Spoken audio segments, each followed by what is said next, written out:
too perfect how we are now. You think I throw a little caution, but I don't want this to change. Been waiting too long for a moment like this. Said that you won't leave, better off with me. The kind of feeling I can't explain. Like how it feels drenched in the moonlight. Like how it feels under the stars. A step out of bounds with our own plight. A push towards the peace in the hearts. If it rains down all on us, drown out the noise, and I'll trust the mirror, mirror on the wall. Is it fair to watch me fall, broken up in pieces? Can you see me bleeding? Mirror, mirror, tell me please, if these broken memories are enough to break free. Will it fix us slowly?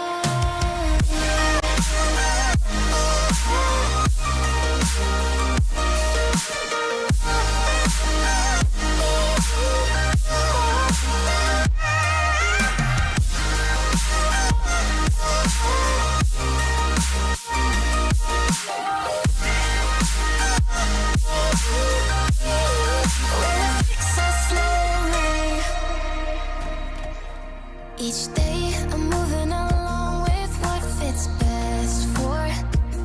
Taking me forward and back, it all I know still leads right through to the start of the end, where the past can't chase us. You should stay for a while, disregard all the masks. If it's you and I, will be okay. Like how it feels drenched in the moonlight. Like how it feels under the stars. A step out of bounds with our own plight. A push towards the peace in the hearts. If it rains down all on us, drown out the noise, and I'll trust the mirror, mirror on the wall. Is it fair to watch me fall, broken up in pieces? Can you see me bleeding? Mirror, mirror, tell me please, if these broken memories are enough to break free. Will it fix us slowly?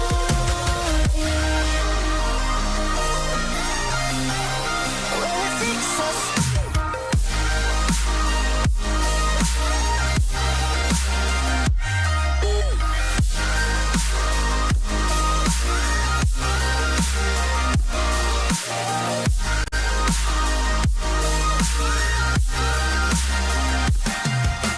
Mirror, mirror on the wall. Is it fair to watch me fall, broken up in pieces? Can you see me bleeding? Mirror, mirror, tell me please, if these broken memories are enough to break free. Will it fix us slowly? Mirror, mirror on the wall. Is it fair to watch me fall, broken up in pieces? Can you see me bleeding? Mirror, mirror, tell me please, if these broken memories are enough to break free. Will it fix us slowly?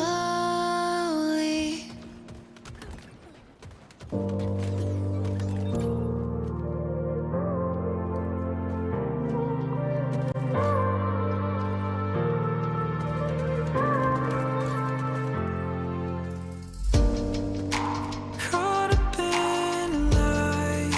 Sorry I didn't care enough to be the way I should. But can you let it go? Even though I know it's tough, we'll leave it all for good. Don't let your heart wear out. I'm not the one that hurt you. Don't let it tear you down and touch me like you used to. So come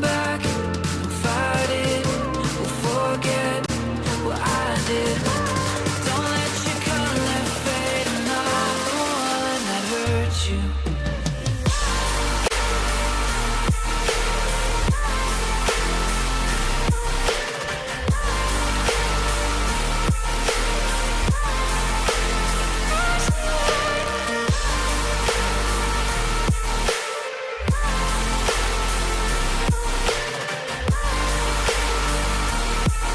I'm not the one that hurt you. I watched you as you cried. I'm sorry I didn't think enough to say the things I should.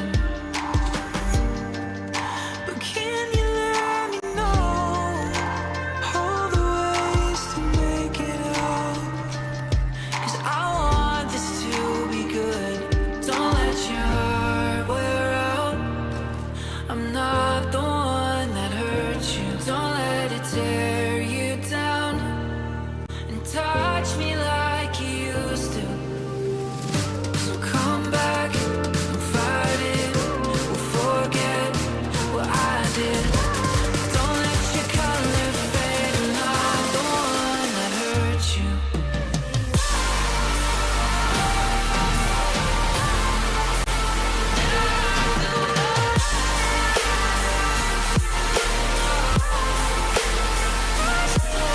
Trust me, I know that we got our problems, but baby, don't forget I'm not your past. I'm not the one that hurt you.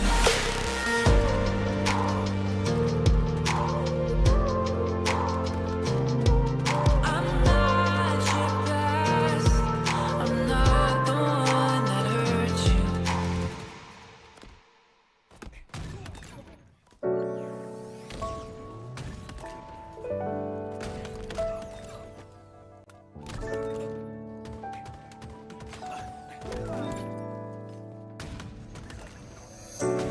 Out on my own and it's all been the same.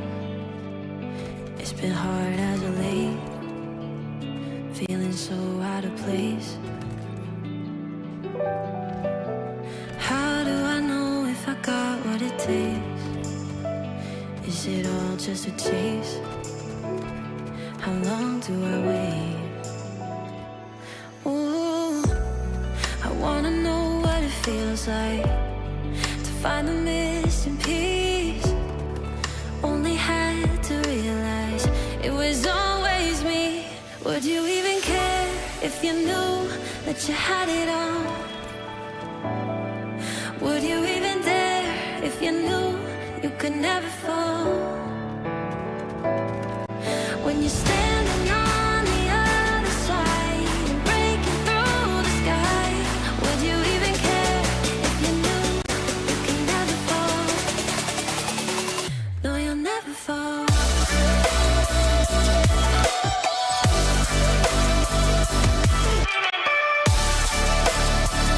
You can never fall. No, you'll never fall.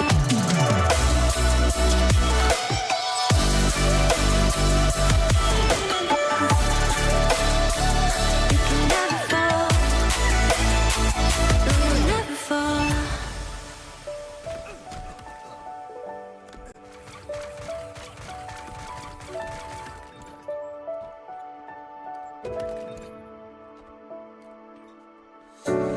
Out on my own, all these scars that I hide. If I go back in time, would I still hit rewind? No, I wouldn't change if it led me to this. All the shit that I miss, I'd do it all again, all again. Now I know what it feels like to find the missing piece. Took this pain to realize it was always me. Would you even care if you knew that you had it all? Would you even dare if you knew you could never fall? When you're standing on the other side and breaking through the sky, would you even care if you knew you could never fall? No, you'll never fall.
battlefield.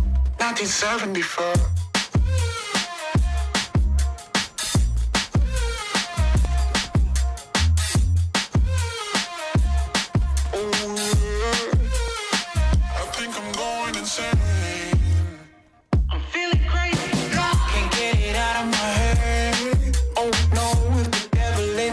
Takes hold, then I just might wind up dead.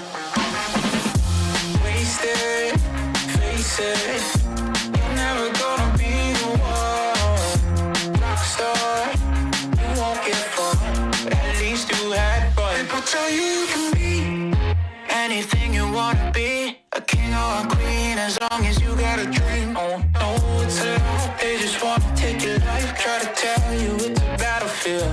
People tell you you can be anything you wanna be. Wanna go to outer space, superhero in the streets. My damn, what a lie. What a time to be alive. How have I survived? That's the battlefield. 1974.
belong together.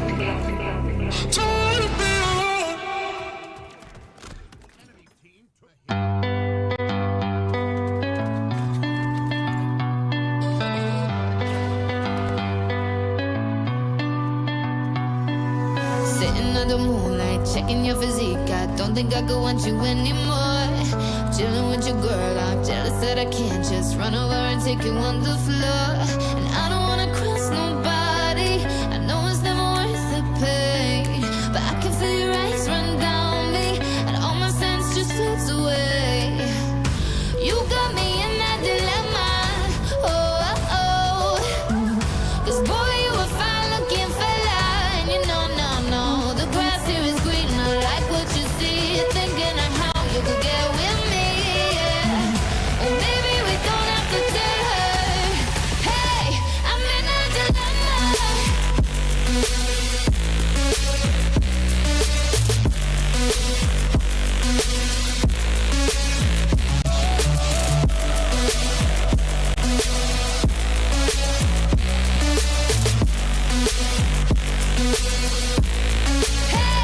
I'm in a dilemma. Because I want you, but I don't do wrong. I'm in a dilemma. You've been looking over here for far too long, yeah. The more I look in your wicked eyes, the more you're leaving me hypnotized. No, I'm in a dilemma.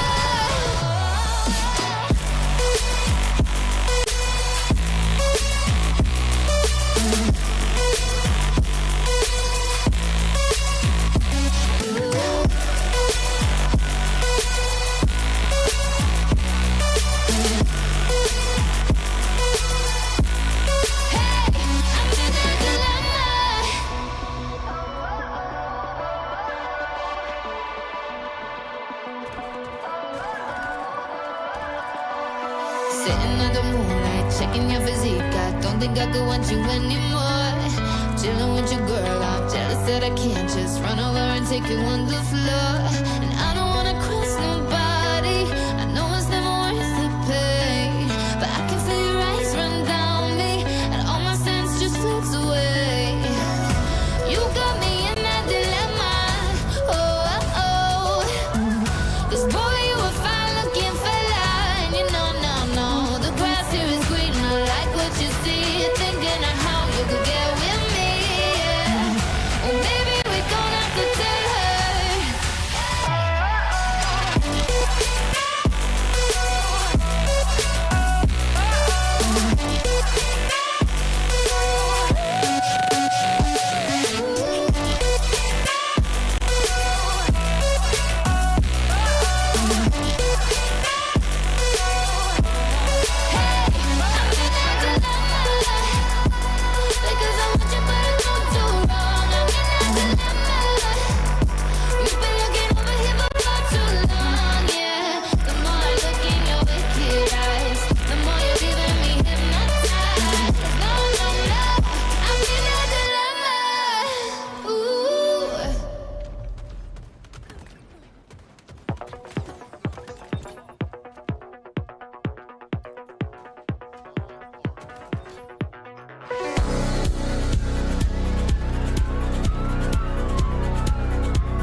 Storm. Overlook to re-engage onto Archer. Oh, they go back in! Baker flashes in, and down goes Knight! Once again, when you need someone, when you need anyone to stand up, Sanjay, he stands above it all, and he looks hungrily at that world's trophy. Unbelievable once more. How does he keep doing it? Break down my walls, but I won't rise again. Cause I stand tall in my environment. How could I ever close my eyes as they silence sins? They try to take me down with their violence.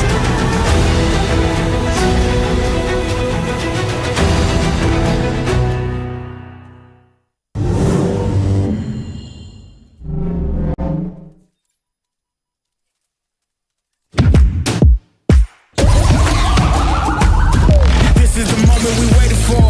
Everything you want is right here. We gon' give them what they got. We know we running it now. Watch the game change. Watch the game change. Watch the game change. Watch the game change. Yeah. Watch the game change. Watch the game change. Hello and welcome everybody. I am so sorry for the delay, but the European Halo Championships 2025 are ready to begin. Thank you for bearing with me. Now, we are of course powered by HyperX and Omen, and coming to you live from the wonderful University of Staffordshire facilities in the miserable and rainy but wonderful Stoke-on-Trent. Now, I know you guys are delayed. I know you guys are wanting to get in the action, so I'm not going to keep you too long, but are we excited to kick this off? Yeah, I like this. And can we get a huge round of applause, because I'm going to send you straight to our analysts. Thank you, community. Yes, we are your analysts for the weekend. My name is Reed, and I'm joined by, of course, Lethal. We haven't seen you since January, European Halo Kickoff. How are you feeling? How are you looking forward to this event?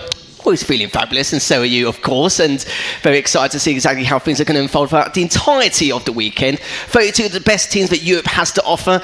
We're going to find out exactly who's going to take it all. Yep. Well, of course, as well as our main stage, we have two side tournaments. We have a Halo Free 2v2, of which the prizes are two HyperX Cloud Free S wireless headphones. Very excited.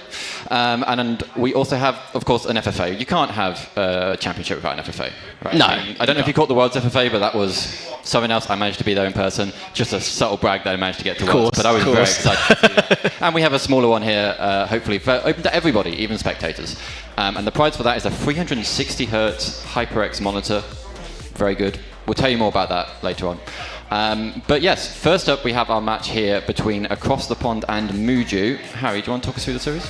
I will do indeed. Now, Across the Pond, they're definitely a sight for sore eyes. They've been looking very damn good so far in the last qualifier. I believe they placed top 6, even taking Gymnasium to a game 5. So that tells a lot of story in terms of how things could develop for them later on in the tournament. That's if it is later, because as they're playing against Muju now, this roster isn't a walkover, let's put it that way. I played with some of the lads actually a couple of weeks ago, and they're looking pretty damn strong at the moment. You've got players like Jo, where he's an absolute nightmare both on and off the server. It doesn't matter what you say about him, because you've got Subatomic and Lindes, again great slayers, and Gas complementing that further. So it's like I said, this team is not a walkover at all in the slightest, and I think this would be a good indicator to see how things will fare up in this first match of the day. Yeah, you know what I love about this team? These are players that we kind of see occasionally, but they don't stick around all the time. So it's good to see them here. It's good to see them manage to get onto main stage first. This should in theory be one of our closest round 1 matchups. So I'm hoping we get to a map 5. That would be absolutely amazing. Or we're doing a best of 5 actually. Hope we get to, as far as we can get. But yeah, these teams should be cracking against each other. Because this is Swiss, it will be, as soon as you win 3 matches, you qualify. As soon as you lose 3 matches, you will not qualify through to tomorrow. So 16 of the 32 teams will be joining us tomorrow for the champ bracket. And I think we're about ready. I think we should throw to casters. Does that sound like a good plan to you? Let's do that. Ladies and gentlemen, welcome. I'm so excited to be here. My name's Captain James Sports. This is Hixie. We're finally in the same room casting together, and what an arena it is. Thank you so much to the University of Staffordshire for hosting us. I'm so excited to get this underway. We've been waiting like 2 hours, and mate, let's just get it going. Yeah, can't wait, man. I'm really just looking forward to it. I'm loving the hype from everyone.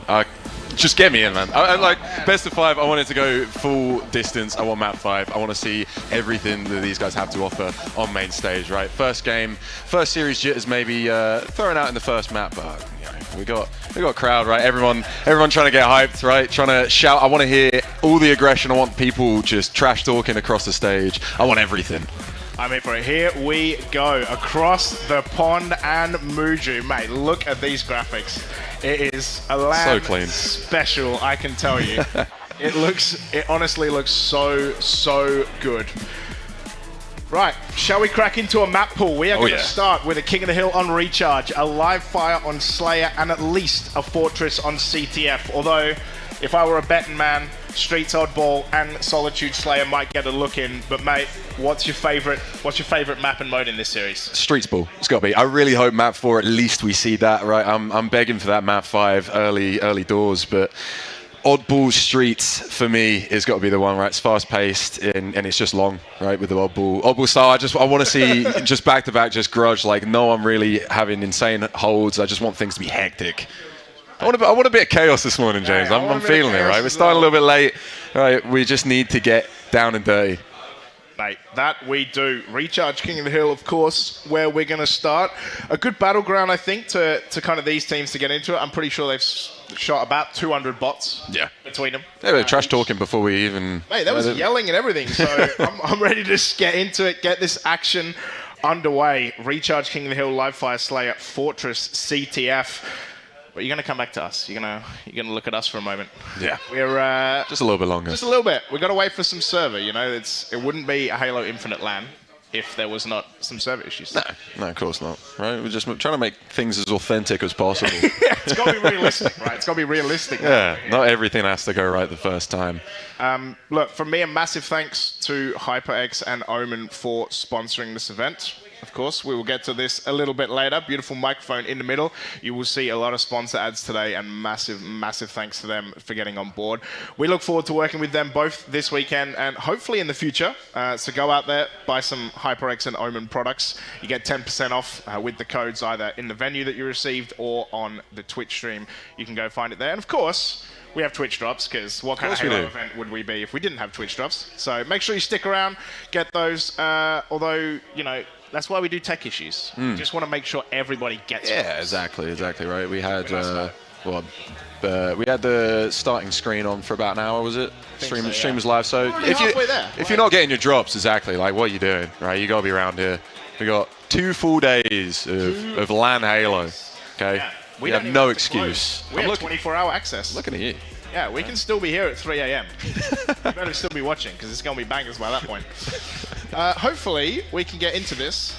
I'm seeing some head admin Oscar doing some work. Yeah, definitely. The gaming glasses have even come out. You can see people are locked in, mate.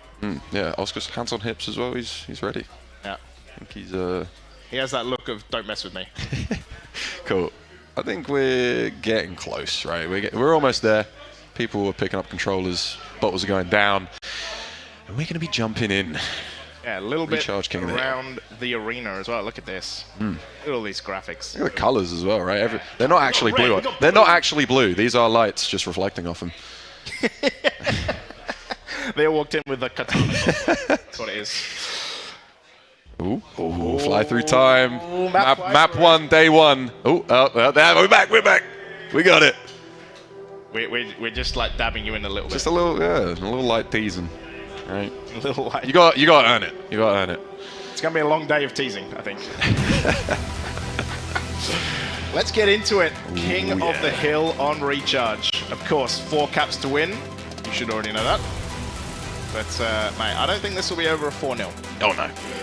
Let us crack into it. It is LAN. Let's get it going. Jo gonna be first up with the band is gonna find Jayon. It's actually subatomic.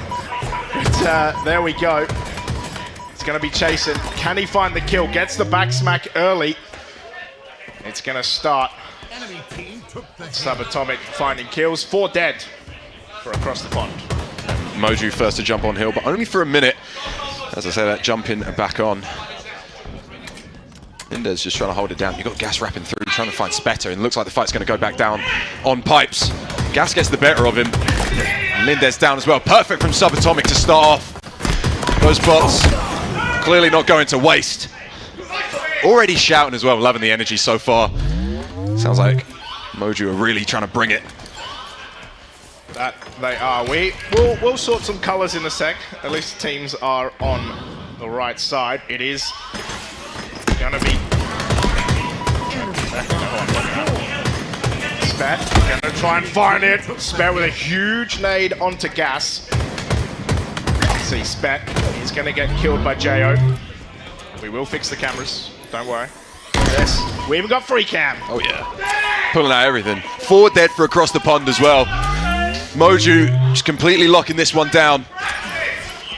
Look, I don't want to be that guy, but there's 2 people on a goose right now. So they got to work that out real quick for across the pond. Is the first series on land. Like you said, you do get those jitters. It is going to be buff taken down. Gas finds Spetter though. EU Assault with the perfect. It's going to be Jo just sitting in this hill. It's actually EU Assault sitting in this hill. This camera is slow. I'm going to blame the camera, guys. Don't worry. Just completely uncontested so far. Get some pretty solid time, right? Already half completed for this second hill. A pretty difficult one of that, right? All the nades that can rain down. So any scrap time you can get, any free time for sure. Looking like across the pond have got a pretty solid setup. No one on Moju really able to get a look in, as I say that Jo, but completely shut down. The help, EU Assault has buffed around there. Finally, Gas will take him down, but so much progress already on the hill. 4 across the pond. Moju going to have to fight for this one. Yeah, Gas trying to find a way into this hill. It is going to be Lindes that finds a kill and gets traded. Jayon finds a beautiful double. He's going to jump on. He's going to find the smoke as well, and it is going to tie it up 1 apiece. I mean, I don't want to say that I was telling you so, but I did tell you it was going to be 4-0. And Jayon finds yet another kill as well. So far, 1 apiece. Very, very hectic. You can see Gas and the guys from Moju going to be on this hill to begin with. Yeah, nice rebuttal from across the pond. Picking up that second hill, just showing that they're not coming in cold. Lindes just trying to get some info. Already spotted out though, Spetter with the keen eye.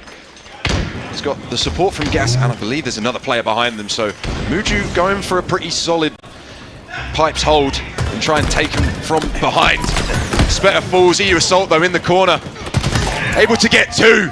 The double kill for him keeps the hold alive for across the pond. Buff does get taken down though, so hill progress is going to pause. Someone's going to have to dive on. Their positions are going to have to be readjusted. It's looking pretty solid so far for across the pond. With Assault falling, this could be the breakthrough that Moju needs. Oh, 2 players, 1 shot. They are both going to go down as well from across the pond. It's just Buff left alive. The nade is going to come in. He gets taken down by Subatomic, and again, across the pond, just getting cycled. 3 dead, 3 dead, 3 dead. And Moju finally going to find some time. EU Assault going to try and get in and have a look. We are going to go on board with Gas. He's sitting in this hill. He's waiting. Jayon's trying to push. There's a beatdown. There's a grenade. And across the pond, a flush Moju out of this hill. Just trying to tuck tail, stay alive and wait for spawners. Having a pretty solid start, 11-6 for him. But does need the support. And when you're just taking 1 shot already, before you're even able to jump into elevator, looking like across the pond have got some pretty solid holds. Nice find from Assault. And this hill, looking like it's going to go in their favour. Spetter just sat on this, collecting the time, whilst Assault's just wrapping round, trying to stop him from pushing in through pipes. And doing exactly what he needs to. Second hill goes in favour of across the pond. That's 2-1 so far, setting up for 4th. Yeah, and look at that, like lose the first hill, but don't panic. Make sure they find that second hill, get the 3rd hill. There's a camo as well, the camo eyes are there! And Lindes finds him even with that camo. Can he get the double? It's a reversal double kill for Lindes. It's 3 dead for across the pond, and Moju are going to jump first on the hill 4. It's the breakthrough Moju needed after dropping 2 hills back to back. They had a hot start, but across the pond had the response. Muju, though, that double kill from Lindez, especially with that camo takedown as well, it's huge. Just needs to try and capitalize. Getting shot in the back, surely going to fall, right? Not able to do enough damage onto Buffed, although he's able to actually hide. Finally does get taken down. 2 kills go in the way of across the pond, but 2 in response. Jo trying to get something back, trying to get an advantage. Last alive as Gas spawns up. He's going to have to try and do it all himself. That Shroud screen going to keep him just at bay for a second, and Spetta trying to defend offensively. That's my favorite type of defense. It's going to be Jayon still alive. Jayon perfects him though. Lindez does find Buff, 2 dead apiece. We're just going to cycle through a camera of death. Spet and Subatomic going to find each other. EU Assault with this shock rifle. horrible colouring. It is going to be Gas that finds him though. Here we go, Jo. Trying to find Jayon out the back. 1 shot. Does he avoid the plasma? He does. 1 dead from each side so far, and that's kind of the story of this game is one team finds a 3 dead, the other team finds a 3 dead, and it's these really small little advantages. As you can see, Jo trying, he's going 1 shot, 2 dead though from Muju. He's going to back away, get his shields, wait for his teammates. Oh, Jayon really awkward position though, doesn't see him, but actually has the help. Stays alive, Gas and Assault keep him up. Gas has fallen, but Subatomic able to pick that one up, gets the double kill. But things are getting a little scrappy in security. Jayon coming out on top. And finally has a moment to breathe and get his shields back. Jump on this hill, 5 seconds for that camo, uses the remote detonation perfectly. Jo caught on an island. Subatomic did jump into Sneaky as well, but Spet is going to take him down.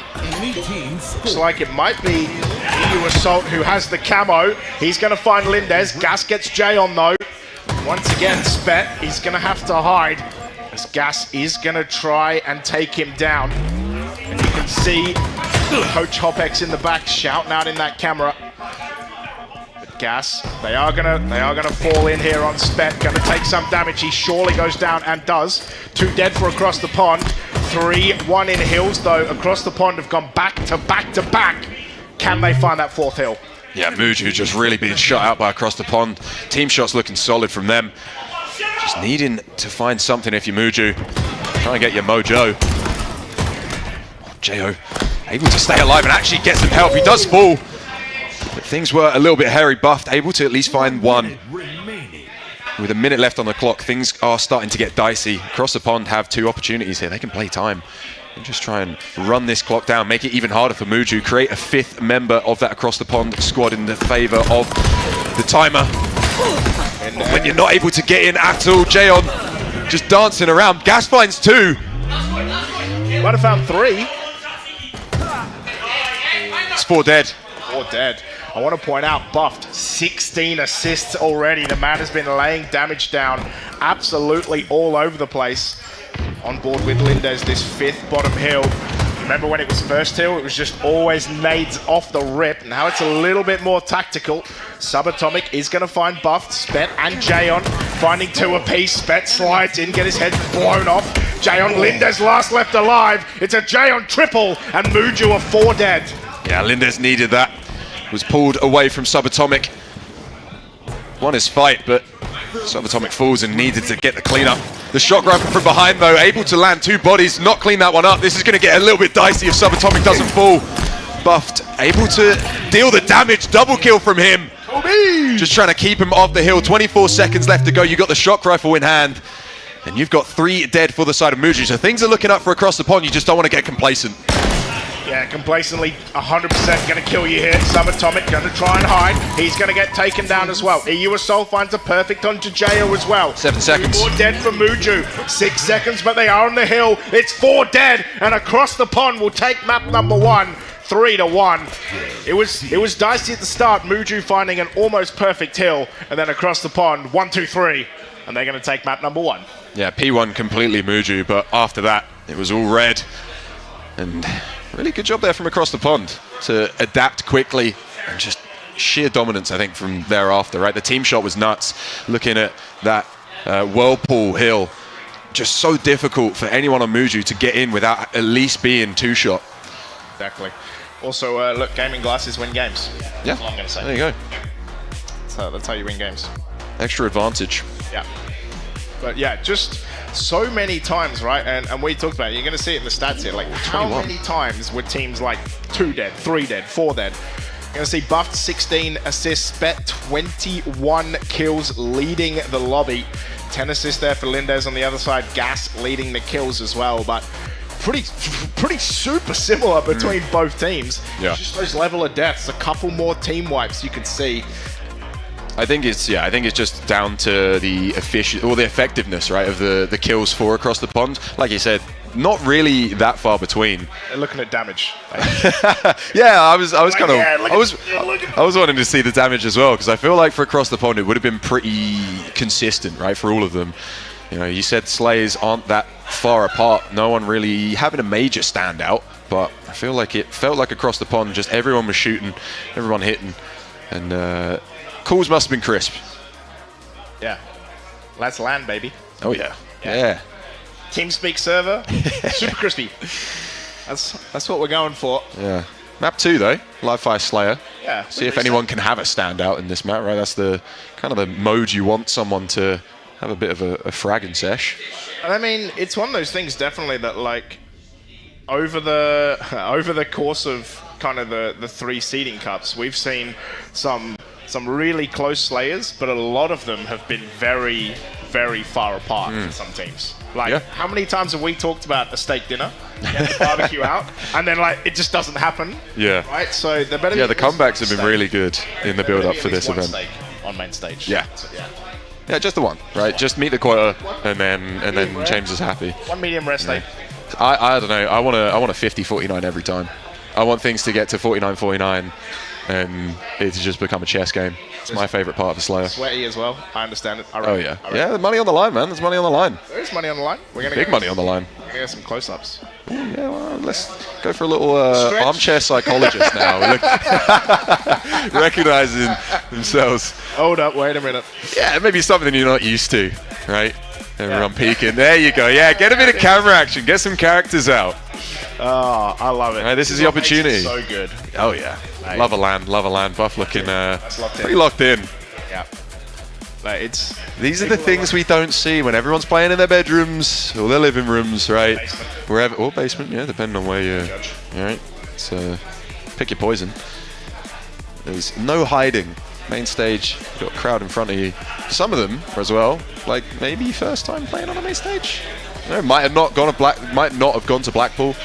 Or College of Esports. Or College of Esports, exactly. Or HCS London. Or any of them. Yeah, exactly right. But also, you know, you go to the Passion Pits, maybe it feels a little bit like the pressure is off, because yes, there are people watching, but there's so many people playing, so many people watching, like they could just be watching someone else. Here, it is just you. Yeah.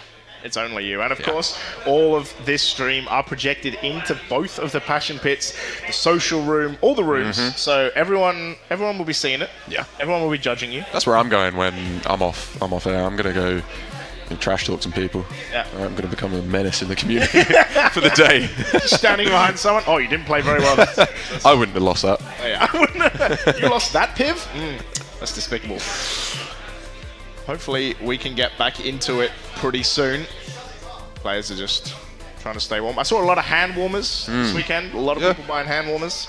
Are you a hand warmer or a towel? I don't know. I'm sweaty hands, so I need. Yeah, I'm not gonna lie. I'm a little clammy sometimes. I know. Thanks, man. Appreciate it. Yeah, I don't know. I'm a hand warmer. I do have hand warmers, but I don't really use them I use them on my walk to the station for work. So, not really the answer that you're after. But it's nice to see the guys just having a little chat, whatever it may be about. See, we're looking at this right now. Right? We're seeing Muju. They could be talking strats. They just could be waffling. Muju. This is class waffling from Muju. Muju just. Yeah, if it's something about Jo, he's always waffling.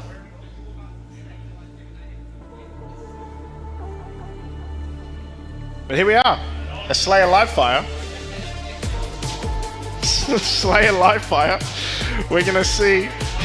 We also have problems sometimes. We're trying to work out who's who, sometimes. Colors, yourself. It's just yeah, I'm the problem. Slayer live fire. We're going to get into it. I can see. Oh yeah. Head admin is run it. So maybe they'll just run it and Why not? it'll be fine. Yeah. I'm sure nothing will go wrong. Alright, stable game. Hey, well, no one can complain about servers. True, No one very can true. complain about, I'm just like, I'm in some kind of remote mountain with 400 ping. That's not going to fly. It's all 1-2 MS, the LAN server, where you split the adults from the kids. Noticing we've only got one coach as well, right? We've got a coachless team, so if that may play a factor, I wonder how much. Uju just has the vibes and the milk. Just the vibes and the milk. And the milk. Maybe just the vibes, I would say. Seeing a whole lot of water, not a lot of milk. Yeah, maybe later. That's the power up. It's the re-up, right? When you're deep into Swiss. I will say, of course, it is a Swiss Saturday. That's how it is, as Reed said at the start. First, if you win 3, you move on to Sunday. If you don't win 3, you don't get to play Sunday. That's pretty. You get to play the side tournament. Play the side tournament. You get to play the side tournament. tournaments. The real, the big dog tournament. Yeah, big dog tournament. Big dog tournament. I can see already that Cynical has beaten Cloud9. Ooh. And Some insider intel. Hold Forward and Heaven Icon got a buy. So Okay. somehow we gave Deimos a buy. Yeah, I mean, script has got to be Beats me. written by someone, right? Yeah. Guess Deimos just got the call. Yeah. So one game already finished. We're hearing tech issues, of course. Of course. Of course. Oh, wouldn't be a tech issue. Of course. Let's have a little look at what happened in this game. Hopefully I can see. 3-0 for Magin as well. I think that's pretty obvious. Yeah. Yep. Glory, Yep. Mighty's, Chick, SLG. Yeah, event favourites, right? Yeah, have to be favourites. We haven't written their name on the check, don't worry. There's still plenty of teams out there that can get it done. But Magin 3-0 over Smokebox, Cynical 3-0 over Cloud9. So yeah, it's we're getting started, mate. We're getting into it. We're one map down already. No. I'm hearing tech issues. So. Oscar's running around on our right. Trying to get things back. Get things back running. That's how it is. Just stuck with us for a little bit longer. I do apologise. It's okay. On my behalf, at least. You're I like looking at you, so it's fun. Well, that makes one of us. Get the mirror out. No, but yeah, I mean, such a great first map to get into it, right? Yeah. Like, both teams capturing hills, both teams, finding ways to get kills. I swear there was at least 2 people who got triples as well. I think there was an overkill that got nicked as well by Subatomic. But yeah, I mean, just these 2 teams, so much trash talking in Discord. Yeah, great first map to have, a matchup to have on a main stage. Was very excited. Was very excited to get everyone here and kind of get everyone amongst it, and hopefully we can get amongst it soon. I'm seeing fly through at least. Yeah. I'm looking forward to the sniper on this map as well. Yep. I do love the F7. I love the shots that can be hit, the clips that can can be made.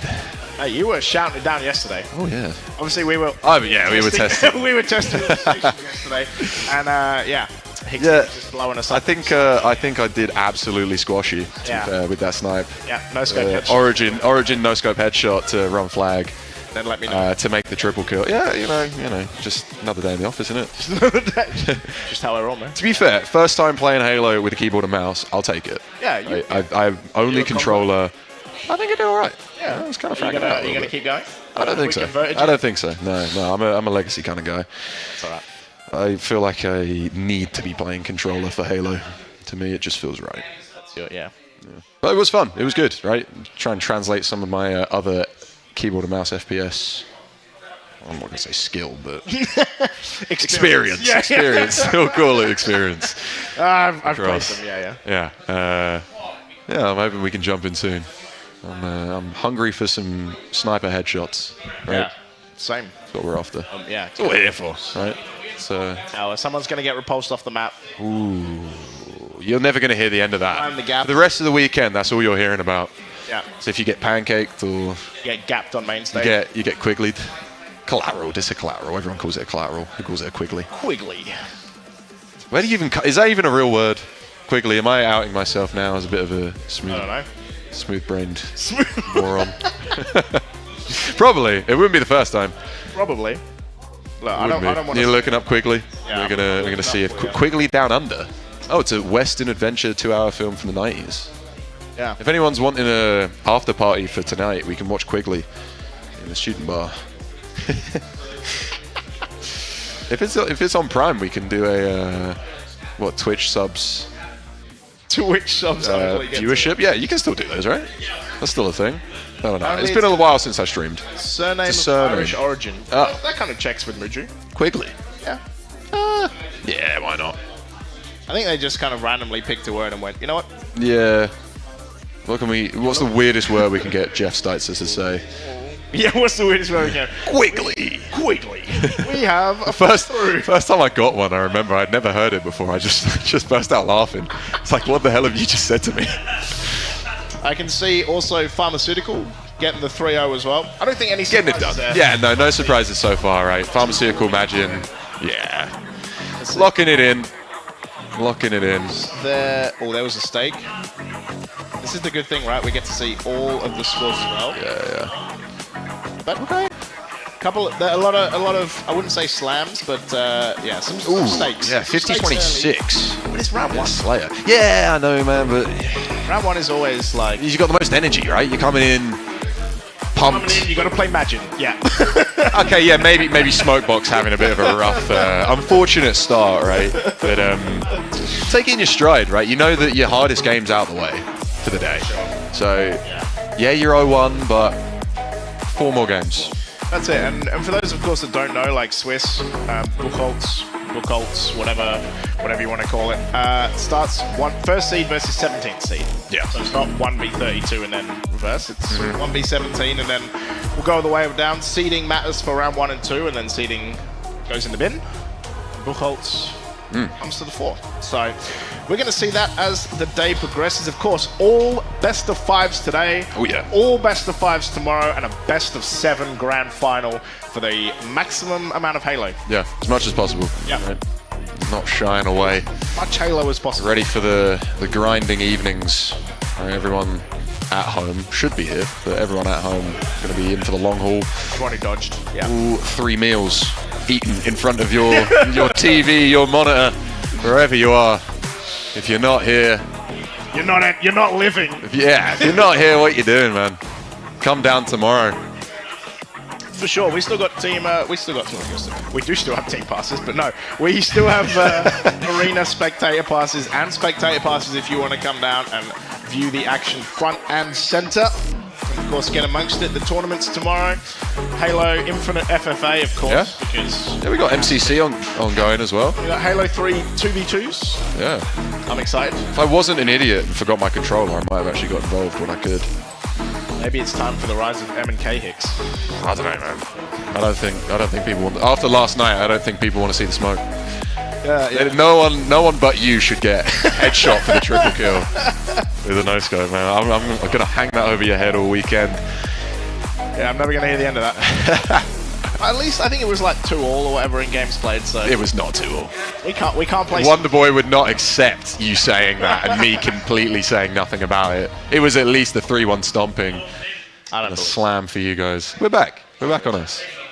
We're gonna keep teasing you with the fly through, but we're just going to throw to a quick intermission. We do apologize for all the delays, but just go get some water, make sure you're hydrated. Don't want anyone having headaches today. Just chill out, right? We'll be back in a minute.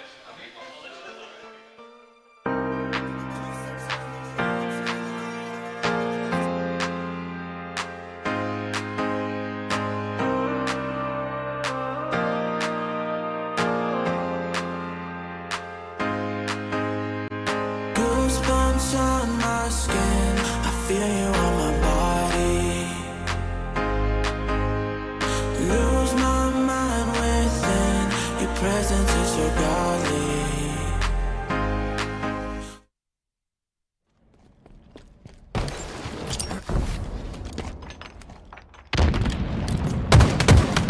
what that is? Don't take your headset. There we go. That's Caster 101.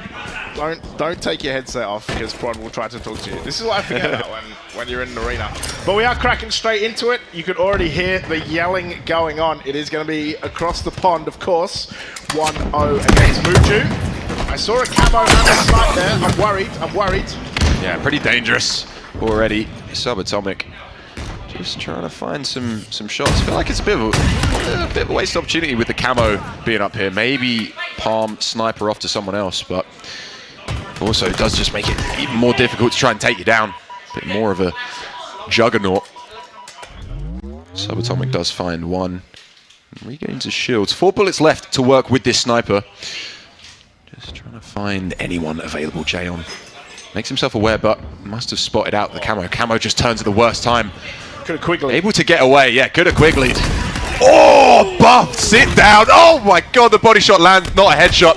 But that first one was dirty. If we can see more of those, yes please. Jayo, what have you got in the locker? A triple kill for him. Looking for the overkill! Jayo! Come on, lad. Overkill that is. Of course it has to be Jayo first up. The first overkill on mainstream, and we catch it. That's what we love to see. Spet's gonna take him down.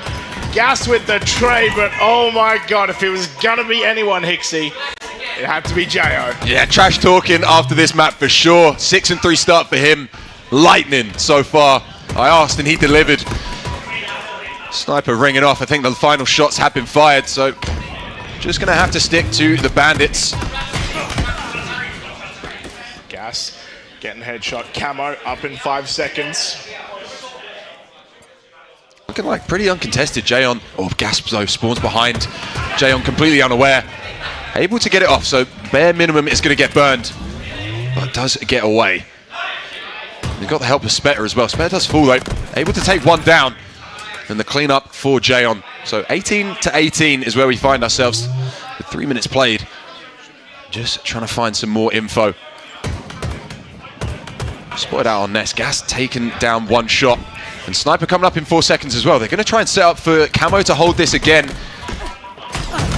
Oh, nice body shot found, but no conversion. And 3 dead for across the pond. What's kind of crazy to me, Hixie, is that across the pond have had an overkill against them and 3 dead, and there's still only 3 kills down. It's going to be Jayo with another body shot. If I'm across the pond, I'm scared right now. I'm scared. Jayo's got a sniper. You've already seen what he can do once. Spet gonna find Gas. Jayon gonna be jumping up to Nest Bridge. The timing though. Gets him out. Finds a no-scope. Does get stuck though. A huge trade from Spet. Lindez and Assault gonna trade as well. Halfway mark. Muju at 25. Across the pond 23. You talked about 49-49 Slayers. At the moment, it's kind of heading that way. Just waiting for anyone to overpeak. Find a head and I shall take it. Sounds like he's repositioned. Repulsor used to get up onto this tower stairs. Oh, I think that's a team kill come through. Jayon taken down, buffed and screaming from across the stage. Oh dear. Yikes. Yikes, bro. It's not what you want. Get loud. You're not supposed to kill enemies. Repulse off the map. Oh! Almost got it as well. We talked about it pre-game and it almost came into fruition.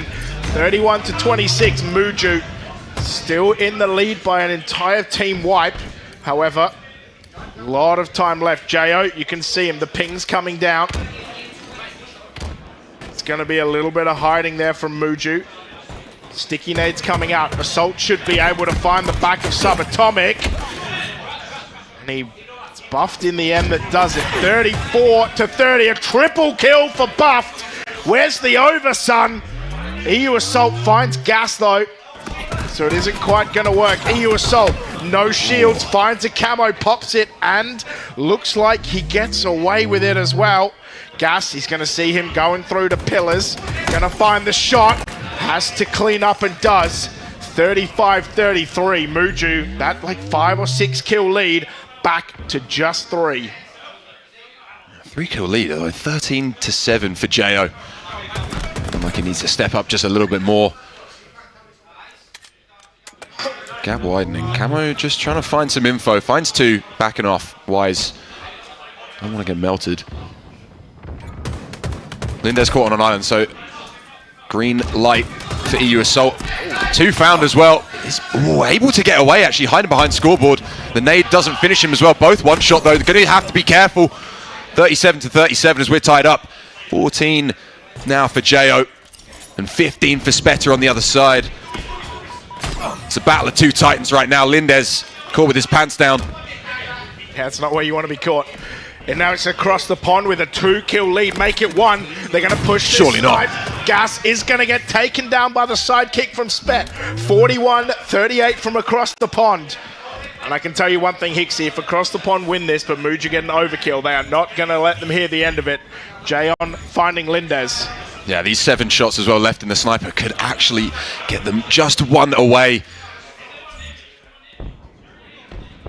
See, they're all trying to go through the bottom. Is going to jump off. Got a random extra person in the lobby. So we'll see what happens there. Close your land lobbies, people. Whoa! Finds a second double kill at the end as well. 45 to 41. Our friend has been kicked out. That's what we like. 45 to 42. Spatter 16 kills already, but look at the difference, right? Not many assists in this game. Jo finds kill number 17 as EU Assault going to take him down. Puts across the pond within 4. They're getting their spet. Here comes the push. Subatomic goes down. Gas goes down. It's 2 left for Muju. They've spotted one out. Lindez, EU Assault going to find the barrel and the bullet of Lindez, who finds a beautiful double. It's not over yet, Hicks. 48 to 45, but you'd have to back across the pond from here. Yeah, but you can't get too sure of it, too confident. 1 more kill now for them, and you'd think this is going to seal it. But Camo on the side of Muju, you're going to have to go big if you're Lindez. Finds 2, makes it awkward, able to get the help, at least Subatomic. They do find it though, buffed onto Jo. Will secure the map. Listen to that. Listen to that. That is coming out. Bit of roaring. That's what we like. Bit of first series roaring. Let's go back to that for a second. That Jo overkill was absolutely insane. Yeah, more of that, please. More of that. First series, already an overkill. Caught on cam, on main stage as well. That's what you like to see. Just a sign of the times, right? Things are going to be heating up this weekend. If you're not here, get here. You're not here, you're not living. Man, to break it down though, right? Across the pond, 17 for Spet, 12 for EU Assault, 17 for Jo as well. I'd love to see the amount of damage that they have going on there as well, because that was crazy business right there. But yeah, the tail of the tape at least, across the pond, 2-0 up, when they spent the majority of that game behind until you got into the late 30s. Yeah, and like just the Jo multi-kill, just insane. Yeah, 4,700 damage for Spetter, 4.4 for Jo. Both just trying to outdo one another in this matchup, and Spetter glad he's able to convert. Just needing to reset our Muju. On the brink of going 0-1, you know Fortress CTF. It's time for the reverse sweep. You got to get the broom out. Reverse sweep first series. Reverse sweep first series. Old claim. Old strategy. From James. CTF Fortress. 2 snipers though, right? If we enjoyed 0, 1, 2. If we enjoyed the snipes in that Slayer, we're gonna love them in this one, right? We liked it so much, we're giving you 2 of them. Yeah. Thank you. So generous. Thank you, man. I appreciate it. I look out for glad. I'm glad. Yeah. I know what you want. Yeah. What I do want is the series to go all the way.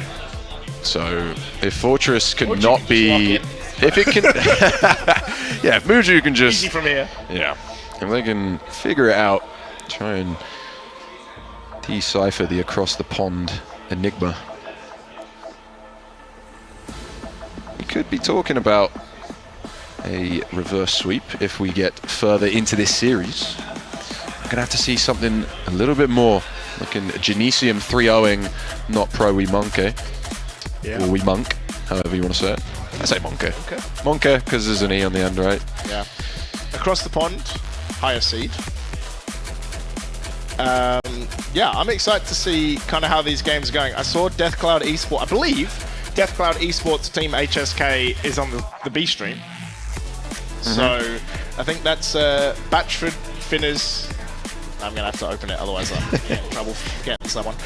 Finners, Scarcity, Shiesty, and Batchford with Big Darren Looney on the coaching gig. And HSK, of course, Bucky, Pure Silence, Pavavoom, and Izzy Pop on that game as well. But yeah, Finners, that Finners team, Deathcloud Esports, looking pretty spicy this weekend as well. Yeah, for sure. There's a lot of good top, like 5, top 6 teams that can all push each other pretty much all the way, of course. Next on main stage, it will be Clutch Academy EU versus the Baseline Beavers. Terry Tibbs rocked up in January as the 14th seed, got a top 4 on LAN. Now he's hoping to repeat the process again. Does have a little bit of a higher seed this time. They did actually play some cups relatively to what they did in January. So yeah, I'm just excited to get into it, mate. I'm looking forward to a pharmaceutical Genesium matchup as well. Yeah, that'll be a good one, I reckon. Full of spice. Yeah, a little spice and something nice. We're just getting set up for what could be the final map, the final nail in the coffin for the final nail in the Muju. Yeah. Milk is leaking out of the carton. Right, you're needing to patch those holes. Yeah, the patch the holes, the stopgap, the finger. Of course, Fortress CTF, Streets Oddball, Solitude, Slayer. Let's talk about prize pool. Yeah. $5,000 on the line. Yeah. As we go into the 5,000 Great British pounds. Sorry. Bucks. We don't do that around here. Sorry. Right? 5,000 of the greatest. The greatest British, the most British pounds. And great pounds. Yeah. 2,000 up top, 1,000 for second place, 600 for third, 400 for fourth, 250 from 5th to 8th. Yeah. To get your team pass back. Exactly. And a tenner. Hell yeah. Awesome. Yeah, that's a couple drinks post-LAN. Not in London. No, we're not in London, we're in Stoke. Thankfully we're in Stoke. Holy land of Stoke-on-Trent, where pints are considerably cheaper. Yeah, that's true. Yeah, of course, we will be going through 2 0-0 games, 2 of the 1-0-0-1 games, 2 of the 2-0-1-1-0-2 games, so round 3, and then 1 of the 2-1-1-2s and 1 of the 2-2s, because that's going to be spicy. 2-2. You win, you go to Sunday. You lose, you're going home. Yeah, 2-2s are where I want the most energy. Right? There better be some yelling. Oh yeah. Any missed shots are called out. Any team kills ridiculed. Yeah. Don't snipe your friends in the back. Right?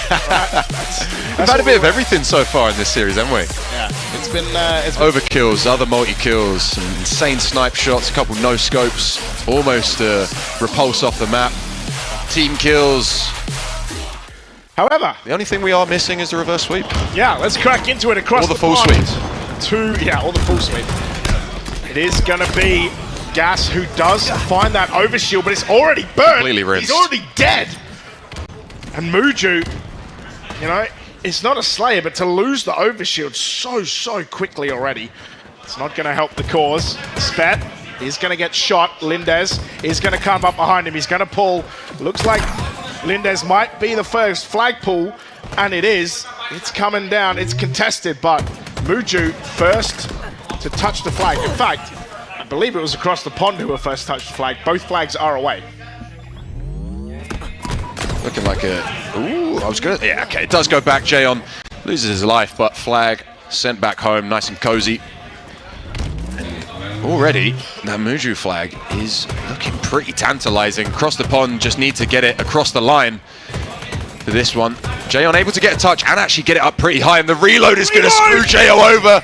Jayo betrayed by his magazine size. The first flag goes in for across the pond. Not the start if you're Muju.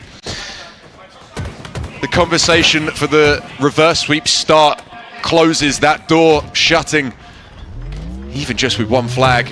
Not the start you want. Oh, huge kill from Subatomic. Finds a double as well. A killing spree to boot. He's 6-1 to start this game. It's 3 dead from the side of across the pond. And it's going to be Subatomic. Grabs a flag. He's going to have a look. Where is this player? He's going to come up behind him. He's going to start to get shot in the back though. Assault finds Subatomic. Spet finds Lindez. And this flag run as dead. Just dead, actually. It's just dead. That's all I had, yeah. It's dead. It didn't get too far. Overshield coming up now. EU Assault completely uncontested, so a really good job from across the pond to completely mitigate Muju. And now able to get one entirely uncontested. Assault as well, just going to run this flag. Going to use the extra body armor as a way to extend. Nice. Yeah, I like that. Really good job. Just being very aware of any potential. Does get shut down. That single pause gives Gas time to come up from behind and get a bit of time to return. Although that flag does get continued. Touch found from Jayon, and kills go down. But the flag run, although 4 dead for across the pond, so looking like this one's going to be going back home, no questions asked. Jayon going to have to try and do something crazy off spawn, and crazy indeed. A perfect through, but does get shut down, trying to get a touch. Flag gets sent home. Pressure alleviated slightly for Muju. But still a big mountain to climb. It will be Gas pushing through that mid. Jo going to find Assault. Gas starting to get shot in the back. Looks like, is that Subatomic who has the sniper? It's going to be a flag that is grabbed from Muju though. Lindez goes down to 1 shot. Nade going to bounce off. Potentially going to kill him. He is going to somehow escape. Jayon comes up. Lindez with the snipe. Gets pissed on anyway. It's going to be across the pond, who should be able to bring that flag back to the comfy and coziness of their platform, as once again another Muju flag pull results in nothing. Yeah, snap shots ringing out for Jayon as well, but no shots landed, no heads ripped off, no new haircuts created, unfortunately for him. I love a haircut. Jayon last alive as well, last man standing, just trying to keep him at bay and doing a really good job of that. Gas taken to 1 shot and actually gets cleaned up. Got Lindez and Subatomic just trying to fight for this overshield, and while Lindez may fall, Subatomic able to get away with it, but again, really good job there from across the pond, just shutting down the overshield straight away for Muju, not even able to get out of the spawn. Yeah, twice now, popped an OS and just died before they could do anything, and you can see it. As soon as Muju grab an OS, the coordination from across the pond to just collapse into that center area is getting a bit wiggly out here as well. Jo trying to find where Jayon went. Battle of the Jays, EU Assault. It's going to be chased down as well. EU Assault does find Gas with a headshot with the snipe though. Can Jayon survive? Can Jo survive is the question. The repulse comes down, buffed with the BR. Oh, the bag. It's going to find him. Lindez already getting shot with the BR. I feel like I'm back in season 1 all over again. I can tell you. Huge from Subatomic. 3 dead from the side of across the pond. It is going to be EU Assault. Misses the sniper. Now the flag's down from Gas as well. He's running it through the middle. He is dead though, and you can see the nades. Lindez has found EU Assault. Spet, he's going to go down to a headshot from Subatomic. No shields buffed. Last left alive. Surely this is going to be in. a massive run for Muju right now. Lindez going to bring it in. No one can stop it, and we're at 1 apiece. Yeah, Lindez putting that one in, and Muju hopefully starting the beginning of extending this series. 2 dead already. Potential. No one else really in a position to capitalize. Both flags pulled as well. Flag off. Is a flag off indeed. 14 and 6 for Subatomic as well. Maybe feeling a bit cheated so far until that flag has gone in. Good trade from Gas. Good right, trade. Jayon kind of needed that one. Feel like that was his for the losing. Buffed. Going to start this run back. You can see, look at the difference. He's going to be able to get out of the center area with some of his OS. Muju have not managed to do yet. It is going to be buffed to find Subatomic, and it looks like with this flag, they're actually getting a flag off. Oh, fucking love a flag. It's going to be Spet trying to escort his flag, or their flag, up. You can see both flags. 3 dead. 3 dead. Spet last left alive. Lindes going to run the flag. Nice positioning though. Yeah, you can see really nice. His team spawning to get back to the flag he leaves. He needs to push forward, needs to find his flag. This could be a massive flag in the terms of this, not only this game, Hixie, but in this series as well. Both snipers in the hands of Muju for a moment. Lindes falling though does mean one goes right. Jayon able to find as well. Huge defense from Jayon. And that's the other sniper falling into the across the pond base, making things just even harder for Muju. Across the snipe. Finds a headshot. Spet trying to do that flank. I'm not sure anyone from Muju has seen him though. He's managed to sneak in. He's getting shot in the back. This flag's going back. Oh, the other flag's gone back as well. The flag off ends with both flags going back. And for 2 minutes, we had a flag off, and no one scores. I feel like that's how it always goes, right? Every time I see a flag off for so long, and then both of them just able to get the push at the right time. And then they go back, and it's back to a stalemate. But Sniper for Buffed, not able to land the body shot, and will get taken down. Lindes across the map, finding that one. Shutting down a bit of the sting from the Hornet over across the pond.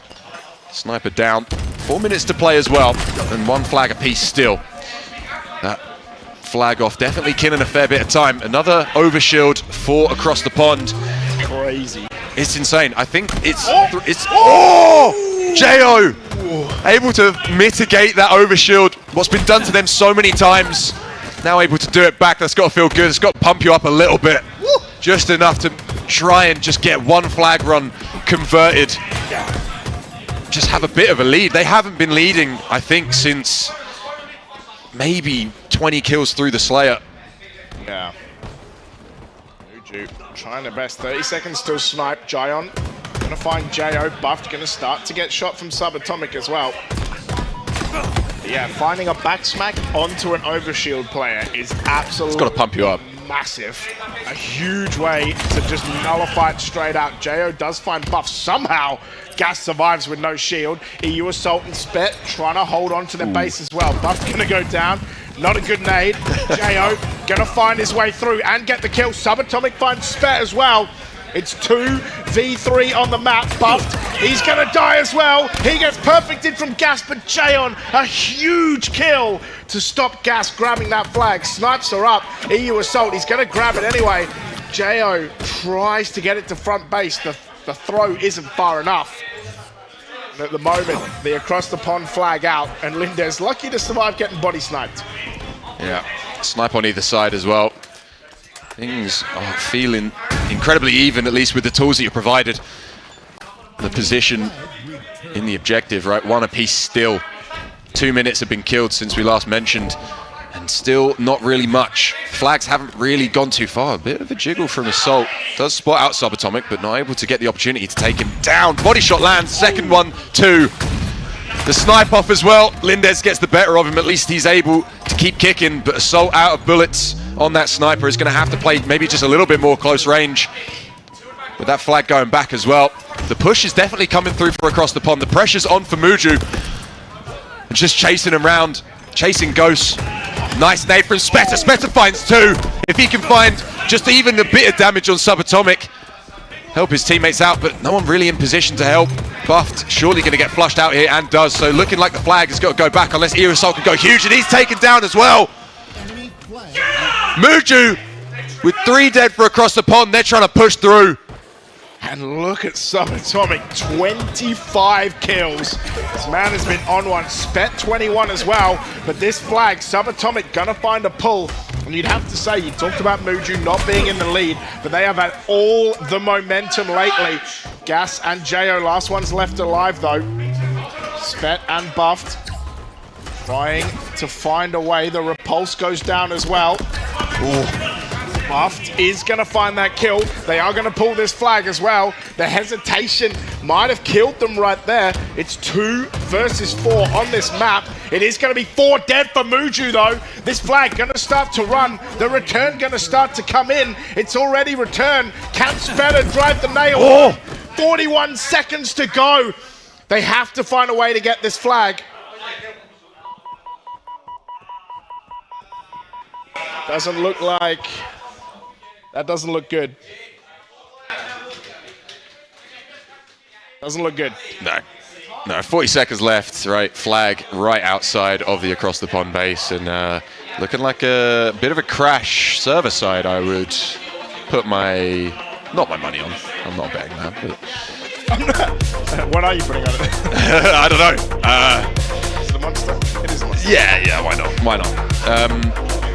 Unfortunate, right? Momentum kind of shot in that instance, but these things happen. We'll bring it back as soon as we can. I guess, like, at least in, I think it was Buff that had the problem, but also I think it was across the pond that were running the flag. Yeah. So. Yeah, interesting to see where we're going to reset, I think, on this one. For Muju, maybe a lifeline. Yeah, quite possibly, right? If this is Muju's way back in, could be a bit tilting for across the pond. If they're able to find 1 map, 2 maps, that 5th, maybe looking a little more likely if they can secure the 2 to come back, right? Nothing more tilting than land server crash. Yikes. Well, these things happen, right? It's unfortunate. Do the best we can. Try and get it back. Everyone in production working hard as possible. Yeah. Just take a little moment to breathe, digest what we've just seen. Things getting a little hectic towards the end, but like you said, Muju did start to show up towards that back end of the map, right? It felt a little bit more free-flowing for them, like they just knew kind of what was going on, right? They had a little bit more of a read on across the pond, and it was showing. Yeah, except right at the last moment. It's just getting it across the line. They couldn't do it, right? They just can't really find that final few pieces of the puzzle to just piece together. You know, you can't see the full image. There's gaps. You can't see the forest from the trees. Sure. Yeah. We'll go with that. Never heard that before, but why not? Okay, we'll go with it. Maybe it's an Aussie thing. We're learning. Yeah. We're learning. But yeah, I think, it's kind of one of two ways to look at it. And what you talked about, right? Like Muju looking really good for the back half of that map and not able to put it in. And then across the pond, finding an incredible run. Get out of it. Finding an incredible run, but then having a server DC with like 30 seconds to go. Yeah. Is like, who did that save? Who did that save, really? Oof. Okay. Just eyes widened, eyebrows raised, as we've just heard from production, it's going to be a full reset on map 3. Mate, run it back. Yeah, run it back, right? We wanted a best of 5, we're now getting a best of 6. I didn't see enough snipe kills. I saw a lot of tags, there were a lot of body tags, but I want to see snipe overkills. yeah. Oh, we've already had one. How much more? How much more can you want? Are you not entertained? I'm greedy on land. Yeah, no, it seems it. It would seem. Yelling more. Oh, we're definitely getting yelling. Don't get me wrong. We were getting yelling in this series. Why do you think these two guys were? Yeah. There's always going to be For sure. with these two teams. Yeah. Jo giving it large, even being 2 maps down on the brink of going to 0-1 in Swiss. And it's like I said, like the crazy part, like getting that overkill, finding all that momentum and still not being able to close that. That's got to hurt. Yeah, not being able to convert that's got to be a little bit frustrating. And then also in that Fortress as well, Subatomic having a pretty solid individual performance if we just look at the KD ratio. Yeah. But I do love a KD ratio. I do a little bit. I mean, damage I always care about more. Yeah. If you're putting down damage but you're not landing the final shots, but someone's cleaning up. Yeah, exactly. Exactly. That's what we're after. It's everyone else's fault but mine. In every game that you lose. You guys not clean up. Yeah. You're on like a 12-game loss streak, and it's got to be everyone else. Everyone else. It's got to be everyone else. Anyway. He's one shot. He's got like full shields. Yeah. Okay. Well, loading in Fortress CTF, running it back. Going back to the old castle on the hill. Over the lake. Or the ocean. Or the ocean. We don't know. Wherever this is based off, I want to visit. It looks pretty cool. Maybe with less shooting and explosions. But we're back in. A bit more castle to stay in. Yeah, maybe a little bit like that as well. Would be nice. Oh! Nice shots so far. Body shot landing. And already, Muju able to get away with the overshield, right? Things are already looking up for them. Jayon, though, able to land 2 snipe body shots on to gas. So that overshield is mitigated. And then... God, this is going to be tilting if you're across the pond and you drop this map. Okay. All right. So much damage Gas laid down, not able to finish it off. Lindez and Subatomic there. It is going to be Jo, who does find EU Assault. Jay on there as well. It's looking good. In the same area of Red Tower. Surely Flag this is... grabbed by Subatomic. And it's going to be a score. Yeah, insane. Muju, complete squad wipe. I think Jayon was last alive in that run. And shut down. Spawners just could not do anything. Sniper lands, but cleaned up. Jo off screen, perfect as well. So looking like Muju are finding a little bit of a groove now. Already into the base. Gas trying to split the defense. A nice nade as well. Does get taken down. The trade comes through, but... Snipe down. Jo's got it. This is looking solid already. Snipe just trading hands. Jayon with it back. And 6 shots to work with. Headshot found. Just needing to defend a little bit. Subatomic as well called out. The ping comes through, so they know exactly where he is. Going to be taken down as well. Buffed with that kill. Means that, although Gas is already back off the rip, he died exactly where he is now, and he's already just run straight back. He wants to run it back and see if he can change what happened last time. No scope doesn't come through. Jayon just trying to defend. 3 dead. Jayon last alive. Does have the snipe and overshield coming up though. This is going to surely be all Muju. Good job from Jayon to land 2 body shots. Able to convert 1. OS though. Yeah, looks like OS has popped. Yeah, and they get out. Who are this Muju? Yeah. What milk did they drink in the break that they managed to sort this OS out? Not a Muller Milch. It's Muju milk. Come on, man. Don't. Alright, well. Get some milk. Anyway. Get some milk, she'll play better. Ali Haggis gonna get taken down by Jayon. Subatomic. Just trying to get some shields back. Special shout out to our sponsor, HyperX Omen. 10% off all selected HyperX products with code HXHalo10. uk.hyperx.com. Go and find all these. We have a HyperX Flipcast right in front of us, and there's a thing of beauty. Yeah, Christmas is coming up, right? Get some new gear. Treat yourself. Give yourself a Christmas present. Christmas, treat yourself. Halo Lair, treat yourself. It is going to be Muju who are going to be 1-0 up though. Spetter, I don't want to call it out. Spetter on a breadstick. Man, you're always the one to do it. I'm leaving people to vibe, right? Let them do their thing. There's 9 minutes. Give him the rest of the game, right? Yeah, he's on a breadstick, all right, whatever. Okay, you're not talking about buffed, he's on 2. Well, there's nothing with 2. Yeah, but he's on 2, right? It's 1 more than 1. My maths doesn't deceive me. Guys, don't do maths on stream. Real talk. Right? It's going to be a flag grab though. 2 dead from the side of across the pond. You can see this flag not really going anywhere yet. They're trying to clear out this base. Buffed. He's going to get taken down by Subatomic. Flag going to get grabbed by across the pond as well. So both flags out. We are in a beautiful flag off. What EU Assault was trying to look there. He's going to get shot at. Needs to find this kill and does. Spetter with a snipe shot as well. And Muju, 2 dead, and now this flag going back. Potentially the across the pond flag going back as well.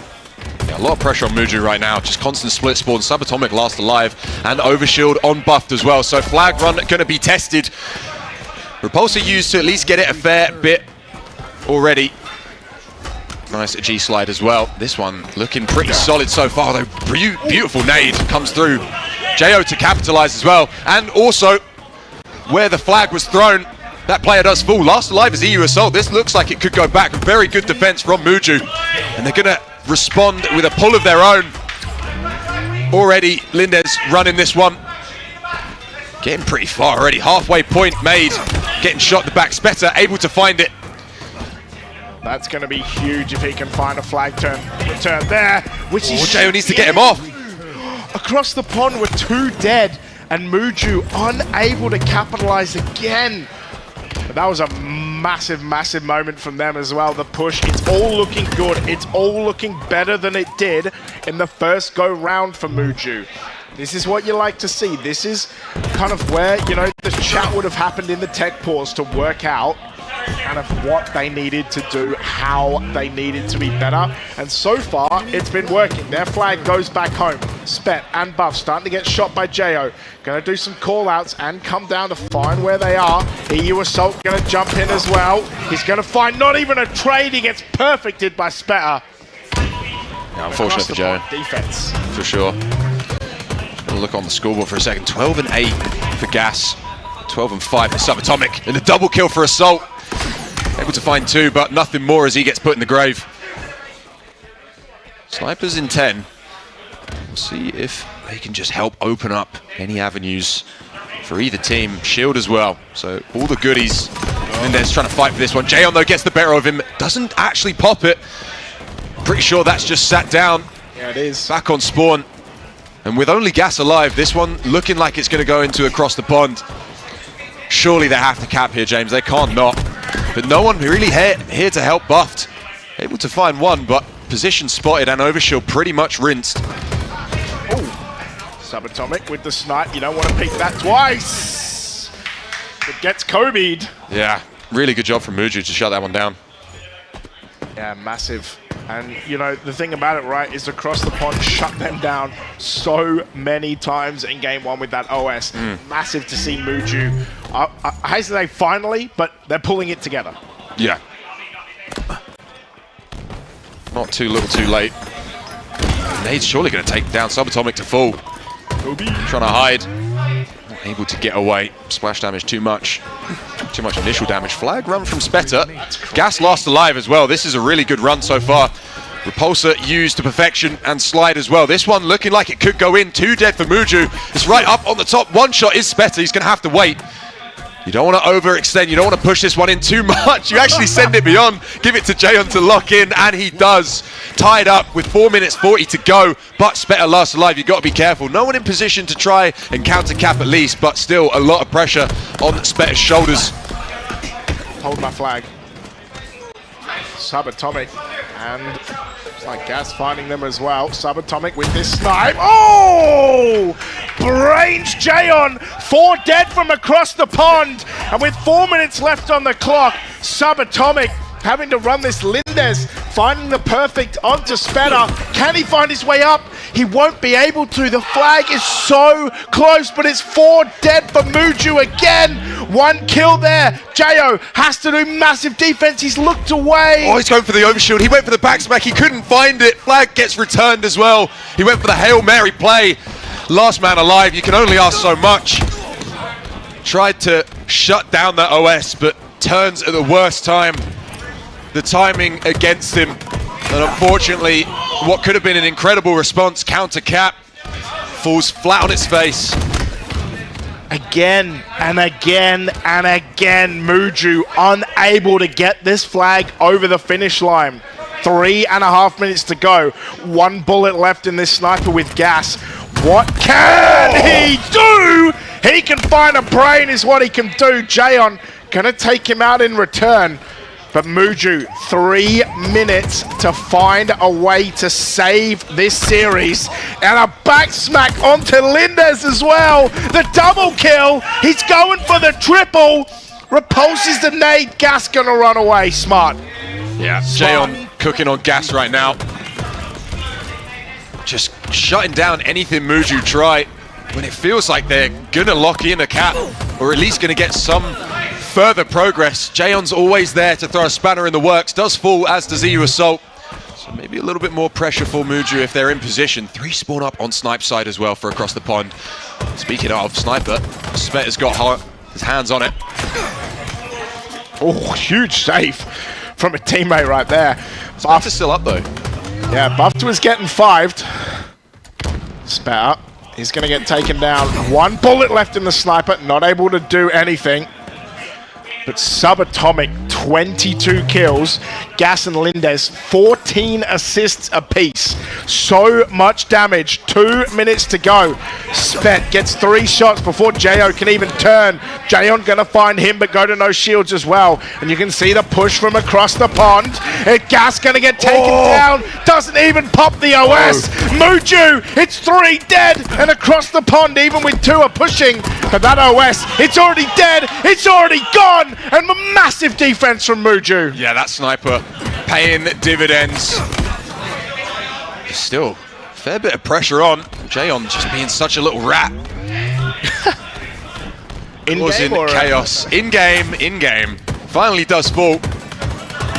Ooh, shots from Assault though, keeping the pressure on. Dagger against the throats of Muju.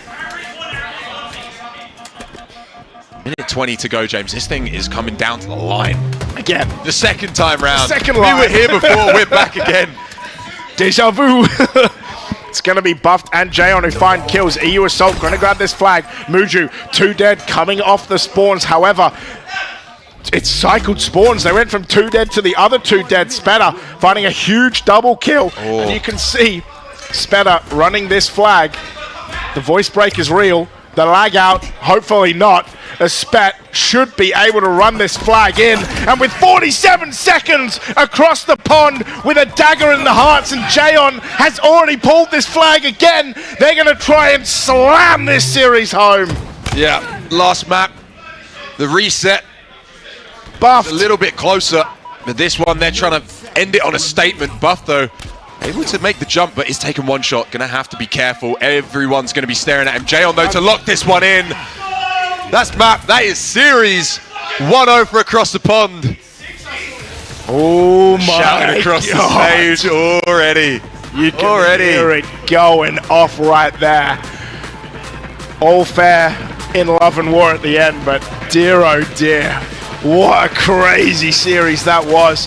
But you just have to think, if you're Muju, that final game, that Fortress CTF, how many chances did you have to put that flag in? How many missed opportunities? You're going to go away and be like, we didn't play a bad game. We lost 3-1. We didn't play a bad game. We had flag steals. We were almost there. We just couldn't quite get it over the line. I think it might be a little bit unfair to say that it was all Muju that just weren't able to convert. I think props to Across the Pond. Woo! Shutting them down. 8.5 damage. Yeah, 8.5k damage for Jayon. On the other side, 7.3 for Gas, topping that team. But I feel like Across the Pond, just their defense was awesome, right? Every flag run just shut down. I think it's not fair to say that Muju were just losing it. They just couldn't put it through. They couldn't. You're right. They weren't converting. But it was more of a case of, I think, that Across the Pond just, when they really, really needed to on those runs, could just get clinical. It's 3-0 in our first matchup on main stage. And what a series we had. It might have just been 3 maps, but there were 3 pretty close maps, I must say. Maybe the first one being the furthest gap, right, for the 2 teams. Feeling like Across the Pond just started a bit slow. Muju taking that first hill, and then from that point on, it was all Team Red. No map 4, no map 5. That street oddball is going to have to wait for me. But yeah, solid showing to start off, right? Across the Pond there, look at him. Proud, strong in that 1-0 bracket. What a game that is. And we look across as well, Hog Riders getting the 3-0, so a whole bunch of 3-0s, but man, that was that was pretty nuts. Yeah, like crazy, even that first Fortress game, they looked like they were so close to getting it. And again, just you play 24 minutes of a Fortress CTF and you're so close to capping so many times. Positives, also negatives. Yeah, true, but the 0-1 bracket is where you're going to find yourself, unfortunately. That'll be fine. Yeah, that'll be all right. They'll bounce back for sure. And yeah, second matchups already. Looking tasty, right? Looking at I don't know. we're looking at the maps. I mean. Looking at the maps, they're looking good, right? We got some spicy. pretty solid map pools for you guys for today and tomorrow. Yeah. Speaking orchestrated by yourself. I know. Yeah, I get all the blame. Thanks. Well, not the blame. I was praising you, but fair enough. All right. Blame, praise, whatever you want. It's going your way. Thank you. But speaking of going away, we're going to go away from us. Yes, we will. We're going to throw to an interview with Affinity, who is on main stage with the winners. Yeah. We do, in fact, have an interview. I'm going to call you over. So, congratulations, first win of the entire tournament. How does it feel playing on LAN? It feels good. It's been a while. I think it's been 2 years since Blackpool. We had a couple of jitters at the beginning, like it's normal. Playing on main stage again was great. Really enjoyed that, and I enjoyed to play Belly Gas. We had a rivalry for like I think 80% of the game. We were like in the same shit tier bracket, and yeah, it was good to play them again. Now, it sounded like you guys were getting pretty loud in here. Is that the sort of the tactic to the confidences? I heard a little bit of trash talk going on. Tell me, what was it like inside the comms? First of all, Jail has been talking some mad shit to me in the Discord server. I guess I can do it on LAN as well as on 5ping at home, so I gotta say. But they put up a good fight, better than I thought they were, because they were like seed 64 or something, I don't know. But yeah. Now, my last question for you is there anybody that you want to play in the tournament? Is there anyone that you're like, that is going to be the rivalry matchup of the century? Look, I used to have a son. I don't know where he is now. I haven't seen him in like 3 weeks because he did some disgusting stuff. I would love to play him on LAN. And there's a couple of good friends on that team for me as well. So I would like to play the Moose Class FPS for sure. Oh, you can keep our fingers crossed. I'll let you go and celebrate with your team and pack up because you will have more matches today. But we are going to hand it over to the analyst to break down what we saw in that match. Thank you very much. I don't know if I'm starting to regret doing interviews now. I mean, as a first interview, that was pretty good. I didn't regret it. We love it. A little bit of beef going, you can't beat it, right? Now, we do have stats in the building. So Strata Intelligence providing us with some nice bit of statistics for this. They had a 68% chance they thought that Across the Pond were going to win that one. And they did. So we'll keep you in touch with that and see how that's going. But yeah, some pretty good outcomes. Well, now, you were sat there in the audience, you were watching it. What do you think? I think it was exactly, not just myself, but everyone else predicted here.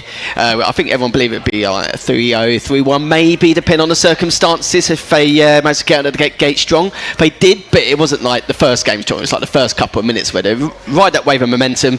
They were quite slow and methodical, just kind of like find their spacing, dictate what they can, and they managed to do that right from the very beginning, and then it kind of fell flat straight afterwards, because when you're a mixed team, even though you're good friends, got good synergy, there was a lack of amount of counter-attacks, the coordination just wasn't there, and the death cycles were completely off-key, which is a little bit unfortunate. But that Fortress CTF game was an entirely different ball game, and even in the Slayer they got off really strong, but you saw the telltale signs where, you know, Jail got an overkill, and just before that we had Subatomic with great camo and snipe control. But if the scoreline is still very, very close after putting on such a mammoth performance, that's when you've got to say to yourself, you know, what more do they need to do to try? Because when you're making plays like that, you should be having at least a 5 to 10 kill lead extension and then trying to follow suit from there. So first game is understandable. It's a methodical game mode and map, so if you're lacking the counter attacks and you're not prepared, then it's understandable that the scoreline is going to be going in favour across the pond. Slayer, it was a much closer affair.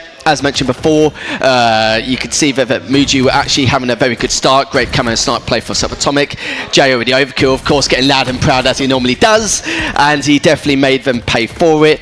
And it was great to see, just due to the fact that throughout that entire second game they kept it close. But the difference is, across the pond had some very good organised collapse. A lot of hesitation, a little bit slow for my liking, but the main thing is they were able to close that out. In the third game, both teams were struggling to show that objective efficiency. We saw there Subatomic with a 26-14 and still lost. He's probably scratching his thinking, like, you know, what more do I have to do here? You know, it's getting to this point where, you know, do I have to get, like, you know, double the amount of kills or 50 bomb in order to, you know, make it that kind of difference. But saying that though, Xion I was very, very impressed with. Statistically, in terms of KD, it was fine, like, you know, just your general how it goes. But he had 2k more damage than anyone else. But it's his methodical play and how he would roam around the map. It was, you could say, passively lurking, and he was just either being very irritating or was just cleaning up. But it astounds me how he was on a map like Fortress, he was getting behind enemy lines, but it wasn't just once or twice. It was, I feel like it was about a dozen times.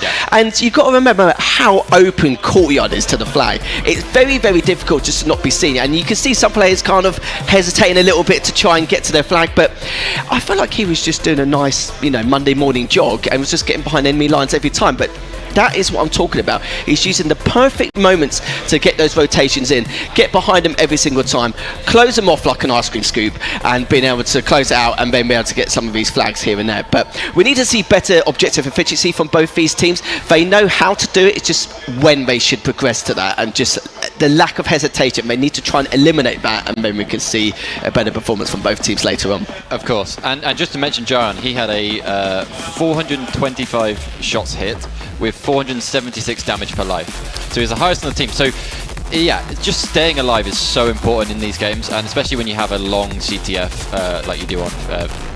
Especially when it's a full reset, like, you know, it's very difficult. But yeah, John, you know, this is what I'm talking about. Valuing your life and being behind the enemy lines every single time without fail. He was doing God's work, basically. He was doing everything he could to value what he was doing behind the enemy lines, behind the flag every single time. For the lads on Muju, he should have been the first priority. How he stayed alive on a number of occasions is just beyond me. A very, very, you know, high level game. He should be, you know, cleaned up, taken down within 10 seconds flat. Like, he is the top priority. He is the main target. He is the person who needs to be completely shut down before he creates, you know, some complete mess or chaos in any way, shape or form. But it was fine, you know. He was like, put a few shots in, chill on the wall, a few shots in, put one on the wall, get a double, get the flag, and you saw it countless times. It was a perfect example of how you want to play Fortress CTF and just be a complete thorn on the backside of your opponents.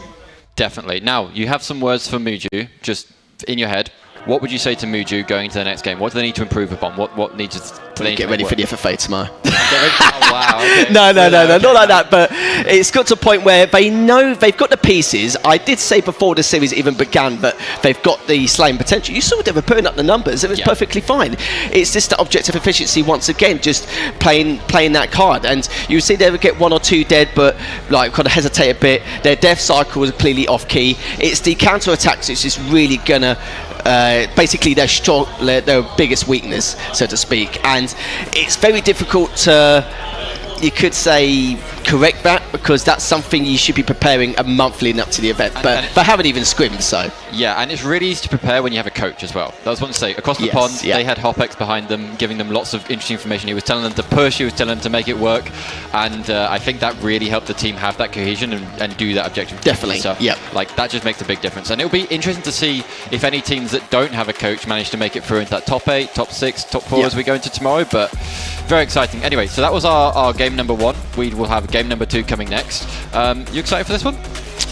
I am. I'm happy to see baseline BVs again, because I'm always a fan of the old guard, as we not widely know. But will it be a close affair? We'll see. You know, I'm sure we'll talk about it a little bit after the ad. But yeah, I'm very much looking forward to it. Cool. Definitely. Well, we'll bring that to you next, and I'm very excited.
never could. It wasn't what I was searching for at all. We've been turning upside down, now things are strangers. Nothing's left to say. Too far gone to go back to that place. And I don't wanna feel that way.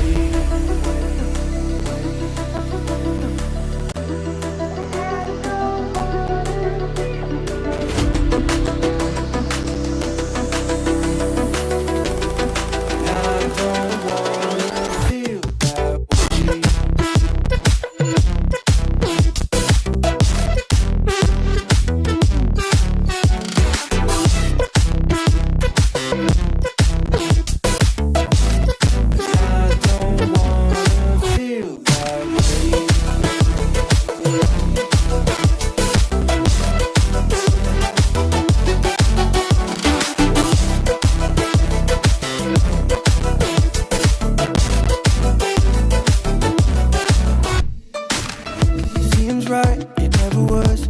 We were just stuck into something. Time shows we let it go for too long. Go back, I never could. It wasn't what I was searching for at all. We've been turning upside down, now things are strangers. Nothing's left to say. Too far gone to go back to that place. But I don't wanna feel that way.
presence is so godly. Oh, you leave me weightless. 'Cause you are my oasis. Oh, you leave me weightless. 'Cause you are my oasis.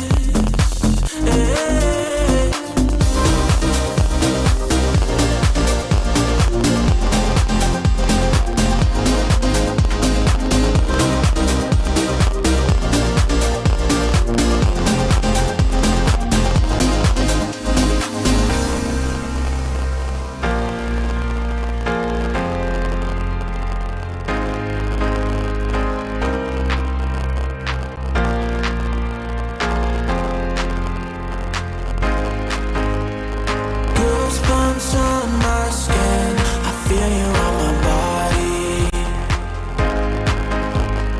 Lose my mind within, your presence is so godly. Oh, you leave me weightless. 'Cause you are my oasis.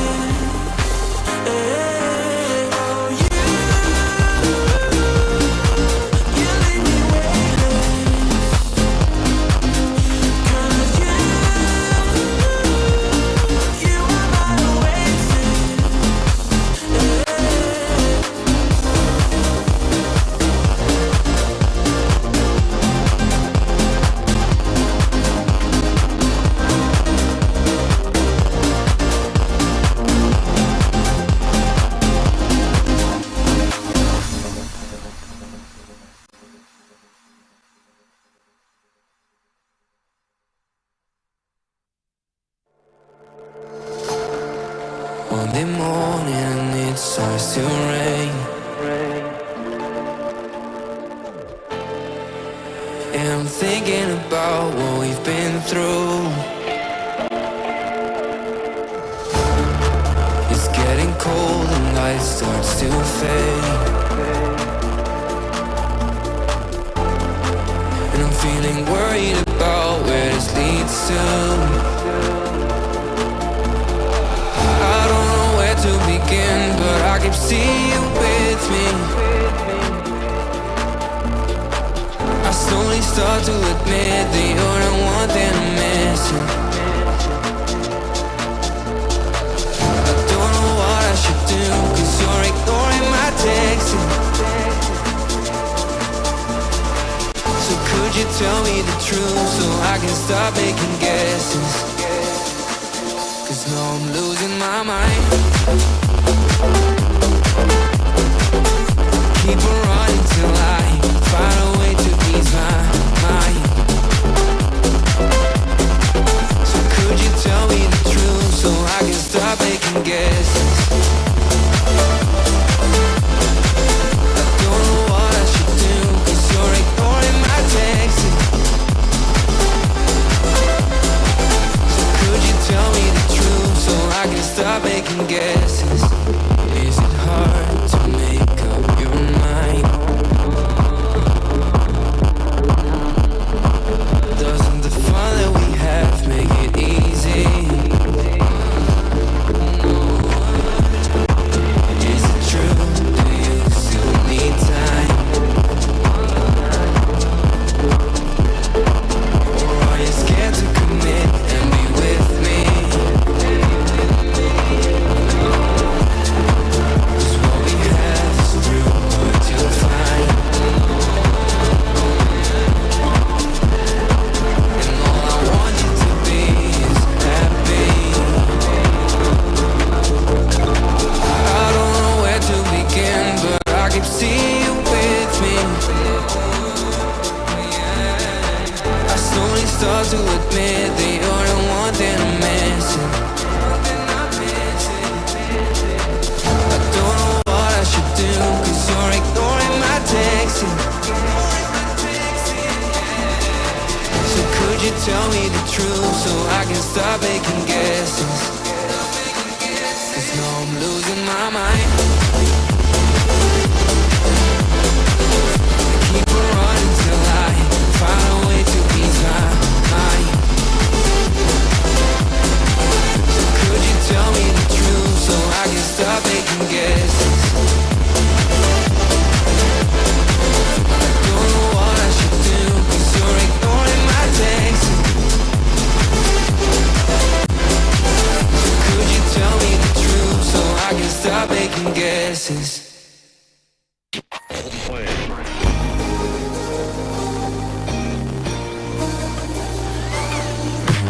Way too many faces in the crowd, but I think that I see one too many days got me changing up the way that I need you. Now we're both at a bar, acting like it's not hard, trying to feel something different. Talk to somebody new, kinda wish it was you, kinda numb to the feeling. Now that you're gone, they say time should heal, but it's been too long. Couple months and I can't seem to move on. I can't seem to move on. I can't seem to. I can't seem to.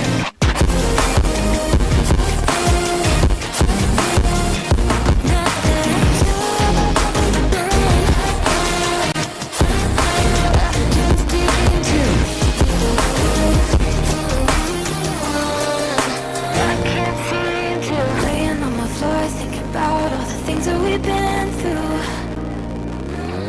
From 24/7 to pretending like I never met you. No, it's all for the best, 'cause I know what a mess every time we're together. Going out of my mind, and I wish I could lie, tell you that it gets better.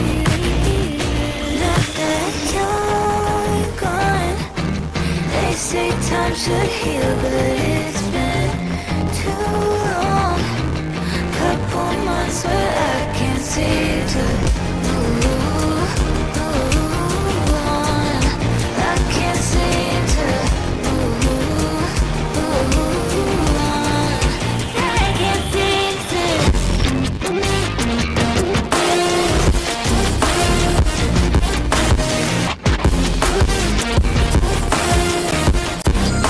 I can't seem to. I can't seem to.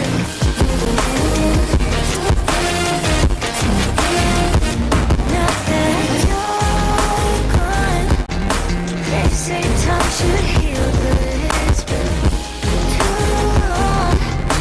Couple months that I can't seem to move on. I can't seem to move on. I can't seem to.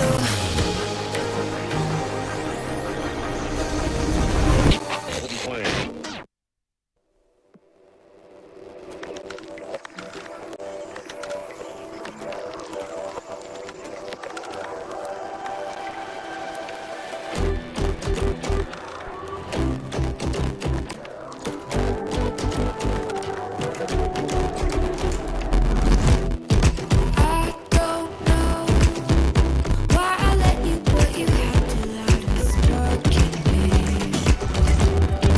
Lost control, falling over, getting pulled in by your gravity. Thought that I had figured it out, never felt it passionately, but this sense of urgency has me wondering. Thought that I had figured it out, nothing could get through to me, but this kind of chemistry has me wondering.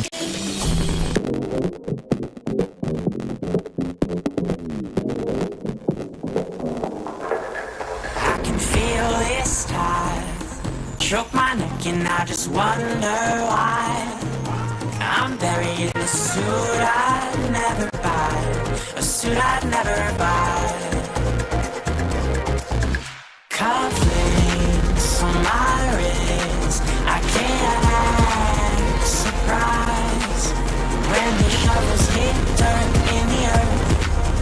start to cry.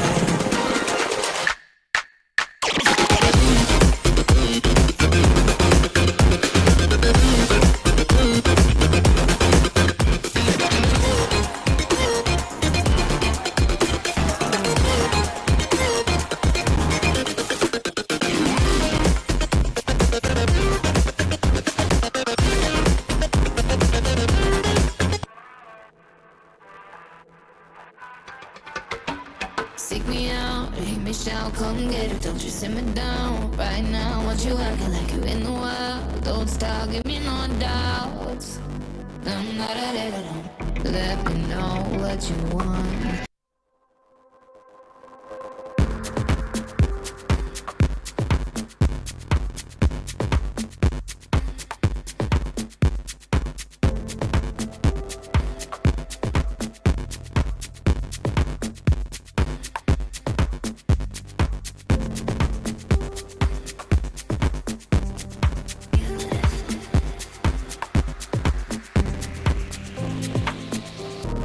Baby, I just wanna be alone. I don't need your company, stop blowing up my phone. You don't get the things that I've been through, and I don't have the time to lay it all in front of you. And you think that you wanna save me, you don't know it, baby, why you do this? I got this under control. You think you do, but you really don't know that I don't need a savior. You can't be my savior. I'll save myself. I'll save myself. No, I don't need a savior. You can't be my savior. I'll save myself. I'll save myself.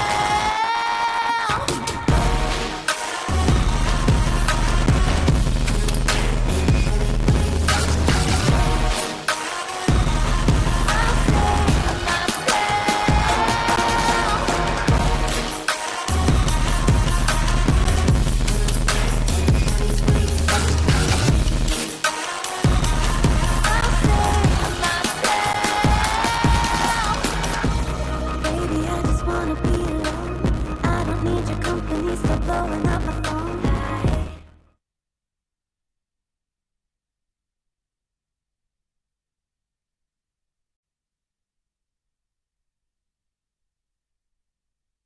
Feeling lighter, lighter, at the finish line. You can't cheat me now. Like a satellite, I'm so far away, can't get me back. You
Baby, I just wanna be alone. I don't need your company, stop blowing up my phone.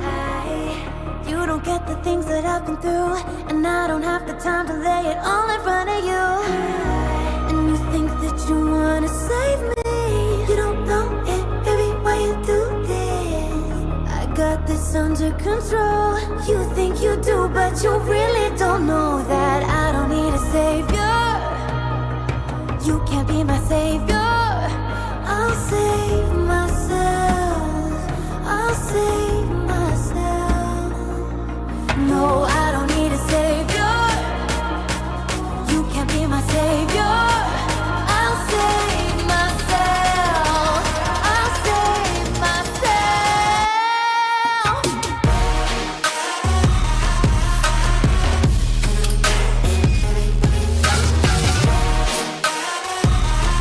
I'll save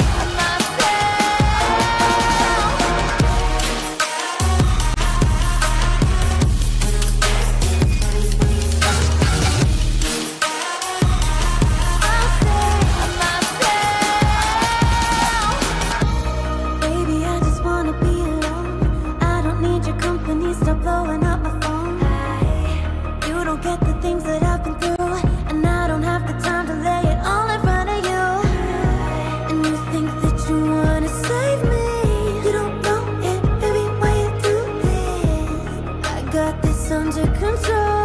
You think you do, but you really don't know that I don't need a savior. You can't be my savior. I'll save myself. I'll save myself. No, I don't need a savior. You can't be my savior. I'll save myself. I'll save myself.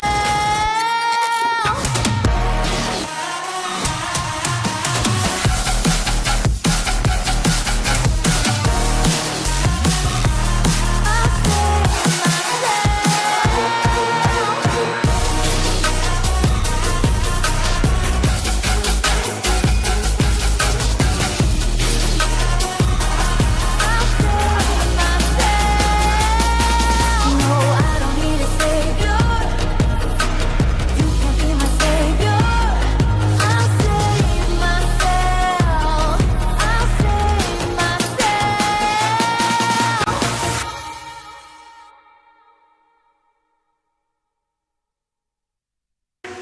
Can somebody take my breath away?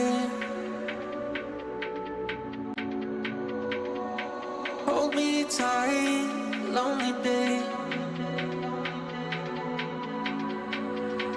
I've been searching for something to ease my mind, till you came along, never thought I'd find. Take me away in this moment when I'm here with you. Been chasing this feeling, now I feel brand new. Get on a plane, go wherever with you. Take me away in this moment when I'm here with you. Been chasing this feeling, now I feel brand new. Get on a plane, go wherever with you. Take me away.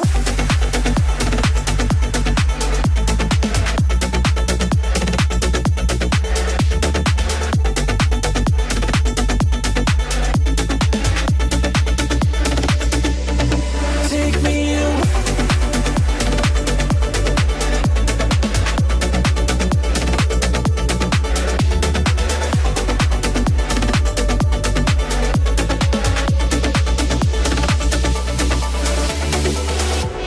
Somebody just took my breath away. Held me so tight, it numbed my pain.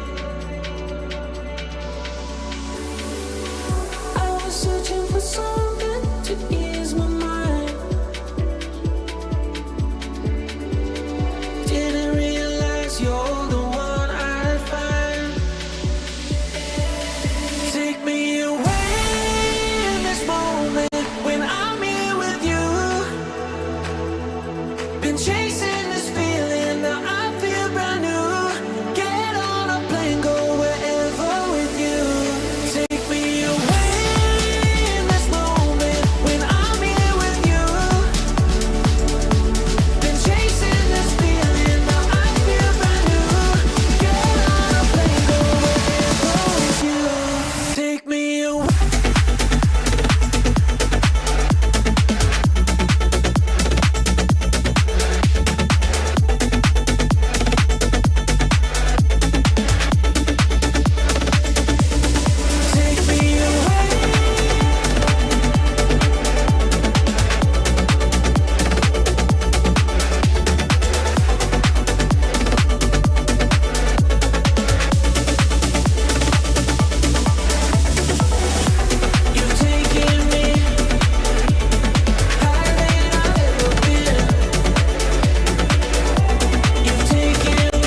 wondering in its place how I'm gonna spend my time searching open space. So we still come back for more, leaving it behind isn't always easy, but how we tried. No more. I see you hide. The stars aligned, and we had everything to heal us. No fear, no fight, as we decide to put the distance back between us. Take it away now. Take it away now. Are you letting this go? Take it away now. Take it away now. Are you letting this go?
I can go anywhere, walk the desert in the sun, lost and I don't care.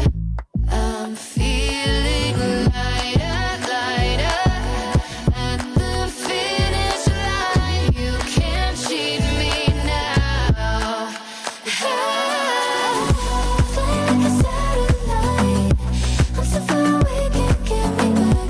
You wanna pick it in my mind, cloak and dagger, snakes and ladders. Thinking of the reason why it's always the weak ones who attack. You got nothing else in life, it's all that matters. Snakes and ladders.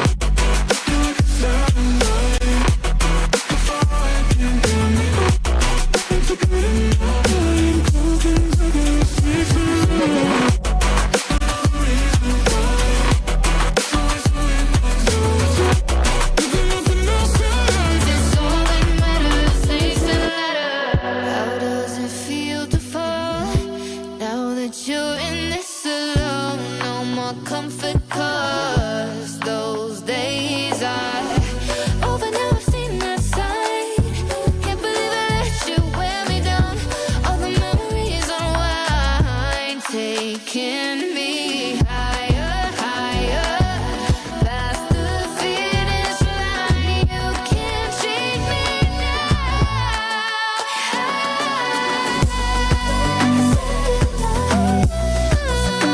can't get me back in my mind. Like snakes and ladders. Thinking of the reason why it's always the weak ones who attack. Nothing else can last. Snakes and nothing else can last. It's all that matters. Snakes and ladders.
Seek me out, hear me shout, come get it, don't you sit me down. Right now, want you acting like you in the wild. Don't stop, give me no doubts.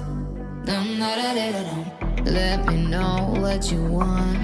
Your dark desires and your thoughts. Yeah, you can hunt me like a sport now.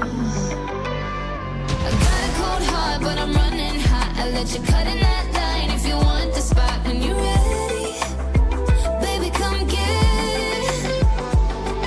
You better work hard, what you waiting for? I'm not a domino boy, but I'll take the floor. When you're ready, oh baby, come get it.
Just yet, this stillness is just a phase. I need to find my purpose again. It's been hard to keep my composure, and I really wanted to be over. Innocence and summer rays, we come back swinging. When it all comes crashing down on us, stand your ground. Faith is something that is really hard to find. So take it on yourself and keep your head up straight. Brighter days will come, so you better be prepared. When it all comes crashing down on us, crashing down.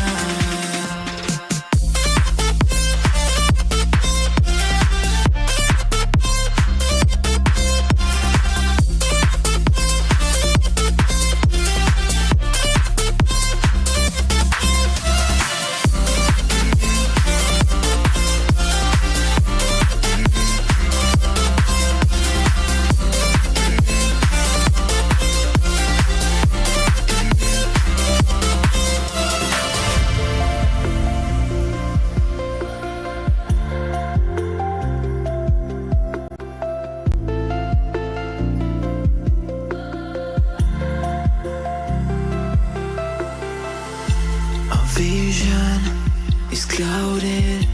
It feels like we've been aging faster. I feel so secluded. I really wish that things got better. It's been hard to keep my composure, and I really wanted to be over. In a sense, in summer rays, we come back swinging. When it all comes crashing down on us, stand your ground. Faith is something that is really hard to find. So take it on yourself and keep your head up straight. Brighter days will come, so you better be prepared. When it all comes crashing down on us, crashing down.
On another level,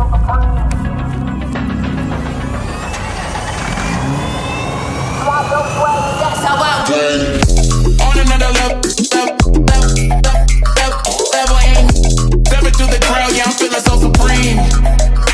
Feeling so no one above me. Stepping through the crowd, yeah, I'm feeling so supreme.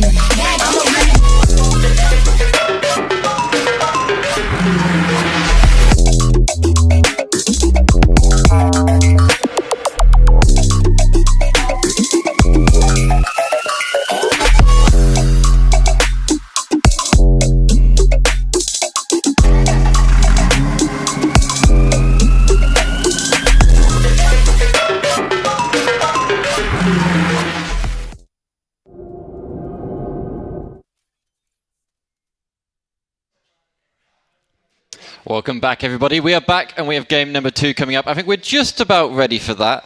I do want to mention to everybody here in the theatre, as well as everybody watching around the venue today, we do have 2 side tournaments that we'll be having. We will have them both tomorrow.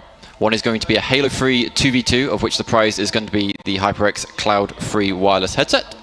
And we will also have a classic Infinite FFA. We do love a good Infinite FFA. I've got some names in mind that I think might do pretty well in that. Depends if they'll be playing in the main bracket, of course, at the same time. Yeah. But yeah, I just wanted to say that the prize for that is going to be an Omen 25 esports monitor, and I believe you want to give us a little bit of info about that. Of course I will. Plenty of info for you.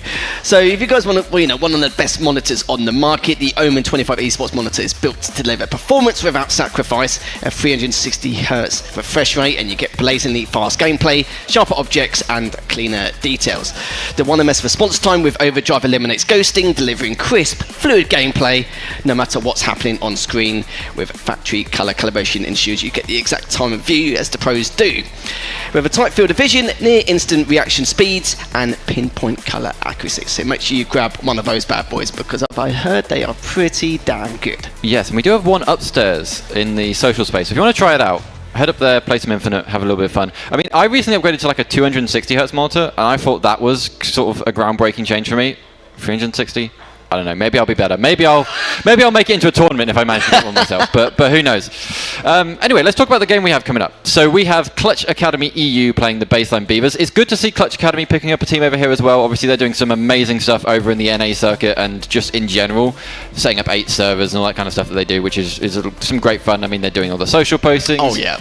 We love an org that gets involved with the scene and how it's going. And the Baseline Beavers, I think you're familiar with quite a few of the players there. They're a little bit of the old guard. Oh yeah, played with them, played against them most of my life, and they always, well, a lot of the time got the better of me, so to speak. And you've got players like Riots, who've been around since 2007, 2008. He's been here, it must be his 18th year by now, which is unreal, absolutely unreal. But you got to remember, players like Riots, he's still put on a good KD 1.14, but Lunny is going to be the saving grace on this team if they do want to defeat Clutch Academy. 1.18. Only just edging it, but it's not just based on stats, it's based on his methodical play and how he actually performs. Terry, God, you can't beat a bit of top 4 Terry, can you? He's a lovely guy. He's looking for another one to add to his portfolio to see if he can grab another top placement.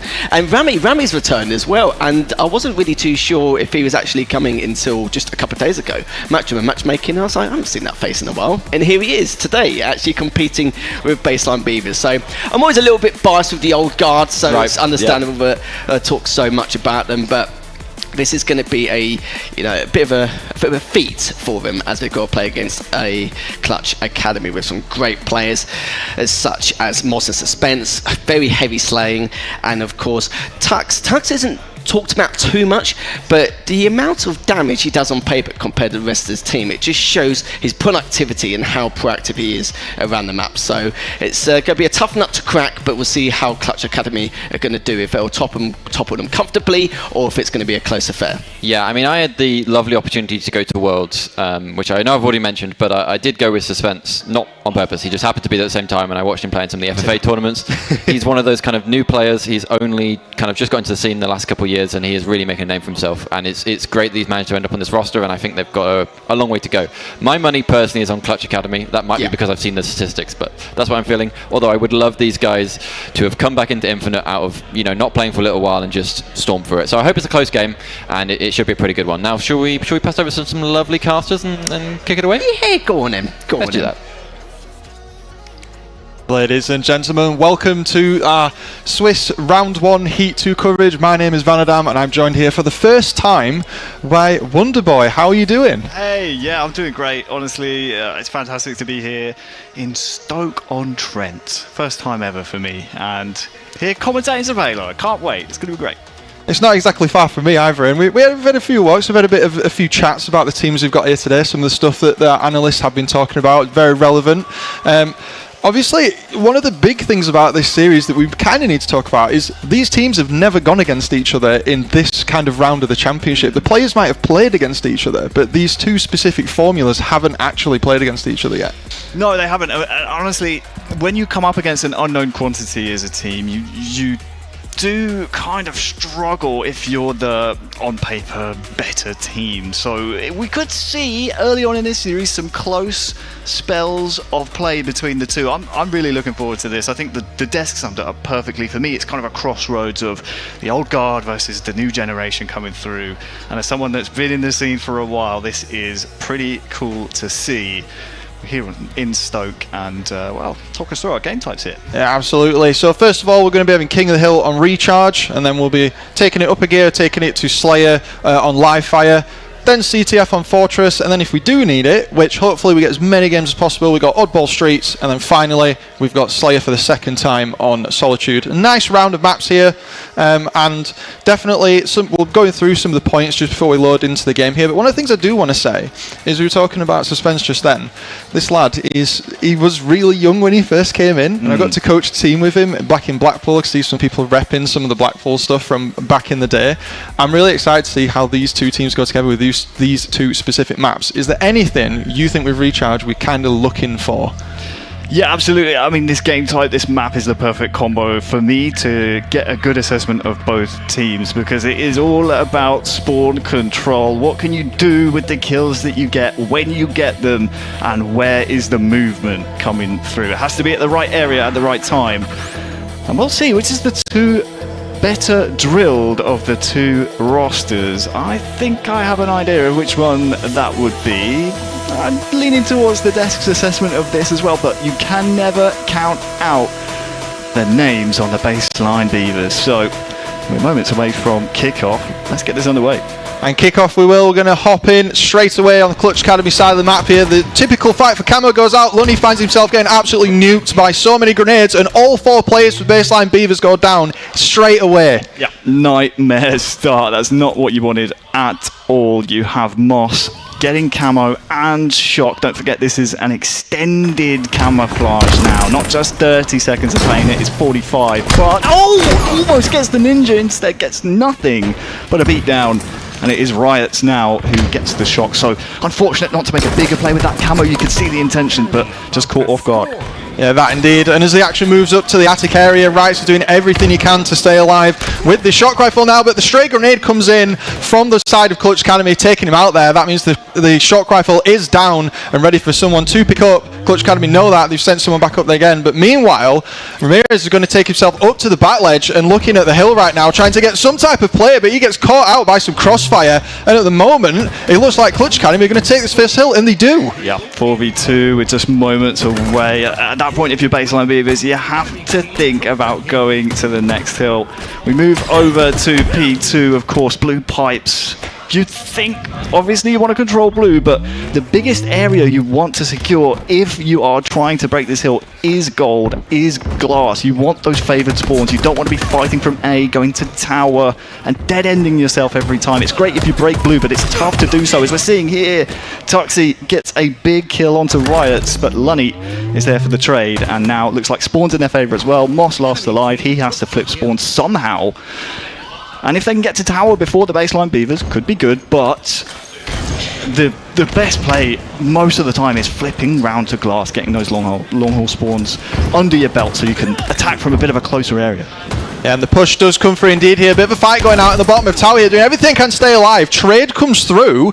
Slink finds himself the last person alive 1v1 on Clutch Academy with the 1v1 going on. The respawns are coming in. A fight comes out at the back of the pump. He gets taken down as well. And you can see just off screen, Moss is rotating around to try and get something in here for this hill, which has been up quite a bit longer than the first one. But Clutch Academy are continuing to hold. Yeah, it's a bit of a scrap here. Camo in around 5 or so seconds. So big kills here in the 2v2. Meanwhile, Clutch Academy have made some major progress on this hill. They could even think about just finishing this if they wanted, but instead they have the eyes on the camo as well.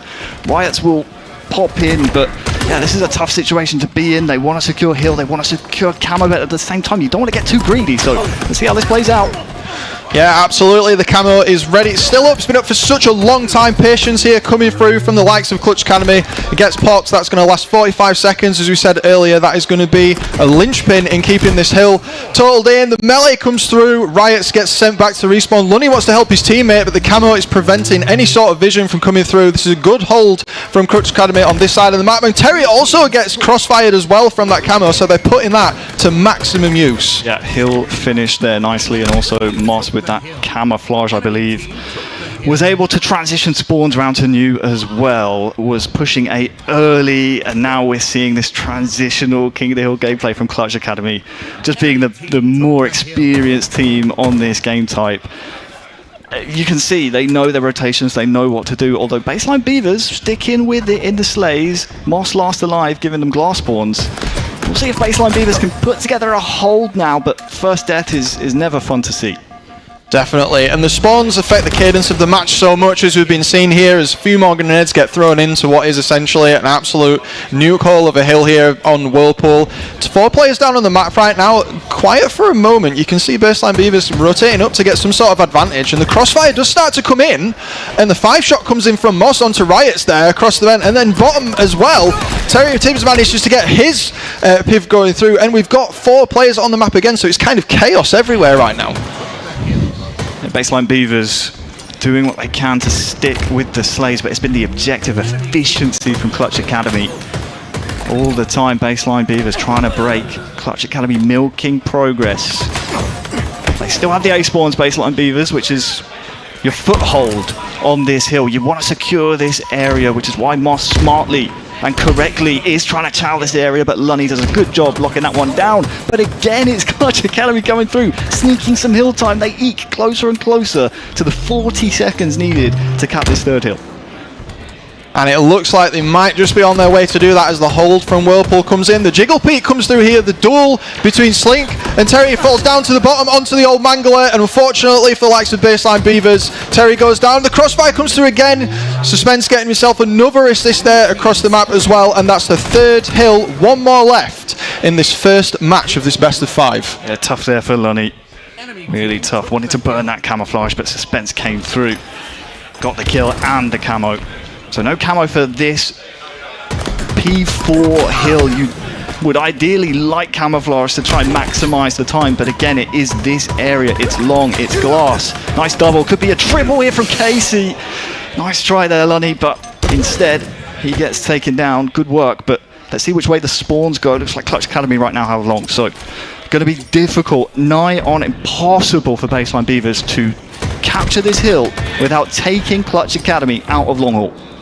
And there's so much kind of unsung, so many unsung battles that go on off screen here as we pan across. And look at this shootout that we've got going on between Longhall and the back of Blue here. Lunny's kind of got himself at the side, but the crossfire comes in from the back, and Ramirez thinks he's got the space to be able to get it in. And 3 players from Clutch Academy just get absolutely deleted from the screen. Suspense doing everything he can to stay alive right now, giving them dancing shoes, but the nade catches him out just as he was about to get away there. And this hill, this time in this game here, Baseline Beavers getting a bit of time there, getting some deaths onto Clutch Academy, but it's already turning around already. Just a couple of cardinal sins there committed by Clutch Academy. They had all they needed. They tried taking blue. You don't need blue for this hill. It sounds crazy because it's right here, but you can, I mean, at 3-0 up, 2 minutes left, just play denial, stop them with damage getting in the hill, and even if you're weak, just back down, keep long, keep the good spawns. They pushed blue, got taken down, and then they spawned A and went tower, which is an absolute cardinal sin. But somehow they make it work. They get the kills. It's 3 down for a moment, just again there for Baseline Beavers. And we are, well, about 15 seconds of hill time away from this being a fresh 4-0. Keeping yourself on the map is going to be the best way to get damage down and get your team into an advantage position. And here we're seeing just so much damage being put out from the likes of Clutch Academy. Terry's trying to do everything he can to get in. The 2v1 comes through, crossfired from the back there from a little like whirlpool. And again, both teams are holding out. Look at the fight that's going on. Camo's coming up soon as well. That's going to be so pivotal in ensuring that Clutch Academy are not able to clear this game against Baseline Beavers right now. They need to get set up for that camo. Yeah, you're absolutely right. Sadly for the Beavers, it is Suspense who grabs the camo. He knows exactly where they're spawning as well. So while the Beavers get more and more desperate, Suspense can just feed the information to his team and play smartly here. No need to try and force this hill. You've got 1 minute and 15 seconds left on the clock. You're up by 3. No need to take any unnecessary risks. And this one is just a formality at this point. Clinical from Clutch Academy. Absolutely, they're trying to do everything they can to stop them. Lunny on his last legs there, managing to get the kill off screen onto Moss there and hold. He's one shot though, so he's going to need some support from his teammates. The Slink absolutely flies around the corner and takes him out there. The Clutch Academy boys have everything they want right now. They could play Slayer, they could just finish the game just like that. And just as quick as the game went, it's ended. And Clutch Academy are going to take the first match of King of the Hill on Recharge. Yeah, really, really tough. I don't think Terry there quite understood the progress of the hill or how close it was to being capped. Tried to stay alive. It wasn't the time to stay alive in that scenario. Dropped down and just surrendered the game essentially to Clutch Academy. So it's 1-0 to the team that we thought would be the favourite in this one. The 8th seed entering this tournament. And wow, they look polished there. That was very, very impressive. Yeah, it did feel like a bit of a rock and a hard place there. Let's take us through the scoreboard right now. Slink getting himself 20 kills and going 20 and 10 there with 8 assists, plus 10 for his team. Also looking at Suspense coming in with a 12 assists for his as well, so definitely lots of teamwork going on there. But Baseline Beavers trying to do what they can. Damage across the board. Clutch Academy, as we said, they put out a lot of pain that game. That definitely gave them the edge. Was there anything you observed through there that you really thought kind of pushed the game in their direction? Yeah, I mean, it's the difference between the two teams. You can tell Clutch Academy, despite, I mean, I was chatting to Suspense a bit before, they were a bit of a victim of last-minute roster mania. This is how their roster came together, because you had different teams splitting up, you had players quitting the game, losing org, so they came together to form this Clutch Academy EU team. And despite the lack of practice, you could tell the fundamentals are there. They've played enough Halo Infinite to know, okay, we have the blue pipe seal secured, the next one goes A, let me push A. Let me secure the money spawns. Let me secure those down. Whereas the Baseline Beavers, perhaps, you know, here for a good time. Arguably not a long time. We'll have to wait and see if that's the case. But they were just a little off the pace. Clutch Academy always one step ahead with spawns. So, yeah, I think the overall takeaway was that just missing a bit of match fitness, if you will, there from the Baseline Beavers. Slayer live fire up next, though. Yeah, and as much as Halo is kind of like we like to meme about it, like how shoot gun, you know, shoot gun win game, there is a lot of macro play that goes into objective game modes like King of the Hill that potentially goes unseen by a lot of viewers, like managing spawns, looking at key power locations on the map that allow teams to kind of plan ahead, you know, the whole Halo is chess argument. And I think as we step into a Slayer, you know, the cadence of the game is going to change because our players, they become the objective. They're the thing you need to take down to be able to win. Yeah, absolutely. It's not just that, it's when you move up the ranks and you move up towards more the pro level, you get into things like making the hill guy relevant. You know, if you're trying to break, why would you allow the guy standing in the objective to be included in the team fight? So you try and find ways to take fights to isolate that guy, make sure he's out of the action. But a similar thing could be said, of course, about Slayer. You can't just say, oh, just kill them 50 times before they kill us 50 times. It's not just that. You have to secure space. You have to secure all kinds of different things that we'll get a chance to talk about. But also one thing that was definitely prevalent from like year 2, I would say, onwards of this game is the trade potential.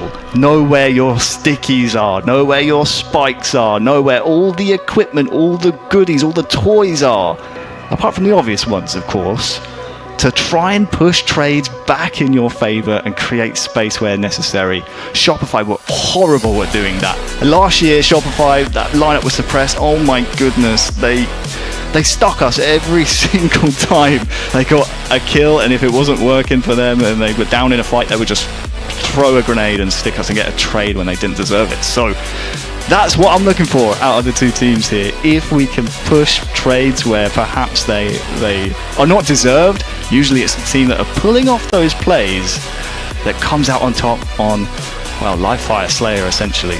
And especially online, we'll be expecting a little less shenanigans than what we usually see online with the melee trades, and there's all the toys available to be able to make sure that you don't even have to trade. We've got the QT on screen right now, that wasn't in the last map. We've got the camo returning, but instead of the shock rifle, we've got the fan favourite, we've got the S7 as well, which we never get disappointed by with the action. We saw an overkill on stream earlier on involving the S7. I'm a huge fan even after all these years, and I think these players that are about to be landing themselves on live fire are as well, so we'll have to see what they're thinking about that. But in terms of general live fire strategy here for Slayer, while we're just waiting for the loading here, what is your big takeaway? What is the simplest thing you could let people know? Well, this was a game type we struggled on a little bit on various rosters, and usually it comes down to not anchoring a certain area of the map. Usually 9 times out of 10 it's tower. You want to stay at tower, make sure you have a home base, make sure you have somewhere with height that you can tell exactly where the enemy are going. Tell your teammates, basically be like the Eye of Sauron on the map, and just if you can get a snipe there, it's great. However, if you're there without any kind of tools, it's still really useful for your team because you become the tool, and not in an insulting kind of way. I mean, you are the most pivotal player on the map. So just having that home base, having that anchor point, especially against teams that like to rotate around and try and do, it's a very flanky map, live fire. You can catch players off trying to make those sneaky plays. So for me, the team that controls tower is more than likely going to set themselves up for success here.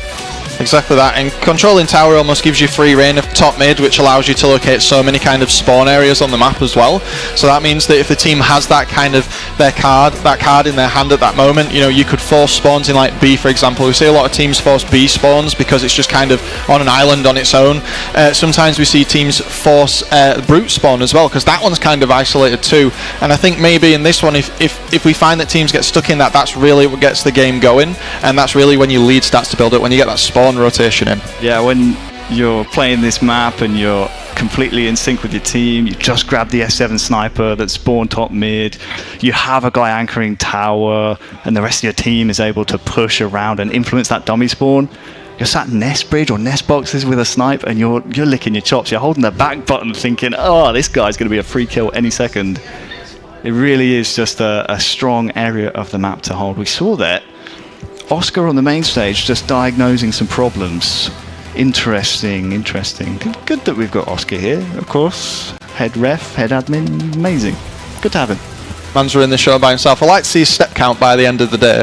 I've not seen him huffing and puffing yet, but I think he might be tired. Levels, heart rate levels. I do not envy running admin for a tournament. I think we've got the ease of it here. We just get to talk about some Halo, and that's about it.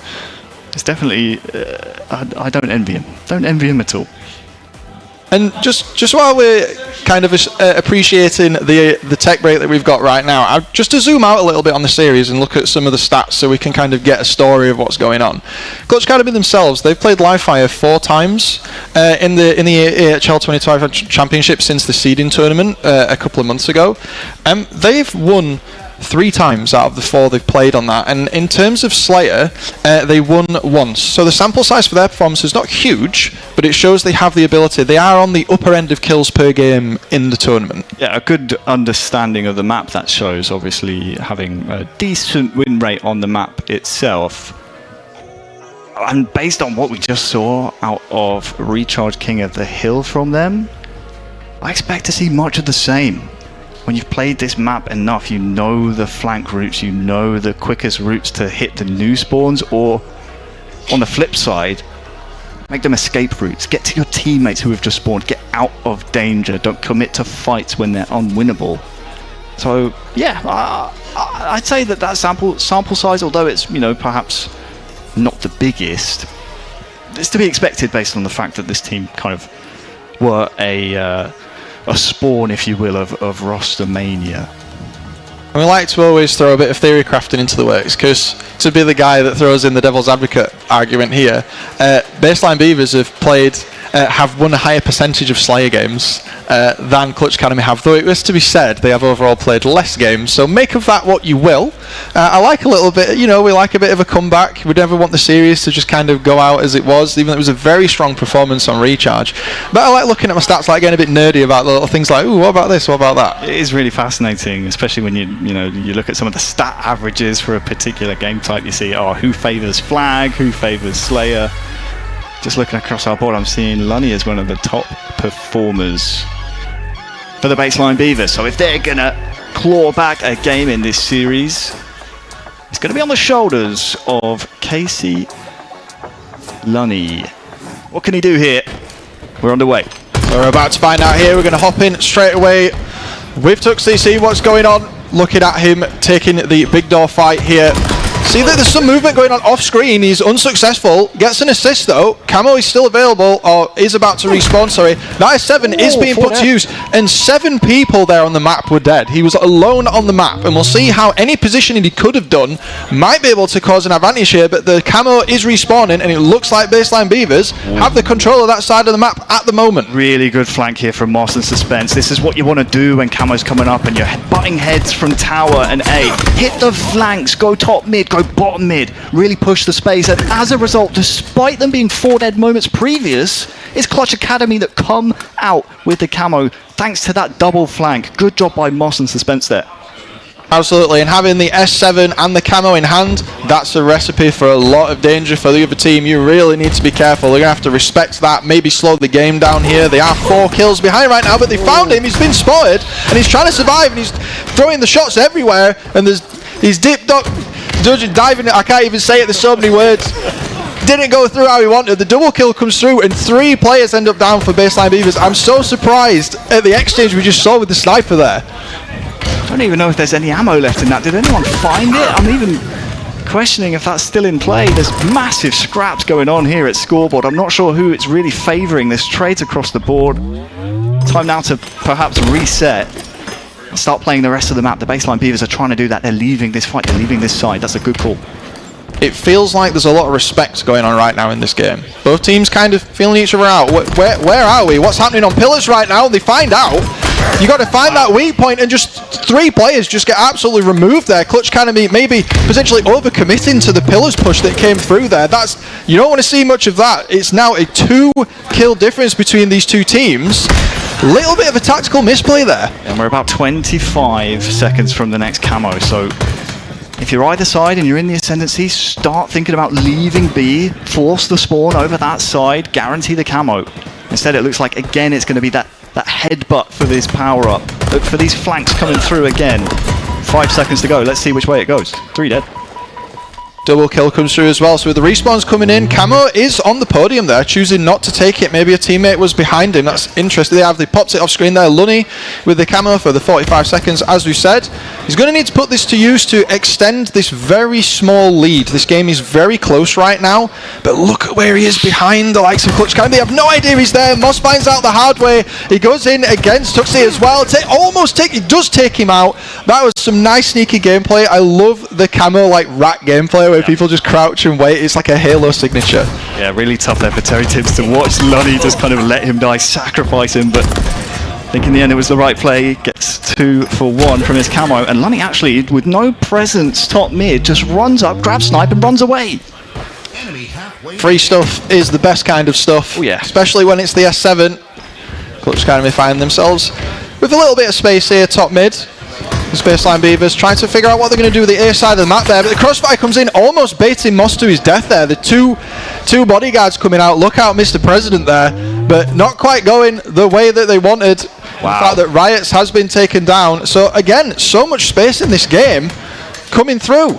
Huge rotation from Lunny. Gets all the way to Nest. I believe he still has snipe in his possession, so he's sacrificed A, gambled on Clutch Academy pushing there, and they were just chasing ghosts.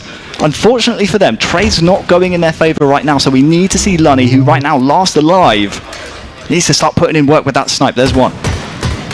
the scoreboard here is flip-flopping so fast between these two teams. This is such a different story from what we saw in the last match. And with the S7 in hand, with 2 shots left, Lunny might have exactly what it takes here to tie up this game. Petzvilu there looking to try and get some shots in. There's a huge push coming through, and trades come out across the board there. 2 for 2 for both teams. Make that 3 going down for Clutch Academy, but we're still on a 2-kill gap. Yeah, we're about 35 seconds, I believe, in the next camo as well. So if you can force the enemy team on that B spawn, start leaving that area, make sure that they stay over there, you're going to give yourself a really good opportunity to grab that next power up. Riot's here, probably going to go down on tower, so looks to me as if this camo fight coming any second will be telling for the rest of this game. We're into the end game now.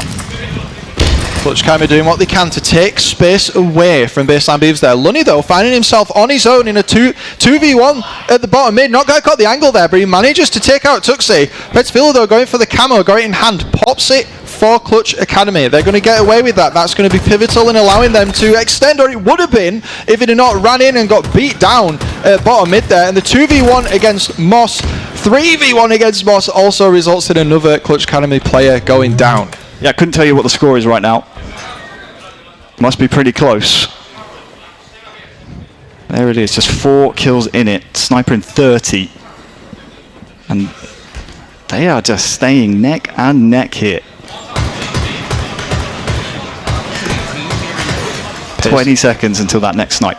Yeah, and the pacing between the two teams, you can feel it, we can feel it here, so you can feel it at home. The pacing and the way that they're respecting each other as the fist comes through. Suspense sends the message there, but just gets taken out from the push. Lots of team fights going here on the back side of the tower. Sniper rifle is up in 1 second as well, so they need to make sure they're alive to be able to combat that, because when the game is this close, giving the sniper for free to the other team is almost guaranteed to be one of the biggest mistakes you can make. And off screen the headshot comes through with the 5 shot there from Riots. Ramirez helping to take out Tuxie as well. So 45-39 right now. Not a lot of space for error from Baseline Beavers. 4 kills to go, and you have snipe. Make it 3. That's what you needed to do. Take down the snipe player. Can Ramirez turn back the years with this S7? 4-kill game. Gotta slow it now if you're Baseline Beavers. Let this man do the work. The S7 hold on top of the tower here is the old favourite for live fire. This is the area for danger. You got to be real careful if you're pushing around. Suspense gets tagged, and the sandbags push comes across as well. Moss finding his safe passage there down 2 pillars, but kills are happening off screen. Petzvilu takes down Lunny, and then Terry Tibbs gets a kill as well. It's 2 kills left now, Wonderboy. There's only 2 kills left for Clutch Academy to take the second game. The fight comes down. Lunny bits and switches. Suspense there. Oh, what a flank! It's 49-45. Huge flank. Wins the game. Unbelievable there from Moss. There were fights all over the board there, and if you're Ramirez, you're telling your team, just live, just literally hold down tower. You don't need to move. I've got the game in my hands. Just invite them in if you need to. Moss saw the gap, took the opportunity, and the damage done by his teammates was enough to see him come through and just cat amongst the pigeons and win game 2 to go up 2-0. That was a very explosive end to what appeared to be a very close game there. 17-12 coming through. Petzvilu at the top of Clutch Academy, but looking at the likes of Baseline Beavers as well, very even across their team there, but noticing maybe slightly less assists, maybe less opportunities for them to capitalise and able to close out kills, which led to this loss. Yeah, shout out Suspense that game. Most damage, had double digits assist there as well. Was really the leading gun for his team, but Baseline Beavers, they were in it, they were sticking close. We saw signs of life from them, some really good understanding of the map. They were rotating the right way, they were escaping and leaving areas. But it's just that raw firepower that Clutch Academy are providing us here, Adam, that has been the difference so far. I mean, Taylor, the tape is map 1, no match fitness. That match fitness starts to come back, that sharpness from the Baseline Beavers in game 2, but it has not been enough so far. And as we step into our 3rd map, which could potentially be the final one if Clutch Academy can stay locked in and take it, Fortress CTF. Slightly different beast to Livefire Slayer. 2 snipers this time. Yep. we were talking off stream about the massive importance here of the overshield and how that leads to teams winning games on this map. Yeah, I think our mentality this year on Nemesis was, it's not really the snipes that win this map. Yeah, the kills look great. It is the overshield. It sounds ridiculous, but think of the flag runs you see on this map. How often are they used without or happen without an overshield being in play? Like, it's very, very rare. The key to getting that overshield is being at the right place in the right time, and it's dropping down onto the overshield. So let's see which team favours going from bottom and down low. Not really seen it work that often unless you get a godlike timing. Instead, I would like to see either side try and drop down from above, and then as soon as you get that OS in play, put it to use. Height is definitely one of the big things on Fortress. We see lots of teams hold out top tower, which you can see on your screen now, but also ring 3 in the ledge that goes around there as well. Many key CTF kind of pulls, setups and scores usually come from your team holding multiple high points on this map. S7 or no, usually accompanied by the overshield as well. A lot of teams tend to go for like the elbow lockdown, like they take your armory and they spawn you in elbow. Do you feel like that's still something that teams do?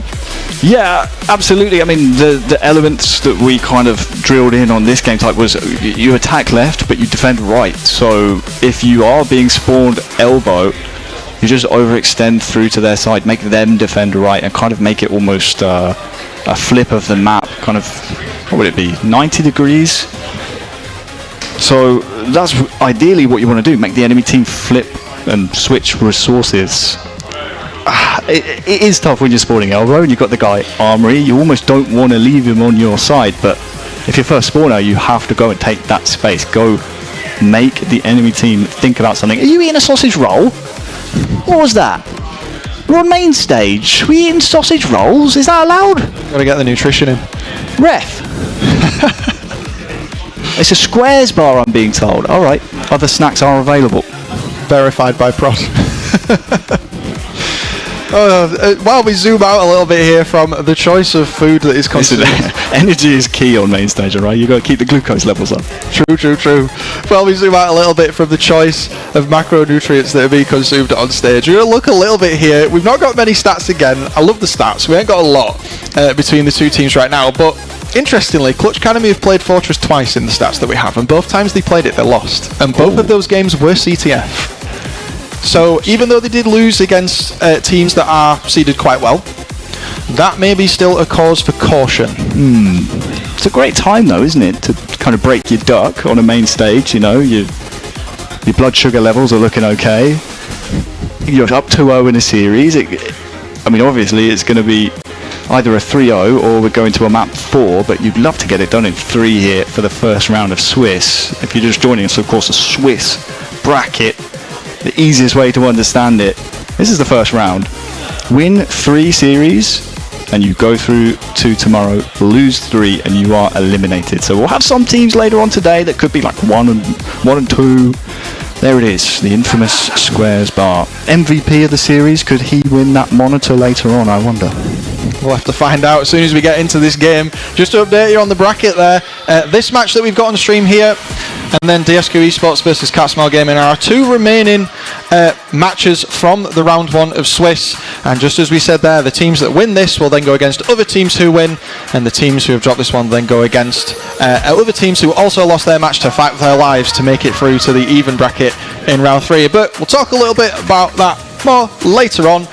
We're going to try and get ourselves back into this Fortress game here. We've talked about the stats. We've seen the story of the series so far. What do we need to see from Baseline Beavers to get this across the finish line and take us to a game 4? Let's just win the areas of the map that we need to win. I mean, you've got an overshield every 2 minutes. If you execute on every single one of those, 99% of the time, you're going to come out with a dub here on map number 3. The first one up straight away. So let's see, where's the chow? And well, it's not looking great for them as Suspense grabs the first one free of charge. Camo, the overshield chaos is absolutely guaranteed on this map. But it doesn't matter there. 3 players down for Clutch Academy really early on. Baseline Beavers may be able to get some space. And they gambled everything on the OS. They didn't grab their own snipe. Tuxie now is faced with extreme pressure. Nice 5 there from Slink, I believe it is. But yeah, I think that was a real gamble for the OS. They grabbed it, but nothing happened. And you absolutely have to be careful with the resources you have available on your side of the map. And while we were talking about the OS and how important it is to the strategy on this map, it didn't quite contribute in the way they expected there, and they risked the sniper as well. Baseline Beavers find 2 of their players down right now. We can see here that Clutch Academy are trying to get a hold a little bit on their side of the map. Yeah, respect that though from Terry. He's doing the right thing off spawn. If you're spawning elbow, try and extend out the left side, make the enemy team have to come back. You can't stop at halfway, you can't try and fight back. Go straight through, get down to their armory, get to their spiral, give them something to think about. Fortress is one of those old style Halo maps, right, where you have to imagine the invisible line where your team can go and their team can't go. And right there, what you were talking about is one of those examples. And as we get into the back of the base here, we can see so many fights erupting around this flag, which still remains on its podium, as 3 players from Baseline Beavers find themselves in respawn. Riot doing everything he can to stay alive. He has to stay alive here to enable some form of pressure for his team. The overshield will be up in 15 seconds as well. Yeah, let's fight for height here if you're either side. Oh, nice no-scope to finish off the killing spree here. 10 seconds till that overshield.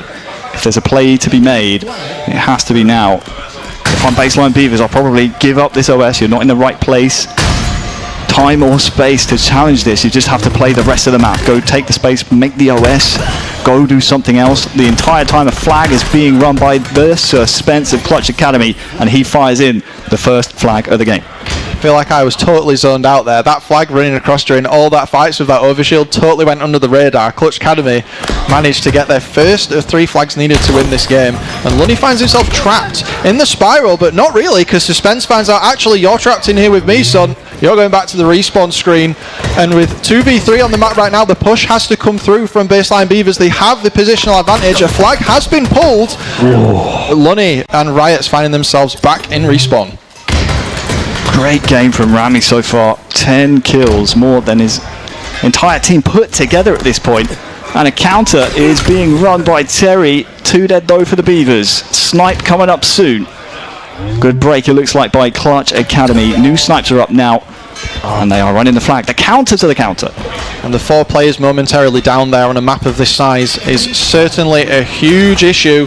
And this red flag is slowly making its way back to the podium of Clutch Academy, which is going to get themselves the almost back-to-back cap. That's 2-0. And all of a sudden, the series is almost potentially at an end. Baseline Beavers now, not much breathing room left. Yeah, you're on the ropes right now. Baseline Beavers. Win probability in this series probably around 0.01%. You're down 2-0 in game and series. So you're telling me there's a chance? There's probably a chance that they won't win. But let's see, 15 seconds till OS and the final flag is being run. I don't think Suspense has been shot here yet, has he? Ramirez in the enemy base trying to stop these flags moving, but the whole time Suspense is thinking about this overshield. So you can look at the flag, I want the power up. Solo overshield here. This is going to be the difference between the game continuing and the game ending. Both flags are away. We're in a standoff right now. Cannot score if flag is not at home. Overshield is picked up off screen. We're going to have to make sure that that return counter doesn't hit 0. We're going to get all set up, get all cozy. Try and make sure that we can keep this flag well. We need to look how Baseline Beavers are just getting absolutely crushed into the top side of their armory here. 3 of their players right now in that same area. They have to expand and get some space. Rami is trying to do that for his team. There's a flank somewhere. And it's right behind him is Moss FPS. Does get traded though. Good awareness. And, well, they do get a touch. The Baseline Beavers. This game will continue. But we have a little while out of them until the next power-up comes up. Fun fact, at the same time, both snipes will come up as well. So we'll have 2 flags out, 2 snipes up, and 1 OS spawning as well. So it's going to be absolute anarchy if it gets there. Oh, I think he got the touch there. The flag did move. But these types of standoffs are the worst in Halo Infinite, especially in a map like Fortress. The push from the other team can be relentless. The map is almost so clear and open in its sightlines that there's never really a rest point there. Let's gets taken out off screen. I think we went away and the hitmark thought someone had died there, but they actually didn't. Ooh. That was a big kill in the back of the base. But 2 players go down for Clutch Academy. It's 2v3 right now. They have the pressure. Riots finds the 3rd. Oh, Slink on the re. No, sorry, Slink with the touch. Ignore me. I'm old. 25 seconds till 2 snipes. And OS comes up. It's a big fight coming up. There's so many things going on right now. Trying to keep track of all of that. Starting to get quite difficult. 13 seconds down to the overshield. They're going to need to get that height we were talking about earlier on. They're going to need to get that dominance. 2 players down for Baseline Beavers there momentarily. You can see Moss taking space for his team. Trying to take out Lunny so he can't charge it. Gets him. Big kill. With the headshot. That is going to give them such a tactical advantage for this overshield. And the snipes up. Suspense pick the snipe up there and Moss gets the overshield. Well done, Moss. If Lunny gets away there into basement, it makes grabbing this OS so much more difficult. Instead, takes Lunny down, grabs the OS for himself. And this could be the end of the Baseline Beavers if Clutch Academy play their cards right. There is a snipe on the side of the Baseline Beavers. It's in Terry Tibbs' hands. And now he's dead. Oh, and Tuxie goes down as well. Moss is trying to push 2v1. Backside of the stairs here. Riots has the game in his hands if he's keeping his team, and he goes for the 1v1 and he gets the melee as well. Absolutely huge kill for his team there, keeping the flag firmly on their side of the map. Now the problem is the snipe is down. Do they know about it? Terry died with snipe on their front base. So there's a snipe in play right now for Clutch Academy, but okay, we have a push and there's a flank from Slink and well, no one's there with the flag. He's on the re, there's no chow. And both flags get read. What? How could this happen? What? That was not what I expected to be the outcome of that that flag standoff. Was easily half of the game that we've had so far. That was such a long period of time for both flags to return. Both teams full committed to the flag not being able to be scored, and here we are, and the push into the back of the Baseline Beavers base as well. Just look at the disrespect. Moss comes in for the flank as well, and Riots once again finds himself the only person alive. You can tell Slink right now feeling himself. 20 seconds till overshield's coming up as well, so the Beavers being pushed back into their own base. This is not where you want to be. You need to take some territory here in order to contest the power up, but the flag is going to be pulled by Suspense after the kill. Riots last alive, flag on the move, power up coming up. This is a big passage of play here to put the Beavers down, and Clutch Academy look to be on their way to going 1-0 in Swiss. The repulse there, absolutely huge MVP, but he falls short. Look how close it is to ending the game right there.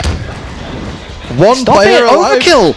Lunny says, hang on, I didn't hear no bell. Kill tack from Lunny, 5 in a row. Give me the POV of this man.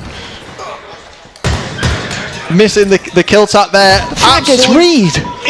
It's an insurmountable action there from him to try to get this game to go the way that his team wants it, and yet here we still are. Terry doing what he can against Moss, and somehow I thought he was going to get that there. The game is descending here into chaos. I don't think anyone expected a kill tag and the double reset earlier on. Definitely not. Big win there by Riots. He stays alive in the enemy team's armory as well. New snipes coming up soon, securing this side of the map for his team. 4 dead for Clutch Academy. They will spawn on their new snipes, so this is going to be a tough run here for Baseline Beavers. They will have to work for this, but this could be their first flag on the board. You have to be really careful here with the crossfire coming over from the sniper rifle. You can see some of the players from Clutch Academy trying to get him, but he just gets across the finish line there. No goal line stand today, but in the old ages of Halo, you capture the flag, you overcommit, the counter cap protocol can begin, and the red team flag is making its way across there. And with sniper rifle in hand here from Suspense, this is looking pretty tough. Oh, they got the first 2 kills, 3 kills as well, and it was a hard-fought play by the Beavers. The flag is on the podium. No kill tag this time around. Laughs come in from the Suspense, and Clutch Academy EU will take down the Baseline Beavers 3-0. Wow. There was almost enough gas in the tank. Like, there was moments with Baseline Beavers where you felt multiple times like, oh, almost, and then Clutch Academy were just like, nope, stop that right now. We're taking this a 3-3. I've never ever seen a kill tack to stop a flag and keep your team alive when 2-0 down in the game and 2-0 down in the series. Lonnie, thank you for that. That was amazing. Shame we didn't get to see any of the kills, but they'll be a team to look out for. They will go and fall to 0-1 in the Swiss. They have 2 more lives left in order to make it to the bracket tomorrow. So last 2 maps not needed, but my God, did we get a bit of a show there on that last one. I can't believe, I mean, kill tack. You know what it was? Yeah. The squares. Yeah. You eat squares, you go into an absolute barn burner game of Halo. That's what we're going to take away from this. There's no other explanation. Well, you heard it here first. If you want to be absolutely cracked and get a kill tack, then you need the squares. But as we go through the nice little graphic of the winning team there, Clutch Academy securing themselves the 1-0 to the next stage of Swiss, we're going to kind of think about just the chaos that we witnessed there, and just really consider how rare it is to see something like that. Yeah, I mean, that is just a never say die attitude from Lunny. Truly, I thought it was done and dusted, but then we see the overkill, and then he gets another kill, and then all of a sudden the flag's being run the other way. Yeah, very, very rare you see that happen. Very rare indeed. And after that absolute carnage of a series with all the stuff that we saw, we're going to throw it right back to the desk for them to break it down in the best detail that they can. Thank you very much, guys. That was an interesting series. I felt like it was a bit of a stomp, and then for some reason there was a fire lit beneath the baseline beavers. We saw that kill tack, as the cast just wonderfully described. But we can talk about them as much as we want, but ultimately it was the Clutch Academy EU guys that did walk away there with the win. Nearly a 1.4 KD across both games there for Moss. I mean, that's pretty exciting.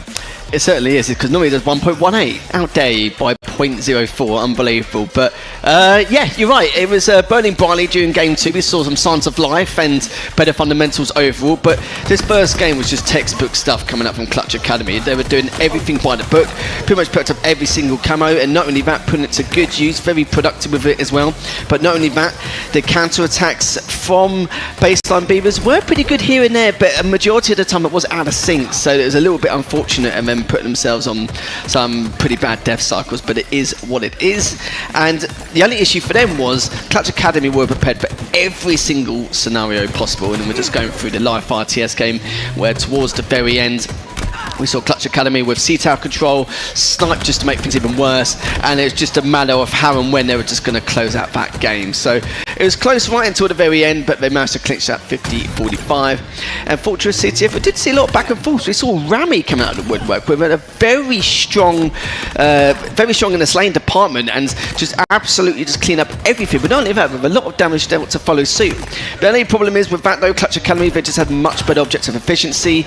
We saw the both each other take each other's flags back. It was in terms of how things were progressing from there, we weren't really too sure how the outcome was going to go. And Lunny, you know, bless him, he did everything he could right to the very end and almost getting the kill attack just to at least keep themselves in that matchup. But sadly, it just wasn't to be. That first game really was a true key indicator of what was going to come in that series. Yeah, and I mean, looking at the King of the Hill, right? I mean, you had like 37 sort of Hill interactions there come out of Terry Tibbs. He was almost half of the Hill interactions came from him. He was really trying to pull his team through, and that, I mean, he's been the player on that team that has been playing consistently more out of the group of them. It was a little bit more even going into the CTF, but I think it just shows that, you know, they're good players, they know what they're doing, but there was a bit of sinkage issues there. So, you know, maybe after a couple games playing together, we might see something better out of them coming into later into the tournament. But this was only round 1, so we do have round 2 coming up next, and it should be exciting. We will let you guys know exactly what matchups we have coming, but I'm sure we'll have a spicy one here on main stage. Oh, we certainly will do indeed. Always bring the spice here on the main stage. But with baseline beavers, I do feel like they can, you know, do well in this Swiss. They've got all the veteran experience. That's over 50 years total veteran experience compared to. That's double my age. Yeah, I know. Well, I'm not too far, not too far off.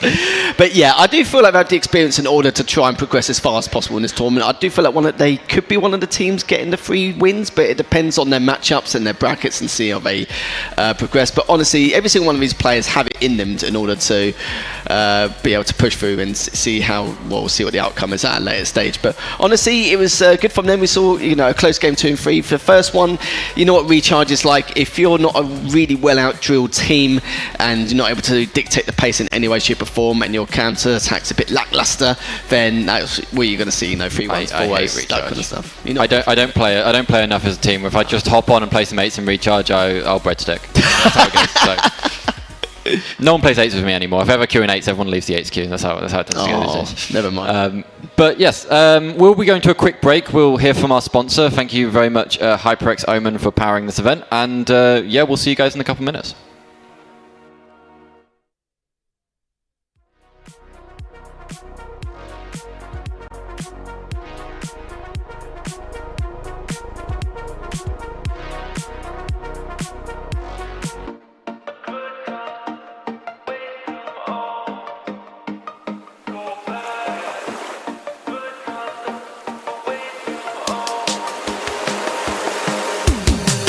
I've been in the good times already. You can see it on my face. I know. No more racing. We got it. We could reach it. Yeah, we got it. And you know I'm feeling good like that. So what you gonna do? And I can't stop thinking about you. But what you gonna do?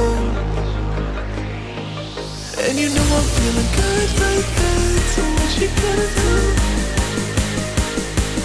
And I can't stop thinking about you. What you gonna do? What you gonna do?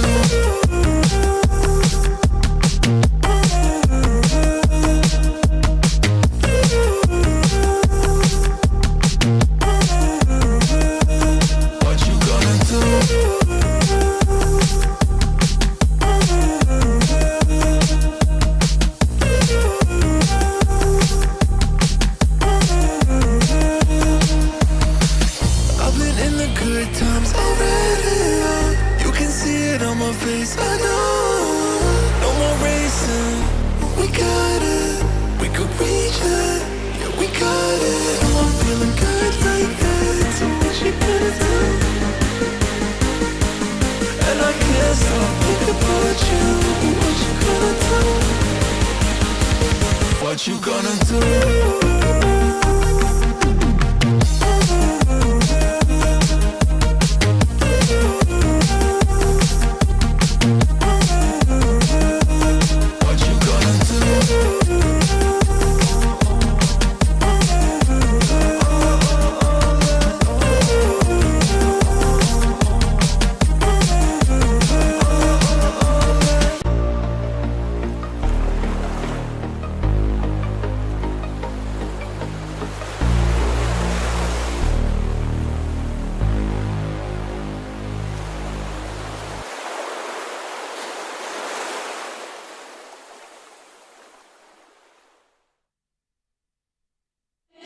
Kiss me like citrus and fruit, burning so sweetly.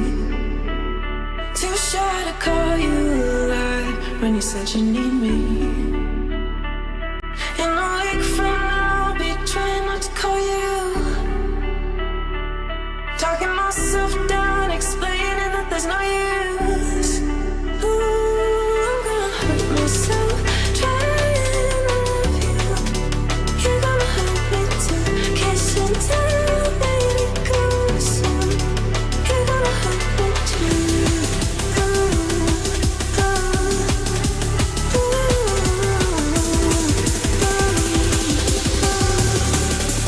You're gonna hurt me too.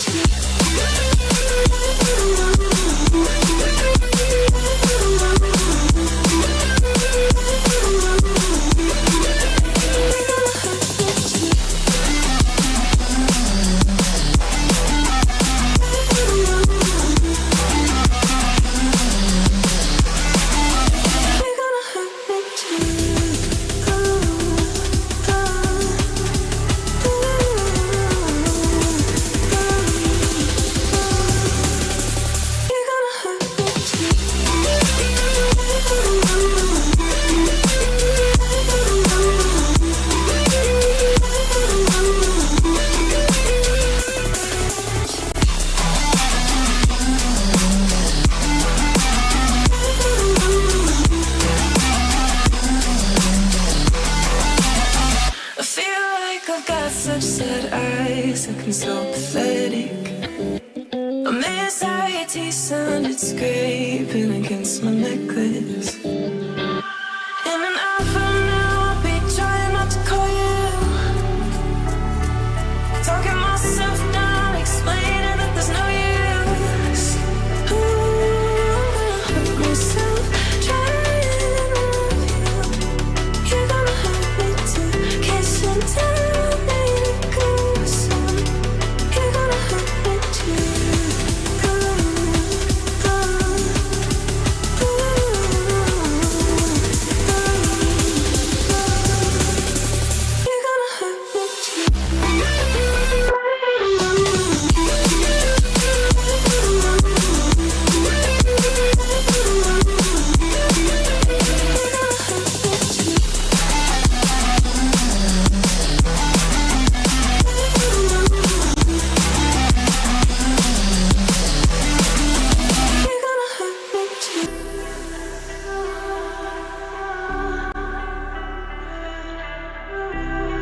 can feel this tide.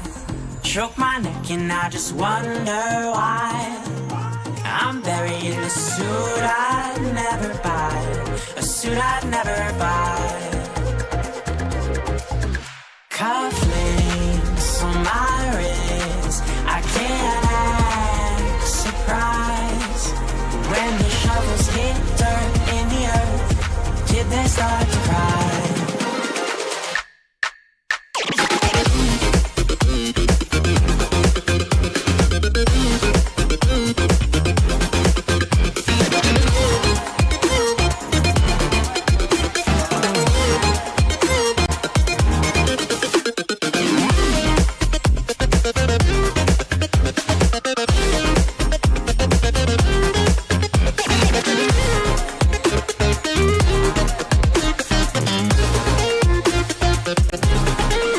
Since I'm 17, I've been looking for a place to make me be complete. I've been looking all alone out there for anything to make me feel alive.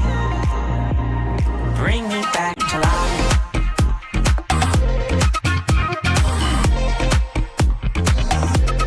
Bring me back to life.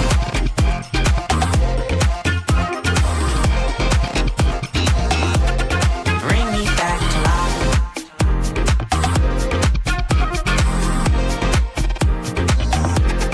Bring me back to life.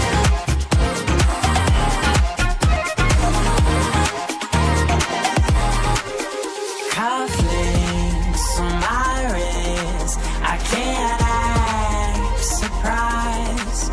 When the shovels hit dirt in the earth, did they start to cry?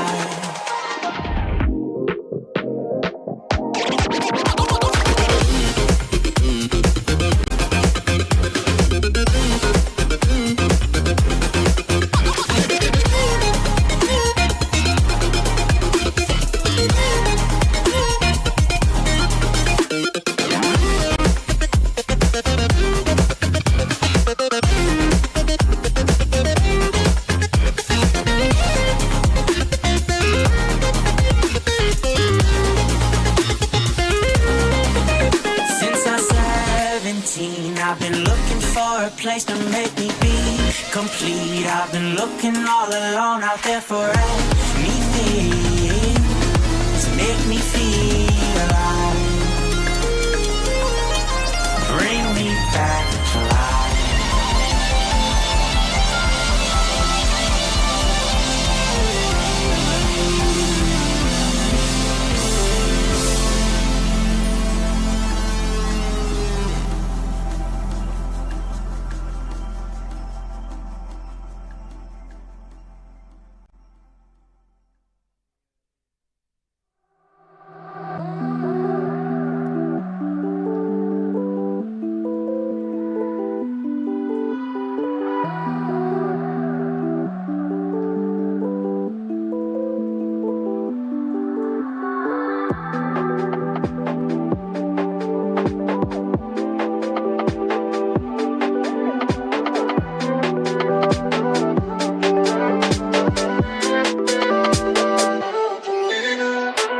I can't stand the distance. You're over there contemplating existence. Wish I could be of greater assistance. You're putting up this wall of resistance. Yeah, you can call me persistent, but why do we feel so socially distant? My brain needs to know this instance. Is it the system making us inconsistent? It's easy to blame the external. Is our love temporary? Is it eternal? I'm always looking internal. Tossing and turning at night, I'm nocturnal. I need to know, can we win this war? Or will we be soldiers left on the floor? I'm not sure. Feel like I'm winning, but I haven't kept score. And I just need to know what I'm fighting for. These nights they last forever.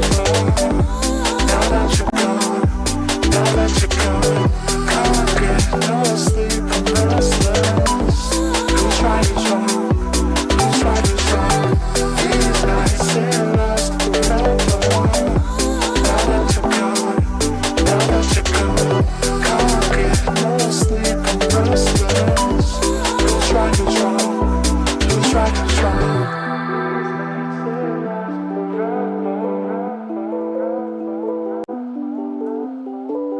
Can't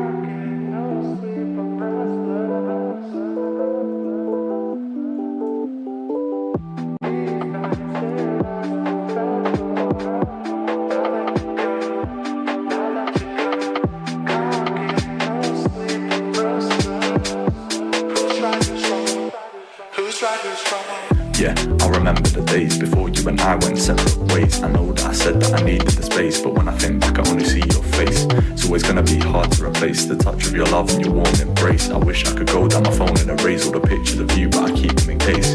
Don't know what I expected to do. Without all your love I didn't know who to turn to. Guess it's kinda funny how the tables are turned to. They told me I'd be better off, but that's not true. Now I'm looking for somebody who's brand new. You were my one love, you were my go-to. Guess I just gotta do my best to pull through, but I feel like I need to say I still love you. These nights they last forever. Now that you're gone, now that you're gone, can't get no sleep, I'm restless. Lose right and wrong, lose right and wrong. These nights they last forever. Now that you're gone, now that you're gone, can't get no sleep, I'm restless. Lose right and wrong, lose right and wrong.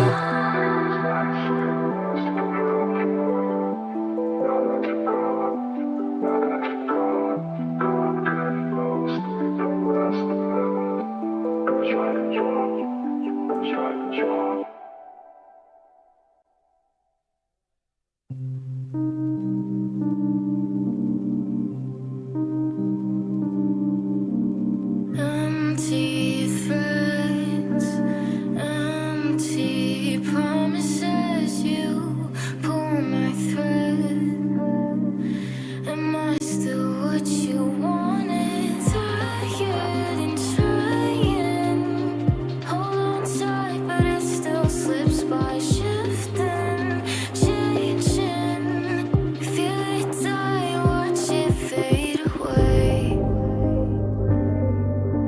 I miss being happy, don't know if I even was.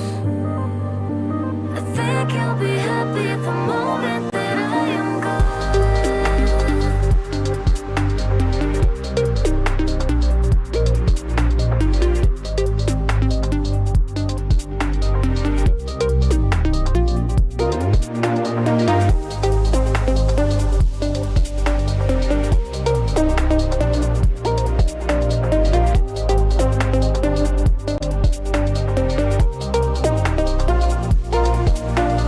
Empty bed, setting fire to every thought about you.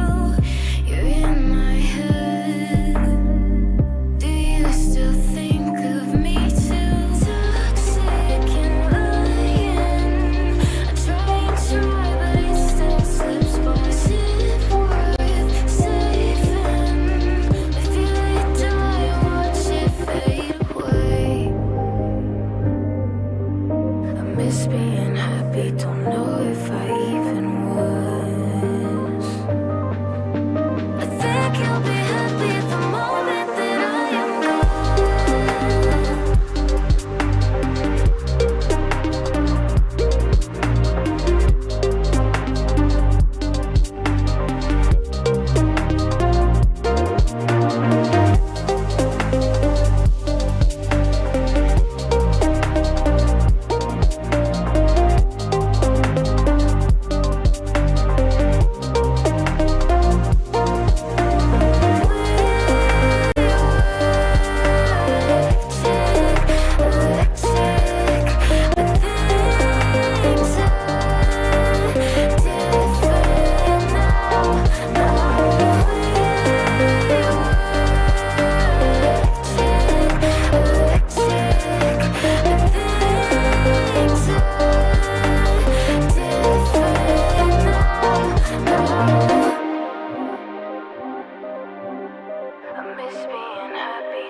Colder when you're frozen over like I am.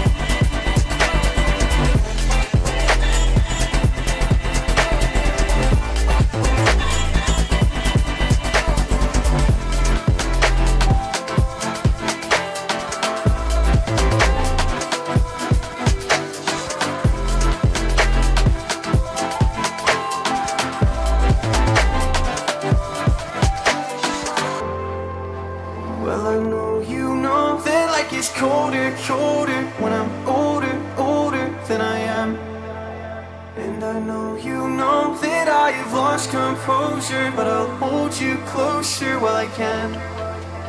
I never told you that I'm slightly broken, that I might lose focus when I am. I know you know that life gets colder, colder when you're frozen over like I am.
me too. I still think of you.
I still think of you.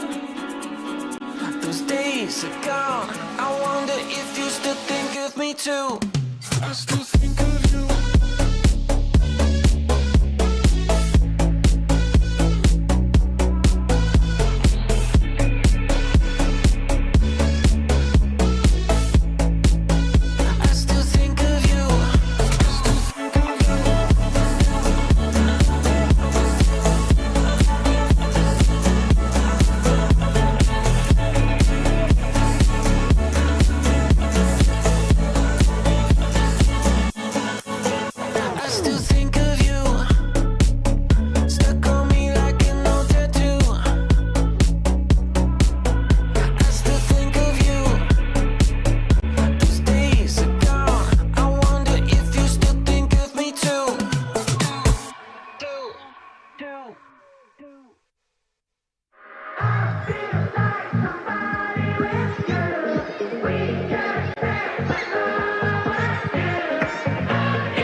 our feelings once again. I'm worried about the future, wondering where I'll be in the end.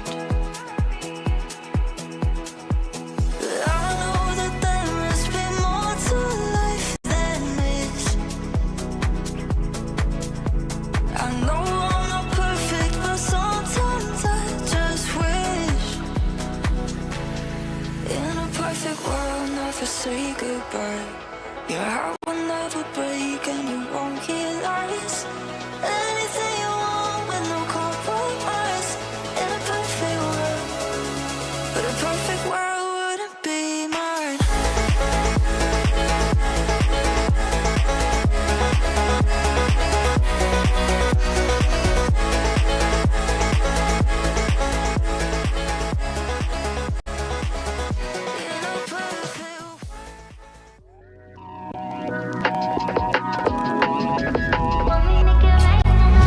You got me exclusive. I'm so high, I've been losing. Landed the CC on Ash. Okay, wait, Ash down, Seraphine next. Place, we steady on the same pace, yeah. I'm crazy, you like that.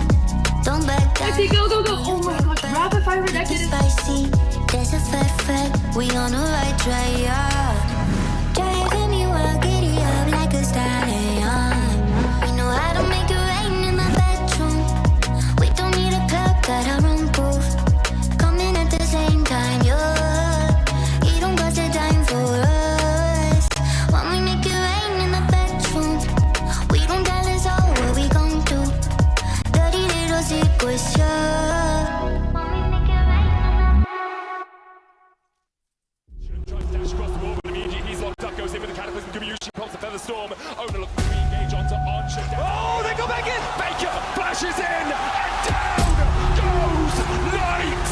Once again, when you need someone, when you need anyone to stand up, Sajid, he stands above it all, and he looks hungrily at that world's trophy. Unbelievable once more. How does he keep doing it? Break down my walls, but I won't rise again. Cause I stand tall in my environment. How could I ever close my eyes and stay silent since they try to take me down with their violence?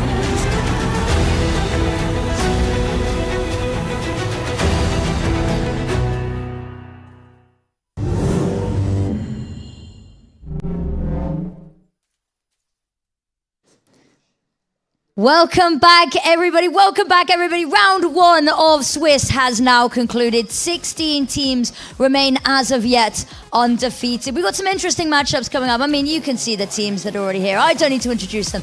I'll let them do that for themselves. We've also got the likes of Magin versus Cat Smart Gaming, Seed 1 versus Seed 30, which is, as of today, the bottom seed going up against each other.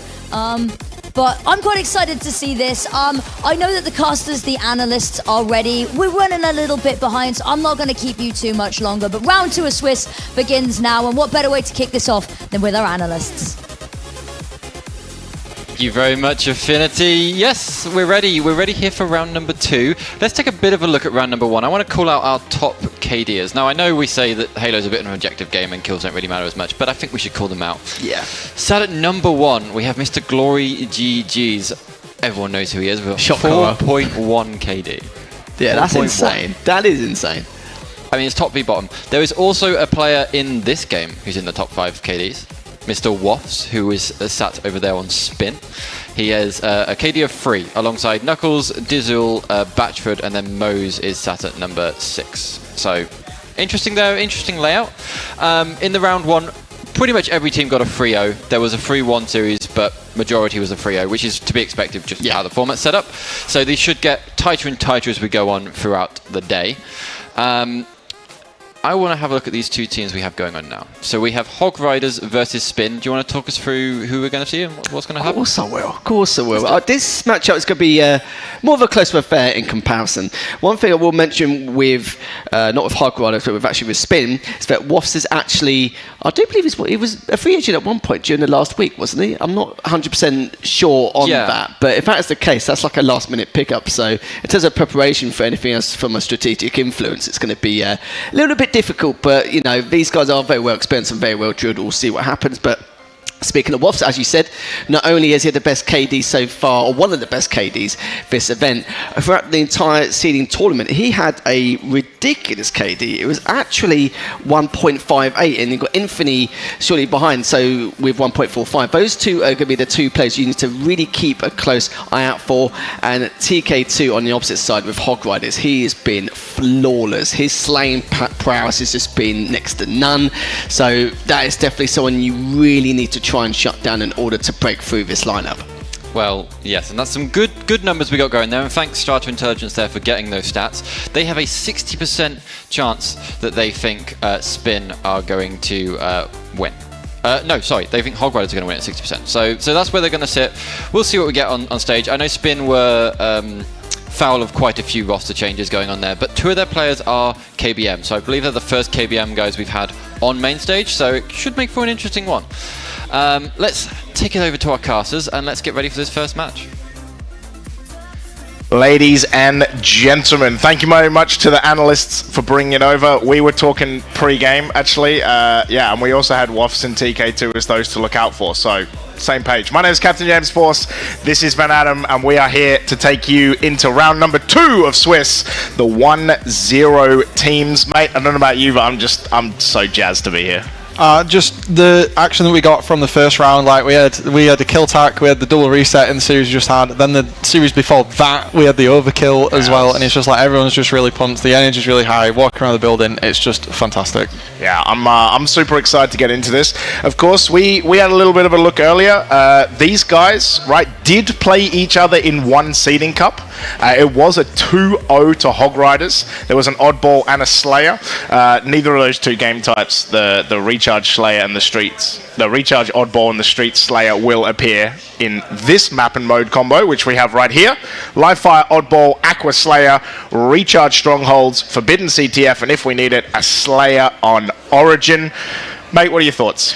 I feel like the series starts off a little slower, right? Like the oddball games, they tend to be a bit of a, I don't want to say a slog, but they last longer. Like you have to think about kind of methodically what's going on. And then to go straight into the Aquarius Slayer, that is a really fast game mode. So the teams are going to have a lot of time to kind of feel where they're at with this one.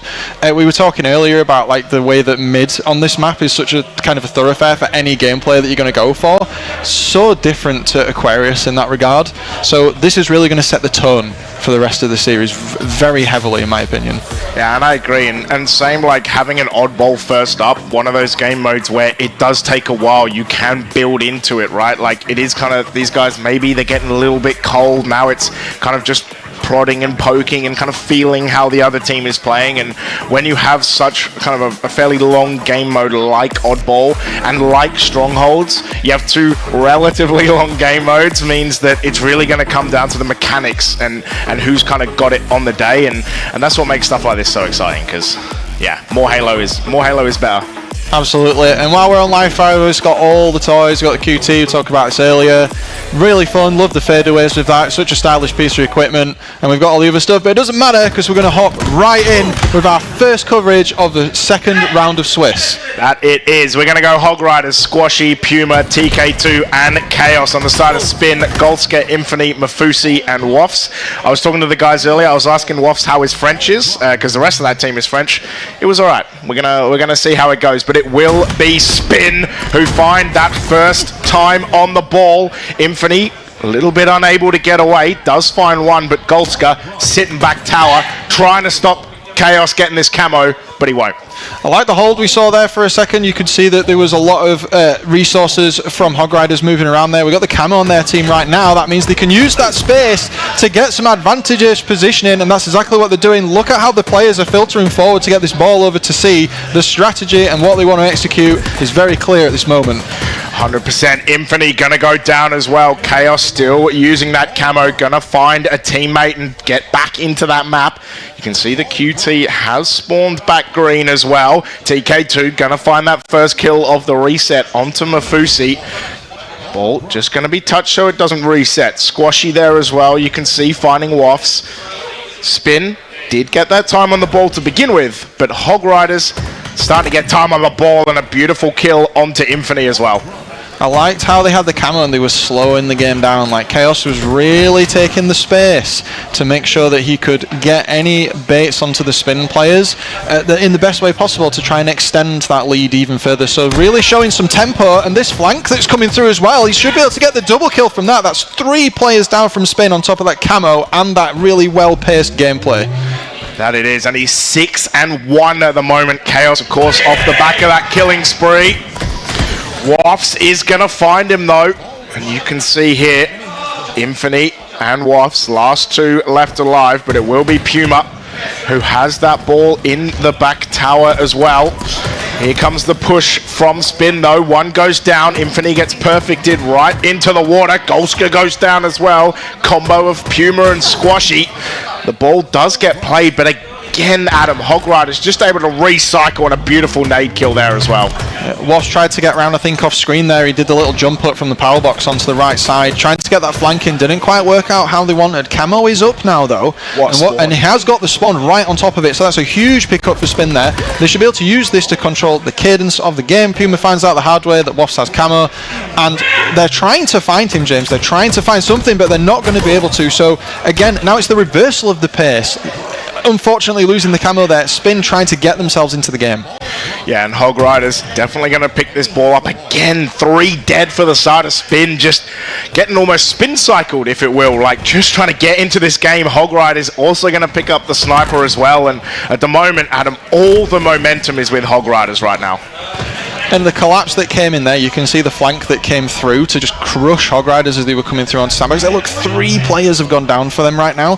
So Spin need to take some space. They need to, Infinity needs to get this ball away from them, and he's got them to play it. So that's a good play from them. That's going to stall the game a little bit, but they need to use this time to take space. They got the S7 on an M&K player. Infinity needs to keep this, and he fades away with the QT as we talked about earlier. So it's switched hands, but look at the scoreboard, James. Look at the lead that Hog Riders have built already.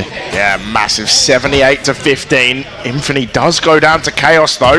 2 dead, a double kill for Chaos as well. Mafusi last left alive.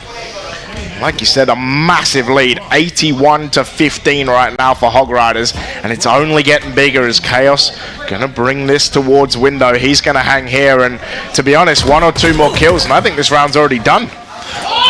Absolutely that. It feels like the Chaos show right now. Man is 12-3 with 27 points of ball time on his team, so he's doing this, that, and everything. Ball is down at the moment, though. Getting a bit scrappy. He thinks he can just carry the ball while they're fighting still there. But again, I like in the cadence that Hog Riders are playing. We've seen multiple times already in this game that they're able to cut the pace. They can cover each other from long areas, and they're not afraid to set up a flank and just kind of wait for a moment if they have to. 100%. TK to a massive kill onto Mafusi as well, but he's going to get traded out. Golska, last one left alive. Squashy should be able to pick up this ball, and if he can get out of here, the last 5 seconds or so, you can see Spin rushing through A to try and get there. It's not going to be enough, and Hog Riders almost really super easily finding a 1-0 lead. The pace needs to change here. Spin needs to be more proactive in looking at the way that Hog Riders are controlling the map here. That might mean sending a player a little bit further afield to get some information. You need to be careful how to do that. But this sniper pickup early on is going to be super important to the cadence of this game. And we saw the camo also be quite pivotal in a few different moments there. So with the ball game potentially picked up here in the early stage of the game, Spin need this camo. They need space. But look, Hog Riders, they're just taking all the space away from them. Yeah, and it's Infinity, the one with the sniper. You can see it here. He's going to try and find Squashy, and he will. He kills Chaos in the tower as well. So ball ends up there. Wafts, we told you to look out for him. We told you to look out for TK2 as well at the start. Here he is with the camo, finding one on the bridge. There's another trying to retreat towards back green. Mafusi's there for the flank as well. Puma's trying to run away. Squashy's in the pillars, and he's going to get back smacked. Oh, there we go. We got him eventually. But Puma there is going to find Wafts back. Chaos, and it is Infinity. Chaos with a double. Snipes down in topside kick. Top mangler? Topside kick. Somewhere like that. Yeah. But we were talking about the flanks that Spin needed to set up there, and the flank they got on B, they just wiped out 2 or 3 players from Hog Riders and got us to this point. I know it's only 16 points, but they're executing strategies that are allowing them to get to where we were talking to earlier on. And the way that they've kind of changed up how they're playing early in this one, if they can keep this up, this round's going to look a little bit better for them, but it is early. Yeah, that it is. Oh my god, Mafusi with a huge double kill, especially when you see someone with a snipe flying towards you. Puma unable to get the ball to play. It's that little ledge, man. It's tough going out there. Hog Riders go 4 dead. Wafts can't make a jump, but it's fine. He's still got the ball, still ticking up the time. 25-9 right now. You can hear, well, I don't know if you can hear, but we can hear the screaming as players get 5'd. But yeah, huge at the moment from Spin. They need to keep this going. Maybe a little premature of a play of the ball there from Spin. Actually, no, the players did spawn over on the screen side, so no, that was a good play from them there. They need to capitalize on the advantage they have right now. Squashy is very low and finally taken out, but look, they're moving the ball, James, so the proactive gameplay from Hog Riders here has led us to this point. Spin need to capitalize on the advantages that they're having here. They're flanking round, they're trying to do it, but look, the camo has ended up in Hog Riders' place again, so it's the longer story that's affecting these rounds right now. 100% Hog Riders, as you said, finding yet another camo. Infinity gonna play that ball and will make it count. TK2 gonna provide some pressure. A little bit of body blocking from Puma as well. He's going to allow him to flank around. Does find Golska. Is going to just chill back into those lower tunnels. Like a ghost in the night. Finds a kill and leaves. Oh, they know where he is now. The camo eyes from Wafts surely can find him, but it can't. Puma, another headshot. A ball again gets played. Infinity gets yeeted. Mind the gap, sir. You're out of here. And the ball is going to reset, but look at the time. It's so close again. I'm loving the change in pace. I think Spin have kind of figured out what roughly they needed to do here. They're playing a little close together. They're sending around the player to get the flank. Hog Riders do have the ball right now, but they need to be respectful. Golska's just gone down. Wafts has taken damage. They can't overcommit to this. When they've got all 4 players, they've got a bit of shields, but Wafts needed help, and Infinity went down off as well. So maybe we talked about that. They pushed a little harder than they should have. They should have waited for the time, but they're going for the fight with the sniper. Golska does take Puma down. That's a little bit of a gap in the armor, but there's no reinforcements, James. Yeah, he is able to hide behind that pillar and get away though. But again, look, another 30 seconds of time to Hog Riders. It's exactly what they did in the first round of Oddball. Was they managed to get so much time on the board, and all this time that Golska is walking around with this sniper, not hitting anyone, I should say, but he finds TK2! He finds a triple kill! I'm just going to shut my mouth. 4 players down for Hog Riders there, utilising the sniper to its absolute maximum. They have to use this opportunity to set up, get the ball in a place where they can hold it for a while and put Hog Riders in a position where they have to make hard decisions. This lead needs to be closed down now. They need to take it to round 3. The sniper will be up soon, but not when the camo's up. So they have to try to get Hog Riders in a position where they have to choose between ball and camo. Do they let them tie and take camo, or do they just rush like this? They've made the decision. The ball is reset. Really like that from Spin. It's camo time. That it is. Mafusi, though, is going to get taken down by Puma. 10 seconds till the camo comes up, and an 11-point lead. You can see here how it goes. Puma is going to get away from Wafts. Will find him. 3 dead for Spin. It's going to be another free camo for Hog Riders. It's these pivotal moments where you have to make sure you're getting the power-ups. So we were talking about Overshield and Fortress earlier on with Wonderboy. This map is similar with Camo, just like Aquarius Bomb. The power-ups are so pivotal to being able to execute. Look at the sneakiness that they're trying to get here. He's just sat in the back, and it might have been a little bit premature, but he definitely should have been able to take 2 of them, and he whiffs the shots. I thought that was a little early. Yeah, man, does in the end get the assist, but gets 5. Wafts is going to find a 5 as well. And Hog Riders in a 2v2 on the map. Ball in this kind of back garage area. Infinity trying to push through the big door. Chaos gonna pick up this ball. Gonna sit in the window. 19 seconds to go to close out this map. And you can just see bodies literally everywhere. No one's looking at each other. Chaos gonna find a kill.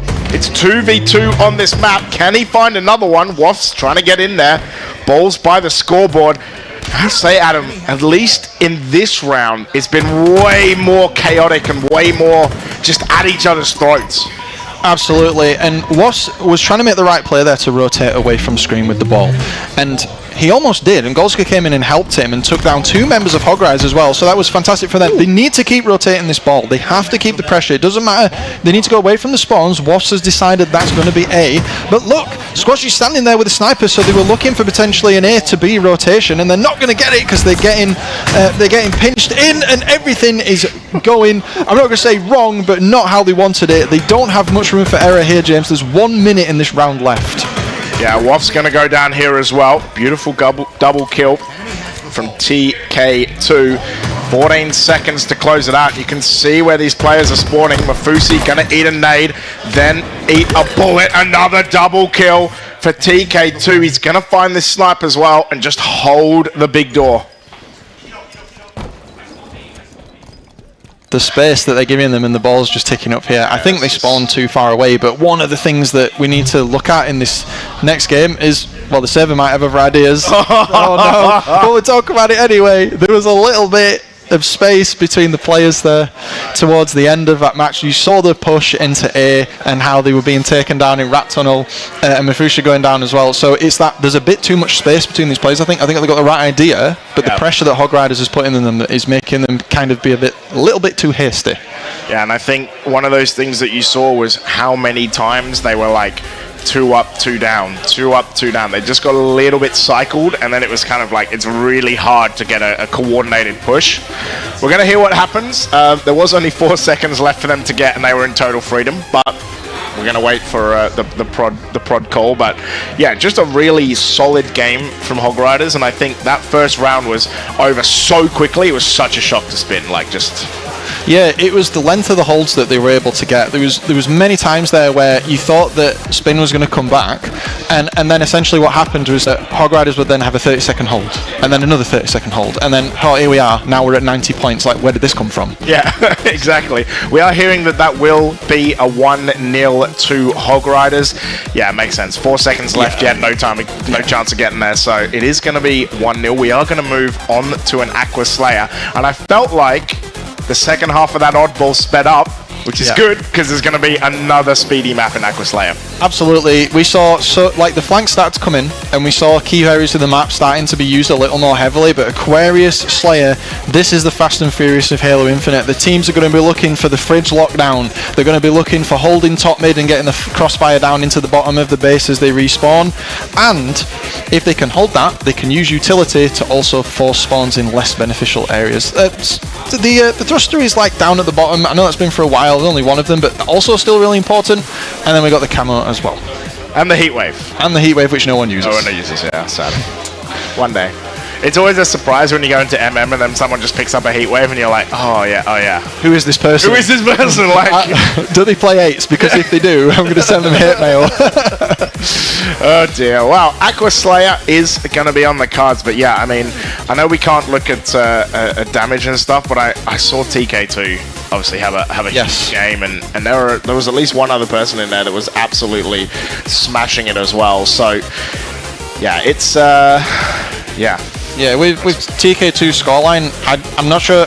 I got so excited towards the end that I can't remember how long it was, but he was 20-10 when I last looked. I think he ended up like 28, 29, and 14 or something. Yeah, so he had a fantastic game, which agrees with what Reed and Lethal were saying earlier on, one to watch. Analysts getting it right. I know, who'd guessed it?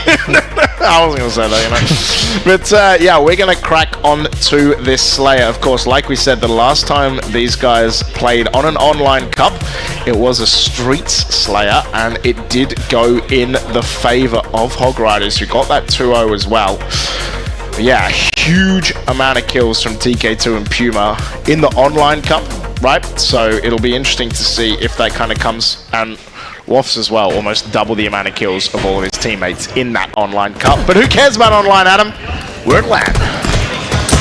Yeah, thruster in hand. Woffs has already used a charge of it. He needs to be able to get the work in this game. He was denied a little bit last game, not showing up as much as we said that TK2 did, but he still can, and he still has in the past.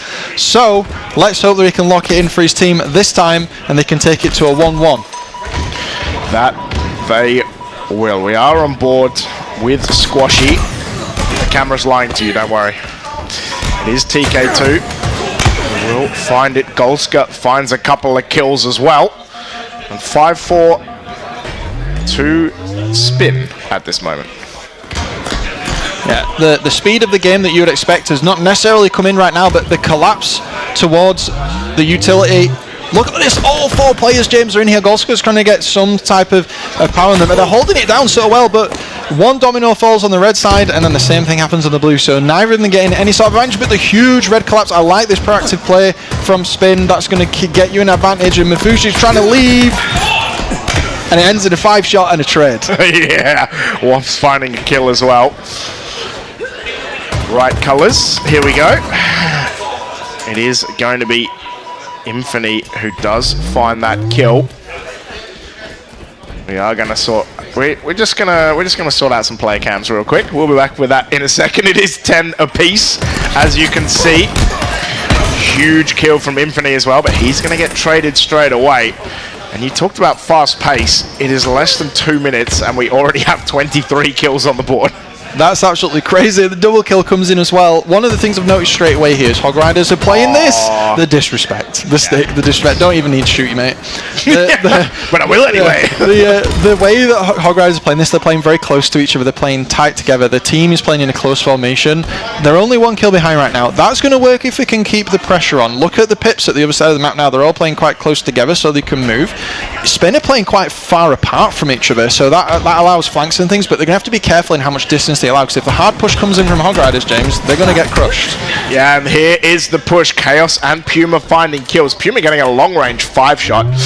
Oh, that's a bit rough. Camo up in 2 as well. Here's the zoom in. You can see the boys from Hog Riders trying to cover each other. One gets taken down. The other one doesn't get the camo either. Gonna have to see what happens. Infinity is going to manage to get away. I love that. Just wait. Confirm, shot dead. Squashy does have the camo, will find Infinity as well, and Hog Riders with just a 1 kill lead. It's such a close game. And that was a golden opportunity for Hog Riders there to get the spawns locked in where they wanted it. You could see them rotating around the map. I think they thought someone was in the base at the other side, the blue base at the other side of the map, but not quite. They all spawned, 3 of them spawned up on the yellow base this side. So the rotation there not going slightly how they thought it was going to, but they're actively trying to capitalize on leads, and that's what's important. 100%. You can see Infinity here, last one left alive on Spin. Waff's going to take damage as well, going to be naded, but here it comes over the top. He gets cleaned up by TK2. You can see Golska and Mafusi. One gets taken down, the other one going to be in the crossfire. He gets taken down as well, and suddenly a 1 kill difference will turn into 6. Make that 7 as he slides through and just pops him in the head there and takes the free thruster. But look at the TK2 scoreline here, 14 and with 4 assists and 4 deaths. Man is absolutely putting work in for his team, and he's led to this 8 kill advantage. And we were talking about formations before. Hog Riders are just being relentless in the way they're pushing forward. The 2-man cell here, making it so Waffs has to run away back to his team as Infinity and Goldsco are trying to cover him as he does so. Yeah, Infinity out here, going to be finding... Oh, gets taken down by TK2, gets traded. Mafusi gets 5'd, and Waffs comes to the aid of a teammate, is going to kill Squashy, but 34-26. This lead has bloomed insanely. TK2 on a 3 KD already. It has been really, really good from the Hog Riders. Plasma Pistol coming out now. Squashy, gets taken down by Waffs. Infinity dying down so much damage. Here we go, the power up. Chaos eats a green gun. That's not advisable. Do not recommend. Probably pretty spicy, to be fair. Yeah, all at once as well. The formations here are not really changing, James. The story that we've seen so far through this game, even with the camo, the blue team, Spin need to get this camo, right? Golsko's got the camo, he needs to do something with this. This is approaching, they're closing the gap. I was about to say this is approaching dangerous levels, but look, they're closing it down. So they need to capitalize. These 2 players need to die, and then they need to be ready for the split spawning that's going to happen. They can't let them spawn close by. This is going to give them a huge advantage, and Golsko's waiting for the support to come in so he can catch them off guard. Yeah, but you can see that actually split 2 by 2. Here comes Squashy, and Puma does find a massive kill onto that camo. He's going to allow them to escape. And Hog Riders, you saw there was the really split spawn. Now they're coming back. Chaos, TK2, both finding kills. Back to a 4-kill lead. But as I say that, Mafusi sets off the remote det. He's going to run in as well in a trade. 41 to 37, and now you start entering dangerous territory. Now you start entering kind of you can trade and get it done. The teams need to be careful here. What has been happening so far is not necessarily going how they want it to. You can look how many scraps there are going around the map right now. It's kind of descended into sort of guerrilla warfare. Like everyone's going around in like twos and hiding and like looking around corners and things. So the structure is starting to break down as the match starts to get closer and closer, and the players are going to start stressing out because there's only 8 kills left until Hog Riders win.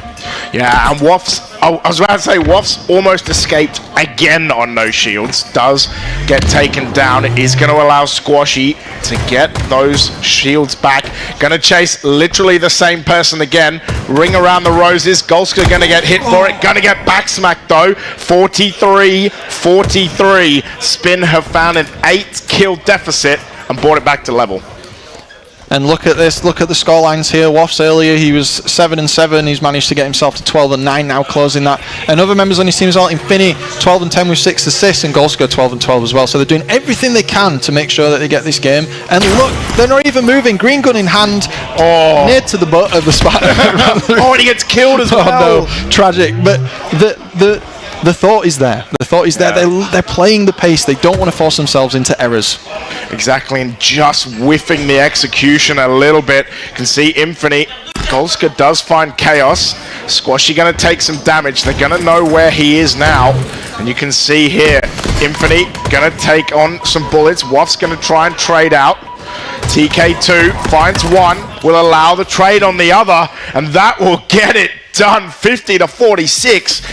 8 kills, back to even, and in the end a 4-kill difference. Yeah, in the end there they allowed the collapse to come through. I wanted to comment that the camo was going to respawn, so even if they'd slowed the game down, the camo was still in the position of the blue team, I think, who were collapsing on the red team there. So not quite the end they were looking for, trying to slow down the game to overtake and get that kill right at the end.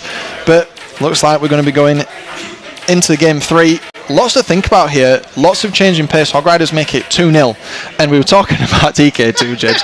20 and 11 plus 9, but look at the rest of his team putting in the work with the assists as well. Yeah, a couple of wingmans there that you can see, and an almost wingman. You know, the close but not quite cigar wingman. But yeah, 20 and 11. He has had an absolutely massive series so far, and you know, we talked about Waffs being up there. You know, the analyst mentioned about his KD after the first round. I think Cammy's going to be lighting up those scoreboards as well. 5,000 damage in a Slayer is always going to win you games, I think. That's obscene. There's so much pressure. And the delta in damage, 1,200. So not only was he putting it out there, but when he did so, he wasn't necessarily in positions of danger. He was almost the lowest damage taken in the lobby, despite being the highest by such a high amount. Yeah, and man just shoots gun. All right, like it's pretty simple. Gets it done. Hog Riders 2-0 as we move into a recharge strongholds for map number 3. Spin got to do some work. I think, you know, if we look at that live fire oddball and we look at that Aqua Slayer, I think it's kind of that like mid game that hurts Spin. Yeah, they end up too far behind that any comeback kind of just doesn't quite get you over the line. It's like almost but not enough, right? Even in the oddball, there was moments where things almost went the way they wanted it to go. In the Slayer, it got really close, and here we are. It's 2-0. You know, Hog Riders are very close to taking a win in the round 2 of Swiss here, which will put them at 2-0 overall. Recharge Strongholds is going to be, it's fast, but it's not fast in the same way. It's very mind games, very playing around spawns, really, really heavily to just deny objective control in any way. Yeah, and you know, something that we mentioned in the last online seeding cup was how many trip caps there were during last week. This is worthless. why a trip? Why are we doing this? But I think it's one of those things that I feel like a map like this is just, you see so many times, it's like the B and the A setup. You're spawning them back C. It's so hard for them to get out. Or it's B and C and you're spawning them back elevator, and it's so difficult to them to get into the map. And that's kind of what these teams will want to do, is just funnel them into one place. It's not as an oppressive funnel as a Solitude is, but it can still be like, you know, you're pretty locked into one side. Yeah, and talk about locked in. Our arena is getting pretty full towards this. Look at all the seats that have people in them ready to watch some Halo, especially moving into potentially the deciding game for a series here. But I just want to take a moment to talk about what's really important in Recharge Stronghold. So I was talking to Wonderboy earlier on, and you know, picking his brain about all the matches and teams he's played against and what. And he was saying that a lot of teams tend to overvalue pushing through A into control because it's kind of a funnel. They're like, oh no, we need to get C, get the plat, and push that way. And apparently that's a really bad way to do it. If you get pushed into A, into elevator or spawning elevator, what he says you should be doing is teams should be focusing on taking gold because it gives them so many crossfires and it gives them access to B. Yeah, who am I to disagree? That's right? Like very sound advice. But, you know, he may not be coaching. We're lucky to have him. And I appreciate all the insight that he brings because, yeah, having sat behind the guys for so long on so many teams as well, right? It's such unique insight. And it's just so great to have him here as well. I know you casted with him earlier. I'm excited to cast with him later as well. I think it's going to be good fun. But yeah, that's a really interesting point, and actually something that I've never thought about. But it is kind of, you know, what we're talking about, whether, you know, you spawn A and you're trying to push out, and C is kind of the same. So we'll see if any of these teams do that. But you can see already Spin trying to take this mid bridge. Woff's going to find Puma, and 15 seconds in, no one jumping on a hill just yet. As TK2 goes down to one shot, and Infinity finishes a double kill. Hogriders there were going for a bit of a split play, trying to take lots of different parts of the map, but the long haul death spawn has come in. We got the trip cap already, James. Infinity's got the attic, and the rest of his team are holding out in control. Mafushi's holding out the bottom side, or was holding out the bottom side of blue there. And for a moment, they were having a real good time on the scoreboard. 30 points already, so I like the death trap that is long haul. I like how teams like to do that. It is not good if you end up on the receiving end of that. No, it is not, and you can already see that now. 40-0 to the side of Spin. Infinity with the shock rifle as well. Will manage to get away. His squash, he does get hit with a huge green gun. Oh my god, survives as well. Chaos with the help. Can he find a kill? Oh, Infinity. Oh my lord, I was going to say, if you found a shock rifle onto someone and you didn't manage to finish it off, that would have been an absolute crime. Yeah, that would have been criminal if he'd have got away with that. Some good dancing shoes going on. Magolska finds the back end of a rifle there as Hogriders now trying to take this attic area. So we were saying earlier on, this attic area is so pivotal in this game. You start with batteries and you funnel out to try to crush the other team. They're not even going for C right now. They want B and A. They want the C spawn. They want to get players to try to walk across plats, put them in bad positions. But someone has spawned on the backside and unexpected crossfire is coming in. Yeah, Chaos on the receiving end of that. He's going to try and run away. So far, Mafusi and TK2 yet to trouble the scorers. As I say that, of course, TK2 didn't think it would be long until he got on the board, but it is starting for Hogriders to build some points. There will be Spin jumping onto B, the world's most oppressive gun in Golska's hands, the TIE Fighter. Not able to find the kill though. Will go on the floor. Camo up in about 15 as well. Golska gonna get shot off spawn. Luckily for him, picked up some plasmas because they were about to get shot.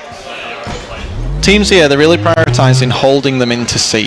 Even though we're talking about Tower not being advisable to push from A, C is still not a great place to be if you're positioned more towards the gold side of the map. Long haul has very limited access to other areas, and C is kind of on its own with no real resources. So, with that said and done, it's really efficient to try to control the other parts of the map first. But look at the fight on batteries here. And here, Camo in hand for Squashy, stopping Woffs from converting this. And it looks like, James, we have another triple cap. Triple cap! We're back again. One apiece per team, and you can see already how much use Hogriders have been making out of it. They were like, Spin had the early one, get some points, but Hogriders already blasting past that 69. Nice. They're going to be on 86 and building with this A and B hold. The hold that they had was good. They weren't greedy, Hog Riders. They held the two areas, they held the A and B really well, and they waited for the perfect time to go for C, and they're doing it again. They're not overextending. They're waiting for the right moment with the map control they have to extend. But look at this fight that's coming out in the bottom of the gold corridor here towards the back end of Shock Rifle. Not landing the shot there. Fushi getting the melee in, and Shock Rifle in hand as this zone, the C, gets converted towards spin. Yeah, Chaos, last one left alive for the side of Hog Riders. Squashy at the moment on a 3 KD in this game. Puma already on 8 assists. Meanwhile, TK2 and Chaos finding kills. And I don't really want to be that guy to do quick maths, but Hog Riders have about a 13-14 kill lead right now. An entire squashy of lead. And that is a lead indeed. Like, having that much pressure in a match, I want to see the damage after this, is really helpful in strongholds. They are playing the spawns really well though. They're sending people around to stop, you know, stray players like Golska's down now. They're marking A so they don't get a random elevator spawn, and he's going to spawn around the long haul area as well. So the discipline from Hog Riders right now is really good. They're spreading their resources well. They're using them in a way that doesn't overcommit, and they're able to funnel information across the map to the rest of the team on any pushes that come through. 100%. And you can see the push coming in from Spin. Woff's already no shields before he's even popped out the door. Spin just getting rinsed up here. Oh, it's a stick as well. It's a double kill from the stick. Woff's so lucky to survive, but 4 dead for Spin. And again, another easy Hog Riders camo. We saw it in the live fire as well. Same in the Aqua. It's so easy for this, guys, and that noise was another trip cap as well. Capitalising on the resources available. Camo in hand, Chaos here. Not even going for the subtle thing here. Just crush them. 4 down again, and they take a... Woffs has already respawned in long haul, and again, it's the same story every time. Long haul spawns. They're going to push C, stop them. And that's exactly what's happening. Again, they're playing them like a fiddle right now. Yeah, and oh my god, Woffs actually found a kill with no shields.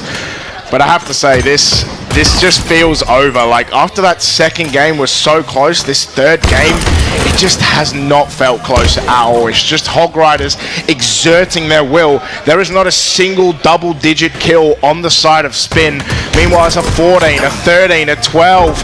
Can Woffs even find what he will? Again, find Squashy when he has no shields. It's going to take something special to come back from this. We have seen it, and I always say in strongholds, James, the clock counts up, not down. So if you've got the gas, if you've got the fuel in the tank, and you're going to stick it out for a long run, it is possible to come back. Though if you've got a carbine and you can't hear anything, I'm not so sure. It's so loud every time it's on the screen. It's literally, yeah, it's just one of those TIE fighters like swooping. Pew, pew. It's just, oh my god, blows my ears out. But it could be, I was going to say, it could be another trip cap. We'll get the noise, although C won't count, but we always talk about it in strongholds, how hard it is to get those last 10, 15, 20 points. And Spin, triple digits is the first step. Now they got to try and get towards 200 as well. Yeah, strongholds is the weird one where you can get loads and loads of slayers, but then it's not converting to a lead, and it feels really strange because you're not focusing on the objective efficiency that you need to have with this game mode. Look at this fight here that's happening around B. You know, they are capping B, and if Woffs had stayed there and done that, the resources that they're really committing so hard to B right now, and it works out for them. The respawn's coming in at the other side. I don't think they're going to have time for this, James. I don't think so either, especially with capping A. You can see goal score up the top. Woff's going to be there too. The other trip cap sound, and it will be one and done. That is it. Hog Riders romp to victory in game number 3, 250 to 125, and they're going to go to that 2-0 Swiss, 1 win away from Championship Sunday. It was just, they started off so well for Spin. They had the early lead, and then Hog Riders figured them out, and they were holding the power positions. They were getting all the resources, the camo, the shock rifle, and then holding out areas so well. It just kind of fell apart. Spin had the right idea, but Hog Riders just had the better execution.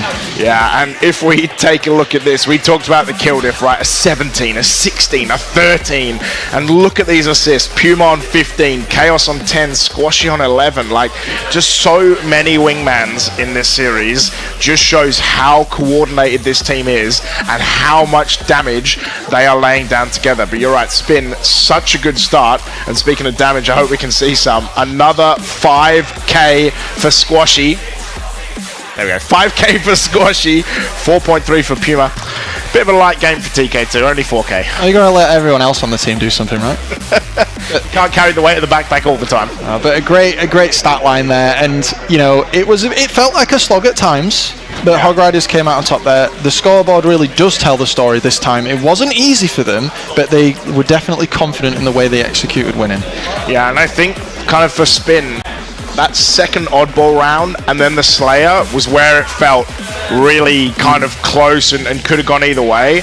But then again, in that second round of oddball, another 30 seconds, and then the Strongholds was just trip cap, and again, it was long stretches of the trip cap that allowed Hog Riders to get that 3-0 win. Yeah, that's going to have some things to think about there for Spin as they go into the next round of Swiss. But you know, Hog Riders probably feeling good off that. Maybe a few kind of moments that they might need to look back on, because the competition's only going to get more tough as the day goes on, right? But yeah, they're going to be feeling pretty good coming out of that. Yeah, 2-0, always a good place to be at the start of Saturday. But to break it down a little more, we're going to throw back to the analysts. Thank you very much there, lovely casters. Now that is our game over. This was interesting, right? I think the casters kind of said most of what I wanted to say, but it really looked like Spin towards the end of the oddball and going into that map number 2, they were looking like they were kind of getting into the flow of it. I mean, we kind of highlighted a few of their players. They have some very skilled players in their teams, but they think they were just suffering a bit from roster lock pain and not having enough time to really make that work. And it was really good to see some MK on main stage again. I know I'm an MK stan myself, so I'm kind of pushing that a little bit, but it was always good to watch, and I really did enjoy it. And I think that honestly, you know, feeling a little bit different. Maybe if this was like the 5th series of the day and not the 2nd series of the day, they might have a bit of cohesion going. They might have maybe been able to hog rider that one out. I don't know, maybe something like that. That was close. To take that series, but a 50-46 Slayer, you know, that's not bad. Like, that was close, and you could see they were kind of knew what they were doing, and there was a few slip-ups I saw that could have happened there for Hog Riders towards the end of there. They were quite close to losing that, I think, at one point. But anyway, that's just me. What did you feel about it? I was surprised game 2 was so close, considering what happened in game 1. Like, they dictated the pace to a massive margin in comparison. It was actually unbelievable how well they were doing. Like, even players like TK2, not only was he slaying out of his mind all 3 games in the entire series, the first game he was begging people to at least give, you know, duel him when we won him. He was just out-aim dueling everyone, which was just ridiculous. And Spin, you could see they were trying to push here and there, but at the same time they were consistently out of sync, not really valuing their life or not. But in the game 2, they were valuing their life a little bit better. It's just some of the decisions they were making just weren't the right ones. Like, even towards the end, where you've got to be very cautious in terms of how you want to push, how you want to try and at least collapse your opponents in order to at least keep that gap not from closing in. But yeah, it was a very tough road. But that last game, like, Jesus, that was just, it was trip cap, flipping map back and forth. Not only were they playing well with the numbers, the bait and switching was just incredible. Squashy was just popping off. I think it went 16, 11 and 9 overall, and it was just textbook on how Recharge Strongholds should be played. Yep, sure, it was a little bit slow at start. That's pretty standard from what you see from Recharge Strongholds, depending on the circumstances, because you're trying to look for, you know, adaptations to find out what you can find in terms of individual traits to then capitalize on that, and that's exactly what they did, and it was just really impressive stuff. But you can see the slaying on the side of Hog Riders was a little bit lackluster to begin with. That's where you got players like Squashy coming in, you know, with the big guns saying, right, you know, let's try and sort ourselves out a little bit. That's exactly what he did. And then the rest of the pack swarmed in, started slaying just as well as he did, if not better. And there we go, we managed to take that. But yeah, that was just textbook stuff from what you see from Recharge Strongholds. And the way they were dictating the pace in the first game, I'm not surprised they completely replicated that going into the third game. Yeah, I did find it quite interesting that they were very loud at the beginning of that oddball. And then it got a little bit quiet in the arena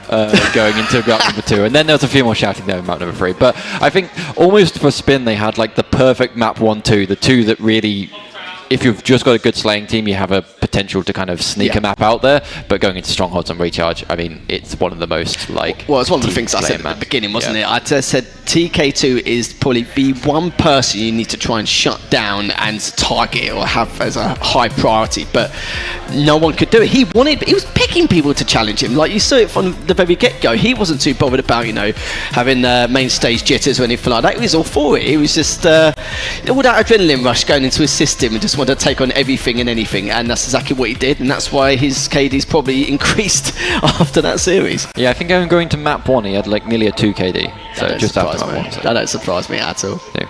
Alright, I think we might be ready to go to a break, so what we'll do is we'll pass you over and then we'll come back to the second game of this round number 2.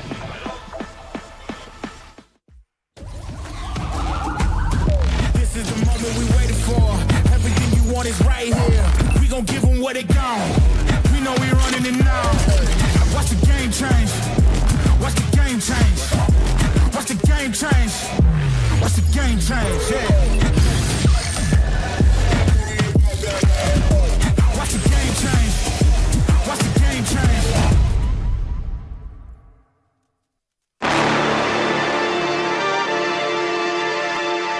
Hold up.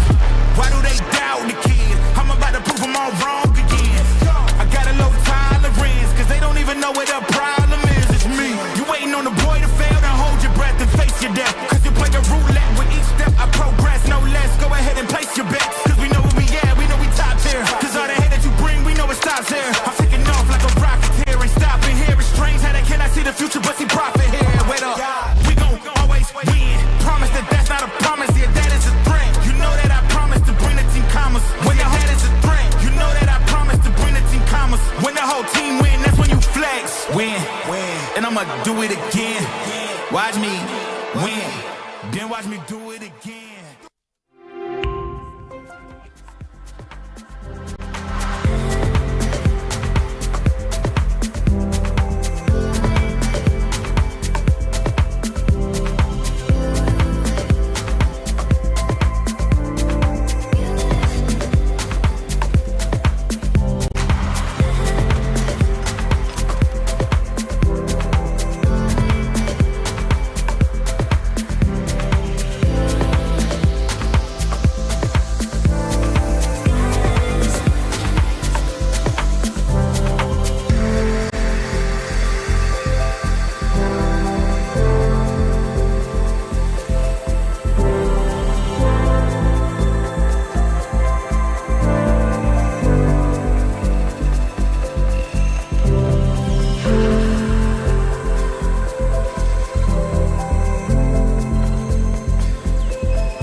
us strong enough. You and I, you and I.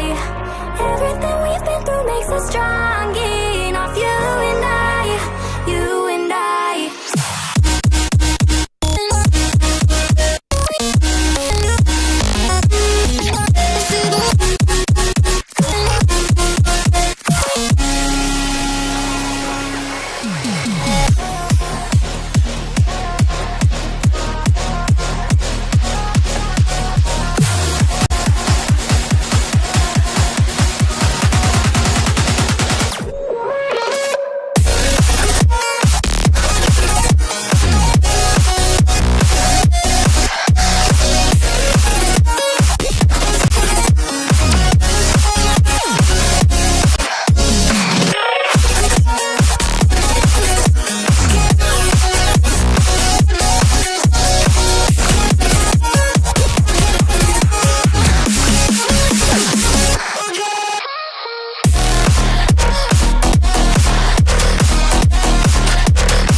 Times are the hardest.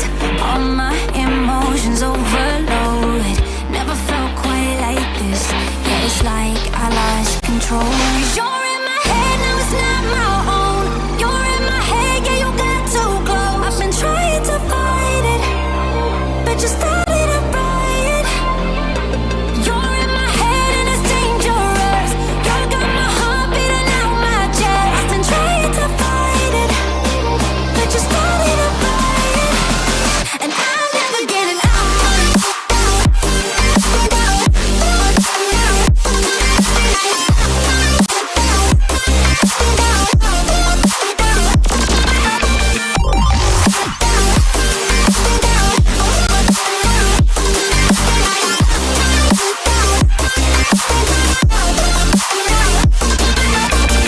Brainwave short circuit when all I do is think of you.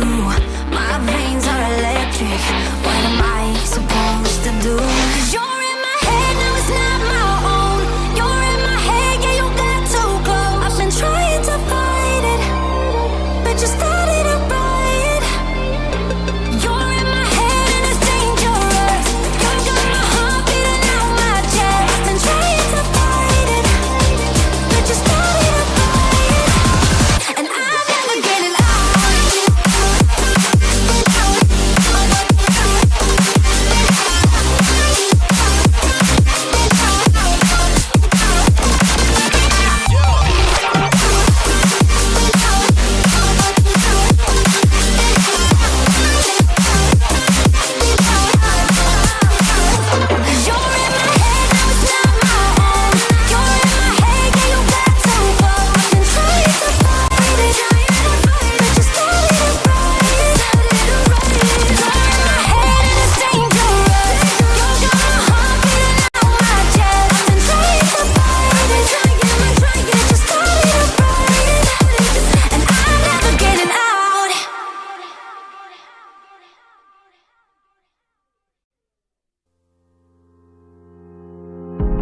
I know that fortune favored you with treasures I don't hold, and though the shine is dulled, that's how I'll always think of you. You were a young one then, but everyone begins. We were just children, heaven was a dream away. Running from monsters, I wish I could say that the keys that you were searching for and the giants of the past have turned to dust. The ours to take, and you know it's not too late.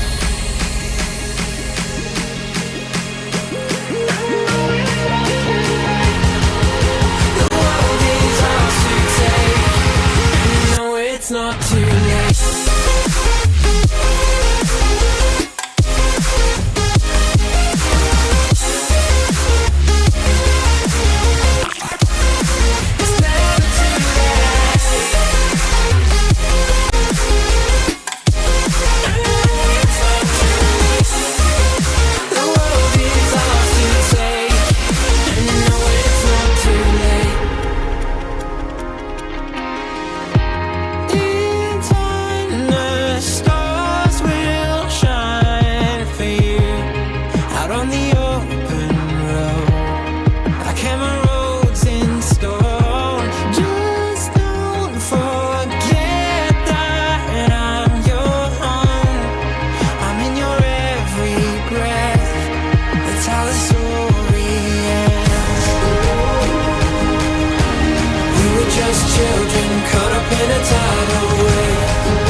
I just wanna say that the keys that you were searching for, and the giants of the past to turn to dust. The world is ours to take, and you know it's not too late.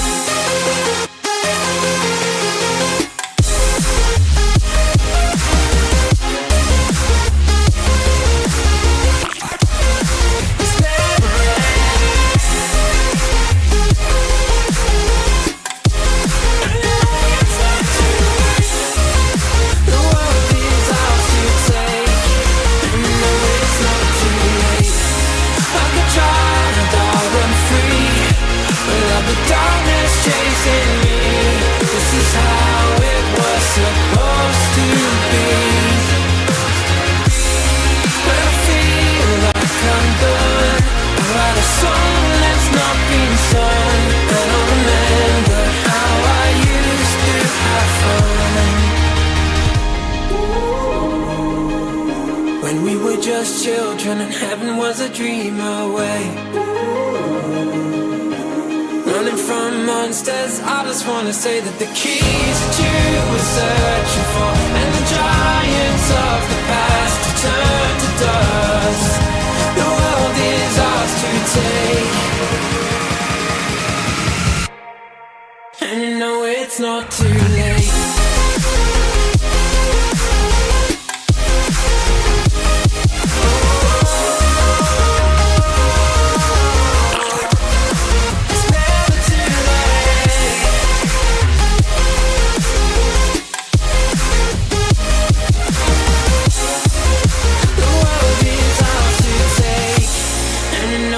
Not too late.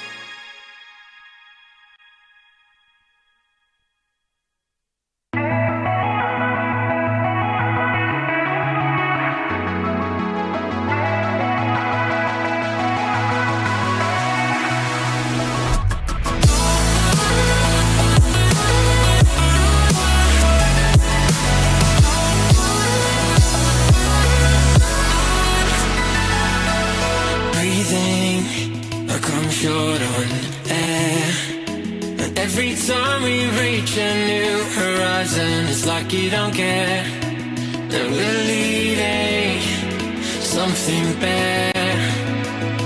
And in the water I see cold reflections of what's really there.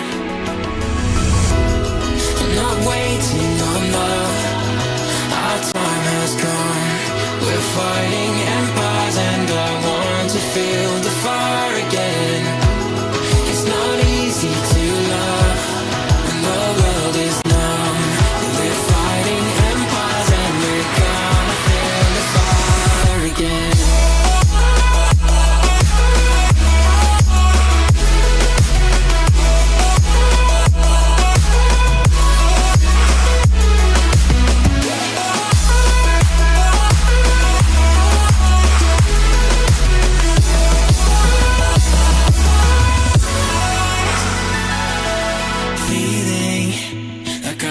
Be there, and all the valleys that we're marching holding on through, not even aware.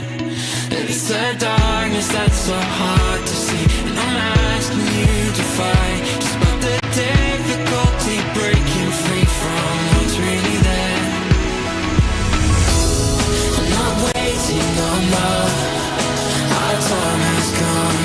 We're fighting empires and I want to feel the fire again.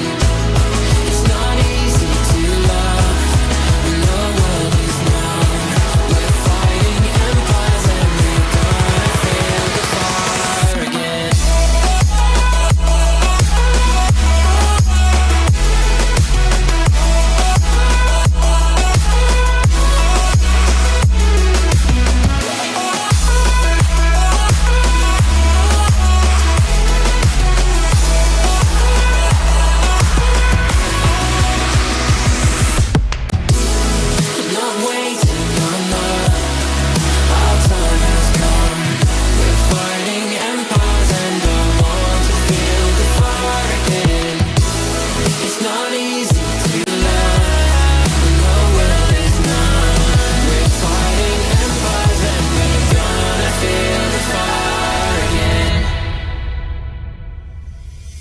Tell me the truth, tell me what's bothering you. We know we're future proof, we know we're future proof.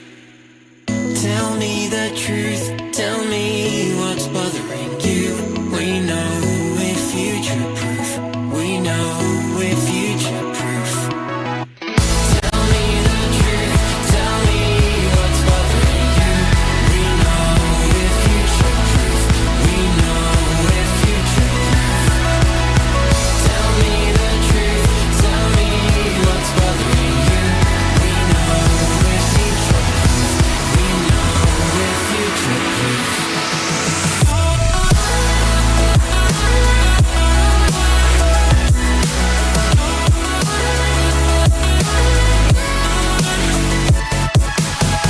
Tell me the truth, tell me what's bothering you. We know we're future proof, we know we're future proof.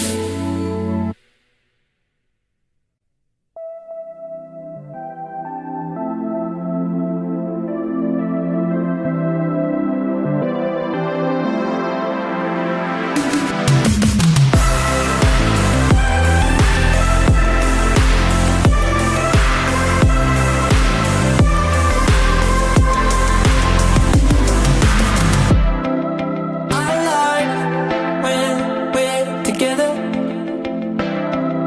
I like mystery. 'Cause sometimes we know the future, and sometimes it's hard to see. Living out confusion. We can make a way when we move in this fusion. Lines can't stay away. Living out confusion. We can make a way when we move in this fusion. Lines can't stay away.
What are we doing?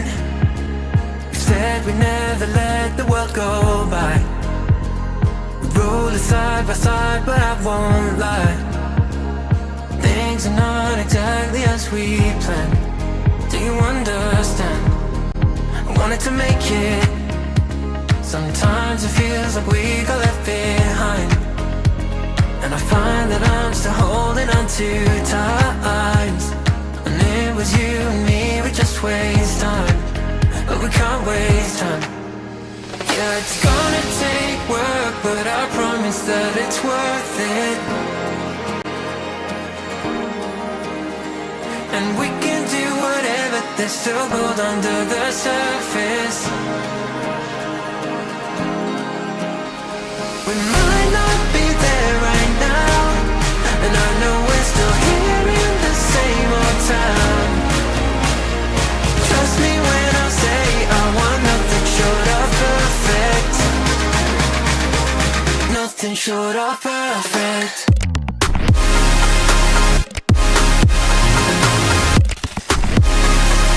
Nothing short of perfect.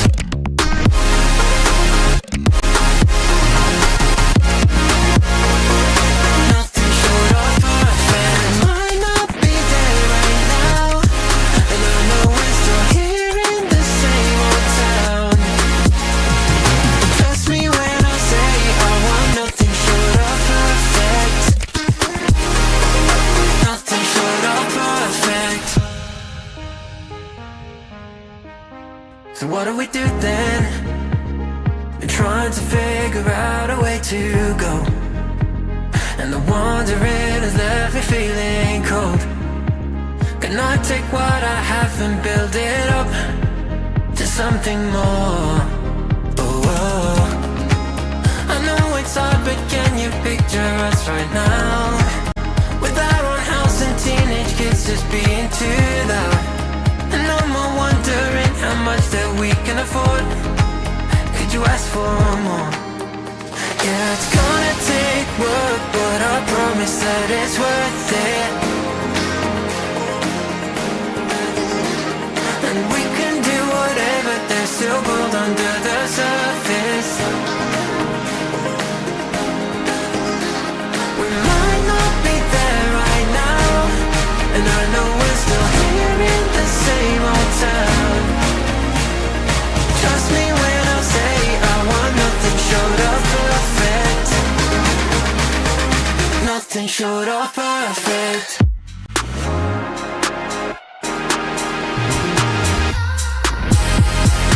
Nothing short of perfect.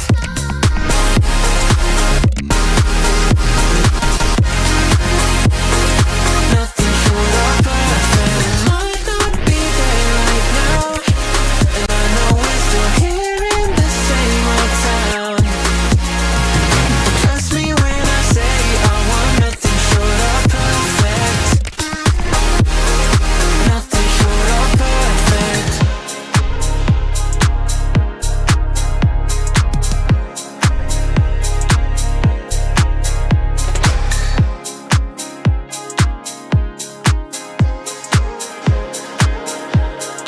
Nothing short of perfect.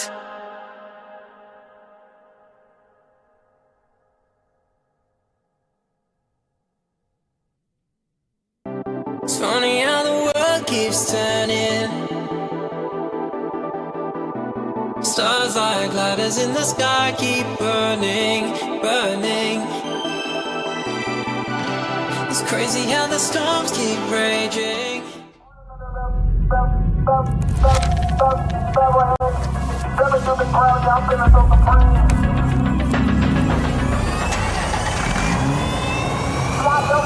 That's how I do. On another level, aim. Step into the crowd, yeah, I'm feeling so supreme. Feeling so supreme. No one above me. Step into the crowd, yeah, I'm feeling so supreme.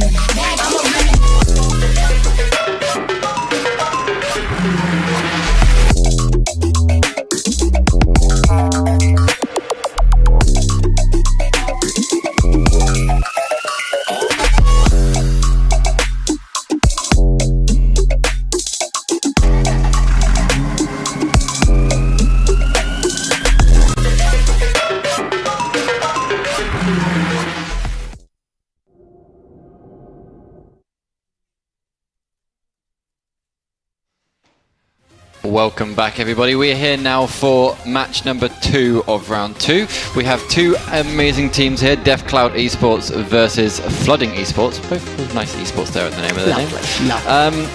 So the stats guys have been on it. They've ran the numbers. I think there's an 80% chance that Death Cloud Esports take this one. That's the highest weighting we've had so far out of the games we've had here on main stage. But, you know, there's some outliers, there's some stats that are slightly wrong, seeding tournaments, people get put in as subs, that kind of stuff. So we won't call it out just yet. And taking a look at Death Cloud Esports, they had a very good round number 1. I mean, all the players had above a 2 KD. So they definitely had a good matchup going into there. I think it was Shiesty who had over half of his team's total time in the hills in King of the Hill. So clearly the objective player we're going to be looking out for here. I'm pretty excited to see how these guys go against each other. I would love to see Flooding Esports kind of push it in. I mean, there's some really well-known names on there. I mean, you've got, for example, Harshly, who I was with at Worlds, who was playing some amazing side tournaments there, some individual power that is pretty hard to outmatch here in Europe. I think it's a bit of a mishmash roster, so there's pretty much similar to what we had in that last match. Just kind of see how they go on. But do you want to say a little bit about them as well? Yeah, I think, well, I believe Hex was originally on this roster, 90%, but I think Rampage is good fill, just to like help him out a little bit. The fact that you said that Death Cloud Esports have got, well, every single one of them have a KD of 2 or 3, that's the fact that you can finish an entire series going 30-12 is just ridiculous. It means that series was very short and very sweet. They just wanted to one and done really, just to move into the next round as quickly as humanly possible. But you've got some decorative players here. You've got Batchford used to be one of the best individual players in Halo 5, and he's still got a little bit of individual talent behind him in Halo Infinite. I think he's still showing that as we progress. But the 2 players you really want to keep a lookout for is Finniz and Scarcity, because these 2 players have just been popping off, and Finniz, especially in some of these seeding tournaments, is very hard to follow sometimes. I do feel like he's quite underrated in terms of his full potential, because he's been going on the up and up and up since Infinite's first began, and now I really kind of feel like he's found his footing this year, and he's really made some huge strides and progress over time. And Shiesty, the guy's been here for 20 years now. I would say about roughly 20 years. So I forgot Rights has been here for 18 years, but Shiesty here as well. So Shiesty's beating Rights in the in that department the old by about 2 years. The old man category. The not in the retirement home just yet, but it's probably not too far off. But yeah, long story short, Death Cloud Esports have some real monsters, and they have a lot of potential to maybe get top 8, maybe further, depending on the circumstances. So yeah, it's all to play for, but Flooding Esports, it's a tall order to try and at least go par to par against them. Yeah, and I mean, let's talk about coach power as well. Death Cloud Esports do have a coach. It's Mr. Looney, who I'm sure you might be able to see on camera at some point. So they have that little bit of extra knowledge coming in. That just always helps with team cohesion, and you find that these teams that have been together for, you know, more than a week, they have quite a big advantage going into this one. So I think if we're ready, we should approach the casters, and we should maybe think about getting this game started. I think we should, yeah. Let's do that. Welcome back. My name's Hixie. I'm joined here by Wonder Boy. Hello. How are you, sir? Doing well, yeah. I'm really looking forward to this one, Hixie. I mean, the guys on the desk summed it up perfectly. Number 7 seed versus number 10 seed. We should see some really close matches here between these 2. Can't wait to sink my teeth into the amazing Halo action we're about to see. Yeah, for sure. And we are in round 2. We're in the 1-0/01 brackets. We got Death Cloud Esports versus Flooding Esports, like the desk rightly pointed out. A bit of pedigree on both sides, and also some new blood as well. Yeah, I'm really looking forward to this one, because you have FFA champions on both sides. On Death Cloud Esports, in Halo 5, Batchford won the Halo WC London Free-for-All. Been a while since that. It's also been a while since HCS Valencia in year 1, where Harshly won the free-for-all there. So individual talent on both sides. The game's been out a fair amount of time now.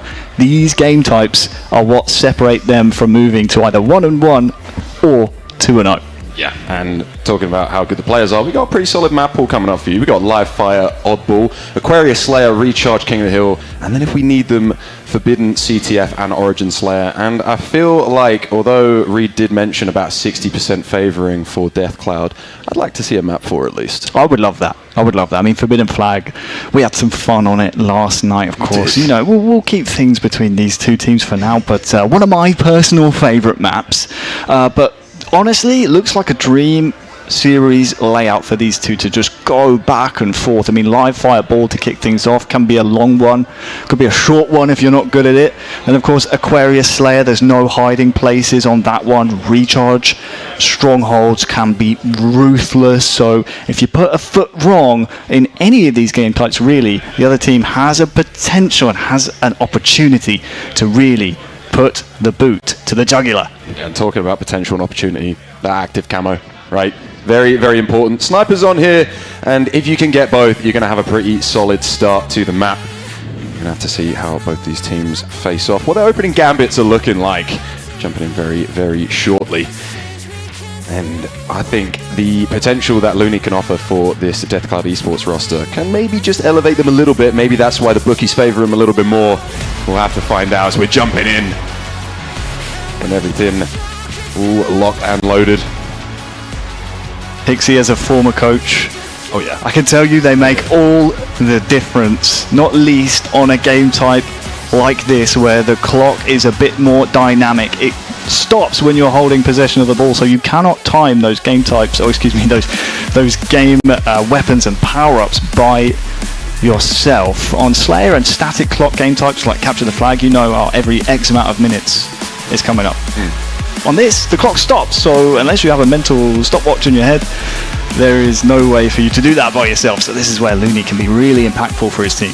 Yeah, unless someone on Flood and Esports just has a section of their brain locked in for keeping track of these things, I think that Deathcloud Esports do maybe have a little bit of an edge there. We'll have to find out.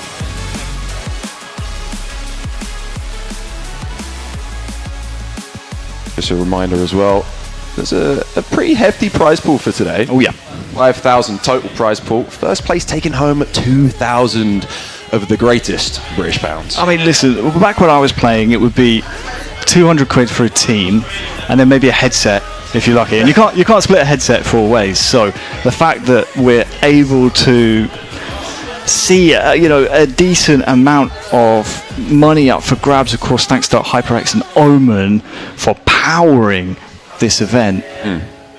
It's amazing. It's given incentives for top players like the likes of Majin and players who potentially wouldn't have turned up to turn up in forces here. They are out in their droves. 30 teams. Back when I was playing, we were peaking at about 12. So there's been an exponential increase of teams here in the European scene. I'm sure it's always nice to see Europe thriving. We've got, for second place, it's a grand, which is still pretty hefty. Third place, 600, fourth, 400, and then fifth to eighth, 250 beans each. Yeah, I mean, what's that? Just over 50 per team member. It's not bad, It covers your beers on Sunday night, Saturday night, whenever it may be. Covers a meal deal here or there. So if you get into that top 8, and so many of these teams I've spoken to, I asked them, what is a placement you'd be happy with? Into the top 8 is the most popular answer because it gives you some prize money. You can go on the websites and say that, oh, look, here is my esports earnings. I have prize money to my name. There's not everyone that can say that. So, yeah, it's great that the top 8 is being paid out here. We're just waiting to iron out some of the kinks on the stage here. Thanks for your patience. Ball live fire though, Hixies. It's a game type that historically my team struggled with. Wasn't going to bring up. It wasn't one of our strongest game types.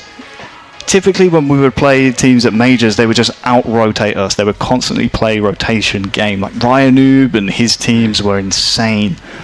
They would always predict not where you were spawning, but where their teammates were about to spawn, and then just move the ball there, and you're constantly chasing the ball. So what I'm looking for out of these two, who can replicate that, and who can break the cycle. Don't chase shadows, don't chase the ball, try and cut them off, get ahead of them, give them no place to go, swarm, and then try and do the same back to them.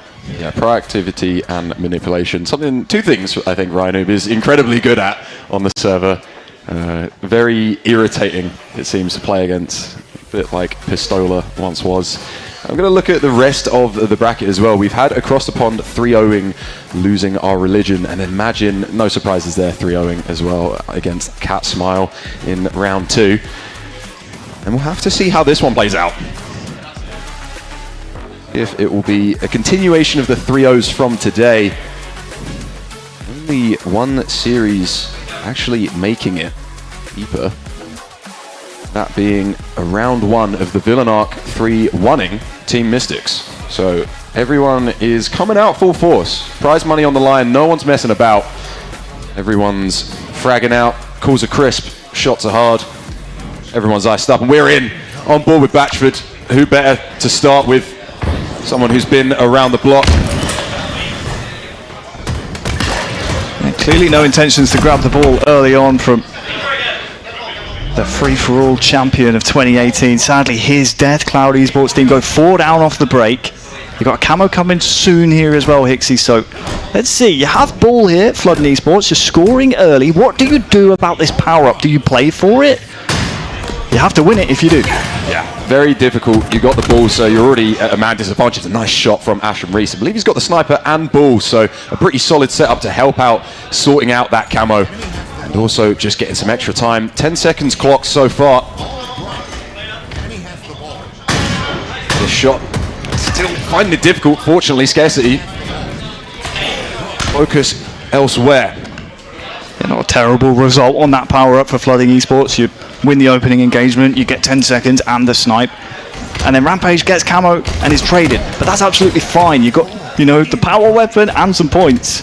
And now the ball's been played. So who can be quickest off the rebound here?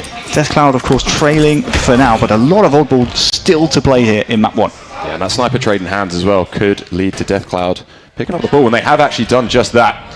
Playing round Dummies side. Just trying to get, I imagine, back to tower. Pretty solid hold that can be. Rampage caught on an island, trying to stay alive. Finally does fall. Finner's able to actually find a double here. Killing spree for him as well.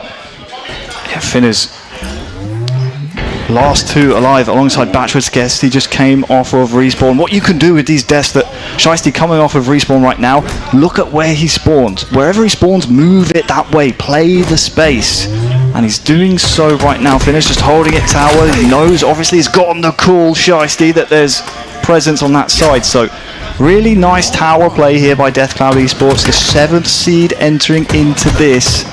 Clearly showing their seeding rank is good value for it. Camo here in around 15 seconds as well. Yeah, extra gunpowder in these nades. It seems like everyone's landed them. QT's still up as well. No one yet to pick it up. Like you said, camo coming up as well. So kind of everything to play for right now. Finner's holding on to that ball top tower. Is going to play it. Makes sense as he does fall. Harsh able to find him. So the ball gets reset. It's like Flooding Esports trying to pull this one back for their own hold. Yeah, they grabbed the camo. I think, is it Diesel or camo? Not sure. Either way, when you grab that camo, now it's 45 seconds. You have time to play with the camo. I believe Diesel was taken down there, we saw for just a second, to play for the snipe as well. That's the next port of call. 5 seconds till that's up. Big team fight coming here. Yep. Focus directed towards the middle of the map so far. Finner's able to get away with that pretty unscathed. Now he has 8 bullets to work with, Harry. This one, could be damning. Dizzle, eat that. Bit of lead for you. Lovely shot. Difficult to hit those ones, especially when you see 2 people on your screen. Oh my god! Finners! Take a bow! 3 dead for Flooding Esports as well. Just follow this man's lead. He does not know the meaning of stress. Able to just tuck around the corner and pull the sniper back out, land the body shot. Keep on going, 11-3 so far. Having a bit of a game so far in this 55-16 as well in the first round. Oh, nice body shot as well. He just can't miss right now. Oh, hey, Flooding Esports, I'm taking it out of his hands if any opportunity I get. Our analyst is spot on. He was one of the 2 that Lethal said to watch out for. Narrowly misses the headshot there. Him and Scarcity putting in good work so far for Death Cloud Esports. For Flooding, you just have to analyze here what's going on, what's going wrong. Why can't you get as much time as you did at the start of the map? They had around 10 seconds off the break, but not much to write home about since then. They have a chance to defend this push here from tower. Finner's last alive momentarily. Needed that one if you're Ashton Reese. Harsh, feeling the pressure, rightfully chucking the ball off. Trying to keep hold of the sniper at least, but too much to deal with. QT in hand, maybe you can get a little bit dicey. Try and take some aggressive positions. Yeah, the problem with sitting around B at this moment in time is that you can see Camo coming up. I love this from Finners. Nice relocation. Camo in 5 or so seconds. Free up that B spawn. That's the last place you want to be while this power up is coming up. Can't get away unscathed. Finners with a triple, I believe that is, off screen. And Camo, I believe, was not burned. Diesel is still doing a good job though. Finner's not quick enough to keep Batchford alive to grab that camo. To find out where that's ended up. Currently though, ball taken through rat tunnels, going back to A. And 20 points only for Death Cloud Esports to close out the first round. A push coming through from Ashton Reese and Diesel. Looking like it's a solid collapse from Death Cloud. Maybe Flood and Esports just need to wait for the last two to re-up. Try and go for what could be the final push of this round. Yeah, you got 10 seconds to make it, so can't wait too long for a regroup here. 5 or so seconds to go. I think this one is in the books, barring a miracle. Yeah, that one's almost guaranteed, and there it is, locking it in. Death Cloud Esports, pretty convincing in that first round. Gonna have to see a little bit more from Flooding Esports to pull this back and try and extend to a third. We'll have to see how they're going to be starting off. On board with Finners as well. I mean, a great way to play that round if you're Death Cloud Esports. With full confidence in the call to go get the kills at B. It's not often where you want to be. Oddball is one of those game types where getting over there is okay, apart from when a camo's coming up, but they knew that Flooding were over there, decided, you know what, we'll just get the kills there, and then we have our preferred setup. First camo of this round 2 coming up any second. Yeah, Ashton Reese maybe getting a bit frustrated, missing a few snipes there. Will fall, sniper down. Camo picked up from Finners as well, 18 and 5 with 12 assists, just has not slowed down at all. Really, really good work from him. Was hitting some pivotal shots in that first round. And it's start as you mean to go on here. Nice body shot from Finners. Yeah, this is dangerous, man. Flood and Esports need to do something about this, man. Camo and sniper in his hands, you can't allow it. You really, really can't. Even being a round down as well, it's just a extra sting. Finally takes him down. Enemy has the ball. Just playing around the pillars, trying to get some form of control. Get that sniper and ball back. Cannot seem to sync up here. Flooding Esports need to get on the same page. They're very much fluctuating in their spawns, even when they're getting close spawns like dummies just then. They're not able to group up. They're so disjointed, especially when you're playing against players that are obviously starting the series really well. You just have to brute force something as a group. Get your numbers up. But so far they've been unable to do so. Great job from Death Cloud Esports, just isolating engagements. Look at this, just walking out of Big Door. Works out for Diesel, but the ball's been played. They get nothing for the reward of their kills here. Even if Batchford dies, they're in a difficult position on the map. Yeah, that perfect was all Diesel was getting out of that. To try and just get some form of a hold, and like you said, they just need to work together a little bit. Death Cloud Esports doing a good job to isolate these fights, as you said. Nice bait and switch from Batchford and Finners. Both of them staying up as well. Batchford with the double was huge there. Yep, absolutely it is. Gives you that extra number in this upcoming team fight. You've got a power up coming soon. If I'm Flooding, I make the call here. Do not play this power up. We are down in this game. We are down in this round. Let's secure some ball time. But the play ball comes in. When you have teammates spawning B, just give up the power up. You don't need it essentially on this map. You can play round to B with the ball to get yourself back in rounds like this. Instead, the play comes in early. And now they may just about win this camo fight. Shiesty just had it there. And, well, he didn't get the pop off actually. So, in the end, Flooding come out with camo anyway. So, good play ball in the end. Yeah, works out in the end. Camo and QT for Flooding. I believe Harsh actually had the QT, so has fallen. That was out of the question. A few things to work here for Diesel. He's got the repulsor as well, a couple nades, and a very weak scarcity in front of him. Actually helps Harsh pick up the double, but seems like he's on his own. Needs this kill on Batchford. Oh god, things get dicey. Diesel able to at least clutch up and find that. Gets a sniper for his troubles. He didn't make it look easy. No, he didn't. B-hold is the reward, though, for Flooding Esports. You have the majority of the numbers. Death Cloud in A. And nice response. The last thing you want to give up on a B-hold is an early kill because it forces you into a play ball. I mean, Death Cloud are able to rush early, and they might even get away with this new ball without any damage on him. He's running into a spawner, though. That's really unfortunate. Would be a big fight to win if you can.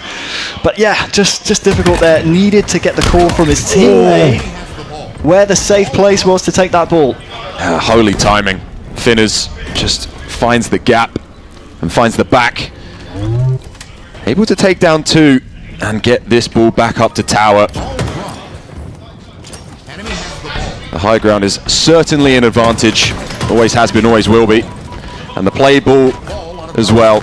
Only 9 points separating them. Does feel like Flooding Esports coming back into this. They're coming up a little bit more, right? They're feeling a little bit more alive, but still just needing more. I think Death Cloud are doing a really good job to work in tandem with one another. Great decision making here by Diesel. No reason to focus on that kill on power up.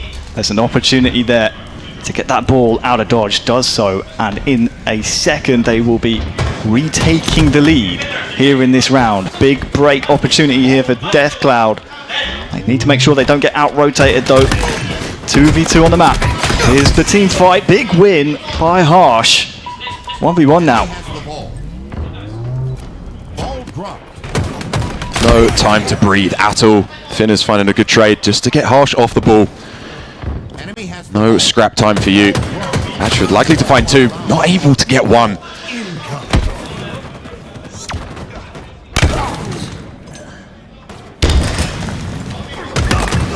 It's scrappy right now. Yeah. It's scrappy. You can see how close the scoreline is. You can see that clock dwindling down. First blood is so important in these situations, and they're going back and forth, back and forth. This could swing like a pendulum here in the late stages of this round number 2. Shiesty just holding on to tower as well, making sure it is free for the setup to eventually come through, although didn't expect the extra player. Diesel last alive. That is all for dead as well. Good job from Scarcity to clean up Diesel. But the ball left kind of on its own. No one nearby, and Finners able to somehow get away. I don't know what just happened there. Finners completely unscathed. Is in a state of flux right now this round. I mean, they got the kills they needed, they got loud, but then forgot about the objective. Rampage last alive. There'll be another lead change here. Important thing for Flooding Esports, do not panic at this moment in time. There are 2 clocks ticking simultaneously. You have the score and you have the round clock, so ignore both. No, 1 break is all you need, then 1 hold is all you need. 3 down for Death Cloud. They've got the kills flooding. What can they do with the OBJ now? Enemy has the ball. Ball drop. It's potential. They could get this back to tower before the cavalry comes through for Death Cloud, although Scarcity, the unknown entity, shut down. Perfect from Ash and Reese required. Ashford able to get 1 back, and that ball just rolling away. Seemingly the map as well, if they're not able to lock in. They might just get the lead here, Hixie, before they play the ball. Oh no, they don't have lead, so that complicates things a bit more coming off the respawn. You need to get your numbers back, and you need to fight for new ball, and you need to win that fight in 20 seconds time. Yeah, that 5th teammate for Death Cloud coming into effect. Flooding needing to just get any hands on this they can.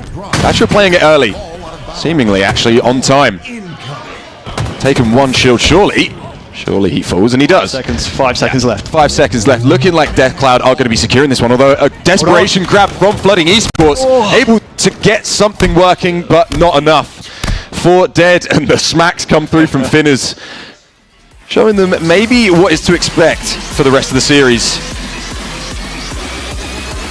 Wow. I mean, GG map 1 goes to Death Cloud a lot closer in that round 2 than the first round. But it is Death Cloud who win 2-0 on live fire oddball. And that'll fill him with confidence. It's all well and good saying, yeah, we're 7th seed, we're on paper, you know, stats say this, predictions say that, you know. But realistically, all of that goes out the window when you sit down on the main stage, you plug in your headphones, and you're actually shooting your gun for the first time. So, well done to them, winning map number 1. And well done to Finners as well, 36 and 8, almost 9k damage. Pivotal in this first map win for Deathcloud, and I imagine Flooding Esports probably wanting to shut him down as we move into the Slayer on Aqua. Yeah, I mean, that's got to be your objective, right? I mean, you don't want a guy just running you all over the map. You want to put up a bit of a fight, so shutting down that player would be a huge way to do it. Now, Aquarius Slayer Game 2, completely different flavour of game type we've got coming up. First to 50 kills, you don't have to worry about an OBJ or chasing players in areas of the map that perhaps you shouldn't. It's a game type that, I mean, it's complex and it's simple at the same time. You know, it's midship, it's been around for ages, it's a carbon copy essentially. But the problem is, there are little nuances that if you fall into those kind of what are bad habits, it can quickly spiral out of control. In every Slayer game type, you need to look out for the plasma grenades. They're going to get you trades, perhaps in situations that you don't deserve them. And that can extend your lead, or it can claw back, of course, a deficit, which is what can turn the tide ultimately in a Slayer game. But map positioning on this, we always looked out for on my pro teams. Let's hold a base and let's trap the enemy team somewhere. If it's pink, that's okay. Our preferred was always Carbine. We always wanted them on the car side through the tunnel, purely because there's less escape routes and they're more predictable. So they were the team that had to fight out of that area of the map. But speaking of, we're underway in map 2, Aqua Slayer. A great one to continue our series here. I'm always interested to see how everyone comes out the gates on this map. Everyone's got a different style, I feel. Seeing Shiesty just G-sliding right through blue court. Does unfortunately fall. Pretty even on the opening gambit. That camo yet to be touched. Want a bit of map control beforehand. 30 seconds in, I mean, it's not surprising to see this on the map for so long. It was around about 40 seconds before the first camouflage grab. It's the veteran Batchford who slams it in his chest, has 45 seconds of fun if he can avoid detection to play with. Despite losing the camo, Flooding come away unscathed and only a 3 make it, well, no, yeah, still 3 kill deficit. Yeah, Batchford at least doing well to get that trade, but maybe wanting a little bit more. The buff from 30 to 45 seconds makes it even more valuable to try and keep hold of. Unfortunately though, that's going to be out. Just going to have to be down to Bandit prowess, team comms, and overall mechanics. 10 to 6. Shiesty just looking to find some stragglers. Ash and Reese caught with his pants down in bottom mid. The call will come through and the kill will be secured. Yeah, in danger of being split here. And that's exactly what Deathcloud are trying to do. They're going to swarm this place. There has been another spawner here though, but look at the damage. There's so many weak for him to find. Makes a meal of the first one, can't get the second, so actually Flooding survived the collapse. For now, Finners is still around, but he's taken down and the game is over. Yeah, clearly didn't like Shiesty maybe making a meal of that all that much. So we thought we'd end it. Give him another opportunity to try and redo that situation. The ref said no more. No. You can't be doing that. Pretty solid opening though from, I'd say, both teams, considering you've got Deathcloud coming in, you know, 1-0 in the series. Pretty good job from the boys on Flooding Esports just to keep things level somewhat. It did still feel like a little bit of dominance from Deathcloud, but maybe not as much as we saw in that first round of Oddball, and maybe it just Flooding needed a bit of time to warm into it. I definitely agree. I mean, I don't think Flooding are as down bad as maybe the predictions would suggest. I mean, they put up a real fight in that second round of Oddball, and then the amuse-bouche that we just saw in the, you know, before the reset on that Slayer. I mean, the fundamentals were right. They hunkered down in a base. They just aimbotted something, and although, yeah, we saw kind of a whiff here or there, made a bit of a meal of it, they came away in an okay-ish position. Obviously, we don't know what the tech reset is. We don't know, you know, how much of that is a true reflection of what we'll see on the restart. But one thing I think that they will have to be very wary of is all 4 players have a role within the team, and you can rotate that role around, but you cannot all just fly. You have to maintain a position and anchor a spawn just to make things a bit more predictable. The problem my teams used to have, and again I'm going to keep saying this because you know what? See, I was a coach for 4 years, so I'm going to lean on some of that experience. Go for it, man. I'm here for it. We would all want to be the guy. Not me as the coach, you know. All 4 of my players would be wanting to run and gun, but it wasn't until this year actually when we picked up SLG and I started working with SLG. He's the one that started anchoring bases, and all of a sudden, because we had a clean side of the map, or at least a clean area to work with, almost all of our problems were fixed on this game type. So very important that you don't all try and run at the same area, you don't all try and play map. Someone has to be that anchor. We saw it from Ash and Reese a little bit. As a mouse and keyboard player, you want to grab the VR, you know, you're able to play longer range perhaps and have more control long range than a controller player would. But it's important that it's not just the start of the game you do that. You do that in every phase. Until it's time to collapse on that base, you need to be that anchor for your team. Yeah, too many cooks can spoil the broth, indeed. I was enjoying the Death Cloud push into the Flooding Esports base, at least. They were able to choke the spawns, force them into back yellow. And although Shiesty, like you said, maybe made a bit of a meal of it, at least the theory was there. The execution was 90% done. Shots, they can be re-hit. And even coming out with a 1-to-1 trade in that position is fine, because you've got the rest of your team locking down on any exit for Flooding Esports. If you don't get 2, you don't get a multi-kill. At least there's other eyes on exactly where they are. You've got the info as a bare minimum. Just looking across our stage there, we saw the blue side, the red side on the blue side. It seemed as if Batchford was having a bit of a... It was going to be a doubt if he was going to load in or not as we try and resume our series here. He looked a bit frustrated, and then we saw Coach Looney just give a bit of a thumbs up, saying, no, everything's all right. But then I'm not sure if we will load into this attempt. We'll see in just a second which way it went. Just hearing from production, we're going to be jumping in at 13-9 to Death Cloud Esports. Okay. We're coming in with a few kills on the board. See how these two teams change up their opening plays. Like, whenever there's a reset, yeah, it's frustrating, but it's nice to see how they might try and adapt. Everyone's going to counterplay each other, and how often are you counterplaying the counterplay, or just deciding we're going to call their bluff and just do exactly the same thing.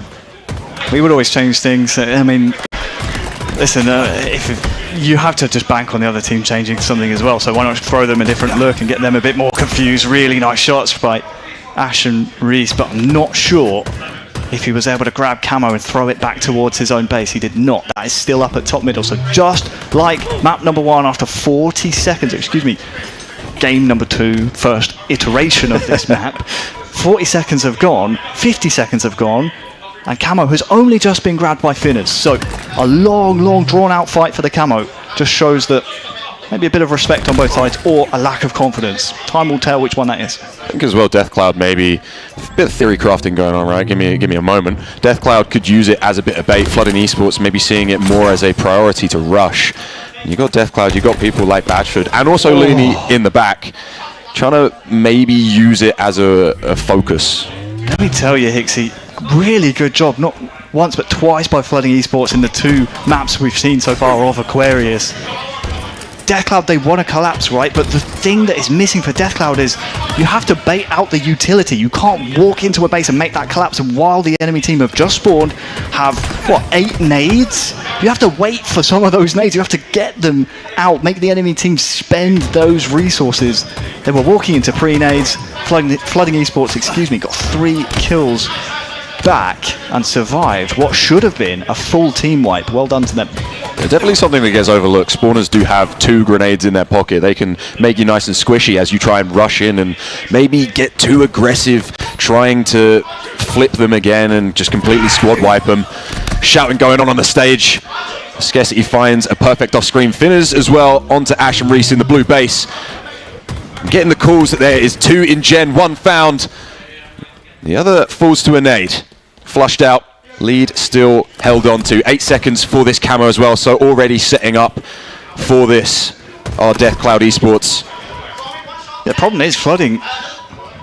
They spawn P wrapped into yellow, which honestly should work for them because they have sight lines on the camo, but Finners with balls of steel, despite the gunfire and the warfare, grabs the camo with all of flooding alive. Completely unexpected, and wow, gets a kill afterwards as well. So expert play from our kill leader in map 1. Yeah, and turns 4 kills, all 4 dead for flooding. A bit interesting from Batchford when the camo came up. I wonder if he was just trying to draw their attention away from Finners. Either way, it's worked out for them, and the stick found, thrust used to get away from it. No damage done to him, so now he can just help them collapse onto them. Double kill found, 4 dead for Flooding Esports. A great collapse onto the yellow base, and they're just going to try and flip it, go straight back to blue. Much better, much better. Yes, the util was still there, but because the camo was in play this time around, you sparked a confusion amongst flooding once you stick someone with camo, and then all of a sudden it's gone exactly as you said, Hixie, from one team wipe at yellow to almost another full team wipe over here at blue. Good job by Finners. Knew exactly where the player was. Just expert execution, no notes. Ashford surely dead to rights here. 3 of them on him, yeah. Will fall. Still 10 kills to try and claw back for flooding. Seems like a monumental task. There's only 3 left for Death Cloud to secure map 2. And with 3 dead as well for flooding, it's not looking very good. Not able to find that kill is Rampage. And the car side belongs to the blue team.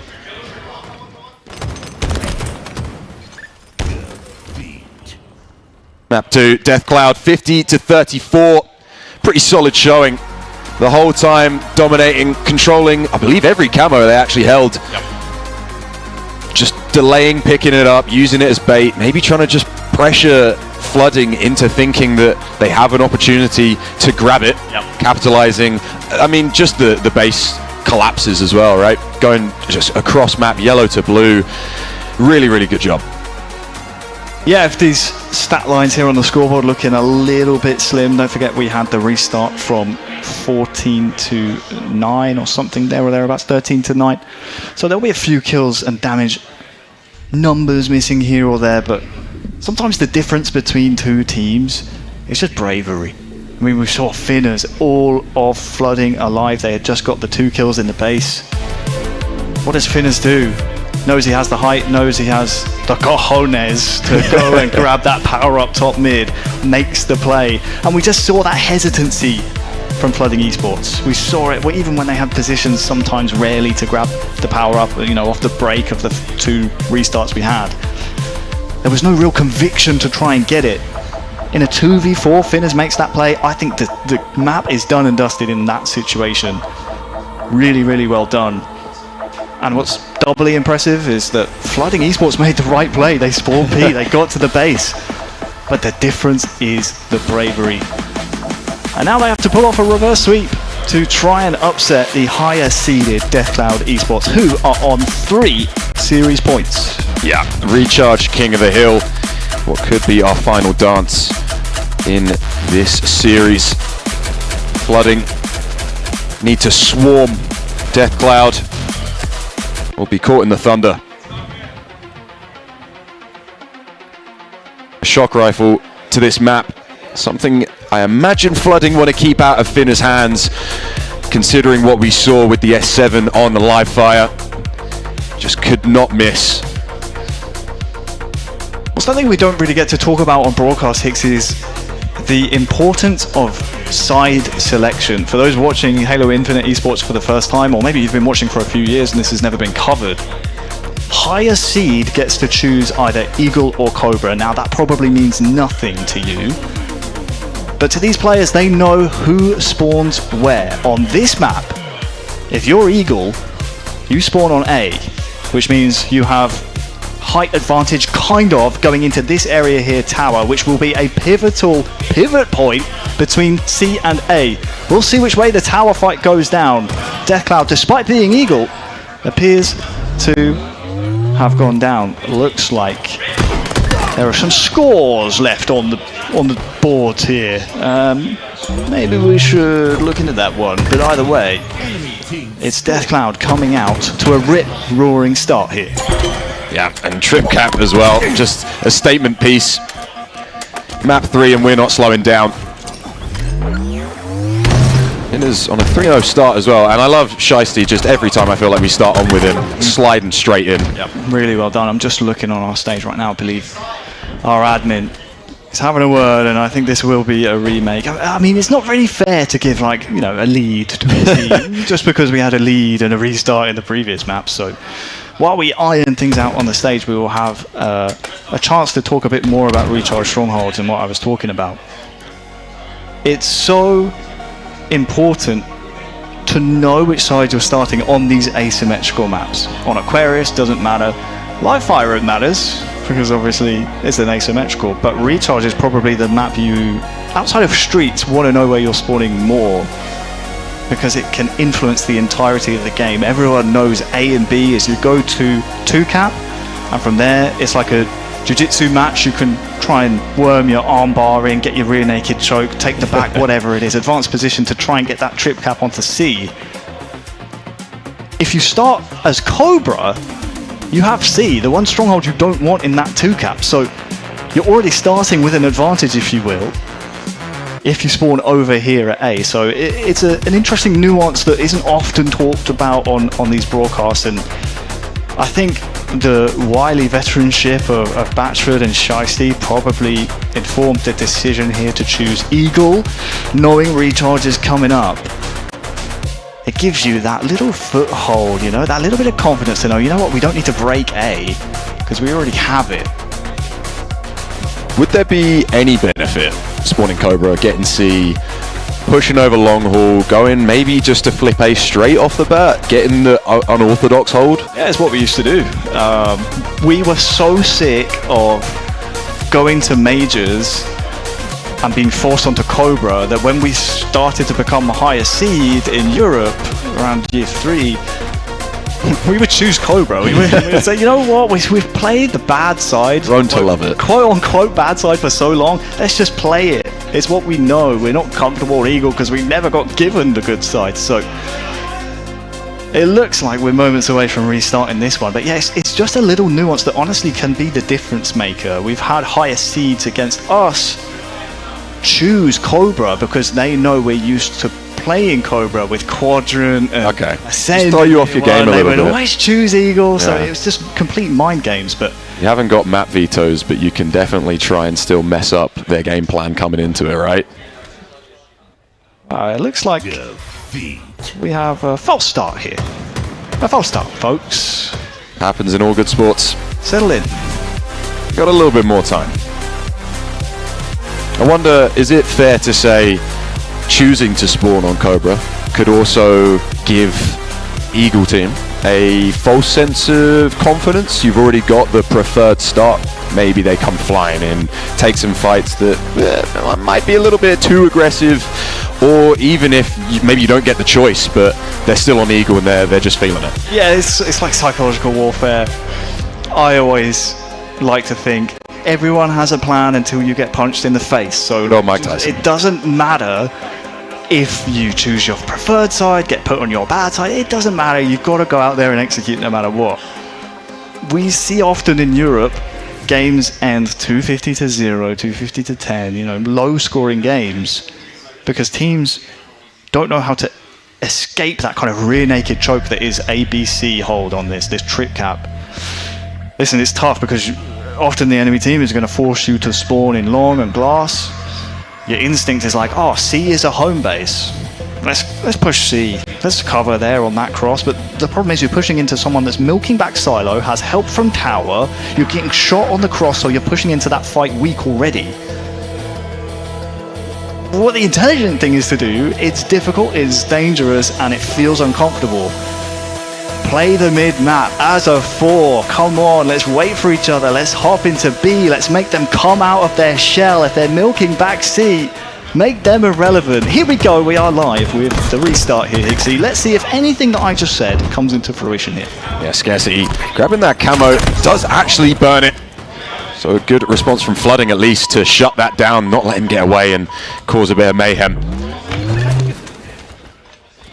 A nice job. You flip A-spawns. I mean, you were just Cobra. Now you've done exactly what you were alluding to, Hixie. You've lured them into that false sense of security. You've taken A off of them. But now the problem is you have kind of usurpers, if you will, in B. And now you don't know, do you go defend C? Do you go play retake on B? And all the while, Finnis is continuing his red-hot form from the first 2 maps. Shock Rifle still up. Maybe the team in the Ascendancy will try and grab that one, but first you have to think about the OBJ. Yeah. Shiesty just trying to hold on to tower. Surely, I'm surprised he's up for this long. Finally will fall. See, B getting converted. Only 2 alive for Deathcloud. Managed to actually pull it off. And like you said, Shock Rifle's still up. So I imagine Finnis is going to want to try and get his hands on it. It's very unorthodox here. CB, you don't often see this. It's a 2-2 split as well by Deathcloud, so we'll see. They're clearly just playing their own lanes here, not worrying about crosses. Nice one, keeping your teammate alive, gets the second as well. Finnis, very impressive series by him so far, and I have no doubt it will continue. Wow. Killing spree for Finnis. Doesn't help Scarcity, but the trade at least found. So the kill comes through. Going for the trip cap as well. Not sure about this. It's the right thing to do. The problem for Deathcloud is that Flooding have already broken into gold, and they've already capped B. Yes, they've died for it, but they've gotten their foothold back in, so you're not scoring every, you know, X amount every 2 seconds. You're only getting 1 point for now, which is just giving Flooding that confidence to keep taking the space. Good work by Ash and Reese and his team to stem the bleeding. Camo coming here very shortly, so all eyes go to middle. Ash just playing around the side as well. Finally does become a proponent to the defense of that Camo, but Scarcity there for the help. I believe Finnis got away with it again. They'll dance around under the stairs, Harry Potter style. Finnis again with the Camo. Give up C here. Give up C. There's no point trying to fight and die for it and give the enemy team a +1. You're late to cap B, so why not wait? You got the Camo, you did your job. A couple of friendship bullets going in inside there for Finnis here. I'm thinking about Shock Rifle, which is still on the weapon pad. Yeah, Camo shocks. Dangerous duo. Just trying to get the help for Scarcity. Will actually fall. Able to find the trade though. Good job from Finnis. Just keeping an eye on that. Doesn't get the second. Camo will fall. Trying to convert C. Shiesty surely dead. Maybe a little bit of a Hail Mary. Although recognizing maybe B is already over. Need to try and just keep the points tallying up. So hold C temporarily was potentially the call. Oh, double cap trying to come through, B and C. This is bold. They've got the numbers, and they've got both hills. Now trap him in glass as well, just trying to catch him, get all the shot damage down. Just get him nice and squishy along that glass and long haul area. Oh, this is good. This is good though from Flooding. Yeah, you're getting tripped, but you now have a chance to brute force across C plat, but 3 go down simultaneously. If I'm Batchford, what's the play call here? Let's go back to A, let's block that. Let's not give them a chance to get in a good position on the map. If they spawn A here, they could be in real trouble. Force him back silo, surely. Scarcity's there, it's fine. Everyone calm down. Ash and Reese trying to get to Whirlpool. Pays with his life. Diesel able to get hold of B, but will fall. Nothing comes for free. 164 as well to 42. 3 dead for Deathcloud, so a way for Flooding Esports to get back into it. That is so bizarre. We just saw Deathcloud Esports spawn at glass with their last member alive when there was no pressure on A stronghold that they possess. So that was strange spawns there, but Flooding clearly read it well, just in time for this Camo to come up as well. Free Camo, you have A, B. Now, it's that jiu-jitsu match I talked about. How do you work into C? You need the kills first, and you cannot give up first blood, and you certainly cannot give up that A stronghold. Just trying to find some info with the camo. Oh, Whirlpool, unexpected item. And the camo completely taken out. And now A compounds. You're gonna lose it. And things just get worse for Flooding Esports. Able to at least find Batchford. But the reinforcements, Finners and Shiesty find them one apiece, but Diesel with 2. Able to stem the bleeding just momentarily. A surely has to get converted here. And maybe you can get some form of a hold. You've got the conventional hold. You just need a bit more control. Yeah, cross is the name of the game here. Now this position is so dangerous because, yeah, you have the jump up on Finners here trying to cap A, but A, you don't have a line of sight on the catwalk, so it allows Finners in for free, and also you're so susceptible to those grenades. Here comes the shock damage from Batchford, and it looks like Death Cloud Esports, they're going hunting. They are in complete and utter control. Might be on the blue side, but they're seeing red. Beautiful shot, double kill found for Batchford. So close, 230 crossed, and the triple cap in full swing. 2 dead for Flooding as well. Actually, Batchford last alive. So maybe wanted to get involved, but having to put on the brakes. See behind him here as well. They do have an insane buffer though, Wonderboy. Surely this is theirs for the taking. Isn't able to land. And pays with his life. A perfect comes through for Ash and Reese. Just need a little bit of a confidence booster. You're so far behind. But it's never over in strongholds. And you have to go on the aggressive here.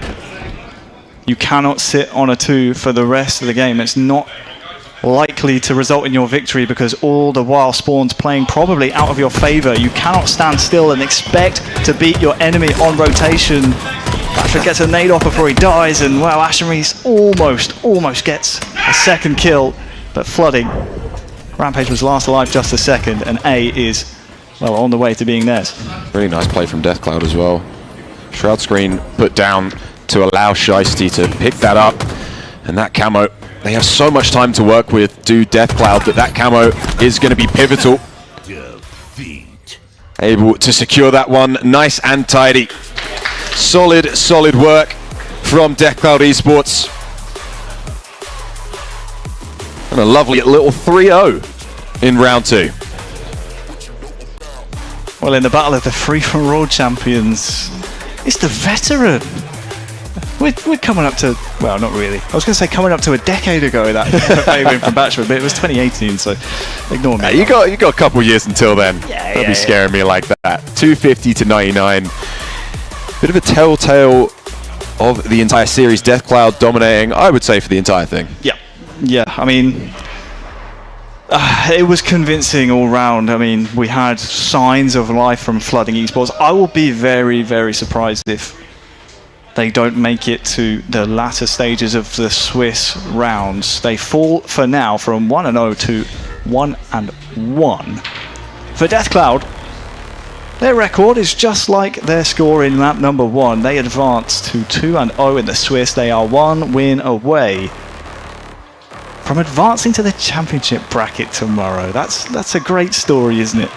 Great story. I believe Batchford at some point was questioning whether or not he was going to attend this event. I'm glad he did because, well, his team put on a show and they are flying. Potential for a clean run. Speaking of clean as well, Finners, 4,800 damage in that final map. Just, I would say, series MVP. He was incredible. He was one of 2 players that Harry on the desk told us to look out for. It's almost like he knows what he's talking about. It's almost like he's earning his paycheck here. I mean, he definitely knows talent when he sees it. But yeah, Finners, scarcity, really impressive from those 2. Those were the 2 they told us to look out for. Yeah. They delivered. Really looking forward to seeing what they can do as we advance through the Swiss rounds. Yeah, maybe we should listen to him a little bit more. Do we have to? I think we do. Okay. Thanks, guys. It's alright. They can listen to us all they want. Yeah, some amazing Halo. I think we kind of said that this was going to be a bit of a one-sided one. It ended up being that way. Those 80% values are looking pretty clear. Some good statistics work we have going on there. And looking at statistics, I only have the first two maps so far, but Finners had a 2.16 KD in the first two. Not shocked at all. I said you've got to shut him down to at least make a play for yourself. No one did, and he's so good with the power-ups and the power-ups. The power-ups especially, the camo, he seems to get it almost every single time, contested or not contested. It's absolutely unreal. But of course it takes more than one man to try and win these games, and you saw scarcity also playing a huge part in a couple of those games as well. But this live fire ball was quite interesting in itself. The only issue Flooding Esports had was first game, wouldn't say it's a complete write-off, but second game you could see clearly the mistakes which they made in the first round. They were able to rectify them and be able to correct and adapt accordingly. Before, where Flooding were just never really able to fully set up. There was always one or two players on that DevCloud roster who'd able to keep the environment as chaotic as possible in order to make them feel uncomfortable, have to play ball more often than they should do. Like you see so many of the DevCloud players have to rotate from pillars all the way down to back C, and then once the push has been initiated, they would just collapse on them every single time, and no one was really stopping that, which is a little bit unexpected. I think they just assumed if they got tower, great, cool, we just got to watch what's in front of us. You know, you can get behind as well. You've got to really keep a close eye on that. But on Aquarius TS, it was quite interesting where in both the first game and the reset, first game literally 40 seconds it took for the camo to be taken, and the second game was 55 seconds. They were really hot and be able to contest the camo both times, and you saw Finners just able to get away with murder and be able to pull it out, and just thought, oh, do you know what, I'm just going to treat myself and see if I can grab it or not. Managed to grab it every single time, and was extremely productive with it, and they were collapsing very well. But that final game where DevCloud Esports were just literally trip cap after trip cap after trip cap, it was absolutely no stopping them. And the only reason why those all three times they lost it, the first time they lost a trip cap, I think there was only one player on A, and then you had the other three kind of lurking around long and C when really you want them to be long and C, so that was a little bit debatable. Second time it was actually a lot better, just due to the fact that they were actually lurking a bit more, they were not giving them positions too much, not feeding too much info, so they able to hold it a little bit longer. And the third time round was a lot more impressive. I think the only thing I would suggest to DevCloud Esports is when you are flipping map back and forth, you need to feed the info on where the entire team are rotating as soon as humanly possible. I think the only time that happened was right at the very end, where all four members were spawning around Whirlpool and Pipes, and then they all just went to A. But that's the moment just beforehand where if you're coach or if you're in a good position, you need to call it out instantly, because any top roster is going to move all three players or four players into that one section to try and stop the bleeding. But I'll give them credit, they did, third time round after being able to trip cap, they were able to put a stop to that. But yeah, you need to feed that info instantly, or try and be in a position where you know exactly where we're roughly going to be in terms of probability, and then collapse on them as soon as possible. But that's where it gets very heated and very fast paced. Yeah, and I think if DevCloud Esports really want to push this and keep going further into this tournament, they're going to have to really look back and have a work on exactly how they want to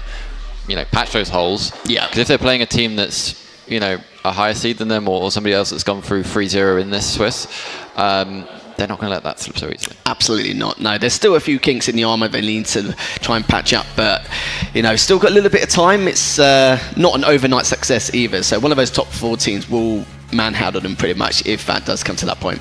Yeah. Well, I just want to be here to thank our sponsors again. So HyperX Omen here for sponsoring what we've been doing here. This event has really been boosted by their presence. I mean, this is the first time we've been able to put on a full main stage, have these cameras, be able to see the beautiful face of all these European people.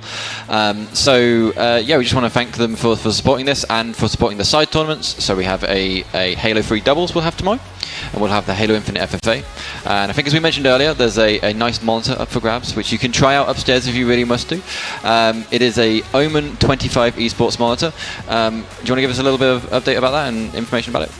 Yeah, I'll fill in a little bit just to let you guys know at home. So with Omen 25 esports monitor, it's been built to deliver performance without sacrifice, 360 hertz, and you need as much as possible to get at least flare up on a server as much as you can, with blazingly faster gameplay, sharper objects, and cleaner details. This is one of the best monitors on the market, and it's extremely important to if you want to up your game, or you're still sitting back, putting your feet up on 60 FPS. You need to get with the times and go with this monitor. It's extremely handy and will be extremely beneficial for you too.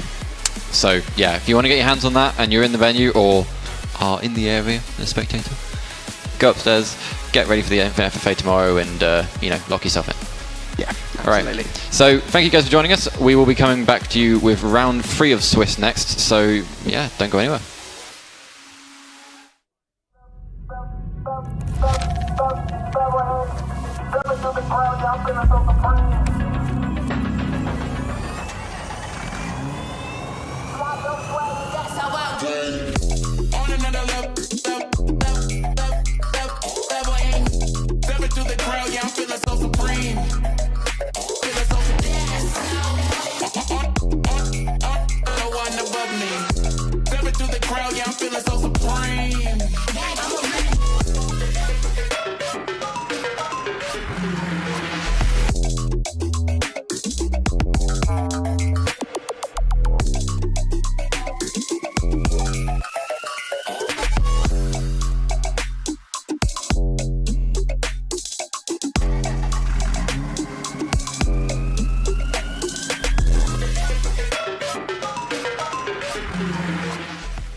It's the heat from a heart beating next to mine.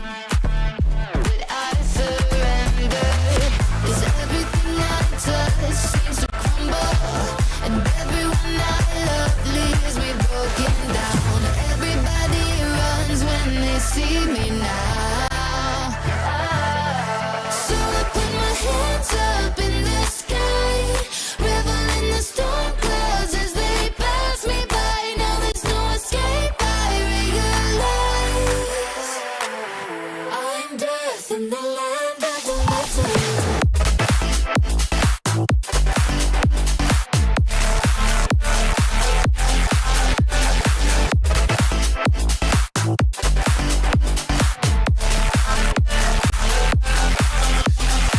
Still all the energy when we get connected. Your good is done when you have my full attention. I'll take you away into a dark dimension, and you can't get out. I never thought I'd be like this.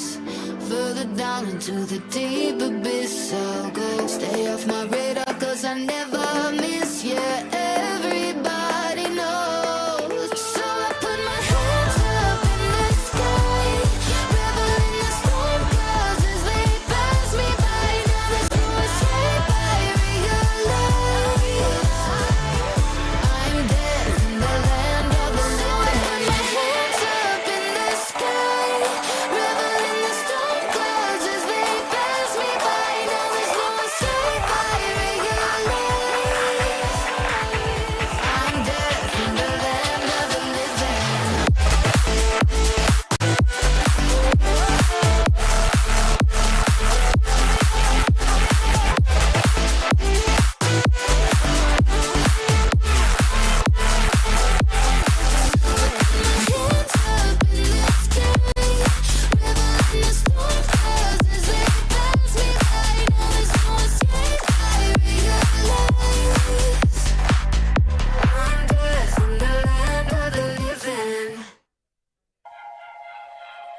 Came from a broken home. I've seen so many people go.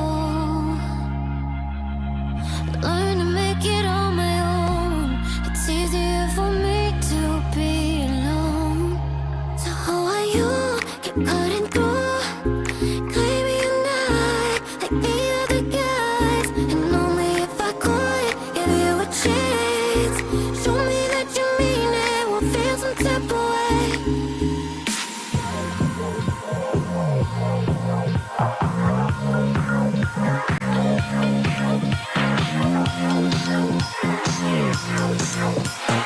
Ooh,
was all your love, wrapped in lies. Oh, showing off, pretending to be nice.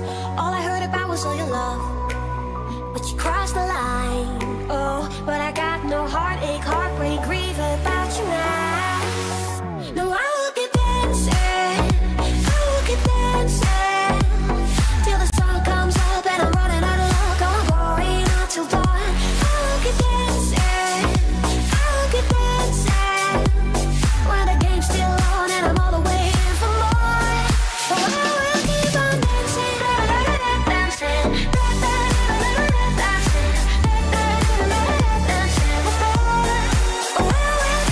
dancing, tomorrow I will see you on your knees, begging, oh, I need you. Look at me, we could bring this back.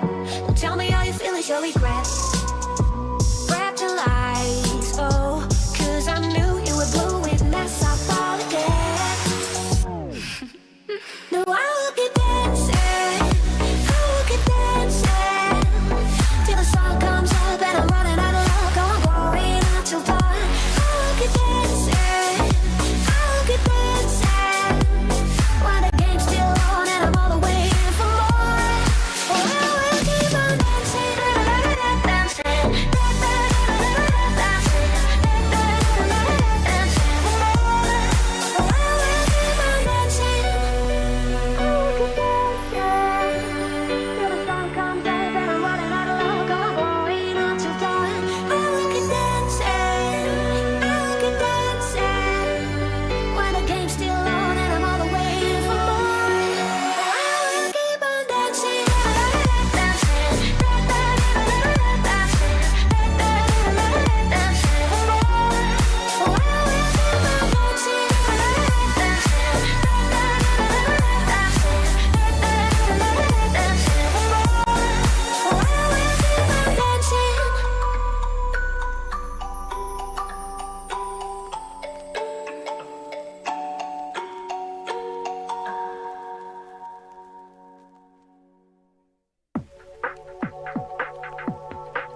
number you have dialed is not available at present.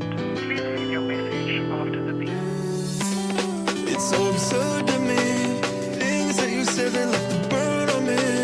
I can't find my way without you. I can't find my way without you. It's so absurd to me. Things that you said that left a burn on me. I can't find my way without you. I can't find my way without you.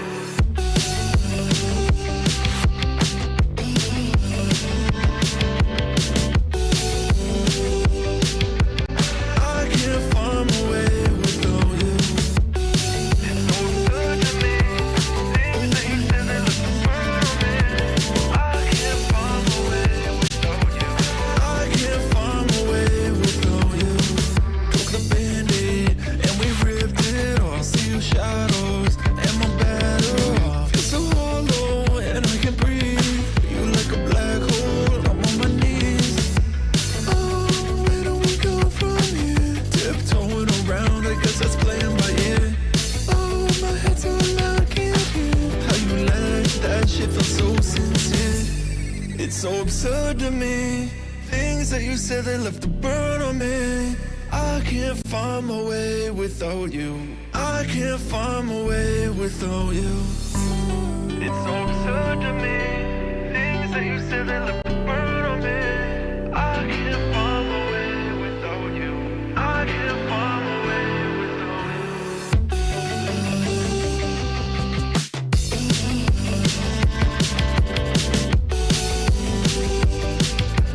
I can't find my way without you. It's so absurd to me. Things that you said that left a burn on me. I can't find my way without you. I can't find my way without you. I can't find my way without you.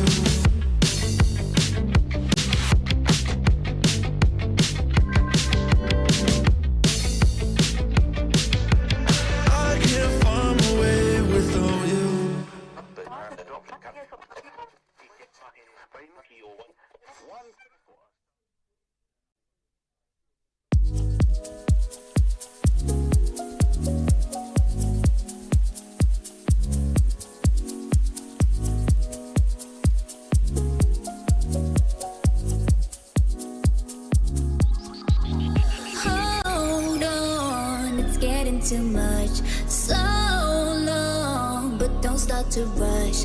Take your time, clear your mind. You're worrying enough. Don't make it too tough. We made it. We made it, yeah. We made it. We made it. We made it. We made it, yeah. We made it. We made it.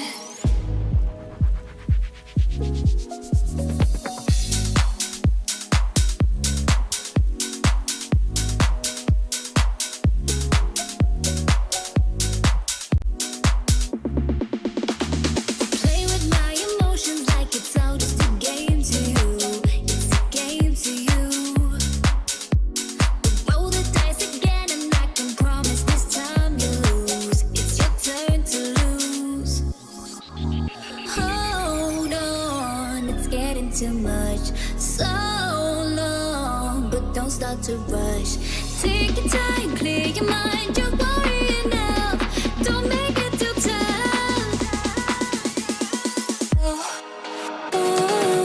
We made it. We made it, yeah. We made it.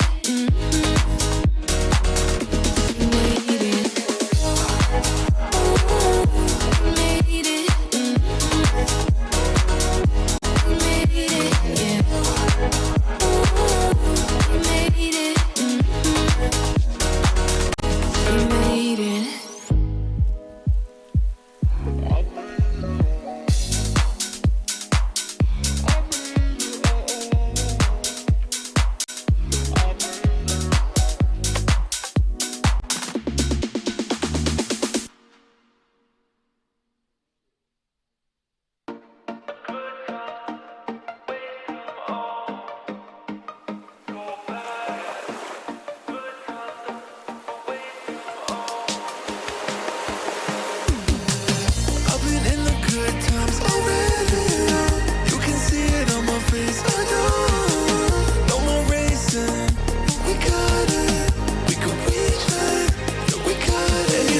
feeling good like that, so what you gonna do?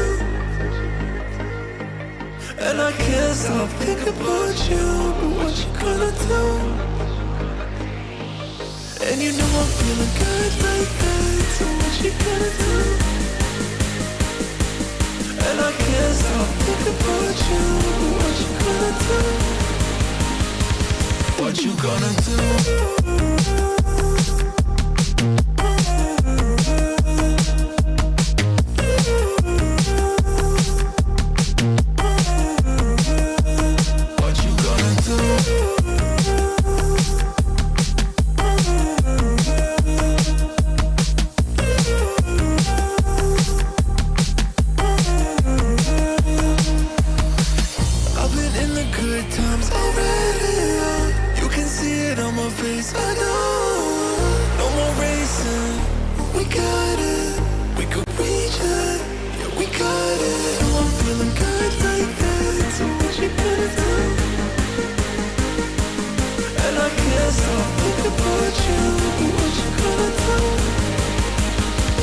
What you gonna do?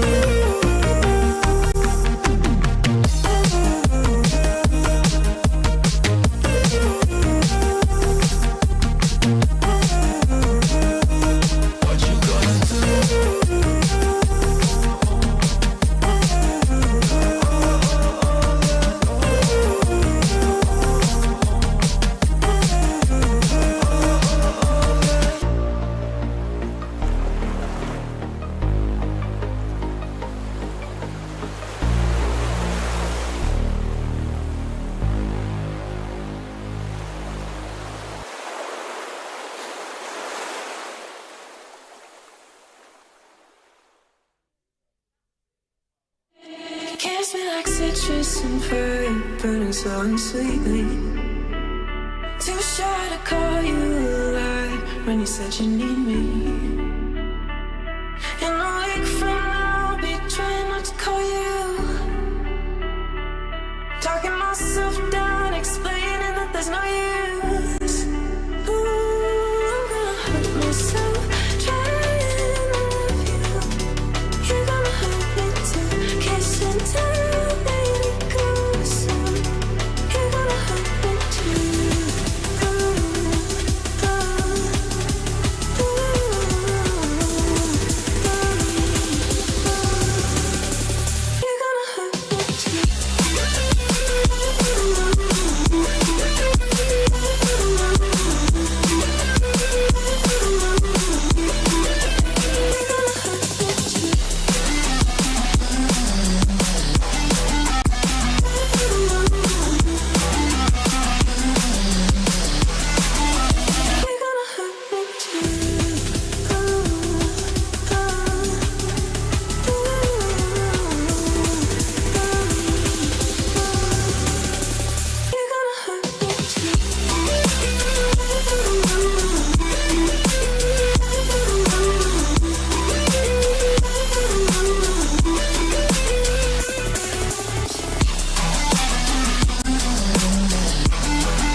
Looking so pathetic. My anxiety sounded scraping against my necklace. In an hour from now, I'll be trying not to call you. Talking myself down, explaining that there's no use. Ooh, I'm gonna hurt myself trying to love you. You're gonna hurt me too, kiss and tell me to go.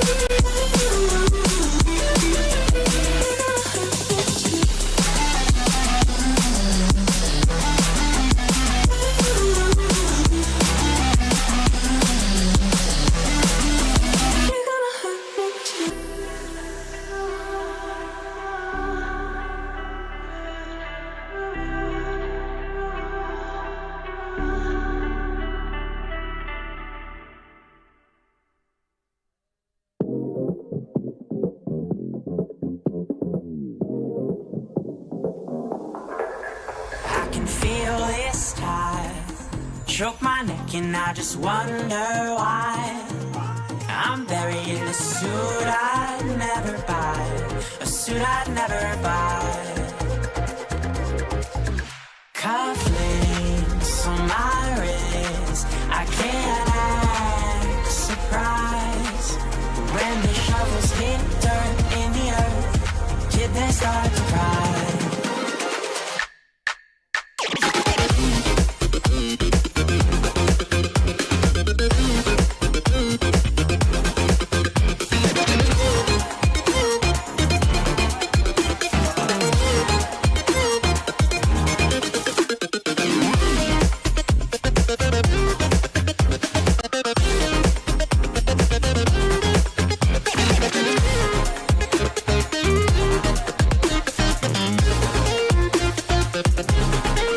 Since I'm 17, I've been looking for a place to make me be complete. I've been looking all alone out there for anything to make me feel alive. Bring me back to life.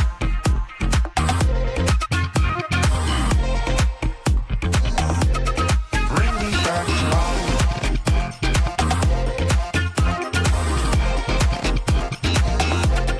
Bring me back to life.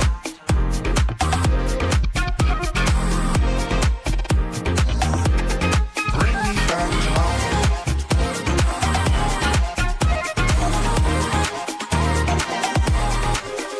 Cufflinks on my wrist, I can't act surprised.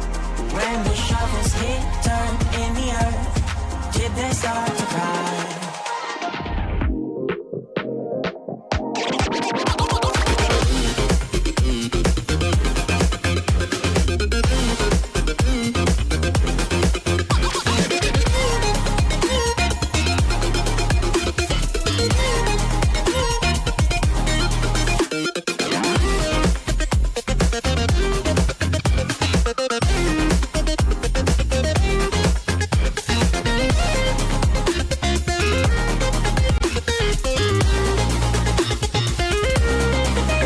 Since I'm 17, I've been looking for a place to make me be complete. I've been looking all alone out there for anything to make me feel alive. Bring me back to life.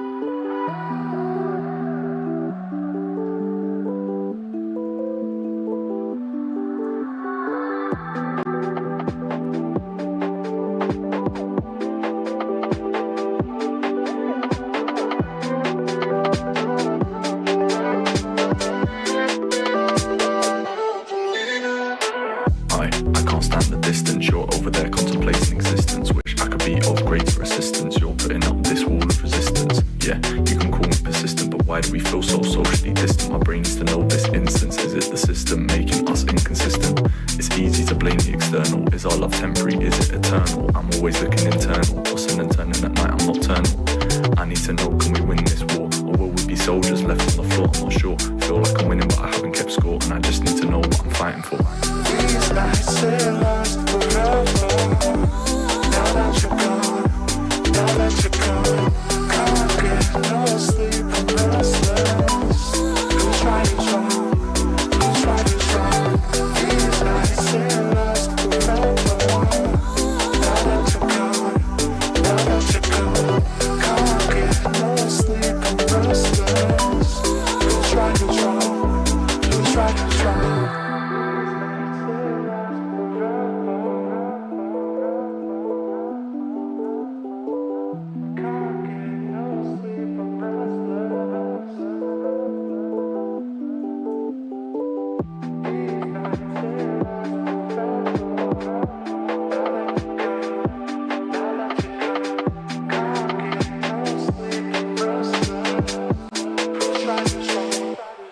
Yeah, I remember the days before you and I went separate ways. I know that I said that I needed the space, but when I think back I only see your face. It's always gonna be hard to replace the touch of your love and your warm embrace. I wish I could go down my phone and erase all the pictures of you, but I keep them in case. Don't know what I expected to do. Without all your love I didn't know who to turn to. Guess it's kinda funny how the tables are turned to. They told me I'd be better off, but that's not true. Now I'm looking for somebody who's brand new. You are my one love, you are my go-to. Guess I just gotta do my best to pull through, but I feel like I need to say I still love you. These nights say last forever. Now that you're gone, now that you're gone, can't get no sleep, I'm restless. Lose right is wrong, lose right is wrong. These nights say last forever. Now that you're gone, now that you're gone, can't get no sleep, I'm restless. Lose right is wrong, lose right is wrong.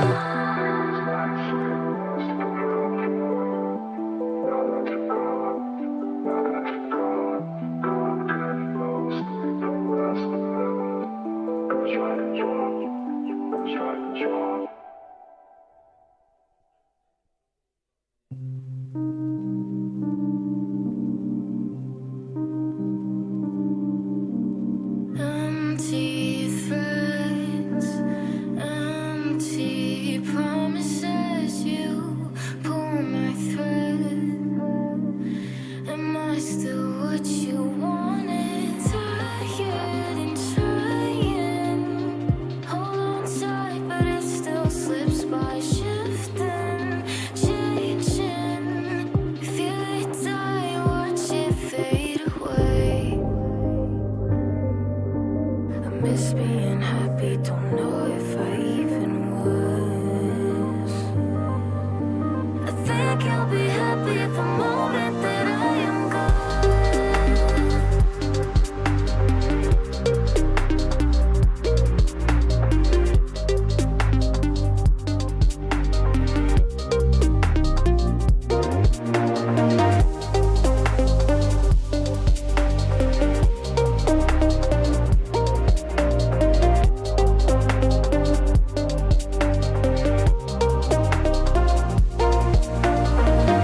Empty bed, setting fire to every thought about you. You're in my head. Do you still think of me too? Toxic and lying. I try and try, but it still slips by. Is it worth saving? I feel it die, watch it fade away. I miss being happy, don't know if I even was. I think I'll be happy the moment that I am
Colder, colder when you're frozen over like I am.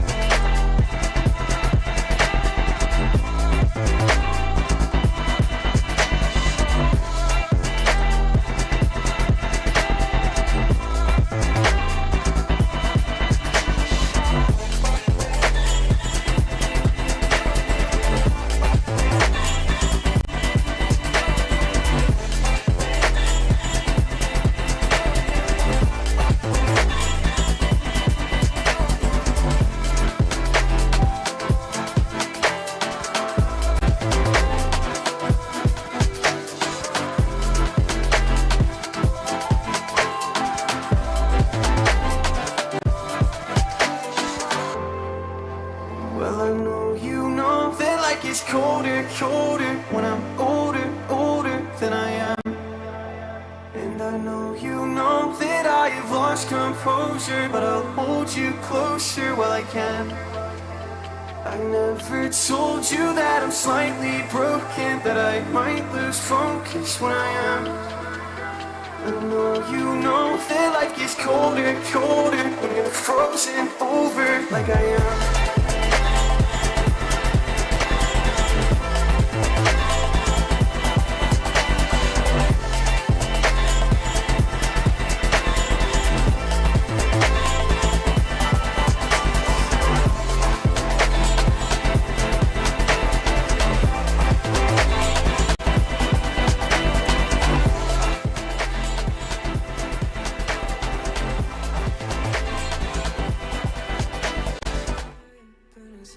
Lately, too shy to call you a lie when you said you need me.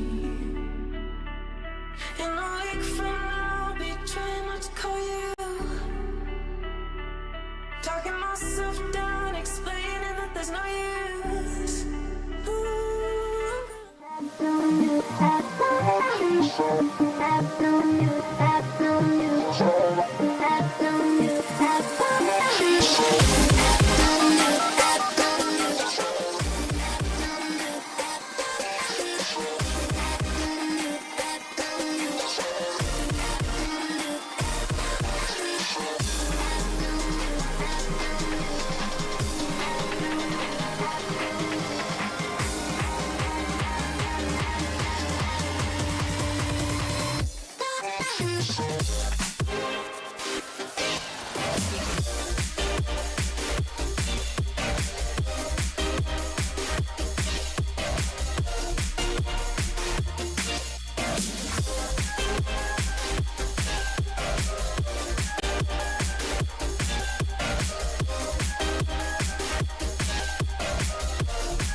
Spit it out, just tell me honestly. You should know I'm not your enemy. You won't trust, I want it just as much. You need love, I need the same for us. Look at all this time we're wasting, screaming at each other, baby. I wanna understand.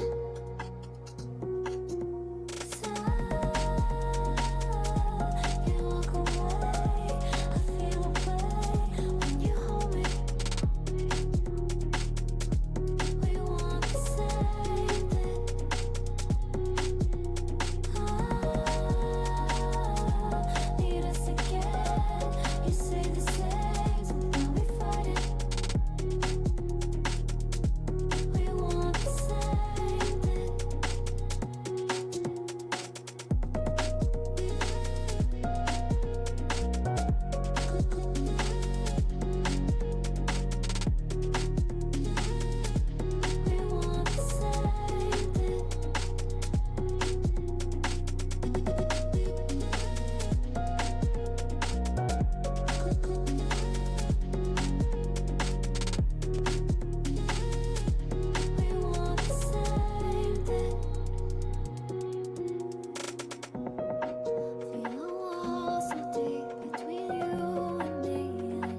Seems right, it never was. We were just stuck into something. Time shows we let it go for too long. Go back, I never could.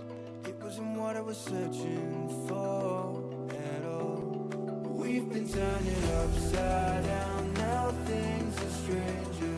Nothing's left to say. Too far gone to go back to that place. And I don't wanna feel that way.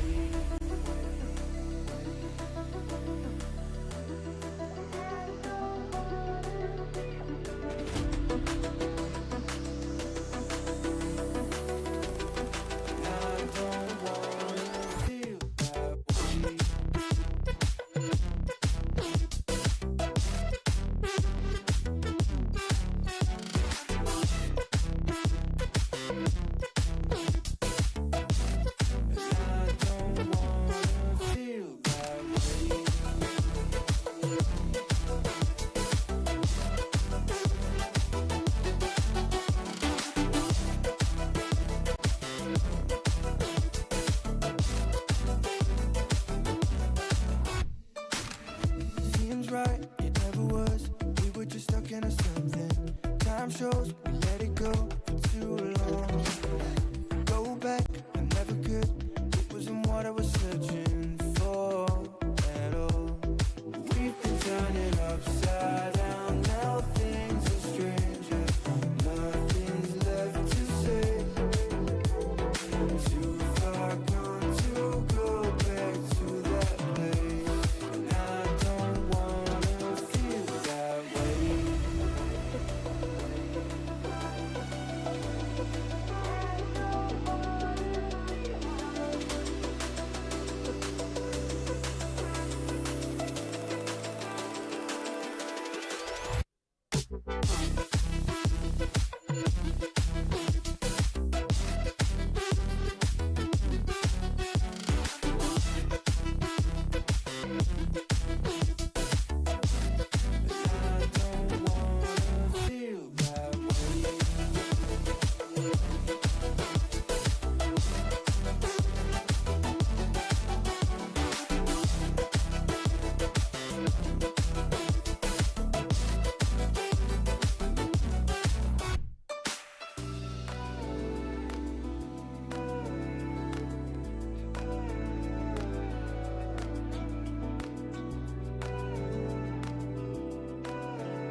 Goosebumps on my skin, I feel you on my body. Lose my mind within, your presence is so godly. Oh, you leave me weightless. 'Cause you are my oasis. Oh, you leave me weightless. 'Cause you are my oasis.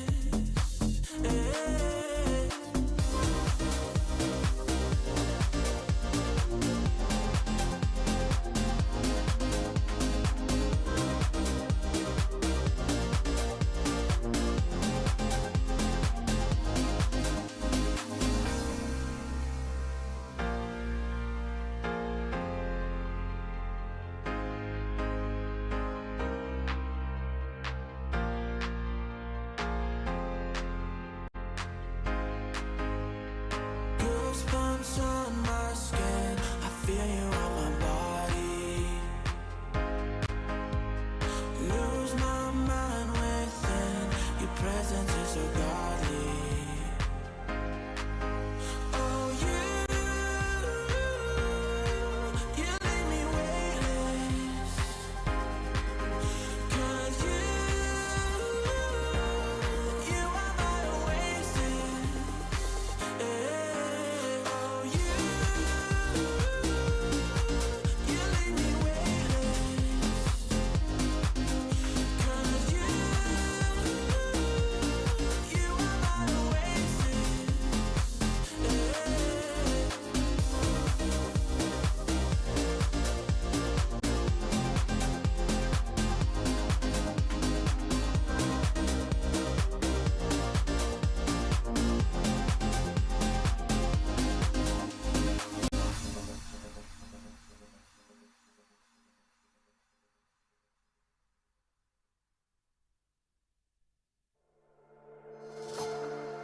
Monday morning, it starts to rain.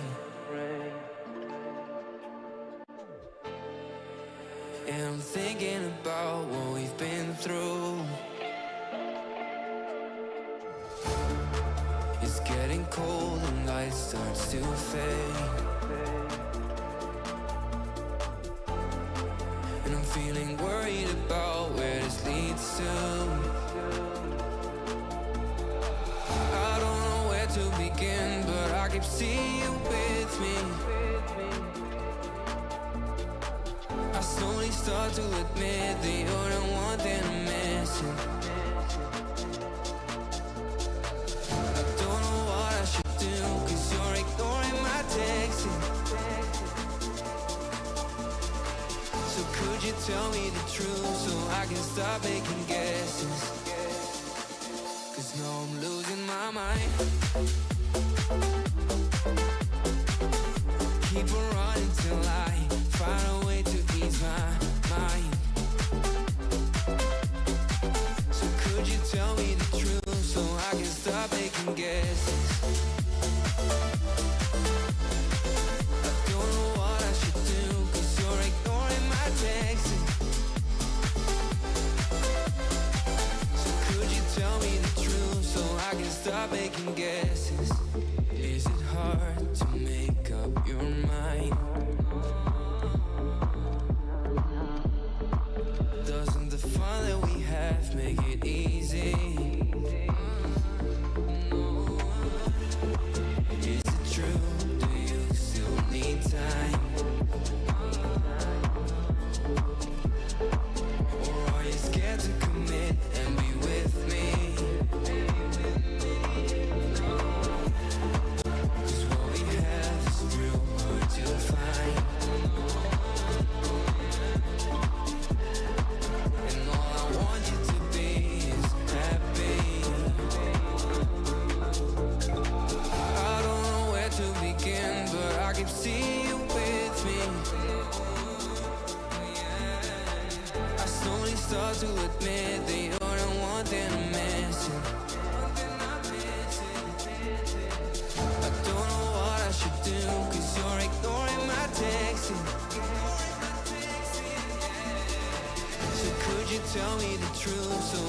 stop making guesses. Cause now I'm losing my mind. I keep on running till I find a way to ease my mind. So could you tell me the truth so I can stop making guesses? I don't know what I should do, cause you're ignoring my texting. So could you tell me the truth so I can stop making guesses?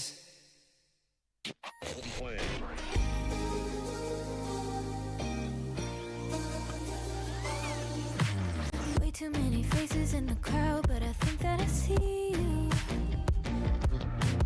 One too many days got me changing up the way that I need you. Now we're both at a bar, acting like it's not hard, trying to feel something different. Talk to somebody new, kinda wish it was you, kinda numb to the feeling. Now that you're gone, they say time should heal, but it's been too long. Couple months and I can't seem to move on. I can't seem to move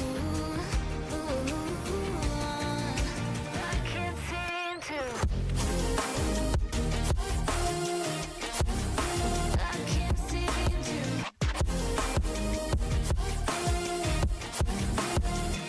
Not that you're gone. I can't seem to. I can't seem to. Laying on my floor, thinking about all the things that we've been through. From 24/7 to pretending like I never met you. No, it's all for the best, cause I know we're a mess every time we're together. Going out of my mind, and I wish I could lie, tell you that it gets better. Now that you're gone, they say time should heal, but it's been too long. Couple months where I can't seem to move on. I can't seem to move on. I can't seem to.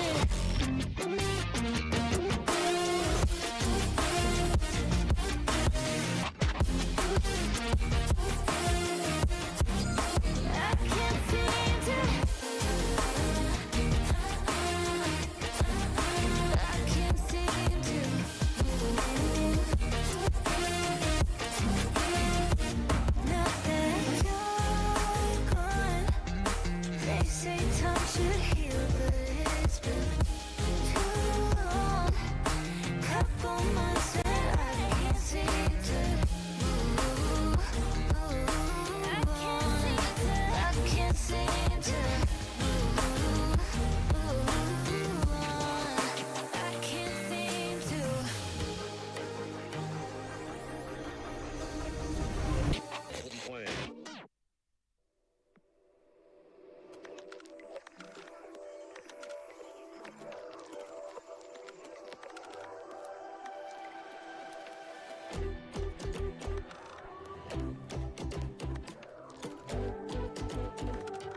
searching for the break of a day to follow away to you. 'Cause at the end of the day, I ain't looking for no reason to change. 'Cause everything is good for you. Baby, I can see we're gonna shout it out to the sky. Tell our secrets to the night, so we can see the end in sight. We're gonna shout it out to the sky. When I look into your eyes, I can see no better light, better light than love.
Baby, I can see we're gonna shout it out to the sky.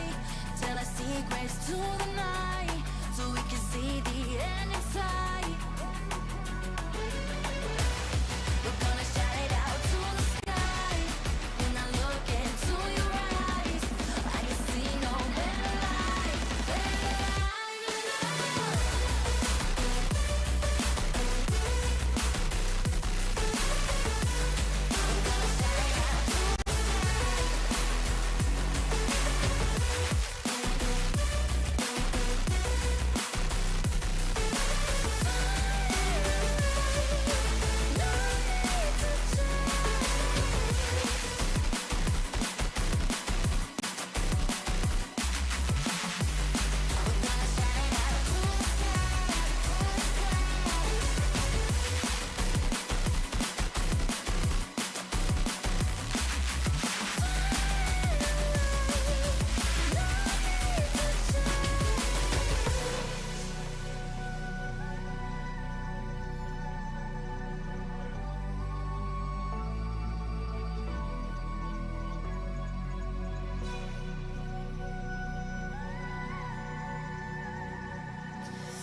Baby, I just wanna be alone. I don't need your company, stop blowing up my phone. You don't get the things that I've been through, and I don't have the time to lay it all in front of you. And you think that you wanna save me. You don't know it, baby, why you do this? I got this under control. You think you do, but you really don't know that I don't need a savior. You can't be my savior. I'll save myself. I'll save myself. No, I don't need a savior. You can't be my savior. I'll save myself. I'll save myself.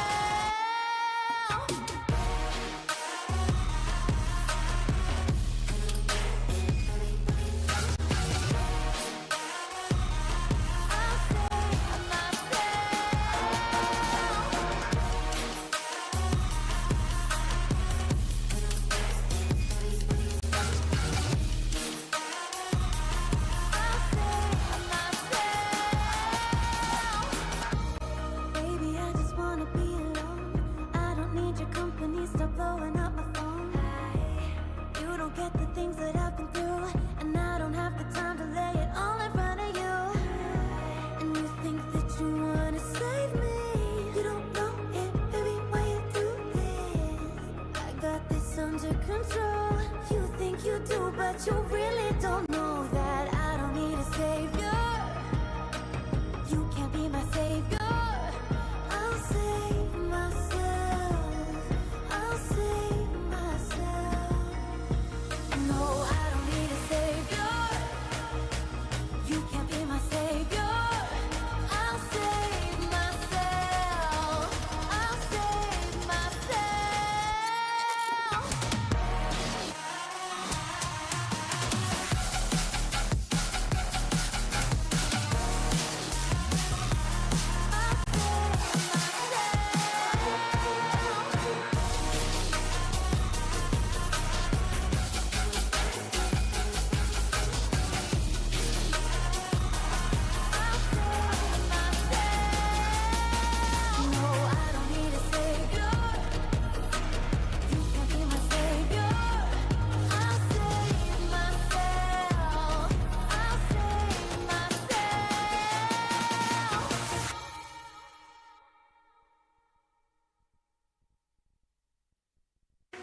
Can somebody take my breath away? Hold me tight, lonely day. I've been searching for something to ease my mind, till you came along, never thought I'd find. Take me away.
So tight, you know my pain.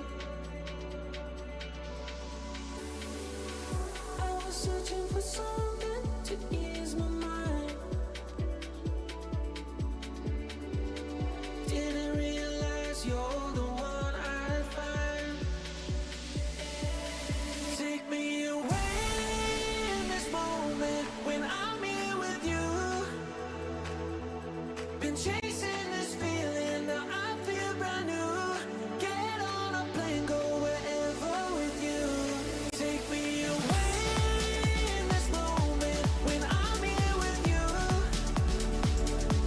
Been chasing this feeling, now I feel brand new. Get on a plane, go wherever with you. Take me away.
wondering in his place how I'm gonna spend my time searching open space.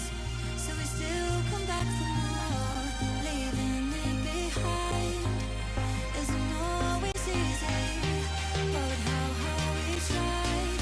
No more, I see you hide. The stars aligned, and we had everything to heal us. No fear, no fight, as we decide to put the distance back between us. Take it away now. Take it away now. Are you letting this go? Take it away now. Take it away now. Are you letting this go?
I can go anywhere, walk the desert in the sun, lost and I don't care.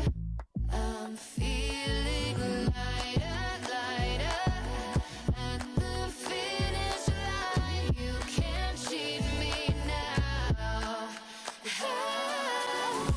Flying like a satellite, I'm so far away, can't get me back. You wanna take it in my mind, cloak and dagger, snakes and ladders. Thinking of the reason why it's always the weak ones who attack. You got nothing else in life, it's all that matters. Snakes and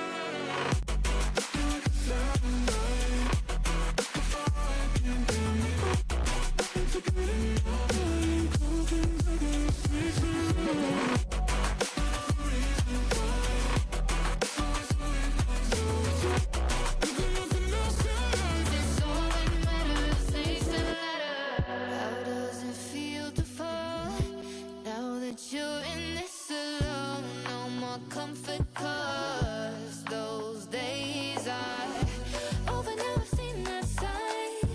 Can't believe I let you wear me down.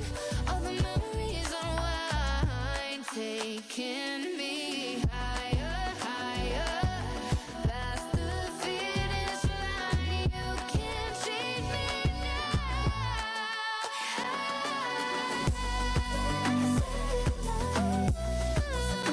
Can't get me back.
Seek me out, hear me shout, come get it, don't you simmer down. Right now, want you acting like you in the wild. Old style, give me no doubts.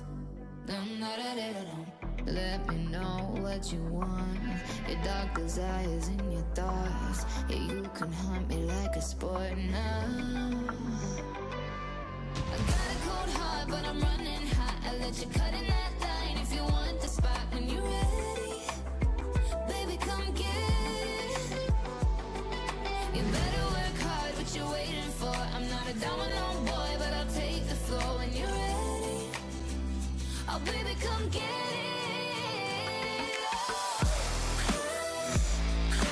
Run, run, run, I'm waiting. Come, come, come, take it. I want you to be my entertainment. No, no, no, keep me waiting.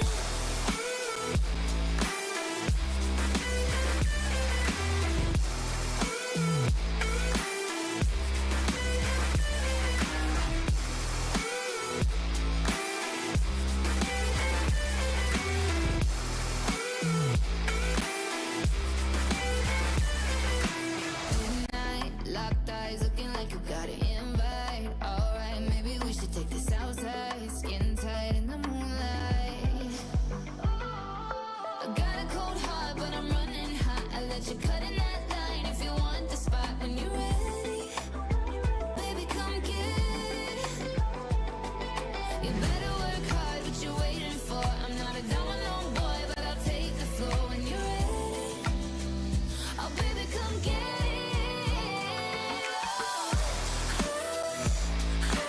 Run, run, run, I'm waiting. Come, come, come, take it. I want you to be my entertainment. No, no, no, keep me waiting. Things react, feel the shiver running down your back, giving your whole body a tap. I run the game and it's your turn to play now. Yes, or that, doesn't matter, we'll go tit for tat. We can do it all and circle back. Time for you to take it home. Run, run, run, I'm waiting. Come, come, come, take it. I want you to be my entertainment. No, no, no, keep me waiting. Don't keep me waiting. Don't keep me waiting.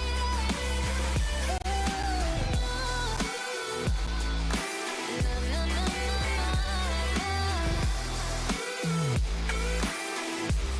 so don't keep me waiting.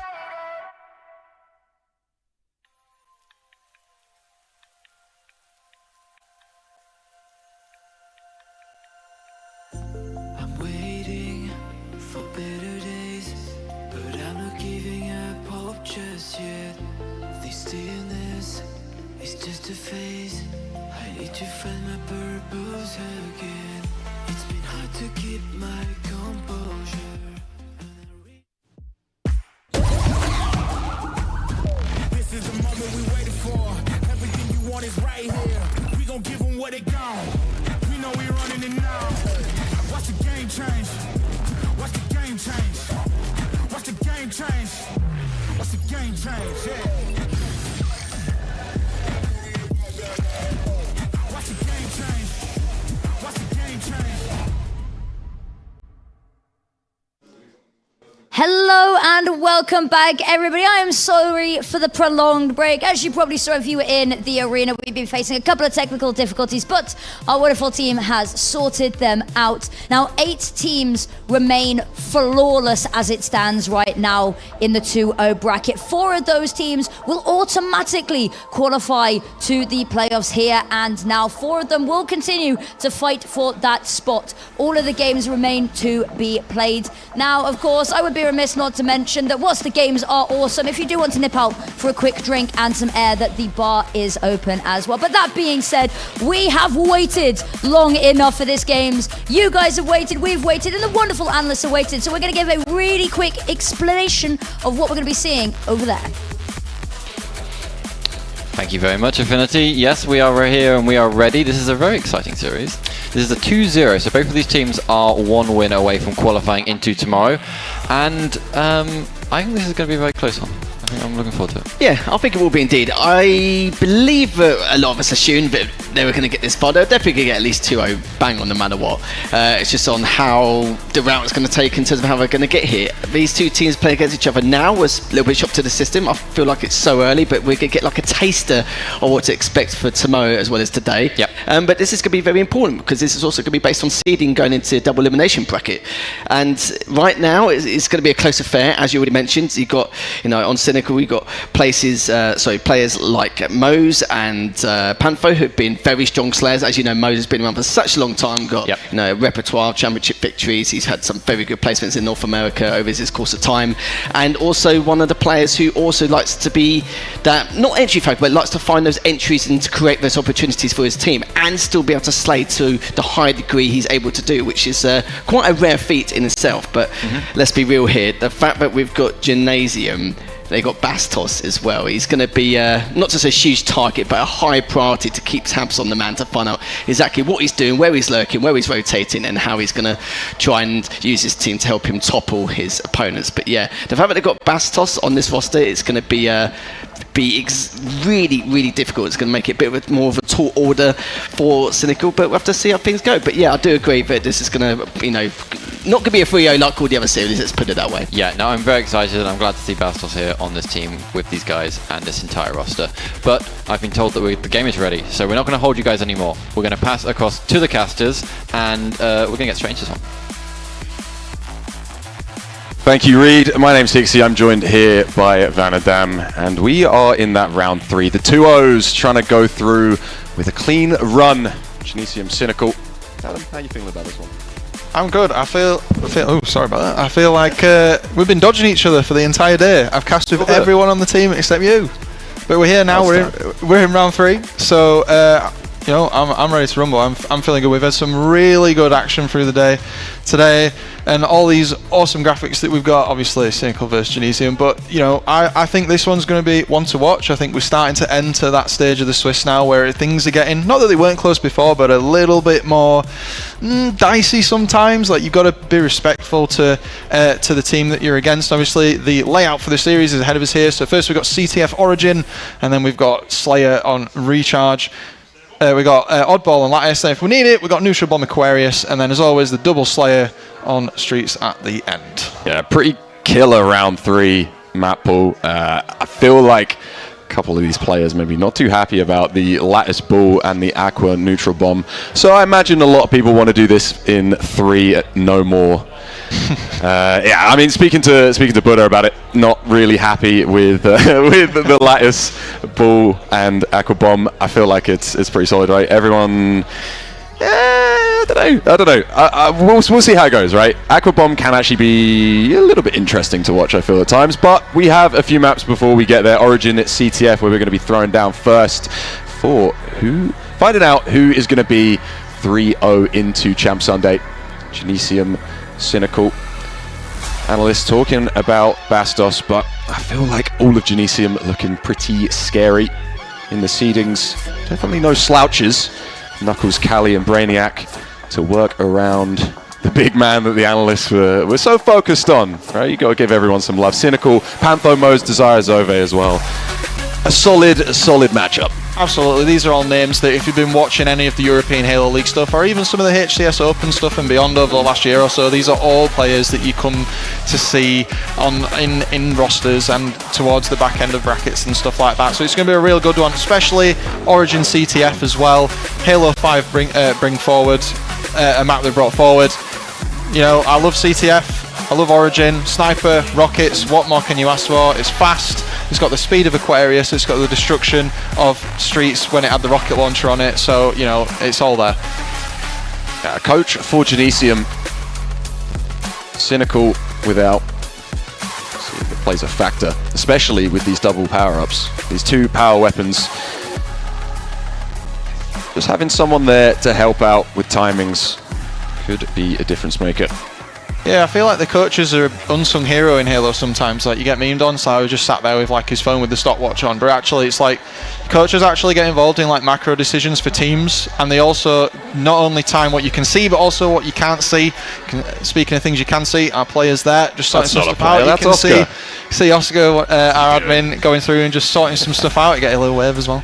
But yeah, coaches, unsung heroes in Halo, they make such a difference to teams in certain scenarios. There's a reason all the teams in HCS have one.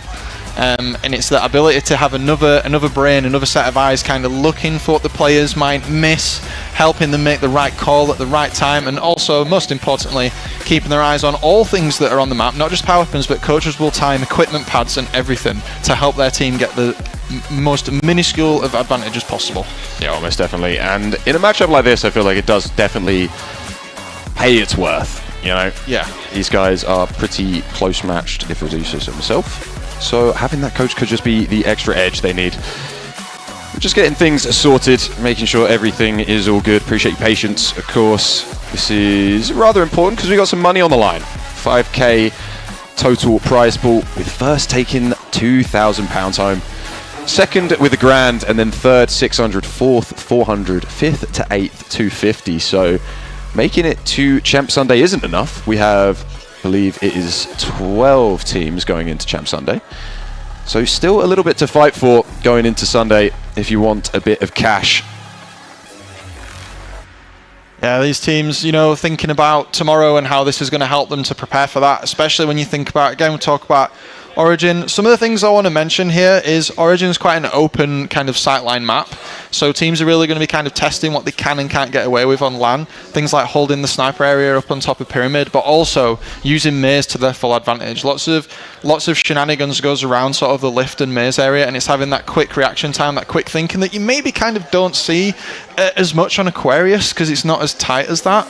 It really kind of goes to show who kind of favours what sort of environment they're in. Obviously we've got Underbase, we've got the Courtyard, we've got the lift we were just talking about right there on your screens. But yeah, rocket launch is going to be big. Getting trapped in elbow in CTF, really bad, but the big one is getting trapped in cave. If you can get a spawn rotation and trap an enemy team in cave, you are going to have a real hard time trying to stop that flag, because just like on other maps where there's that threshold, you know, we talk about archers on mid on Fortress, the threshold on Origin tends to be your maze, or kind of as you go around your own elbow, so you really want to watch out for the flag getting that far.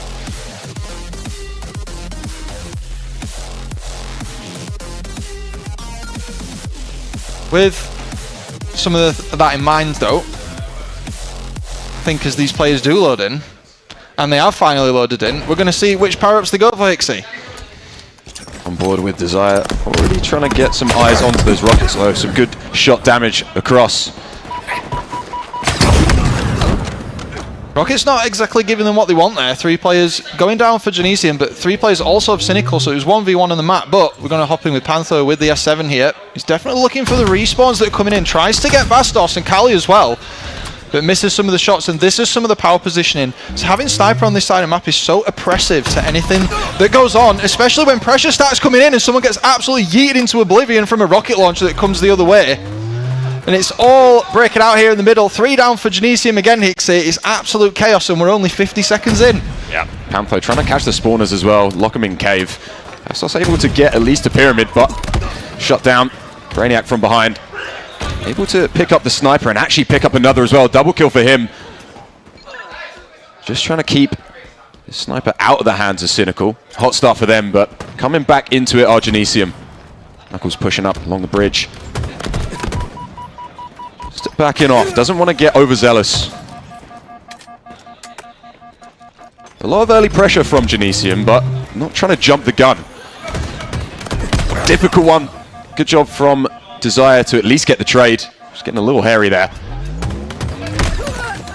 Oh, both teams here They're trying to feel each other out, as I was saying earlier on. This is quite a big push from Brainiac onto the window there to get some information. He's just got so much information for his team and where Cynical are hanging around there. You see 2 people off screen. Zove and Desire are now down. This is going to give them the green flag to try to start to close in and get that first rotation. And they're pulling the flag right now. Pantho goes down on the cave. This is exactly that type of scenario we were talking about. So this is a really good flag pull from Genesium here. Yeah, Bastos with a double kill as well just allows this flag to get run. Caught, unfortunately, Brainiac in an awkward spot. Knuckles last alive as well, so looking like this flag is going to go home pretty comfortably. And just a bit of a reset. Knuckles still within an advanced position, so able to get behind them. It looks actually like all of Cynical are on that elbow and actually get a flag pull of their own, but don't account for Knuckles being so far ahead. So that's just going to come to a screeching halt. Pantho shut down. Looks like this flag isn't going to get much further than bridge, excuse me. The Desire last alive as well. Just back and forth flag pulls. Nothing really getting too far.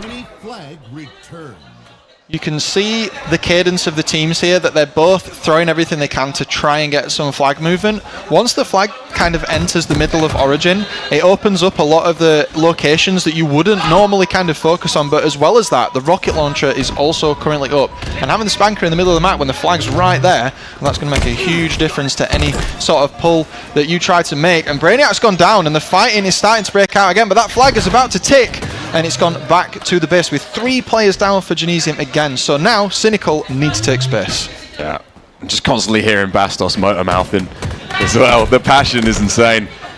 Currently 8 and 7. Things are just chaotic this whole time. Rockets have been expended. I believe there's still 1 left. Although flag the priority. Genesium 2 dead, as are Cynical. So this is a even matchup in terms of this flag run, although it's gotten pretty far, and the G-slides are good as well. Zove able to pull this one further, likely going to go in. First flag capped is going to go the way of Cynical.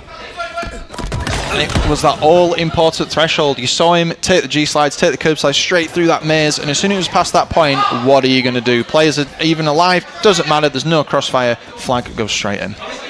A flag already pulled though, Genesium. Just able to get it down to bottom mid, where it shall lie.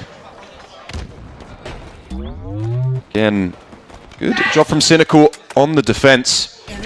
So flag will go home, no questions asked. Almost staying alive there on the elbow though. I think they're trying to push the fight around. Look at this front that Cynical have formed here, going around the cave side of the map and taking the flag. They're definitely going to take that maze side again, but Bastos has already spawned up behind them. He's going to try and do something. Kali losing their life, trying to stop that as well. But there's a counter flag pull coming as well here, so we might see the flags meet each other in the middle. It's quite a good move here from both teams. If your flag gets pulled, the best way to stop it is to intercept it, but they've taken everyone down and he gets caught off screen, so the scenario was right, the strategy was correct, but the execution, not so much, and he wins the pivotal 1v1 there as support comes in. Yeah, Pantho running this one. Great start from Cynical in this map so far. 5 minutes played. They have every advantage. Bastos trying to lead from the front. 15 and 11 individual performance. Something we come to expect from him. Just needing to try and convert, rally the troops. Kali finds 2. Does get taken down. And Knuckles with the rockets as well. This is Genesium's best chance, I would say, so far. Oh, Pantho, unknown entity, able to take him down and then just slips. Tuck's tail just continues to be a nuisance for them. Looks like that flag's going to be going back.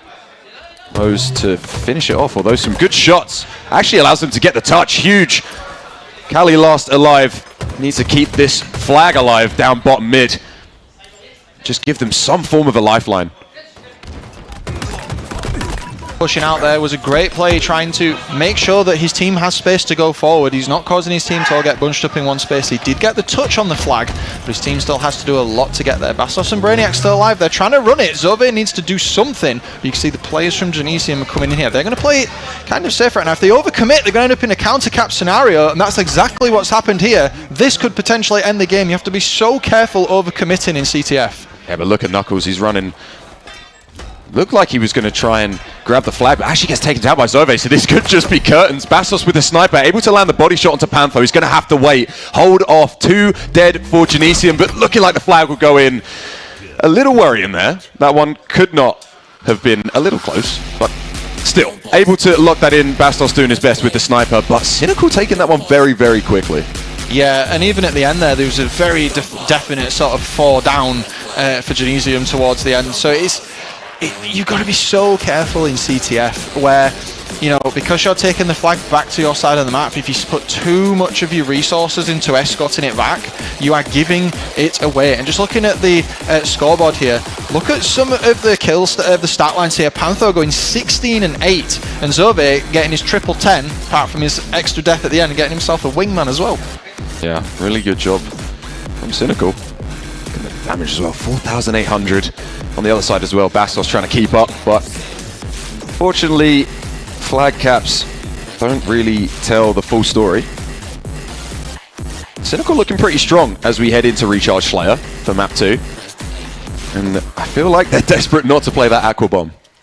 Yeah, they were leading on Slayers for quite a while in that game, and going into Slayer, that's probably going to be in the back of some of the players' minds on Genesium as well. However, Recharge is a little more methodical. It's definitely a slightly smaller map than Origin, but the way that it flows is a little more paced. Origin tends to be a little more chaotic. It's more of your Aquarius, if you will, rather than your Solitude.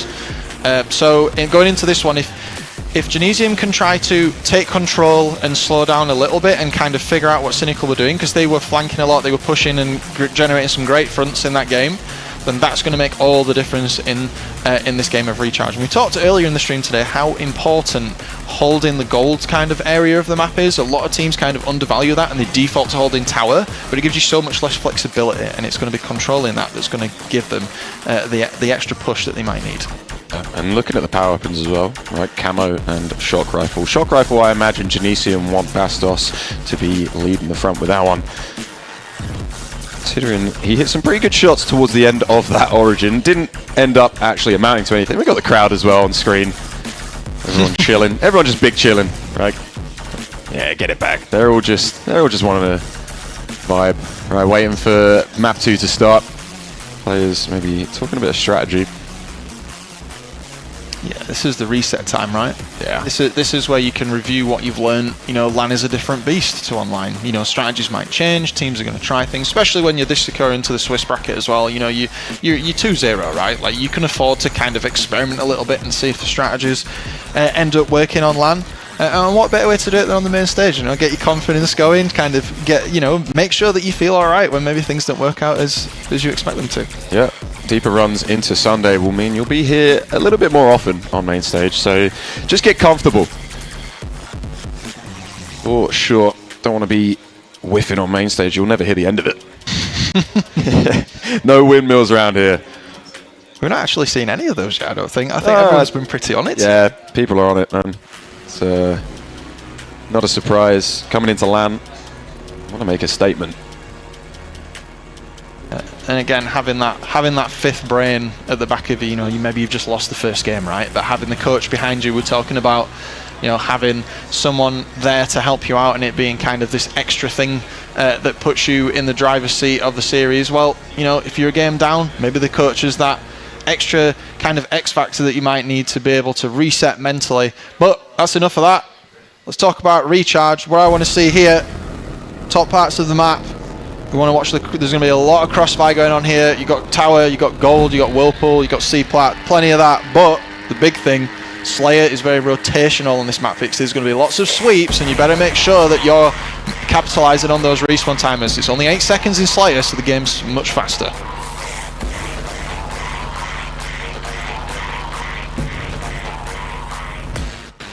Looking like we might have a false start. Hand was raised.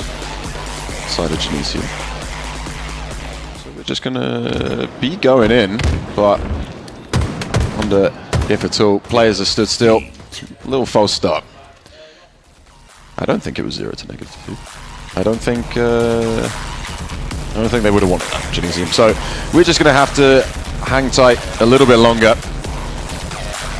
Yep. Whatever's going on sorted. Appreciate patience. I think this only benefits Cynical, right? Gives them more time to chat. The coachless team in this matchup. They can discuss strats a little more. How they can continue their dominance in this series. Origin CTF definitely favouring them.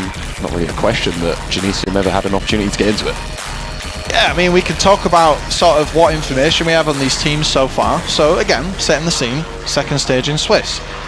Looking at the history of Cynical, for example, here, they played Recharge 5 times in the seeding cups up to this point. They've actually lost more on Recharge than they've won, and we haven't had them play a game of Slayer on it either.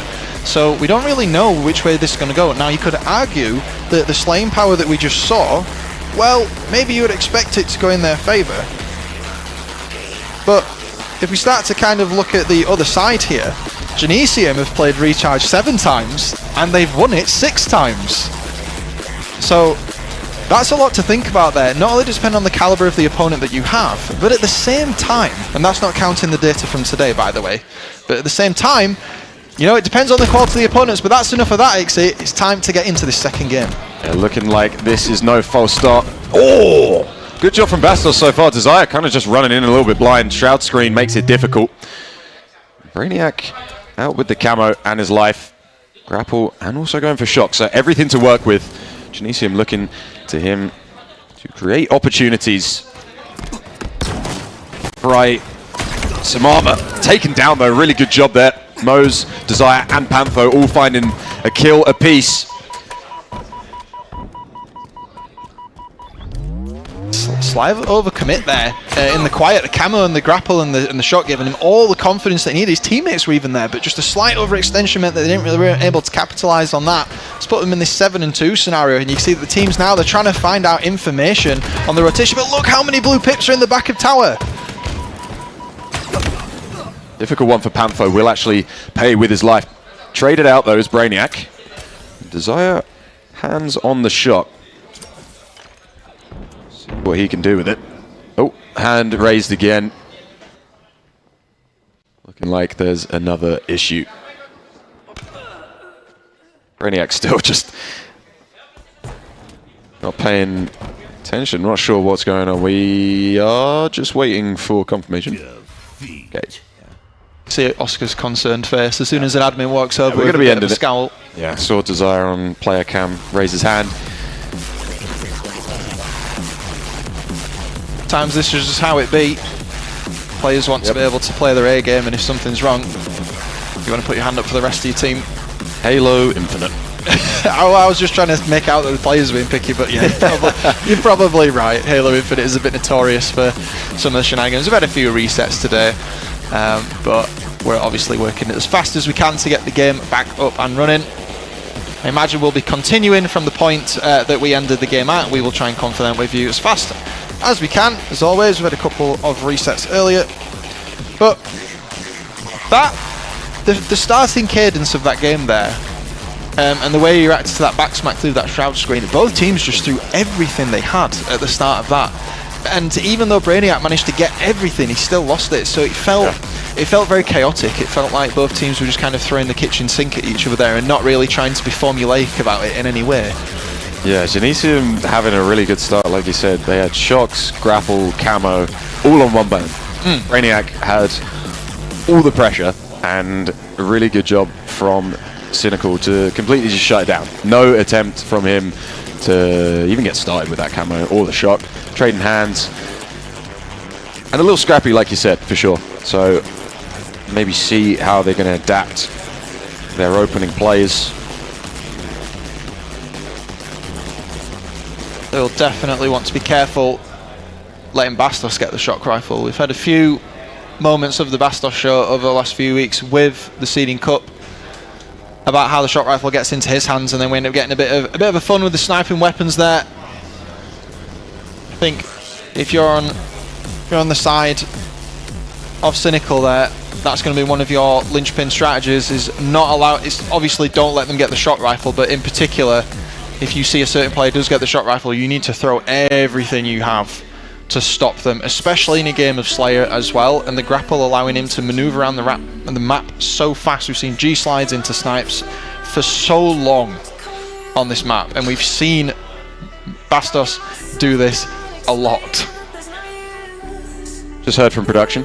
We're going to be restarting at 10 to 5. Let me jump in. Favour of Cynical. Appreciate your patience. Just looking at everything else that's going on here at the LAN. Guilty Pleasure are currently 2-0 up against DSQ Esports. That's the only one I can actually report on. Everything else seems to be waiting for some form of map 1 to be concluding. Yeah, just while we take a pause here though, we have got that one series going, but let's zoom out a little here. How are you finding the venue, mate? Because obviously earlier this year we were able to have our kick-off at College of Esports, but well, they've just started the game. They must have known I was asking you questions. Forget about that. Yeah, no interest, no interest. Oh, 10-5, Cynical. Nice double kill. Survey and Pantho teaming up.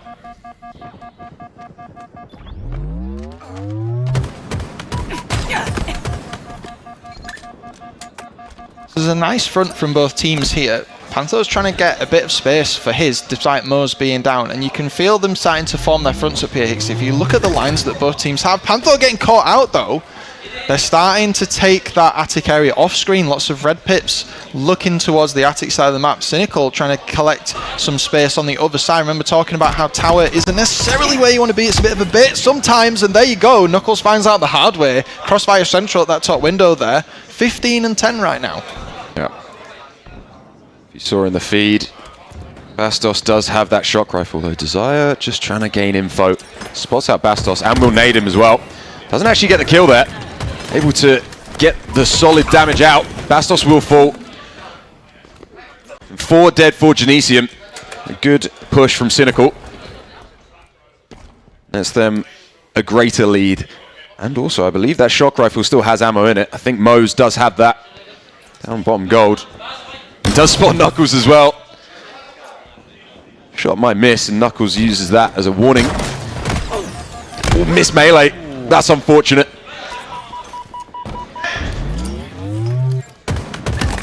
I'm really surprised they decided to slow the game down there.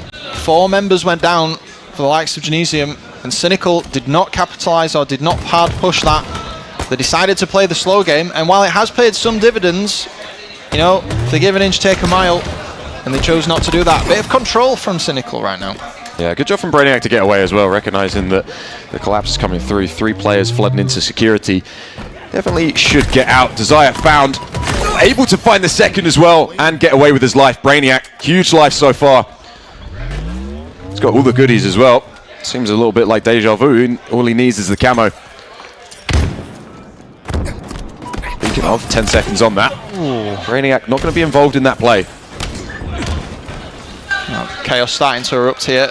Camo comes up, both teams going to be looking for key positions. We're going to see, look, all the red pips going towards the attic side of the map. Great for map control, but not so great for seeing anything. But the camo does get whipped by, I think that was Moz with the grapple there. You see him going into the corner. That's a good pickup for them, but actually he goes down. So I think that camo is down and out. Panther needs to slow the game down now. They're still leading by 5. But any kind of undue movement here, any hesitation, is going to put his team in a bad scenario. Brainiac gets caught out off screen. Shock rifle has come up. That is going to be caught to the next part. And Zovi just checks. He just checks the long haul and just gets absolutely murked by Bastos, who's currently 5 and 5. And it's so strange the way these teams play right now. They are really feeling each other out. No one is hard committing. Look at Desire just stood on the grapple, just getting. It's just the positioning here at the moment, and everyone's just everywhere. It is a very hectic. Bastos with that chow as well. Is ballsy, but works out. Man himself able to stay alive as well, somehow. Did get caught, see Platt, but really good job there. Had some help. The lead extending. Cynical. Looking solid. The delay has not stunted their speed and the momentum. Bastos trying to make it work with the shock rifle. Able to land the stick. Doesn't need it though. Knuckles will take down Mose. Able to land a body shot and find the kill. Brainiac with the help. Desire finds 2. And it's just scrappy. 42 to 32. This entire map, Genesium have not been able to get comfortable. Ooh. That squad spawn there was really surprising. I thought they were going to go in and get Kali there, but the spawn next to him there, as Zove ran in, well, he's not going to be too happy about that one. They were convinced that he was on his own, and the commitment there showed it. Definitely squad spawns coming in the worst way possible if you're on the receiving end of it. And again, neither team forming in front. See the blue tunnel, there's a flank coming through. Bastos finds the crossfire though. Genesium now trying to spread themselves around the map to get these crossfires. This flank from Bastos is fantastic. Going in to help his team. We talked about the curb slides, but it doesn't come through and Mose manages to get him. That double from Bastos was huge, but that third could have been their way back in. 7 separate these two teams, and only 3 for Cynical. It's going to be a big ask, even for Genesium. Cynical looking on fire right now. Camo for Knuckles, so a lifeline to try and get back into this, but security, there's so many players here, all 4 of them. Zove tries to get the stick, but doesn't land. Kali to find the chip damage. Brainiac actually able to find 2, 4 dead for Cynical. 1 more kill for them to secure map 2, but Genesium not going out quietly. Such a good use of the camo from Knuckles there, being able to flank around and get behind them and just do that. That is quintessential Halo camo gameplay, and it's put us in this scenario now. There is no space for error. Look at the info he's trying to get. This is really risky if he gets collapsed on. All of Cynical know where he is. Look, they're flying around the corner. He gets Desire as well. It's 49-47 right now. Kali's got a fight up on the Magla. It's 48-49. There's no way Cynical could bottle this. Hats off to Genesium for even being able to extend it this far, but Cynical, things getting dicey, but able to find the final 50th. I think we're going to start to see a little bit more from Genesium in map 3. Yeah, take a deep breath there. That got a little bit stressful. You could see the relief on the cam when they won the game there. Going over for what ended up to be a fist bump turned into a bit of a ball and socket kind of motion, but definitely dialed in. Genesium showing they have what it takes to take them all the way there, and that might be the making of just what they need to get the engine rolling. Scoreboard here though. Assists across the board on the likes of Cynical. Everyone getting themselves, you know, a few. 10 deaths across the team. It's a bit of a mixed bag, this one, because the game was so close. There's not really any standout there, but the damage here, top is Mose this time, 3,400, but everyone else on the map also keeping close. Zove may be struggling a little there to get the same damage as everyone else. Maybe that could have been what could have caused the game to go the other way. I mean, from 57-41 to 50-48, Genesium clawing it back just a little too late. Lattice Ball, a very unforgiving map and mode, is probably an understatement. But yeah. We need to see a little bit more from Genesium. It felt like the lights were finally coming on towards the end of that Recharge Slayer, but more is required. The door yet to be opened for the reverse sweep conversation. The team capable of it.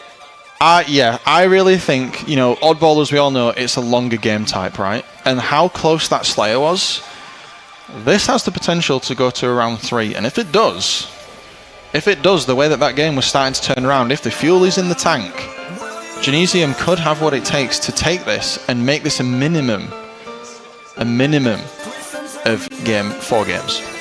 I think from what we've seen, there's a possibility they could do that, but they're going to have to play really carefully around the toys that are available on the map. We've got the QT on screen, top of the hut there, silo, whatever you want to call it, but we've also got the S7 as well, and we've already talked about how critical the sniper rifles are to this, but this map is relentless. You have to move around so quickly. So many spawn points got removed, and if you're not too careful, well, the enemy team's going to spawn behind you pretty fast. Yeah, a lot of backsmack potential on this map.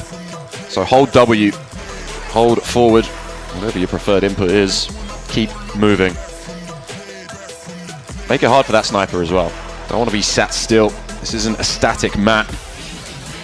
However cold you may feel, to keep going. And Genesium hoping that they can keep going in this series. A 3-0 clean run into our Sunday champ bracket is what both of these teams are fighting for. Cynical looking like the better team so far. We've seen moments from Genesium. We just need to see a little more.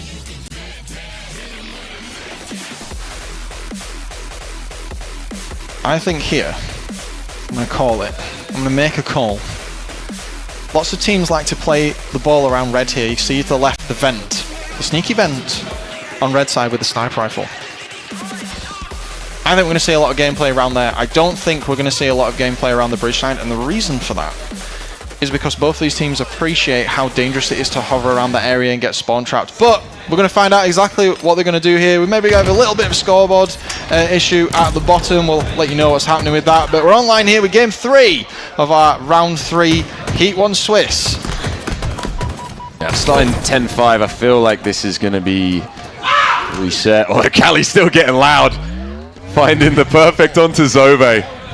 And 3 dead for Cynical.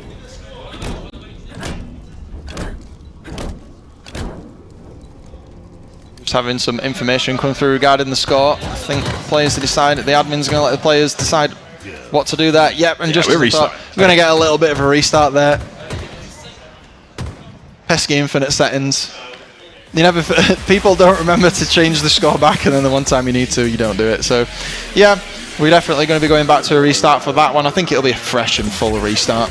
Yeah, for sure. It was a false start, accidental from the Slayer.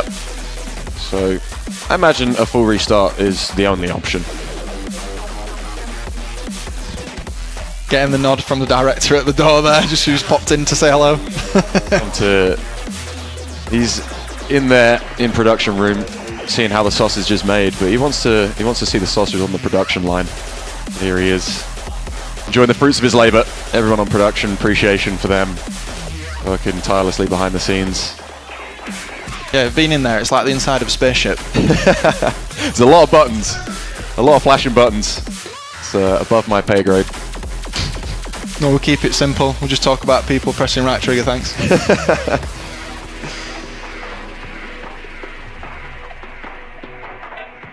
I did say before we loaded in we weren't going to see much action around that sniper area, but I was mistaken there. Yeah. All the players went around. I think they were prioritising the S7 over the ball. I think they recognised the threat that S7 being in the hands of anyone on the map needing to be eliminated. Oddball does degenerate into kind of this pseudo slayer until one team gets that setup that they need. We've seen many times at many levels of play that the ball will go untouched for long periods of time if either team is unsure, because if you commit to a bad pull on the oddball, not only do you end up not being able to play that ball, but then the enemy team also gets the setup that you just tried desperately to create for yourself. So it's almost like a double-edged sword kind of thing. You have to play it so carefully and be very purposeful and methodical on when you decide to pull. Yeah, trying to get that dream set up before you go for the ball, but sometimes it can come back to bite you. We'll have to find out. Looking like a pretty solid start from Genesium, at least, going into that, under the assumption Cynical were starting with no pretenses of sitting still, knowing that the map was a false start. Just need a bit more life from Genesium. They've got the potential. Cali screaming at the beginning of that map, finding a perfect onto Zove. Just need that energy to translate. A lot of open spaces out on this map. A lot of potential for the sniper. Get it in any of these players' hands. Be devastating. Saw Brainiac in the previous map. On recharge, just diving for that shock, grapple, camo. See if he goes for the sniper again. On board with the man himself. Just keeping eyes on it. Pulls away at the worst time. Timing not to his favor. Pantho takes him down one shot and able to get across the bridge, but could be difficult for him to get back. Knuckles finds one and 3 dead for Cynical off the start. So a good start from Genesium, even on the re-up. Enemy has the ball. Keeping that sniper round by bridge. This is the play that I was talking about earlier on. This is the way that the teams like to rotate around, use the sniper to stop any pushes coming across the centre. This forces the enemy team to either go tower or go ice, and neither of those are particularly great. Mose fancies his chances against Brainiac though, and the rest of the team comes in support, and Brainiac is absolutely pinned right now, and he's trying to give them a dancing shoes, but they're not able to help him. They've gone elsewhere with the ball right now. That might bite them if the collapse from Cynical comes in. Yeah, Pamfo already there, wise to the tricks. The rest of Cynical just to wrap round. Full wipe. Good job from Cynical to recognise where they're pathing with the ball. It's just now in a bit of an awkward position. You want to try and get it somewhere safer. Good job so far to at least keep the ball out of Genesium's hands, but a little scrappy. Back and forth. Mose, one sniper bullet left, doesn't land, and will lose his life. Both teams here not really getting any hold on the ball. Very chaotic around the cargo side of the map right now. Bastos trying to do what he can to put pressure across the map. Desire almost survives. Kali takes him out there. This is where it starts to get dicey. Holding on cargo side can work, but look at the spawns coming in from Cynical towards the blue side. They're spawning like back blue, green type of area. That's going to force a rotation around the other way, which is going to leave you wide open to any of their spawners coming river or flanking around the tower. So this is quite a risky movement for them right now, going through this open no man's land. They have managed to get it there, Hixie, but at what cost? Q2 still sat, waiting to be picked up. Brainiac caught in the little cubby, but Desire lost him, able to find him again and find the kill. Mose with the help. Team Nade takes him down a little squishy, but he's all good. Just Cynical not really able to get a hold of their own so far. They're finding the kills. Maybe now is the time for them to total up some points. Taking it up to the cubby.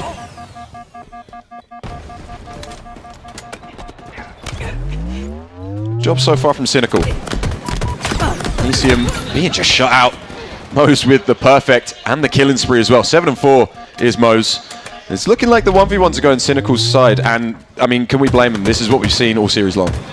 Absolutely, and the hard push is coming through here. Bastos seems to be by himself. Backup maybe coming from another angle. Does indeed gets the double assist, and then Brainiac goes down as well. So triple kill coming in here. Can he find the remaining player that's alive? Zove gets in. We get the overkill on stream again. Zove with the huge overkill for his team, getting possession, getting spawns, and look, he's rotating around preemptively for the sniper. Right now, this man is locked in. Yeah, nice one from Zove. Their first hold has been pretty solid.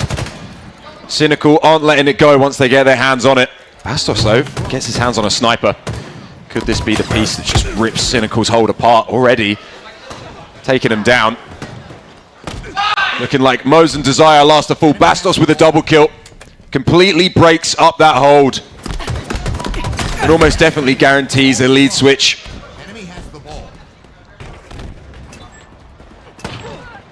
Nice shots from Bastos again. He will get taken down, but the damage has been done. Speaking of damage, Genesium full, and their hold collapses. Time there between those two moments. Knuckles was the only person alive for Genesium. He needed to make sure that he was in a position for the rest of his team to spawn in an advantageous place. And look, he moved forward, but the rest of his team didn't quite make it around there. And Carly now finds himself alive. He needs to stay alive. These respawns need to come in, or we're just going to end up cycling forever. And the lead of Cynical now continues to grow. This round started so good for Genesium. You can tell they want it. They want it so badly from the way that they're playing here. But they need to respect the fact that they need 4 sets of boots on the ground to be able to take it, and they've taken down 3 players of Cynical. This might be what they need to switch it round. Knuckles with a lot of enemies on his screen, able to take down one and get the damage on to Zove. Desire last alive as well, so secure with this ball. His teammates doing the dirty work. Able to total up some more points. Keep this one close. QT completely disregarded, I feel like, for the majority of this map. It has been picked up, but not really a priority.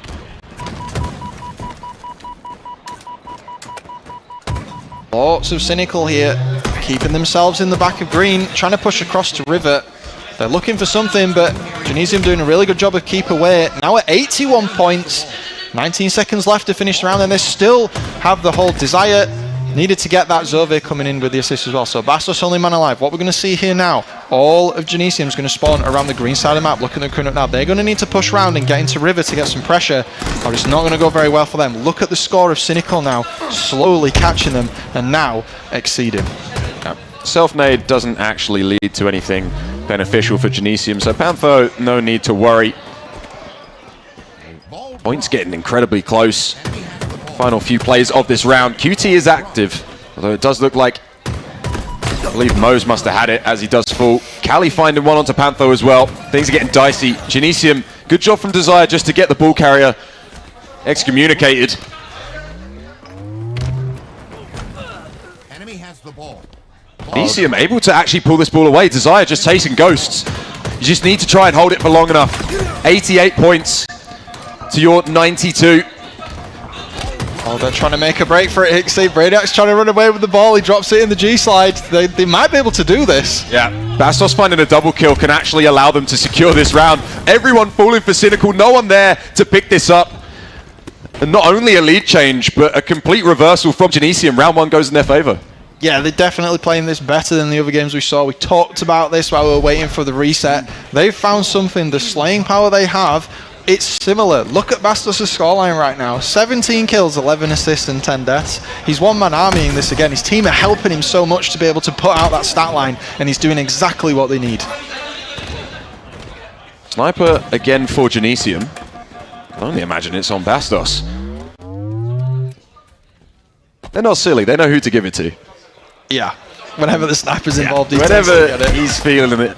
19 kills, 11 assists. Just let him rip it. Cali not able to stay alive. I love the energy. Bastos, Cali screaming every opportunity they get. Calls, trash talking, anything. Bastos still with this sniper. He's a nuisance, doing so much damage. The sniper's finally out of ammo. So maybe a bit of time for Cynical to breathe, but the pressure's still on. As I say that, 3 dead for Genesium. Oh, momentary fall down. Zove going to find himself some time here. We've been talking about the setups here. The essential thing of what's going on here with these teams is the red vent area to ice is the furthest spawn, is the kind of the longest travel distance that you can get for the ball. And so all these teams are going for this kind of play because it forces you to spawn all the way over at sniper. But the risk to that, as we've just seen with Bastos, is you gift the enemy team the sniper because they get that side of the map. And that's not exactly paying kind of the dividends, you know, Cynical like, oh, we've got the sniper now, but, you know, Bastos is just taking it from them and then just ripping their heads off. Yeah. Yeah, the damage from Bastos I want to see after this map. 24 kills, 12 assists already. We're only round 2, the very beginning of that. Knuckles trying to get fancy. Thrust doesn't actually help him out. Brainiac last alive for Genesium. Not many points totaled up so far. Just trying to get... It was 2 perfect hold. But you just need to hold onto this ball. Knuckles last alive, at least give Cynical time to hold onto this. You've got Mose just trying to get that gap wider between the two. And Knuckles, that nade just does enough damage to keep him off. Regenning his shields, finally will fall. Slowed down a little bit. It has indeed. And that kill, keeping Knuckles' shields low there and staggering the amount of kind of health that Genesium had, was a really good play coming through from Desire, but it didn't really pay anything for him because he got took out and switched for him there in the bottom of River just previously. But trying to keep pressure on the enemy team while they're respawning so that not only are you cycling their spawns, but they're also not at full shields as well. That can cause such a massive impact on their ability to push an objective. BR for the long-range fights, although no one there to take him. Mose caught back-turned. Everyone for Cynical falling. Bastos with the double kill. Desire last to fall as well. It's a squad wipe. Get your points in. Cash in your chips. 1 shy of 30 is Bastos, and he's looking to find it in Pantho. Taking 1 shot. Trying to scrap away. Nice reposition, but Knuckles will find him. Formation's a little bit wide now. midfield. The pressure coming down to bottom middle as both teams try to figure out the ball carrier out in the open. Carly's thinking, might need to help my team here. But look, there's fights going on in the bottom of ice as well. So this rotation around here in these fights, they are trying to move it away. Something here is changing very slightly, and slowly but surely Genesium's lead is extending. And Bastos can't seem to let his shields to regen here. Look at all the blue pips coming in, spawning in that green crystal room towards the back of Cargo. They're just absolutely locked in there. Bastos is on a bit of a tear this life. I believe he's on 7. And grabbing QT as well. Only going to give him more options. Definitely started to show up. Although that QT doesn't go very far. Still a little hairy. Going to need to use it again. Nice use of it. Oh, fortunately though, will fall. Ending his 7-kill spree. Well, has allowed his team to get 38 points ahead. Cali with a huge double. Finds a killing spree of his own. It's looking like Genesium is starting to cook on gas. Already 1 round up. And 41 points ahead. And just cycling Cynical. This is definitely the moment where you're looking to close this round out. They need to get as much space as they can. There's 4 down right now. Hicksy, they've got all 4 of them down. This is the perfect time for them to try and stay up and do something, but 2 players for Genesium go down off screen. And Knuckles hasn't noticed that someone's behind him. This was the perfect opportunity. They have got such a lead here, but maybe squandered it a little there. Not fully communicating perhaps where the spawns were going to come in and how they should behave around what they're expecting. But they've got a buffer. They have time. But do they have enough time? Zove using that final sniper shot. Efficiently at least. Doesn't land the head, but finds the body of Bastos. Makes it easy for a cleanup. Knuckles will be traded, so the ball will just sit idle. Cali though. The last few engagements, Cali has been prioritizing this ball. Really just trying to close this one out. Before Cynical can try and find a leg up. Enemy has the ball. Ball dropped. Way down. Choosing to take this back. For the first time, the oddball has entered the blue side of the map. So maybe a switch up. Maybe a switch up in the strategy is what is needed here. Cynical taking this all the way to the back. Off-screen Panther does go down to Knuckles though. And you can see they're holding it in that critical play spot. This is where Cynical need to try to make decisions. They need 29 points now. They've got 90 seconds of non-ball holding time in this round left. If they can rotate this up, they've just tried to. This is where it starts to get a little scary for Genesium. You don't want this to go to round 3. You want to decisively snap this one up and get into game 4. Yeah, Genesium really need legs for the later maps in this series, so don't want the 3rd round. Bit of a statement piece as well if you can close it in 2, with how dominant Cynical have been in the first 2. All picked up by Genesium as well, making it difficult for Cynical. That sniper as well. They have every opportunity, Genesium, to close this now. It's going to be difficult trying to push as well. Mo's last alive on an island, gets found. Surely that's got to be round and map. Cali been working this ball. 92 points will secure it. And that door opens just a little bit for the conversation of a reverse sweep. It does indeed. That was a great showing from them there. The scoreline from their team. I think Bastos finished that game with 21 assists. I think he had 21 deaths and 21 assists. I want to see his damage. Yeah, I want to see the stat line for this one. I remember the not. other week on Lattice, I was casting it with James and he dropped a 50 bomb. So I think Lattice might be kind of his like secret sauce or something. Like maybe he just really likes the map. Where everyone hates a Lattice ball, someone will thrive. And that will be Bastos. Give me the goods, show me his damage. Oh my god. 10,500 pivotal.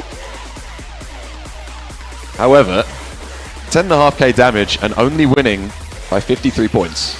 It's a team game, and if you make it your show, well, you gotta make sure that the team can follow you as well. If you've got an idea, if you're making the shots, it's your responsibility as that player on the team to set up your team, to give them the ability to support you as best as possible. Brainiac did have a lot of assists though. He was helping Bastos quite a lot.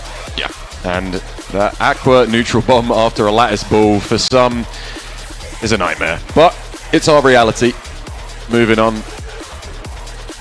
Seeing if Genesium can take us to a map 5, Slayer on Streets, and if they can continue their momentum. That Slayer in map 2 was only 2 kills separating, right? A really, really good comeback from Genesium, just not able to close it out, starting a little bit too late. And now I feel like they're starting to warm up. Absolutely, and going into Aquarius Bomb, This is where the strong arming gets really, really important, because you're going to be looking for that camo. You're going to be looking to lock in the enemy team in fridge and just spawn rotating the hell out of them. This is where having the most brute strength as a team guarantees a win. And if you can get camo and you can do that, this is more hopeless than an Aquarius CTF. You think that game type's punishing, you think Slayer's punishing? Bomb on this map, if you're not on it, can be horrendous if you're on the receiving side of that amount of coordination. Seeing thumbs up, we're seeing the fly through. So hopefully we'll be jumping in very soon. A couple fist bumps coming out as well. Cynical trying to keep the vibes high. One map lost, right? But it doesn't matter.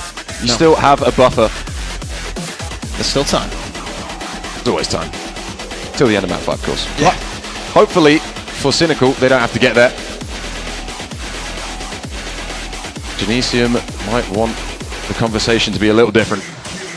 Street Slayer sat there if we need it.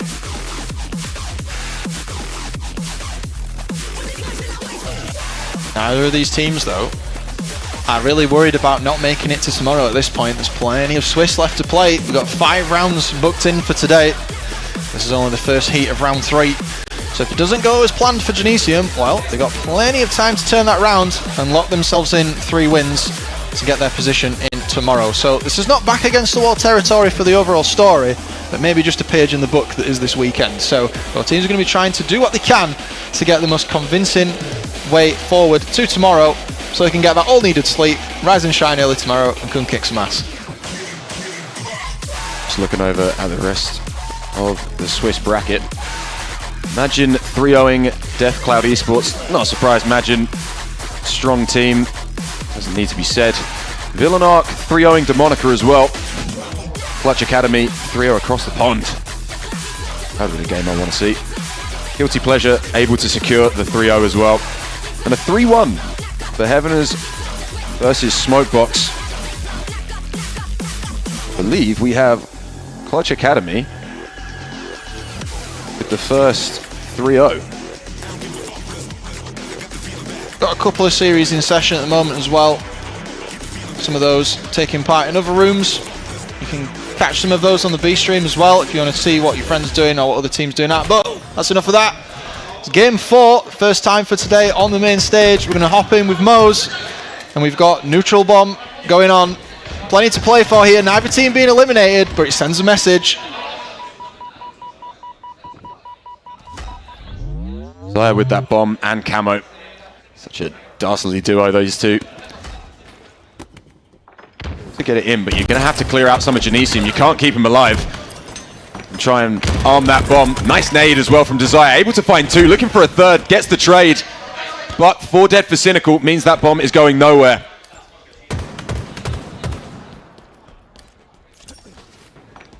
Perhaps a little too keen there on the push. Saw that nade come through for the triple kill. Not sure the melee was needed for the trade. Brainiac was far away there. Not sure he could have done too much if he held the bomb in the back of the base. The util hold without camo being a very popular strategy for this as well. But Panther has something to say about it. He's going to need help for his team. Genesium are rotating around. He gets the reversal, which is huge for them. So 2 down for Genesium at the moment. This bomb very close to Cynical's base though. They want to get this out and they're running it right here. So we need to watch the teams here. Now camo's down. It's all about util. It's like reverse CTF. Double kill for Desire as well off screen. 8-2 start for him. Just the movement from Bastos just there. Something you're going to have to be careful of if you're Cynical. The bomb can be in blue gen and suddenly it's in yellow within a flash. You're going to have to be careful of the movement tech down that car side. Bomb making its way towards Cynical. Nothing to write home about so far. Though it is actually going a bit further. And Brainiac there to support. Doesn't have enough ammo to take down Mose. So we'll just have to relocate.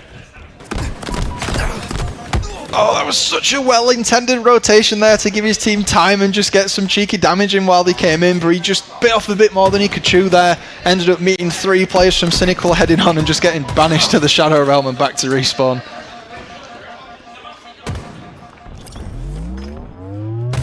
They're trying to get a solid nade down to bottom mid, but player had already gone. Brainiac, though, last alive and going to get taken. Oh, taken down, still alive. How has Pantho allowed him to live? Don't want to over-chow. Just try and find him. Back turned, able to clean that one up. Loose ends tied. And Bomb still in blue gen. Huge rank from Kali there. Oh, he missed. Looks like Kali accidentally forgetting the bomb. Bastos with the camo as well. So camo for Cynical, camo for Genesium, and Bastos just trying to get behind. To catch him before, looking like hand goes up. Lobby. Oh. Lobby busted. No. Server says no. Bastos with wisdom. We'll be back in there as fast as we can. We get the server rebooted and we'll let you know what the outcome of that is. Assuming it's probably going to be a reset there, but we'll get admin confirmation. We don't make the rules here, we just follow them.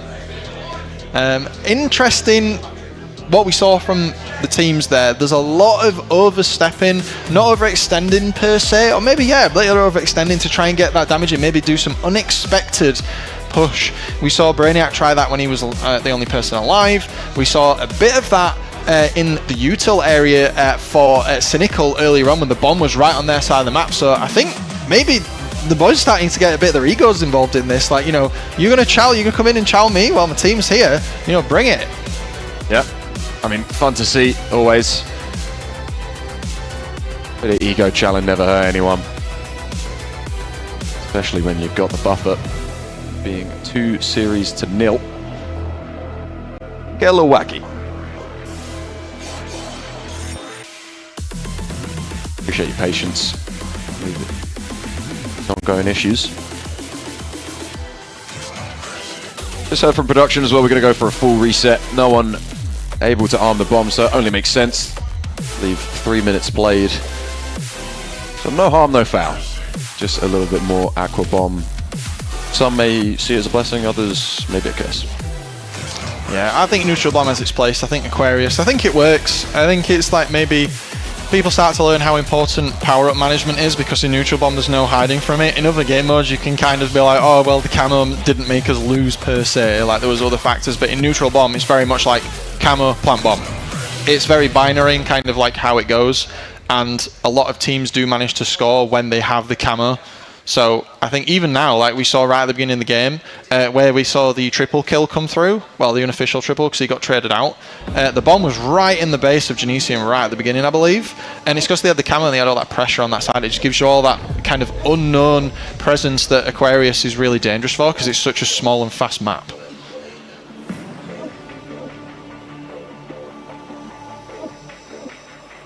Trying to get an idea of how far away we are.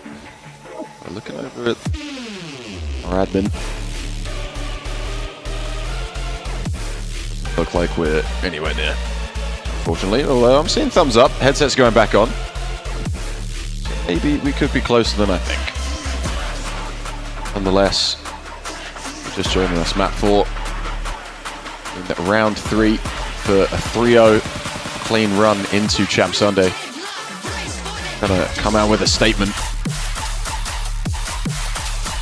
There is money on the line, and how nice it would be to get a piece of that pie, however big.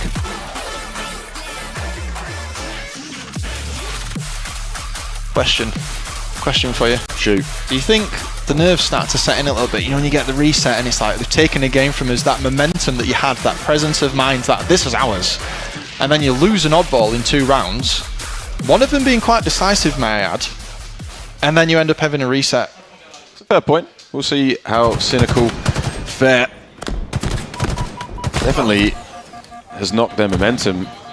I'd be surprised if it hasn't, with the issues they've had in this series. Pantho just eats that nade. Getting a little bit techie with the movement, able to duck away. Bastos wise to the trick, so camo for Desire again. First camo. The same player on the re-up. Though no bomb for him to come grab.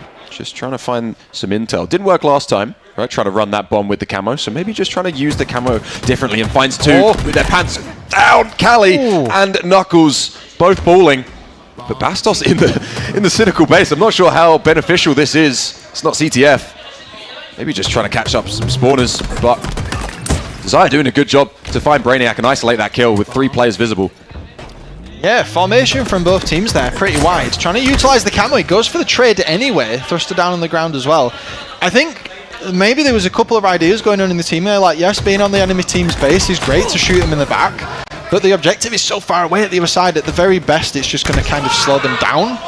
And the passion's coming through as all 4 players from Genesium go down, so maybe this is what they were looking for here. The bomb is now being armed, you can see there's not much they can do. Look at the fridge spawns, we were talking about this before, and just like that, it's 1-0 in our 4th game here to Cynical. So in answer to your question, no. Cynical are not going to feel any pressure. They are actually going to secure a bomb plant quicker than the first time we tried to play this round. We ended with 9 minutes and no bomb plant. It looks like they're going for another already. Yeah. Pantho just trying to hold down the fort. Does get naded. Desire found as well. So it's Scrappy and Cali to mitigate the damage, get that bomb out. But on the back foot are Genesium. Not just in the series, but in the map. So a lot of work has to be done. You have to be so careful when the bomb ends up in your base like that. You spawn fridge, and the automatic thing to do is run your fridge ramp into the back of your base. That is the worst thing that you can actually do. You have to take top mid to cross and send one player maybe up the jump to do something. That got really dicey there. That almost resulted in a second plant because they were just kind of, I don't want to say aping, but they were kind of running really hard at the fridge door there. I'm quite surprised, but they managed to get, Cali did manage to secure that bomb back into the middle, so it worked out in the end, but something to watch out for. Yeah, I think having that jump up as well, 2 bases from fridge, is just very helpful for this game type, especially when you have the enemy arming the bomb. Speaking of, Desire again finds the camo. Guess he's just decided that if Cynical are having it, he will, but will fall, so not a lot can be done with it. Can't get that sneaky bomb walk. So they're doing some pretty solid damage. Able to allow Pantho to net a double kill. That does get traded, and some good nade damage. So Zove must tuck tail. Quiet on the front now. Both teams trying to find some space. The bomb is there. It has some time before it resets. Zove needs to carefully find out where someone is. He's not expecting Knuckles. This is the common strategy. You want to send someone in. You want to be someone here at the back now. This is good because anyone who dies on Genesium, they will not spawn back base, which means they will probably spawn fridge because the bomb is on car side and Brainiac is getting sent back to fridge. And look, Cynical or Pantho was alive and bringing the bomb. They had the idea there, but it didn't lead to anything. But that shows a precedence. We're 1 up now, and they were almost ready to set up for a 2. Zove just trying to be a nuisance as well. Sat in the Genesium base, ratting. So many of these players love to do.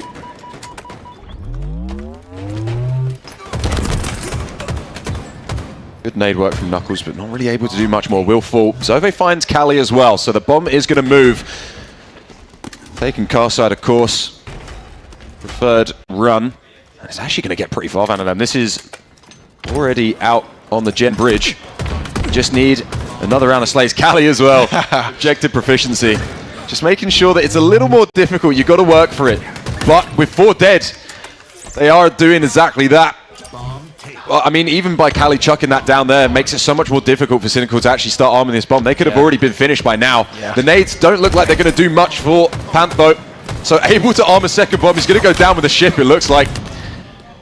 Taken down before he has an opportunity to. 2-0 though. Yeah, and we saw that stereotypical setup once again. Take the back base, take the util, they spawn fridge, they can't do anything, they're running up.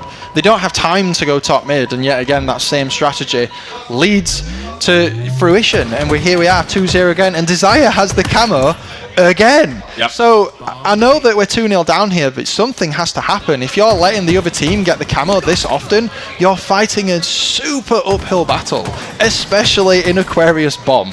Hey man, if it ain't broke, don't fix it. Desire recognizing that he can do something on this map with the camo, and that is bomb armed. 3-0 in the series and the map. And also Cynical 3-0 going into Champ Sunday. They've locked in their position in the elimination bracket. Genesium still have many opportunities to go, but today, right now, it's not their day. Yeah, that was a swift a swift ending there. Execution was absolutely, chef's kiss on point. Took them out, took the base, put them in fridge, brought the bomb up, did it 3 times. And they took Desire basically had every camo that he wanted. And looking at the score lines here, look at the difference in the kill deaths between the teams here. Panther almost locking himself in the triple 10, but Desire with the 18 and 6 in that game. And I think that just goes to show how much he was able to do with the camo. But Zove as well, 4,300 damage. Yeah, pretty solid damage from Zove. Like you said, Knuckles having a really tough one there as well. Unfortunate for Genesium, but they have time to bounce back. We are going to bounce on over, I believe, to an interview in a minute with one of the winning teammates on Cynical. Just looking at the map layout for you guys, just to recount on what we have witnessed. A few issues, took a little bit of time to get through it. I think it's all worked out in the end. Quite a big end to that series there. Maybe we were ready to go the whole way, and I think slight bit of disappointment on the side of Genesium, thinking that they were going to potentially take it to a 5, but that's enough from us. We're going to throw it to the floor for an interview for the winning team. We'll see you very soon. Thank you very much. Now, long game there, long day. How are you feeling playing on the stage and winning on the stage? Yeah, no, it always feels good to come on the stage and win. Obviously, we think we could have 3-0'd them. That's no disrespect to them, but in that, I think it was the oddball game. We kind of choked a little bit, but brought it back in the Aqua. So yeah, it feels good to go into 3-0 and see how we get on tomorrow. And yeah, of course, you're going to be the first teams to have qualified yourself through to tomorrow, which means you got a little bit of a night off. What does that look like for you guys? Bedtime. Simple. Bed. Yeah, I'm going home, going bed.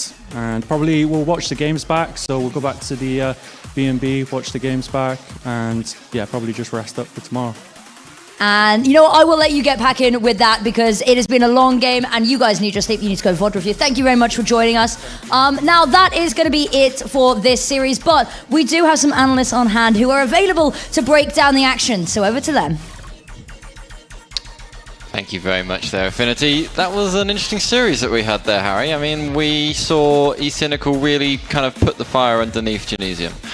I thought it was quite interesting, that Slayer. I mean, we were 50-48. We were sat just down here, kind of watching that, and I went to you and I went, this could be done, and you were like, it's going to be hard to get that full Slayer. And I saw your face slipped a little bit.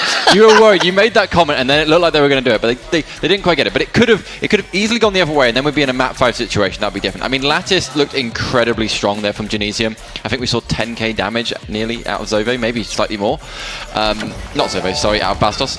And honestly, that's just a testament to the kind of skill that player is, and just kind of how this roster gels together. But I would have liked to see a map 5 out of them, if I'm being completely honest, but you probably have some thoughts, so do you want to tell me exactly what you saw there? I knew it'd be close, but I wouldn't exactly thought it was going to be like a 3-2, get all the way to game 5, anything like that. In terms of the caliber of skill from the side of Cynical, I think Desire's right, like it should have been a 3-0 like in his head, but they played so well on that Lattice ball. But going back to that first game, it was just textbook stuff from Cynical, 2 very clean caps on the flags, just the standard textbook stuff of pinning the elbow, make sure they can't get anywhere, shape or form, and that's what I managed to do. There was only one sloppy cap, you could call it, but then again, Cynical at one stage, when they had it around S1, they had the patience to just consistently trade and hold positioning and angles and height advantage into an endpoint to keep it wasn't too bad.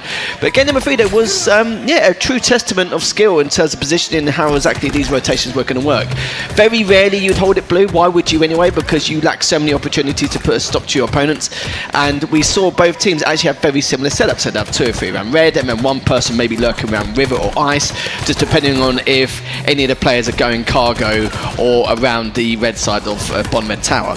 Now, the reason why they have someone river is because they need to make a decision where as soon as the guy red main or going red tower feed any info, maybe someone going cargo or someone going around bottom blue and straight down to bottom red, then that's when the player on river can either have a bit of patience, get behind them, get the shots down, get the damage needed in order to have a full scale advantage. And then if they do manage to kill one of the players going towards cargo to ice or cargo to QT or bottom blue to bottom red, then numbers advantage, and then they can just clean up and then go from there. But the problem is both teams were doing that, so it's a little bit of an issue for both. But Bastos having well over 10,000 damage, whilst everyone else had like 5, 6, 7k, was again a true testament of skill and why he's a valuable asset for the likes of Gymnasium. But that last Aquarius bomb was just once more, it's just very textbook stuff. It's you know what to do, bomb, util in, you're on fridge, unlucky, see you later, bomb done. And it was just rinse and repeat literally all 3 times. So yeah, very impressed by Cynical, and I'll be curious to see how they progress tomorrow. Yeah, well, they have made it through. So as you heard, they're off to bed. They're getting ready. They're going to be ready for what's going on tomorrow. Worth saying, actually, with Gymnasium, Bastos was quite a late pickup, about 2 weeks ago, something like that. So they've not had the proper time to kind of gel together. I mean, they play together a lot. They're all French. They know what they're doing. But it would have been interesting to see if maybe they had a little bit more time to warm up, how that would have gone. But this is the first time on stage we had 2 teams, both with a coach, I think. Yeah, I do agree with that. And 9 times out of 10, when someone picks up, a team gets a pick up within like a few days before an event, it's someone who doesn't really tickle their fancy. Let's put it that way. But they got Bastos, so they're pretty much laughing. They're pretty happy with that. If you'd be disappointed, then you've got issues. I just want to once again thank our sponsors. So thanks to the University of Staffordshire for letting us host the event here. Thanks to HyperX Omen, who have powered this event, helped us with some of the prize pools, helped us with prize money. They've done a wonderful job, and we really appreciate them. And they have some wonderful headsets here, which you've seen in the VTs going around and around and around. Some prizes for some side tournaments tomorrow, so a 2v2 Halo 3 FFA Infinite. I also want to say another shout out to Pulse. Pulse is here, he is playing, but Pulse is the guy that has worked on the Unreal environment you've been seeing cycling around on stream. And honestly, I think it looks amazing. I think it looks really cool. It just adds that little bit of extra spice to the stream. If you like that, please give him a congratulations in the sauna or whatever, give him a clap. Give him a pat on the back if you're here. But yeah, I think that's all I've got to say for now, and I think we're going to get ready for this next matchup. So this should be a good one. This will be the second game of round number 3, and let's get it going.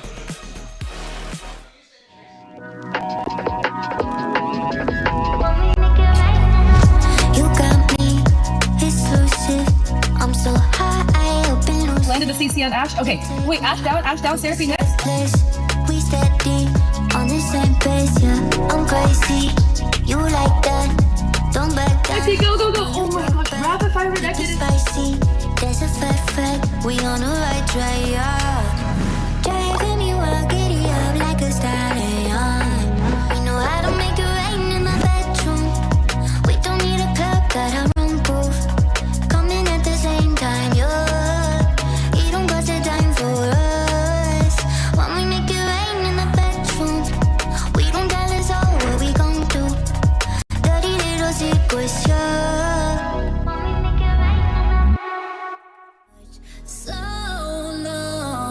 Don't start to rush. Take your time, clear your mind. You're worrying enough. Don't make it too tough. We made it. We made it. Yeah.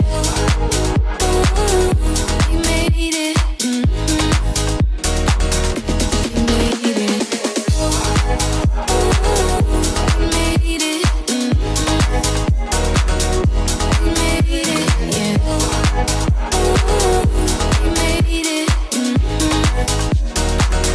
We made it.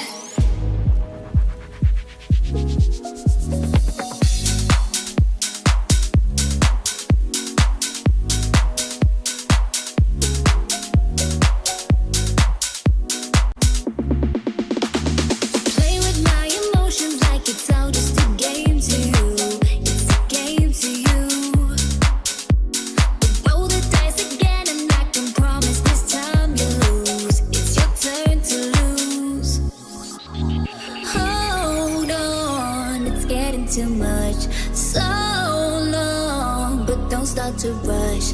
Take your time, clear your mind. Are we just backseat lovers? Am I just wasting my time? Moving fast undercovers, 'cause I know you'll never be mine. Loving on the low key left me kinda lonely.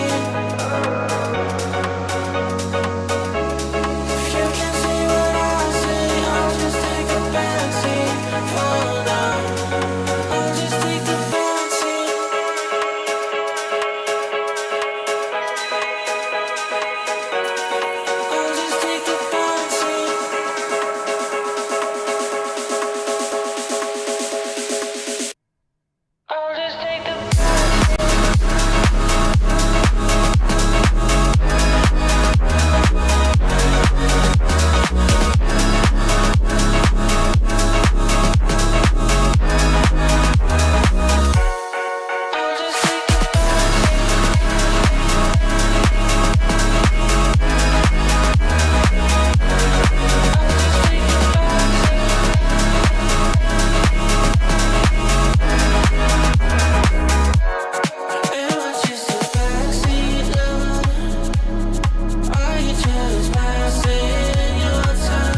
stop blowing up my phone.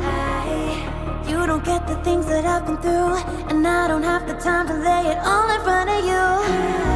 And you think that you wanna save me. You don't know it, baby, why you do this? I got this under control. You think you do, but you really don't know that I don't need a savior. You can't be my savior. I'll save myself. I'll save myself. No, I don't need a savior. You can't be my savior. I'll save myself. I'll save myself.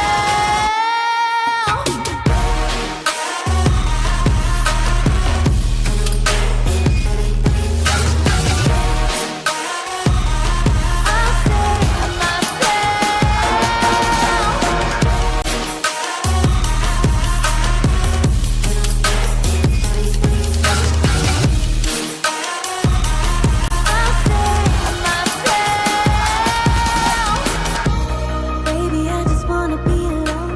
I don't need your company, stop blowing up my phone. You don't get the things that I've been through, and I don't have the time to lay it all in front of you. And you think that you wanna save me. You don't know it, baby, why you do this? I got this under control. You think you do, but you really don't know that I don't need a savior. You can't be my savior. I'll save myself. I'll save myself.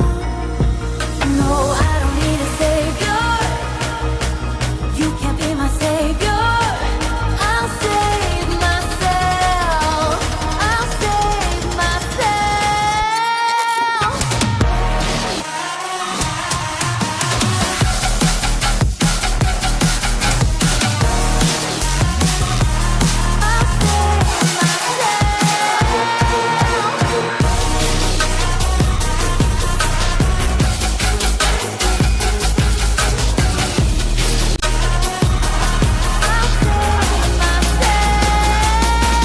No, I don't need a savior. You can't be my savior.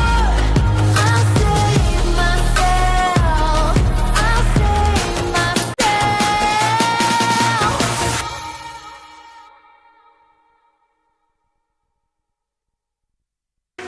Can somebody take my breath away? Hold me tight, lonely day. I've been searching for something to ease my mind, till you came along, never thought I'd find. Take me away in this moment when I'm here with you. Been chasing this feeling, now I feel brand new. Get on a plane, go wherever with you. Take me away in this moment when I'm here with you. Been chasing this feeling, now I feel brand new. Get on a plane, go wherever with you. Take me away.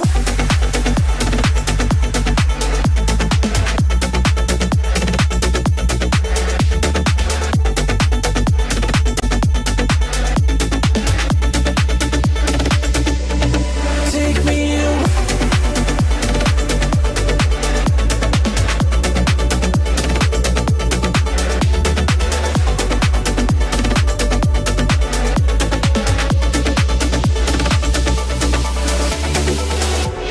Somebody just took my breath away. Held me so tight, it numbed my pain.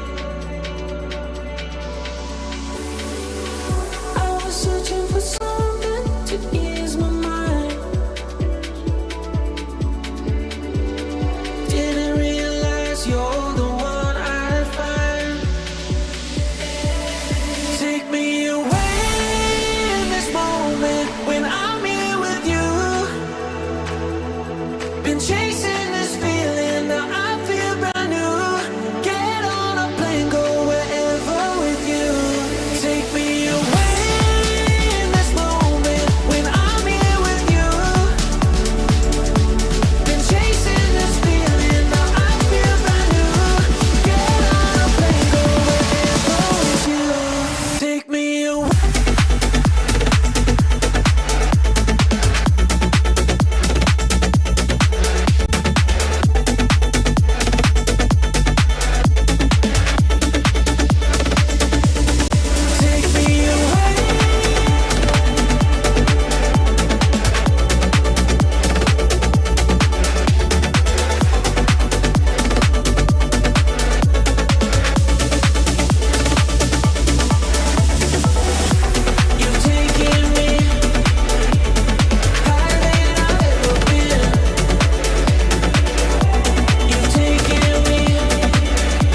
wondering in its place how I'm gonna spend my time searching open space.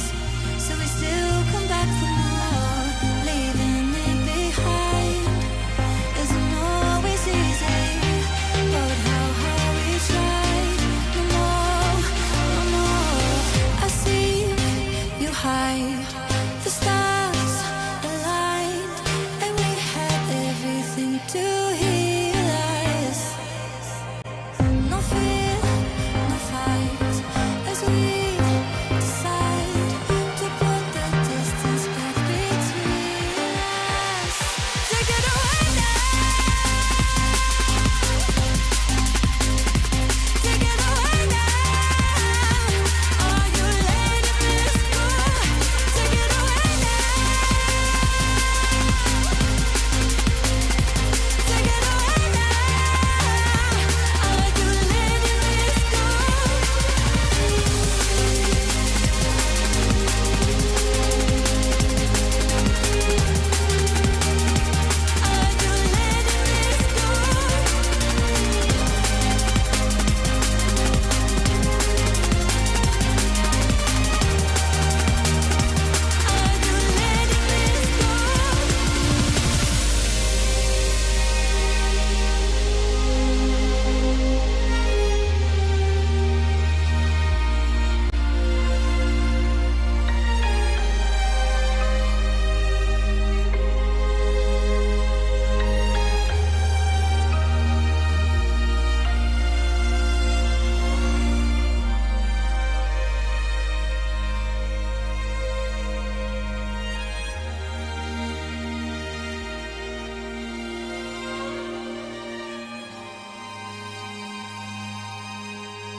I can go anywhere, walk the desert in the sun, lost and I don't care. I'm feeling lighter, lighter, at the finish line. You can't cheat me now.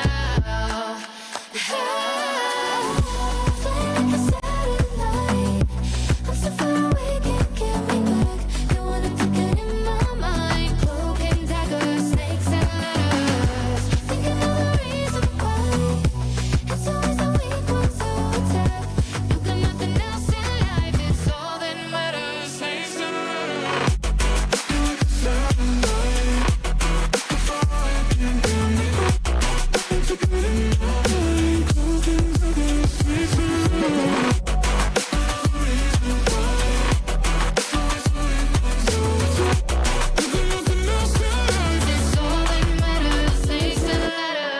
how does it feel to fall now that you're in this alone? No more comfort, 'cause those days are over now. I've seen that side. Can't believe I let you wear me down. All the memories unwind, taking me higher, higher, past the finish line. You can't cheat me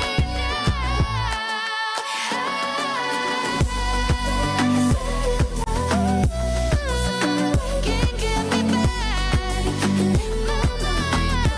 Dagger, snakes and ladders. Thinking of the reason why it's always the weak ones who attack. Got nothing else in life.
Seek me out, hear me shout, come get it. Don't you simmer down right now. Want you acting like you in the wild. Don't stop, give me no doubts.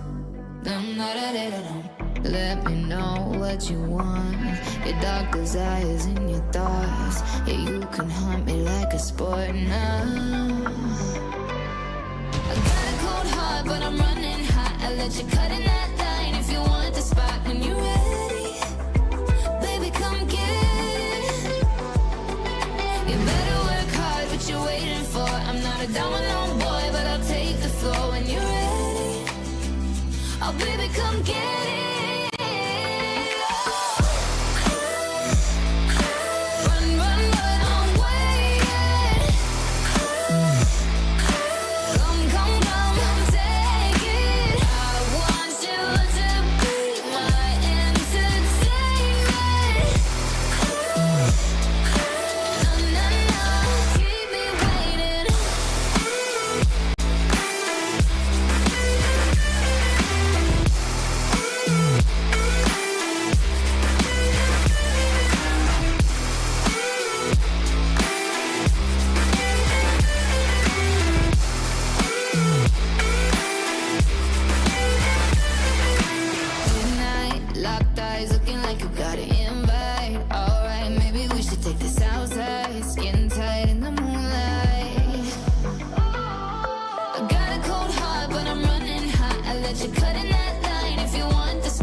Vision is clouded.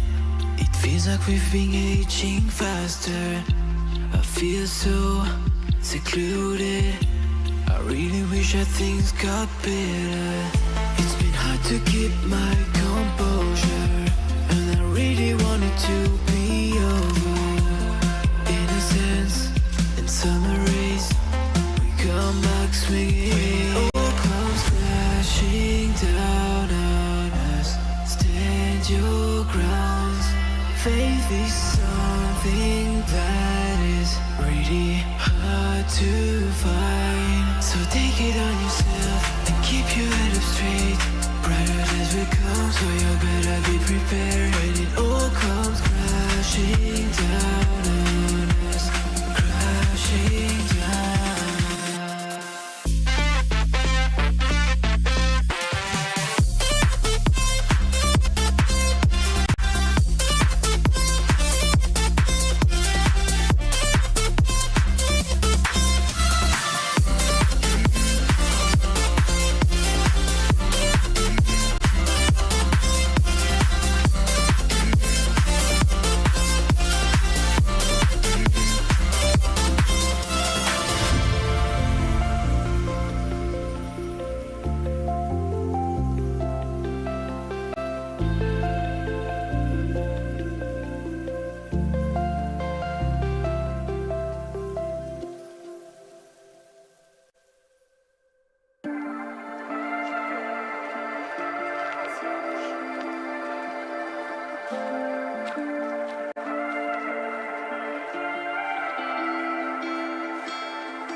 gone wrong again.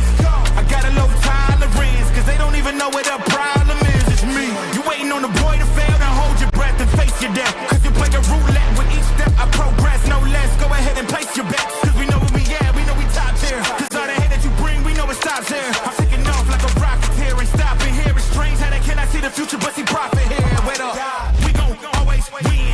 Promise that that's not a promise, yeah, that is a threat. You know that I promise to bring the team commas. When that is a threat, you know that I promise to bring the team commas. When the whole team win, that's when you flex. Win, and I'ma do it again.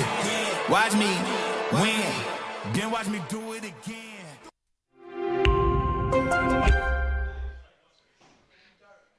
Welcome back, everybody. We are here with another nice series. We have Team Mystics versus Losing Our Religion. A lot of familiar faces there for me. A lot of players from the university circuit in this matchup, and I'm pretty excited. Yeah, I'm pretty excited as well. I think this matchup's going to be a little bit more interesting. Not as interesting as with the one we saw on B Stream earlier, which was just absolutely balmy. Yeah, if you didn't catch that, go onto the B Stream, rewind it by about half an hour, and you might see you might see Baxter get reverse swept. Yeah, that was not on anyone's bingo card, was it? Let's be honest. But going back to this matchup, I think a lot of people will say Losing My Religion should take this one. They should be able to maybe do it comfortably, but Team Mystic here are the ones to try and stop them from doing it at all in the slightest. And they, some of them do have potential. The likes of Mage and Zanti have been doing pretty well so far. Buddha was like almost considering not coming, but he thought, actually, do you know what? Only 45 minutes away. He'd be rude not to, so it's nice to see him back as well. KC, but yeah, you've got players like Severe and Warlord who are going to be detrimental. They're going to be the slaying prowess of his team, and really need to give it all to make sure to keep it a solid series and to continue on into the Swiss bracket. Yeah, I mean, there's a phrase that gets thrown around quite a lot, vibe team. That's what Losing Our Religion is to me. It's a vibe team. They know what's going on. Warlord's like, I want to play with some friends. He grabs them, they sit there, they're doing the great stuff. And I mean, some of these players, I've seen them develop over the past 2-3 years of Halo Infinite, and I just want to call out, like, for example, La Catarina. She is just absolutely boosted. Yeah, her trajectory has just been going up and up and up. Each year, you always see these little improvements here and there, which makes a big impact in her play. So it's nice for her to be, going up the echelon in terms of the teams, in terms of the placings as well. Oh, for sure, 100%. So yeah, we have a pretty nice series going on here. We're going to throw away to a couple casters who will be ready for this one. Honestly, I don't really want to make a prediction. I have no idea where this is going to go. So I'm going to make them make the choice. I'm going to put it on. How dare you? How dare you? Hey. Right, so over to you guys. Thank you very much for that, analyst. Yeah, my name is Captain James Force. I'm here with the fantastic Wonder Boy. We've been asked for some predictions. Yeah, why are they making us do their job? Aren't they getting paid to predict and give analysis? We're not here to do that. We're here to talk about Halo. And plus, if we were to predict, it would make us biased. So we can't. We're legally not allowed to do that. Sorry, Reed. Yeah, look, there's enough bias cast that always gets put in chat without us having to do anything about it. It is going to be Losing Our Religion versus Mystics. Not an elimination game, not a qualification game either. Both of these teams 1-1. Obviously, you want to get to 2-1. Obviously, you want to have 2 shots of making Sunday. What's the kind of most important thing for the teams here? Apart from winning, obviously. Obviously winning. Obviously. The easiest way, if anyone is confused about how this Swiss stage works, win 3 games you're in, lose 3 games you're out when it's concerning tomorrow. So simply, it is win. Don't underestimate your opponents. You're always going to play against teams on this same amount of wins and losses as you in this format. So they're in the exact same predicament you are. So it's whoever wants it more in some of the closer series we see. Perfect. And let's look at a map pool. We're going to start with Origin CTF. We're going to move to a Recharge Slayer and a Lattice Oddball if needed. An Aqua Neutral Bomb and a Slayer on Streets.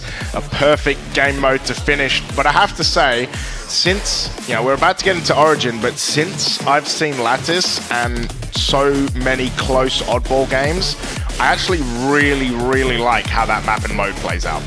Yeah, it seems pretty popular. We'll be seeing that in map 3, of course. I haven't had a chance to see super high level gameplay on it because as I left top level coaching, they added the map in. So haven't had the most experience on it myself, but it's fun to play. It's a good one, seems pretty popular, but Tell you what's even more popular, this map, and what a game one. Love this map, love this game mode. It ebbs, it flows. It's a perfect intro to our two teams here.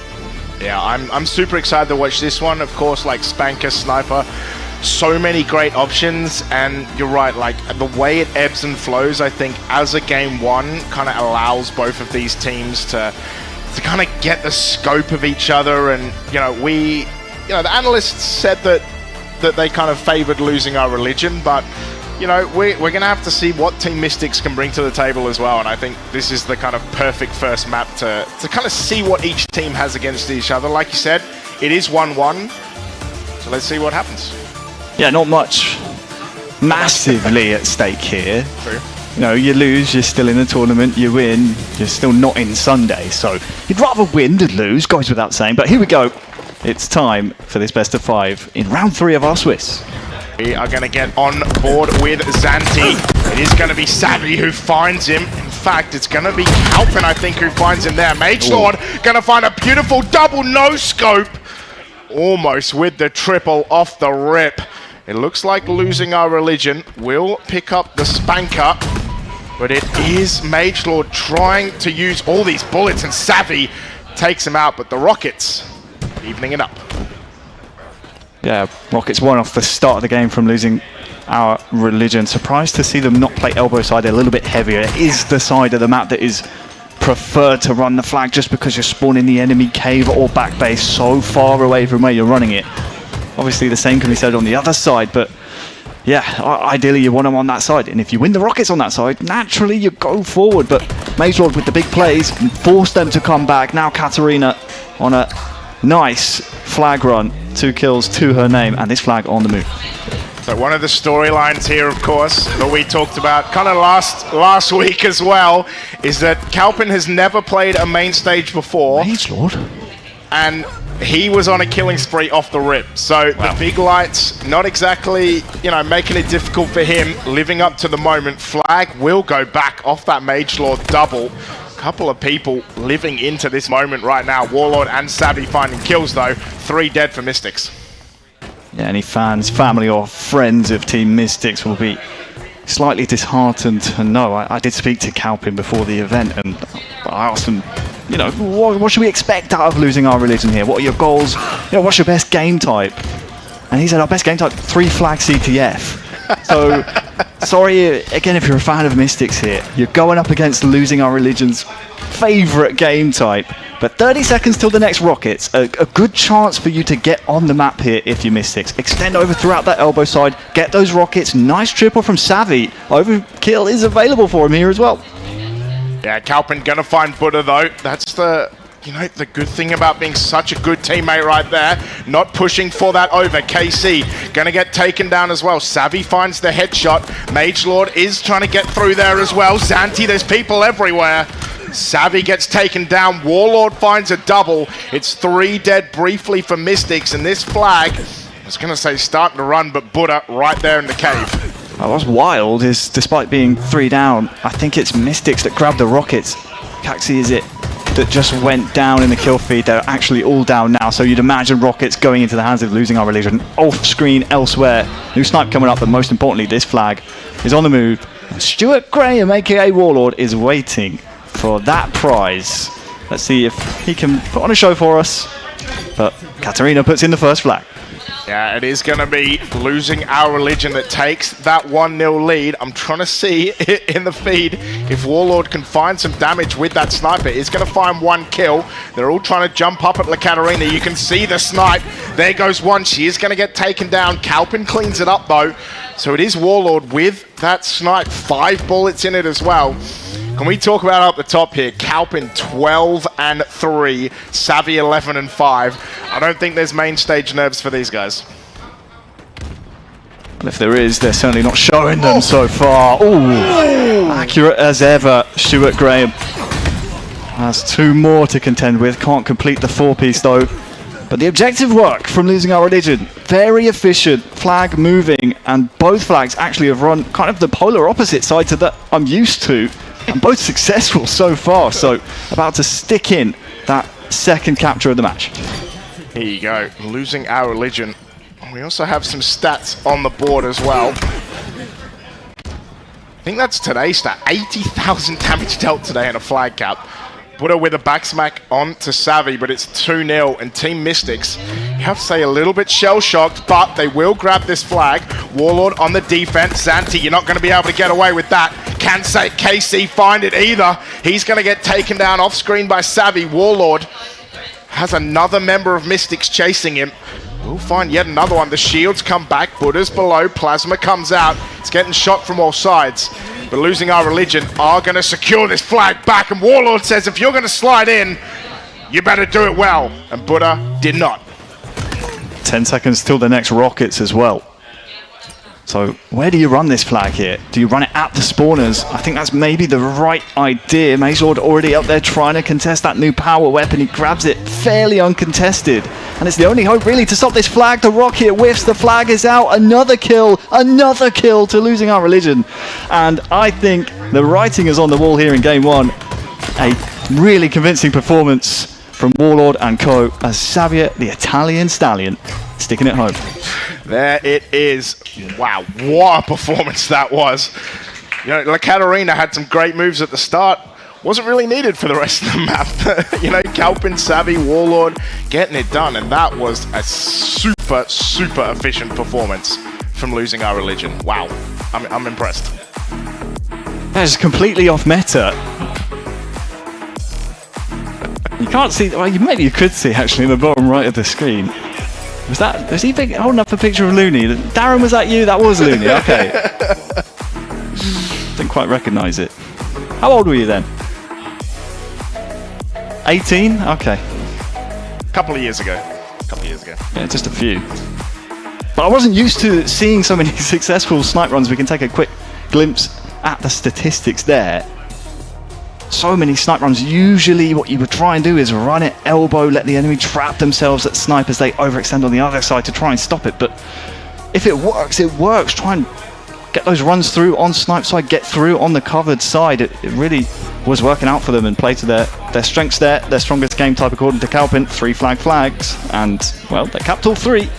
Yeah, Kalpin almost dropping 4k damage as well. Just an insane performance all around there. Just looked good from start to finish. Only about 6 minutes as well. So a super quick CTF origin. We will move on to a recharge Slayer. I'm just looking for a little bit more from Team Mystics. Also in terms of speed. Right, Losing Our Religion so quick, and Mystics not really having time to slow this game down. I want to see how they slowed this game down, or match the speed. Yeah, there's always an opportunity to on this map and mode. It's all about what you do with the change of pace. You cannot slow it down and then decide to speed it up again, but still be out of sync. You have to have a game plan, you have to be organized, and sometimes the enemy team just doesn't let you slow it. So you have to make the enemy team respect you enough to have the opportunity to slow it down, and also be switched on enough to go when ready, but also just prepared in case the enemy team tries to do something crazy and disrupt your own slowing of the game. I like to see on this game mode, when you get the lead, play the line from bottom A to top C. 2 stickies at C, 2 stickies at bottom A, trades, rinse and repeat, trade your way to 50 if you have the lead. Play camo, play snipe in between, but that's mainly the game plan you want to try and do here on Recharge Slayer. Especially if you play that line. The enemy team spawning all the way at pipes, and then they don't really have much breathing room. It forces the enemy team into making a play. So we'll see if either of our teams, currently 1-1 in the Swiss in this series, can execute that game plan, or if they have something else up their sleeves. And I think that's what I like so much about, you know, a map like Recharge, and we were talking about this before, is like the way that you play Strongholds is such a different way to the way that you play Slayer, which is such a different way to the way that you kind of attack a King of the Hill or an Oddball. Like, it's not just a strat for a map that will work for one game mode. You have to have so many different strats that it really rewards those technically skilled teams. And it's kind of exciting to watch, especially when you get to HCS level, how these teams attack a recharge and how, you've seen a lot of slower games, those that imagine to make worlds ended a game 5 on this, and it wasn't even a 50 kill Slayer. It got so slow in the last 3, 4, 5 minutes that it becomes so tactical, and that's so much what I enjoy about this map, is that there's so much EU Halo kind of ingrained in this recharge Slayer that it's always a fun watch, and still you find teams after all this time who still have a slightly different strat and a slightly different way of finding it. Yeah, there's absolutely a reason we're approaching year 5 of this game, and Recharge one of only 2 maps with 4 game types on it: King of the Hill, Oddball, Slayer, and of course Strongholds, Live Fire the other one. But we're here in map number 2, Recharge Slayer off the break. Zanti taken down. The big question, where is that camo and where will that shock land? Here's Calpin.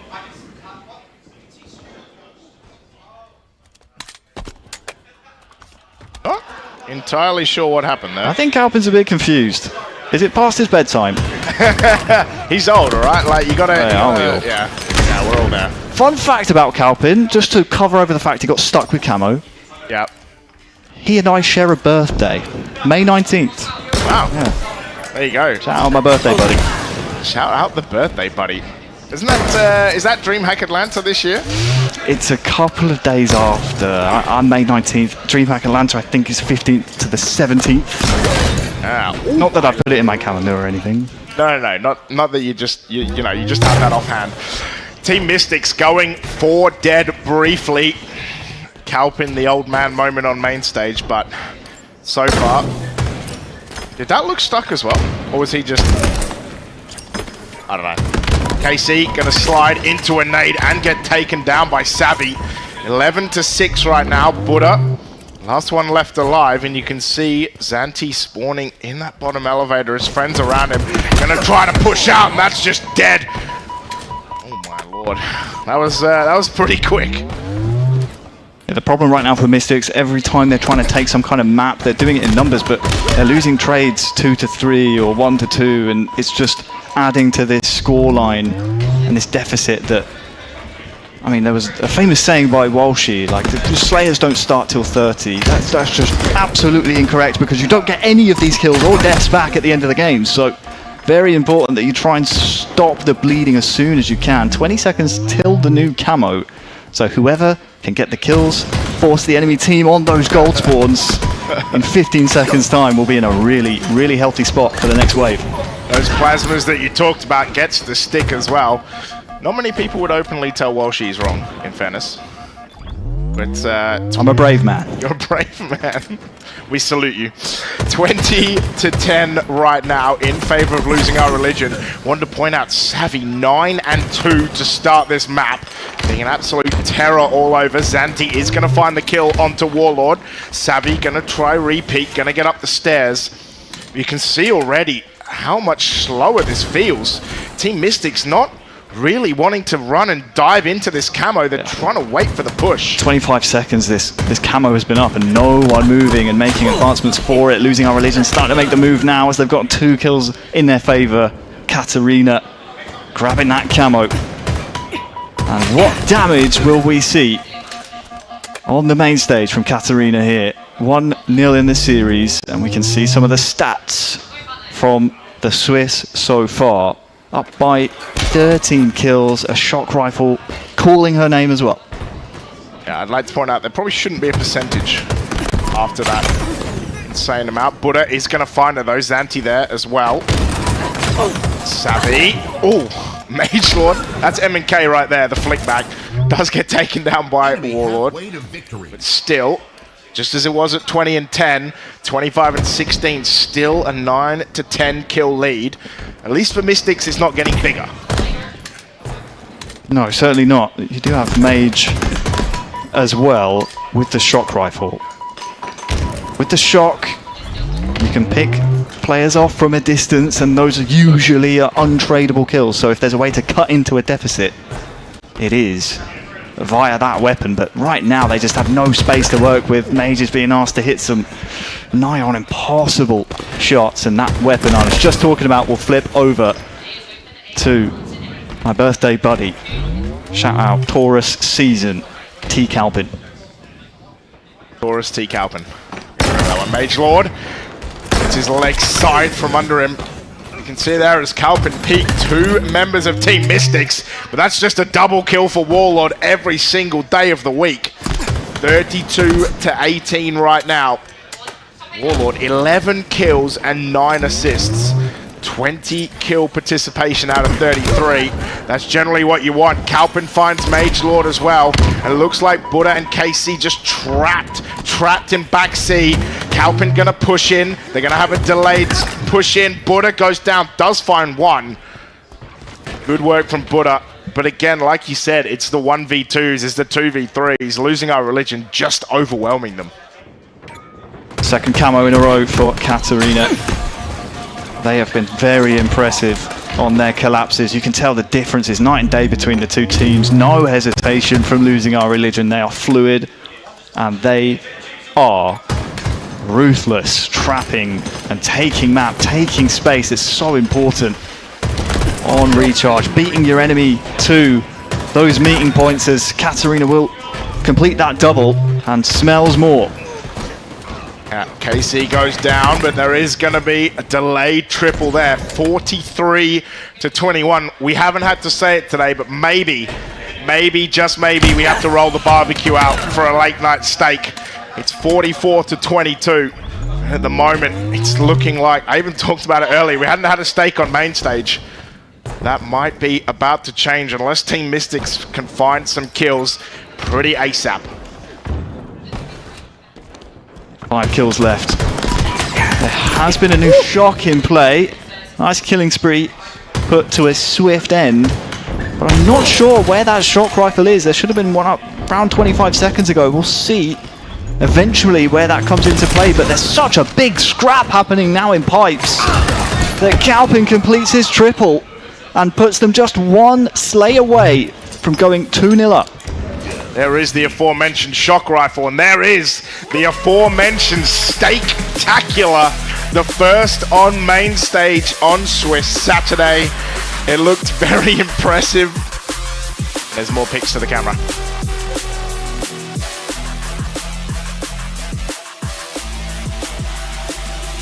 Just hugely impressive, right? And you talked about how suffocating it was, and you can see, you know, 15 kills for Warlord, 11 assists as well, was just absolutely everywhere. 36 out of 50 kills he participated in. That's good going. Yeah, take it from a former coach. You cannot win a game if you don't get any of the camos. I've been trying to tell my teams this for years, but they don't listen. That's evidence of it. Just incredible camo efficiency from Losing Our Religion. You could tell they felt confident on the map.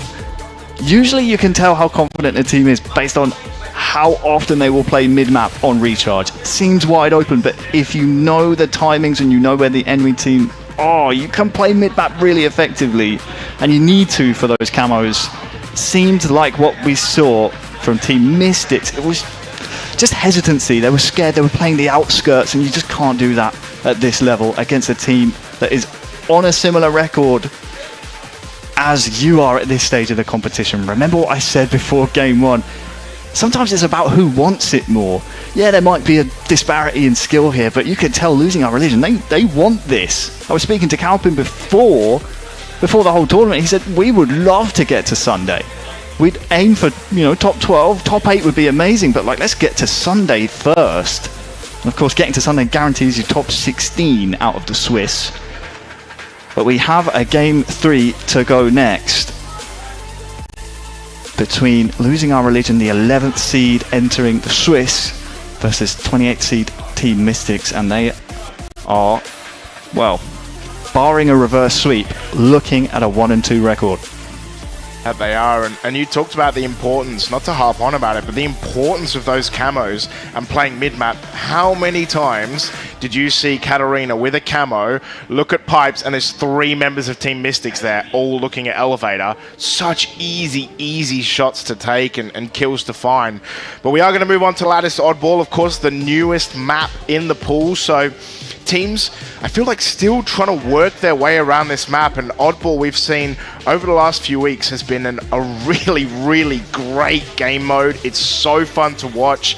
It's so close with the sniper as well.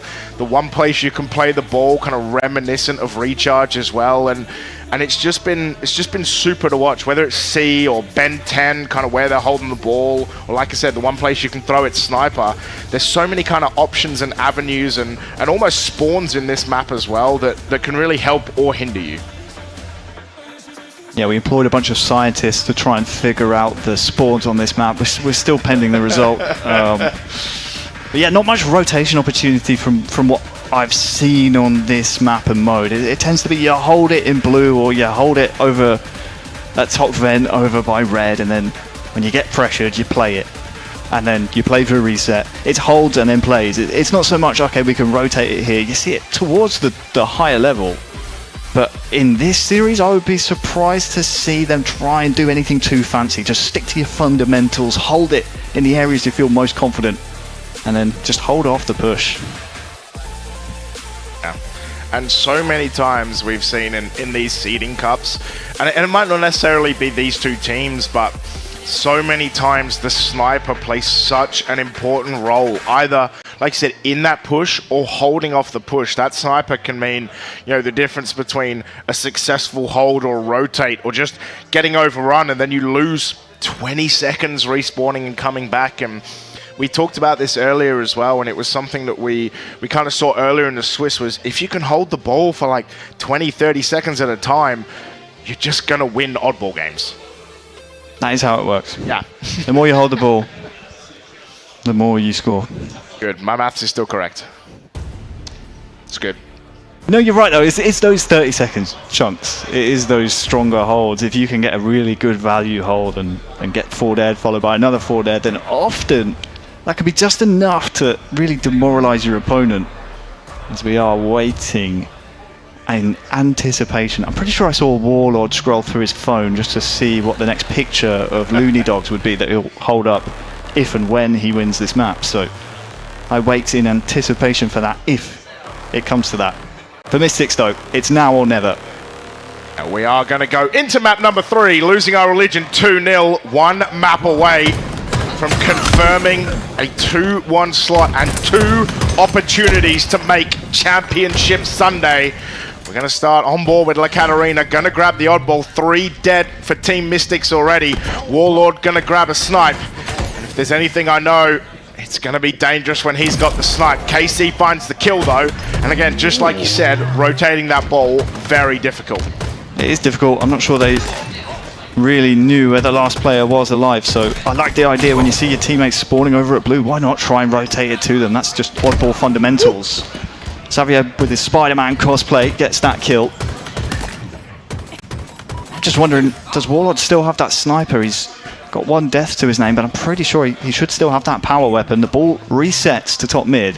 And look at the bodies waiting for it for Losing Our Religion. Yeah, not afraid to just jump in and get it done. KC does have that snipe. Will go to 1 shot though. 2 dead for Losing Our Religion.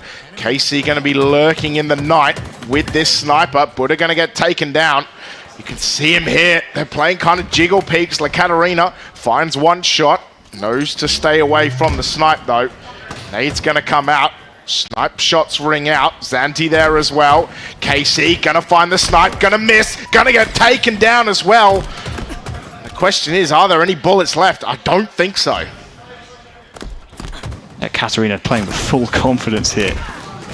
3 down for Mystics. It's been a difficult series for them. The saving grace is the ball has just reset. So for all that work, all those kills Losing Our Religion just got, they have to work yet again for the ball. But it's Katarina, seemingly the most objectively proficient player on Losing Our Religion, just there to scoop up the fresh ball, no resistance, and they can start to well, invite the pressure from Mystics. Here is that pressure.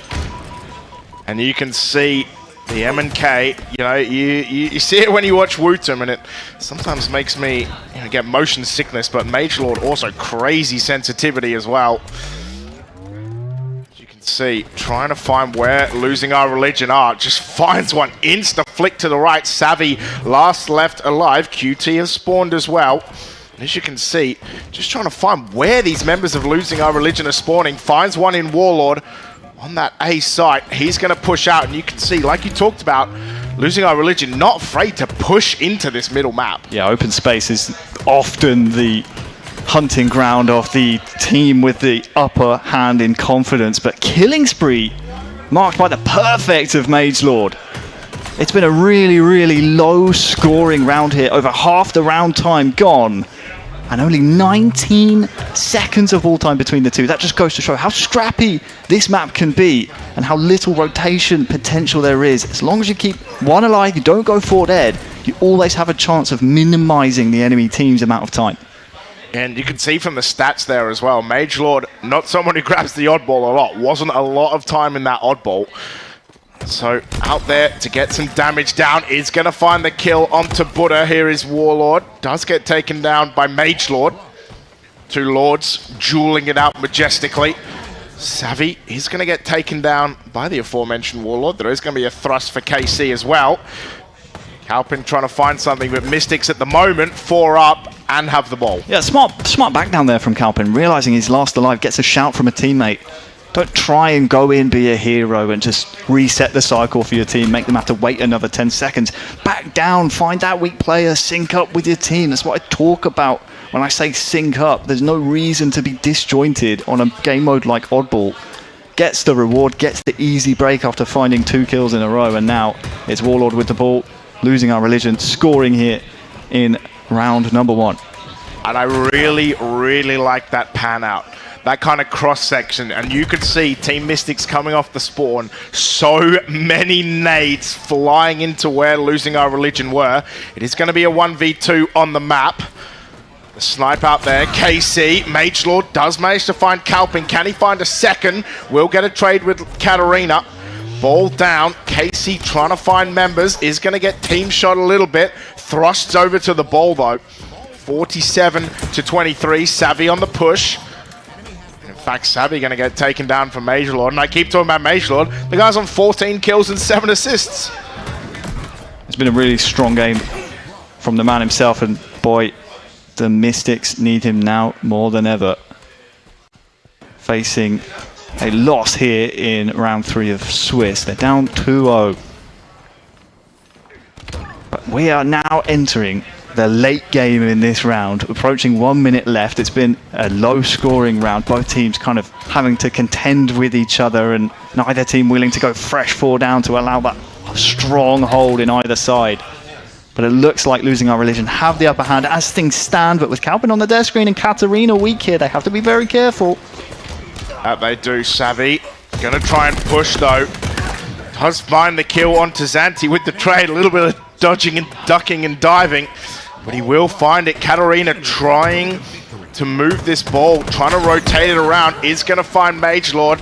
Buddha does find Savvy. Calpin gets a perfect, and Warlord and Zanti trade. 3 dead for Mystics, but it is Buddha. Like you said, 1 person alive. It's going to find some ball time, and now it's going to be Calp to flood in. He's going to try and find Buddha's feet, and he can't, but does get the oddball as a reward. Oh, he does go down eventually, but has he done enough just to get his team into the new team fight?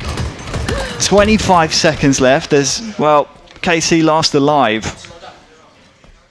At what point do you play clock here?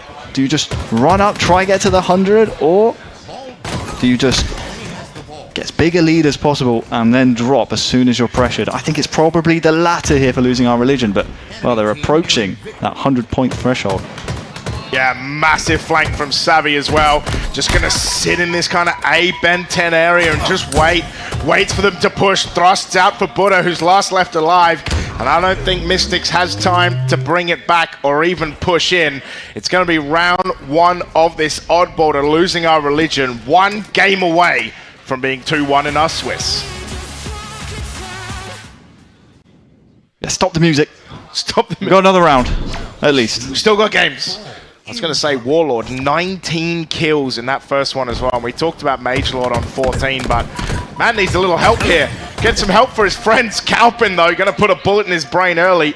Still trying to find that snipe when he gets some shields. And again, a cracking start and a free snipe. Yeah, it looks like a free snipe, but they had to do some work for it. Deal with that pressure over at tower. And well, the reason there was, you know, not too much pressure at tower is because they were trying to pressure the other side. They've been made to scamper away with the tails between their legs because of Calpin with snipe. But it's been way too easy for Losing Our Religion to get these slays. It has been just a case of picking off Mystics members left and right, and they've barely been 4 alive in this round so far. The saving grace is that that's the first point of the round scored. But the problem is you've got to deal with this man with snipe, which you have now. But Katarina with the double and the ball could be a real problem. Katarina caught in the jump up by Buddha. I don't know about you, but to me it always seems like Buddha is the last one.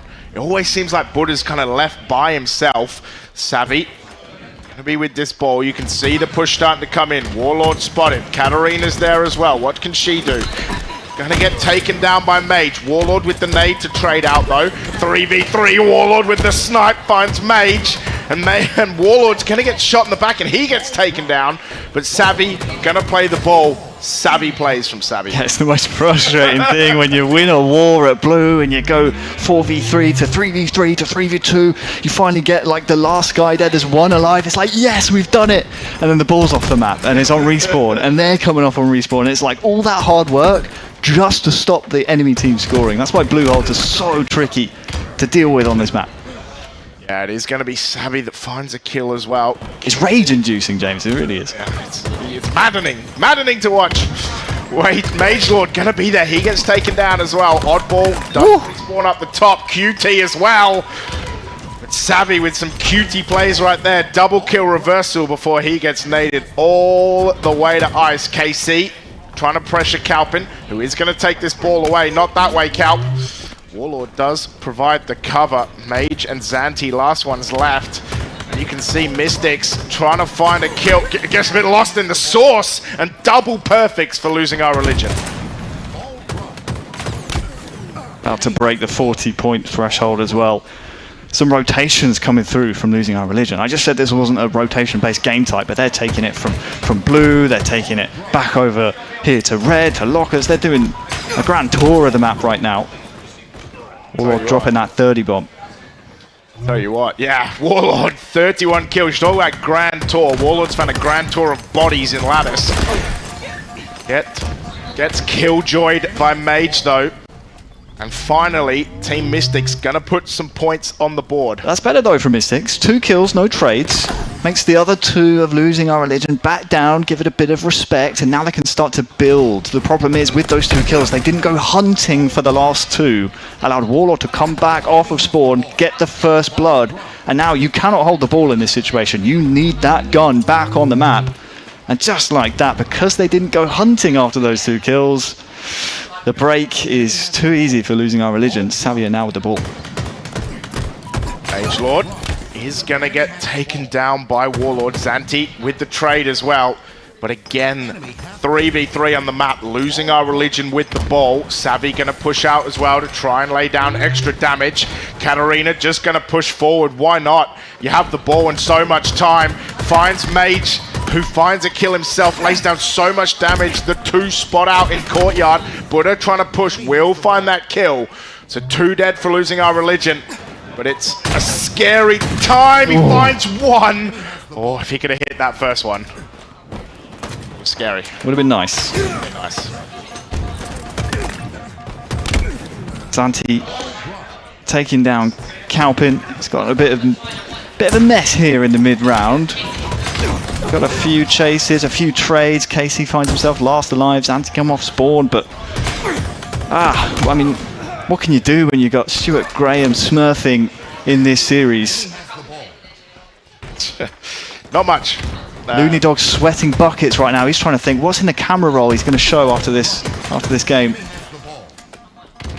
I mean, I'm excited to see it. KC, 15 assists on the other side, so there is a lot of damage being laid down. Buddha gets taken down by Katarina, though. Zanti trying to peek out. He's going to go down to no shields as well, but does force Katarina to back off. Savvy with a beautiful double kill. Mage last left alive, but this score still pretty close. But Losing Our Religion does have the ball. Yeah, this is really a big break. A big break needed here from Mystics. You get this right, you give yourself a chance. It starts with the first blood. Which way will it go? Keep an eye on that kill feed. I mean, who else? Who else? He's smurfing, James. He's smurfing. Yeah, check the PC, check the account. He's got to be smurfing. 4 dead. Speaking of smurfing, Losing Our Religion, making this look easy. 30 points away from a 2-1 in Swiss. And I have to be honest, Wonderboy, I'm not sure I can see Team Mystics do it. I mean, you absolutely cannot afford to die on this break.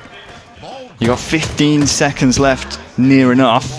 You need kills without trades, and you need to stop that ball within 15 seconds. Katarina last alive for a second, smartly drops the ball, and is smartly milking here as well. This is going to link her team's new spawns up to the ball a little bit closer. It will minimize the time that Mystics can grab. In the end, her and Warlord both go down, but it's not a strong hold now because you've got Savia and Kalpin up the map somewhere. You don't know where. Here's Savvy, and it all comes from dropping the ball and milking your life. Really smart play. Yeah, Mage Lord as well does find a kill, but was no shields. Did have to back off. Kalpin. Go off, Twin. Go off, Twin. Finds one. Felt like that was a body shot as well. Warlord is going to be there. Katarina finds the kill as well. And Warlord, like Jaws with blood circling in the water, is trying to find a flank, trying to get to that 40 bomb. I don't think it's going to matter though. 6 seconds to go. Losing Our Religion, gonna lock this in. It is 3-0. They are 2-1, and we're gonna continue on. And that was an incredible victory. He's unlocking his phone. Yeah, we can't see that. We can't see that, Stu. I'll come and check it out after, alright? We're all very interested, but yeah, well done to Losing Our Religion, of course, coming in as the 11th seed. You're always going to have a bit of a target on your back if you're 11th seed and you find yourself 1-1 in the Swiss. You know, the Sharks, they start to circle a little bit. They smell the blood. They think, we could get ourselves some nice book hole score if we were able to take a map or two. But they saw off Team Mystics, 28th seed. Tricky for them to take on this really, really tenacious Losing Our Religion side. Looking forward to see how they do going forward in the Swiss now that they are 2-1.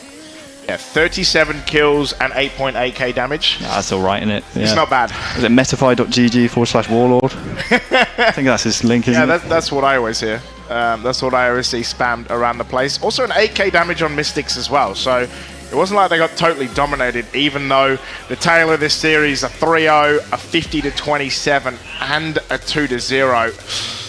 Yeah, in the end, you know, Kalpin is 1-0 on main stage. That's always what you want. That is what you want.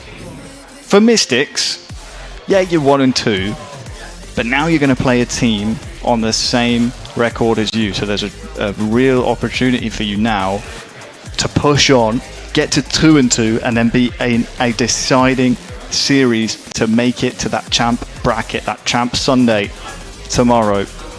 That's got to be the goal for them. The Mage Lord, Zanti, KC, Buddha put on a really nice show. They were disappointed with this result for sure, but going into the next 2 rounds of Swiss, they could still be in with a chance of making it to Sunday, James. Yeah, there are a few terrifying teams in that one too, though. Demonica, Baseline Beavers, I do not want to run into those guys. Cloud Wine, Muju, we saw them up first as well. Part-timers, like there are some really tough teams in that 1 and 2. Yeah. But yeah, we're going to see how they go. Losing Our Religion, obviously massive 2-1. Huge for them and a big step forward towards tomorrow. But let's throw to our analysts who will break it down further. Thank you very much, James. Yes, we are here. We've been stood. We've been watching. This was definitely an interesting series. There was a lot going on. I think Warlord was trying to show off a few times. He had quite good scores. Quite good scores sitting there. I heard Buddha talking about ghosts at one point, screaming across the main stage about seeing a ghost. Oh, was that Buddha? Was it? I think it was. Yeah. Yeah, it was. When you get to that age, you start going a bit senile. Like, I'm sure I've done it a few times where I was like, did I see something? And I look at the angle for a couple of seconds and I'm like, no, it's just me being me. But I'm glad Buddha makes me feel a bit better now because I'm not the only one. He is so deep in conversation with Oscar right now, he doesn't even hear us flaming him. So that's fine. Thank God for that. If you do hear us, sorry. Yeah, it was a great series. Anything you want to highlight out from either team? I'll be honest, due to the scorelines being so big, it's not really too much to dissect. It's just textbook stuff. It's just clear as day that Losing Our Religion had better fundamentals. The shopping list, like, do you want me to be here for 20 minutes? It's completely up to you. But in all fairness, Team Mystic tried to hold their own, try to do their best with what they could deal with. But individually, it was just a night and day difference between the two teams. So it was going to be a real struggle, and you could see the coordination. It was just so much better on top of things for Losing Our Religion. Even though it's a little bit slower than some of the other top teams we have here, the main thing is it's there. It exists. That's the main point I'm trying to show here. But we'll have to see if that's going to change at all as we lead up further when they possibly qualify for the double limbs tomorrow. I want to highlight a couple other players on Losing Religion because we've mentioned Warlord, right? And he's on this team as the power player. He's enjoying it. He knows what he's doing. He's having that fun, right? But I want to highlight both Xavier and La Catarina because Xavier was a player a couple years ago I used to play against, and you had beaten MM, we would be playing or whatever. But now, confidently, whenever I play against him, he absolutely slams me. And it's shown here. He is a very good player now at this point. La Catarina also was pretty confident against her 2 years ago. Not anymore. So maybe I've gotten worse, but I think those guys have definitely improved massively, and I would like to see these guys push through into next week. It's probably both. We got worse and they got better. Yeah, probably both. Yeah. That's why we see such a monumental difference in comparison. and I think, as the casters highlighted, Mystics, they're now in a 1-2 situation, so their next game should be easier. They had a hard team to play against now. Maybe they make it through into a 2-2 game later. Yeah, they're still in the competition, aren't they? They just need to win 2 back-to-back wins and then see them tomorrow and then see them crack on for the double elimination bracket. Remember, whoever qualifies here, if it's 3-2, 3-1, 3-0, doesn't matter. You'll be guaranteed top 16 going to champ bracket tomorrow. The only difference between the wins and losses is it probably will depend, it will change up in terms of how your seeding progress, and then you're playing against a very difficult team or very easy team. It will depend if you go 3-0 or 3-2. So for them, even if they qualify, that struggle bus will not be stopping anytime soon. It will continue through. But yeah, we'll have to see. They've got a bit of potential, but there's a lot of teams down there, and there's some juggernauts there. Pharmaceutical being one of them. Well, yeah, okay. I don't know if you managed to catch that on B-Stream, but there was that B-Stream game was pretty intense. And speaking of that meant that we have a few players who've already qualified through to tomorrow. So a few players and a few teams. So we have Margin. I mean, it's Margin. Okay, they qualified. Sure, fine. That happens. We have the Hog Riders. I'm trying to get it right. Yeah, Hog Riders. They were the guys that managed to reverse sweep Pharmaceutical. TK2 in the so Pharmaceutical, I imagine, will make it through on a 3-1. Yeah, that will happen probably. But then we have E-Cynical. We saw them on main stage. They go through for 3-0 as well. And Clutch Academy. So we have 4 teams already qualified. I think there's a couple more games ongoing of this round, which will make a couple more teams that will qualify. And then we'll see what happens next round. But those teams are probably our strong teams that we should be paying attention to tomorrow. They might be the teams we end up seeing in the semi-finals and the winners' finals. Yeah, I think teams like Margin, we expected them. They're the ones with the biggest targets on their head. They're the favourites to win the competition. If they didn't get out of Swiss, then huge, massive, gigantic question mark. But no, we're never safe. We're new. But yeah, so far that upset, the Pharmaceutical upset, is definitely the upset. Probably might already be the biggest upset of the weekend. We'll have to see. Yeah, we'll have to see. I just want to highlight as well that I would love to see those two guys go against each other again tomorrow. If we get like a repeat of that, that'd be lovely, wouldn't it? Lovely. I'm making sure that ends on main stage. We're making sure that ends on main stage because I want to see that. That would be absolutely amazing. I just again want to shout out our sponsor, HyperX Omen, for powering our event that we have here, helping us kind of bring this to Europe and hopefully bring more of these events as we can get this going. We've got a nice setup here. We can try to repeat this. We can iterate on it. We can make it better. You at home may want to come. Might be. Should be a lot of fun. But anyway, that's enough waffling from us. That was a interesting series to watch. I'm excited. I think the next round is going to be even more interesting as we get tighter and tighter. Teams are going to be competing harder and harder to stay in this one. So we'll keep this going, and we'll see you in a little bit.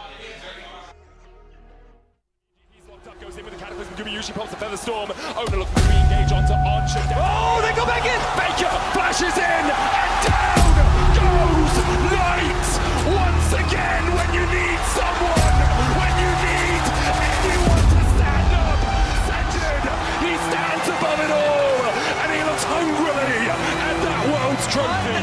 unbelievable once more. How does he keep doing it? Break down my walls, but I won't rise again. Cause I stand tall in my environment. How could I ever close my eyes as they silence sins? They try to take me down with their violence.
feel you on my body.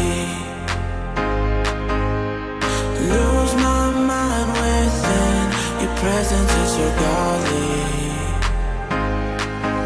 Oh, you leave me weightless. 'Cause you are my oasis. Oh, you leave me weightless.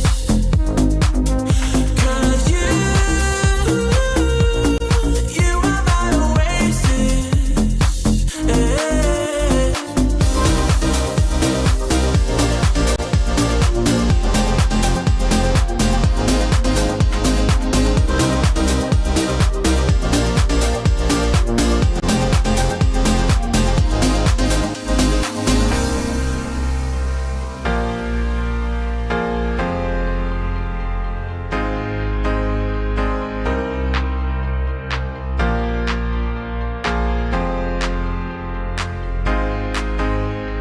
Goosebumps on my skin. I feel you on my body. Lose my mind within. Your presence is so godly. Oh, you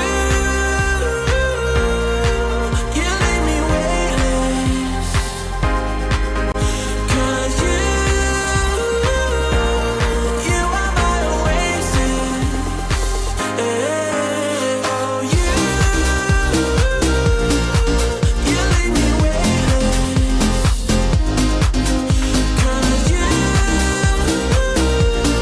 you are my oasis.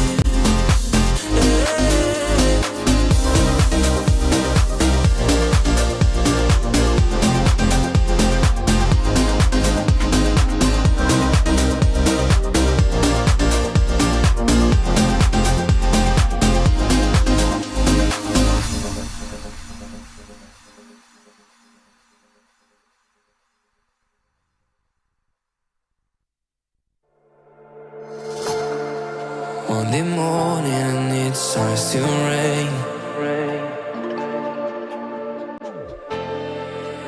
And I'm thinking about what we've been through. It's getting cold and light starts to fade. And I'm feeling worried about where this leads to. I don't know where to begin, but I keep seeing you with me. I slowly start to admit that you're the one that I'm missing. I don't know what I should do, 'cause you're ignoring my texting. So could you tell me the truth so I can stop making guesses? 'Cause now I'm losing my mind. Keep on running till I find a way to ease my mind. So could you tell me the truth so I can stop making guesses? I don't know what I should do, 'cause you're ignoring my texting. So could you tell me the truth so I can stop making guesses? Is it hard to make up your mind? Doesn't the fun that we have make it easy? Is it true? Do you still need time? Or are you scared to commit and be with me? 'Cause what we have is real hard to find.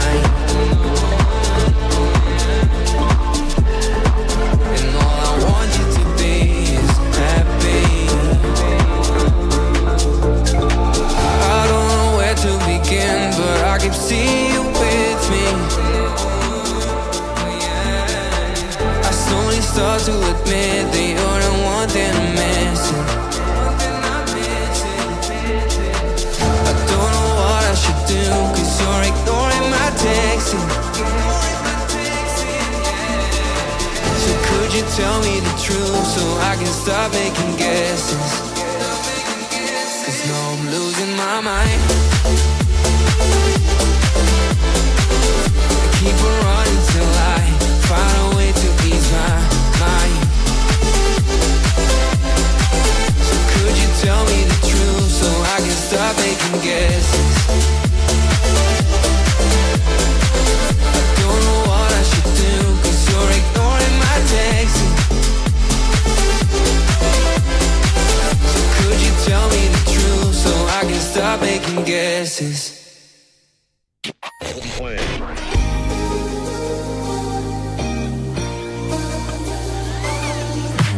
Way too many faces in the crowd, but I think that I see you. One too many days got me changing up the way that I need you. Now we're both at a bar, acting like it's not hard, trying to feel something different. Talk to somebody new, kinda wish it was you, kinda numb to the feeling. Now that you're gone, they say time should heal, but it's been too long. Couple months and I can't seem to move on. I can't seem to move on. I can't seem to. I can't seem to.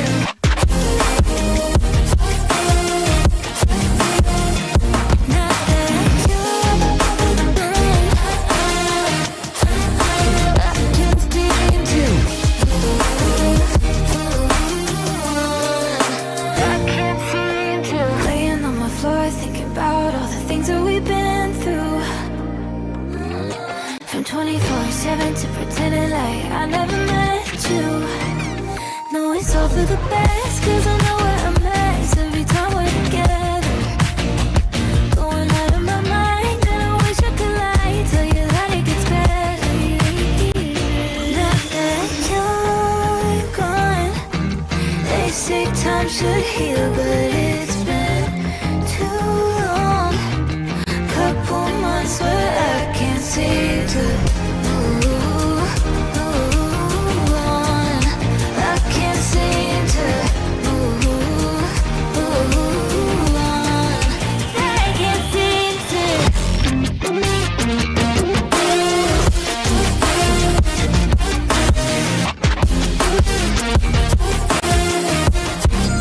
I can't seem to.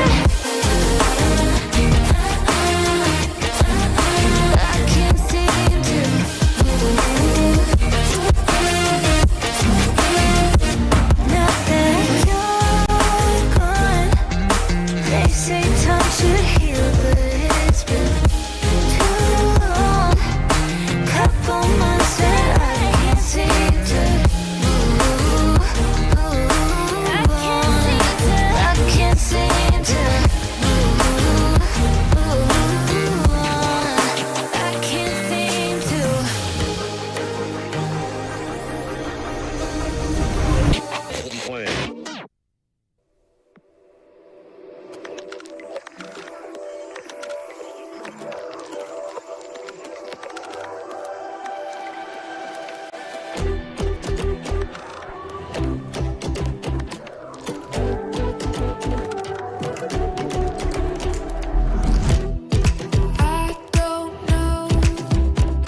symmetry.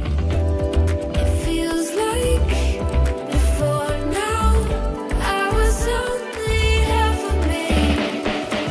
Thought that I had figured it out, never felt irrationally, but this sense of urgency has me wondering.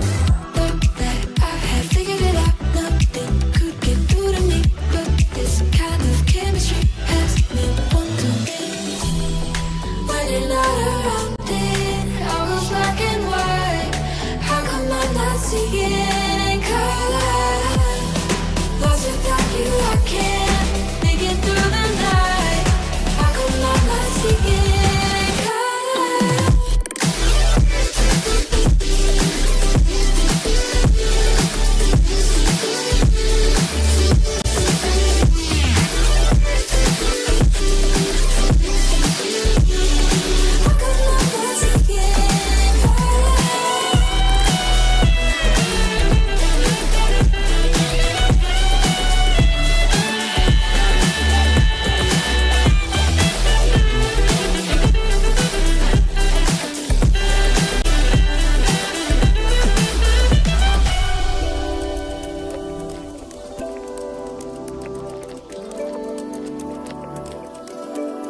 So far gone.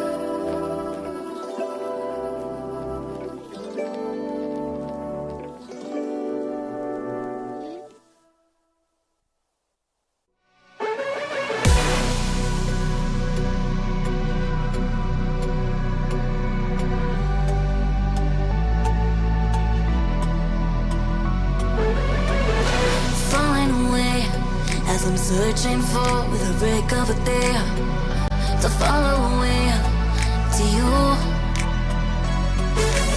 Cause at the end of the day I ain't looking for no reason to change, cause everything is good for you. Baby, I can see we're gonna shout it out to the sky, tell our secrets to the night, so we can see the end in sight. We're gonna shout it out to the sky. When I look into your eyes, I can see no better light, better light than love.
Baby, I can see we're gonna shout it out to the sky, tell our secrets to the night, so we can see the end in sight.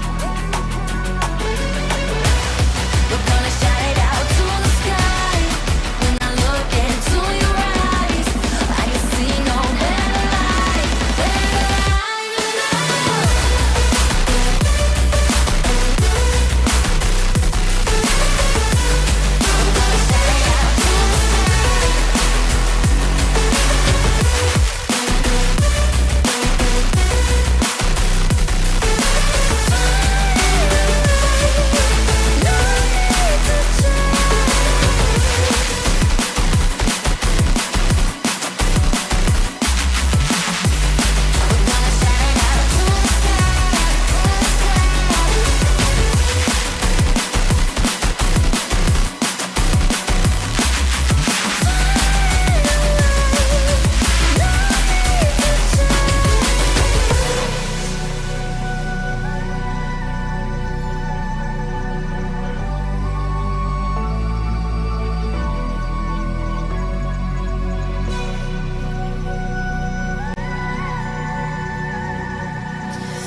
Baby, I just wanna be alone. I don't need your company, stop blowing up my phone. You don't get the things that I've been through, and I don't have the time to lay it all in front of you. And you think that you wanna save me. You don't know it, baby, why you do this? I got this under control. You think you do, but you really don't know that I don't need a savior. You can't be my savior. I'll save myself. I'll save myself. No, I don't need a savior. You can't be my savior. I'll save myself. I'll save myself.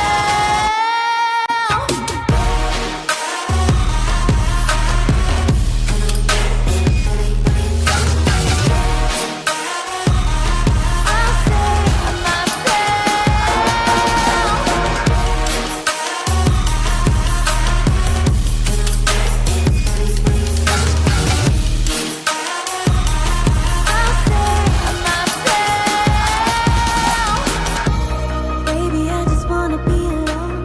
I don't need your company, stop blowing up my phone.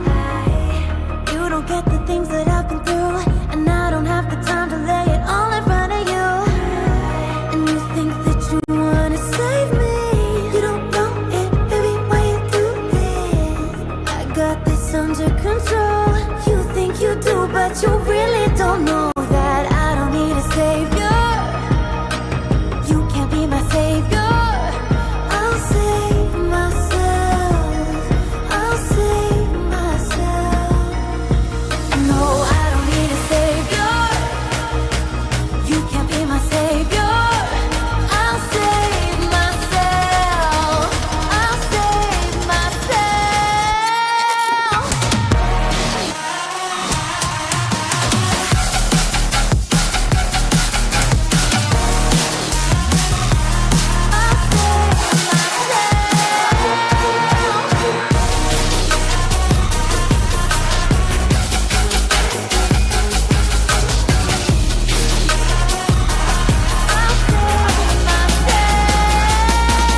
No, I don't need a savior. You can't be my savior. I'll save myself. I'll save myself.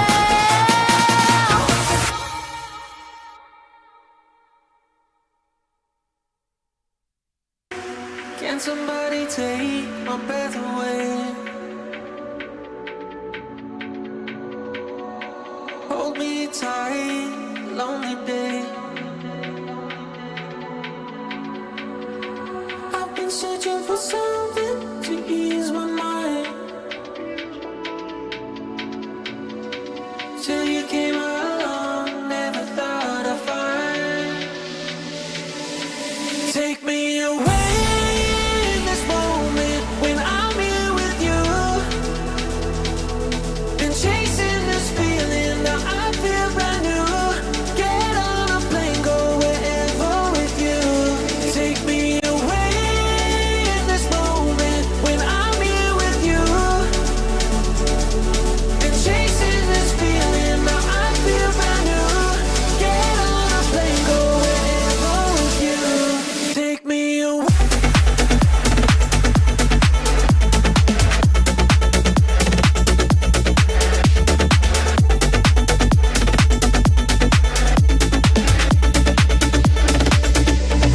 Take me away.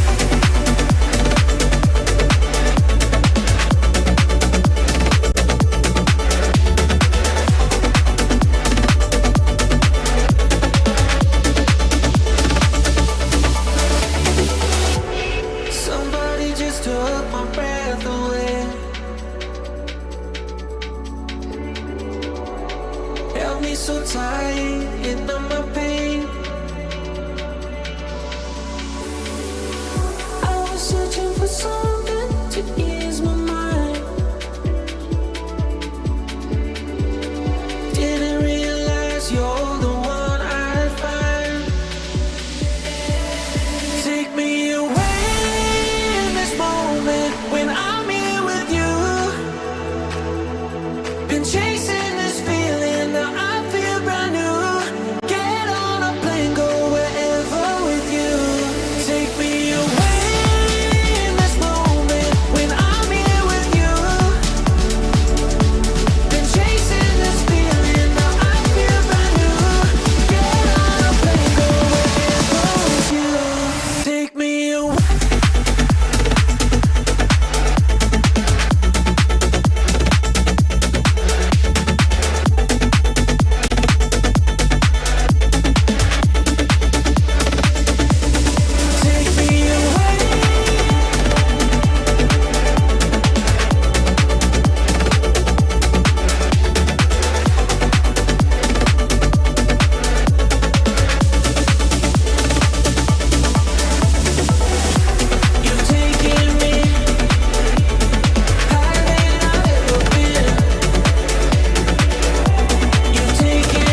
living in its place. How I'm gonna spend my time searching open space, so we still come back for more. Leaving it behind isn't always easy, but how hard we tried. No more, no more. I see you hide. The stars aligned, and we had everything to heal us. No fear, no fight, as we decide to put the distance back between us. Take it away now. Take it away now. Are you letting this go? Take it away now. Take it away now. Are you letting this go?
I can go anywhere, walk the desert in the sun, lost and I don't care.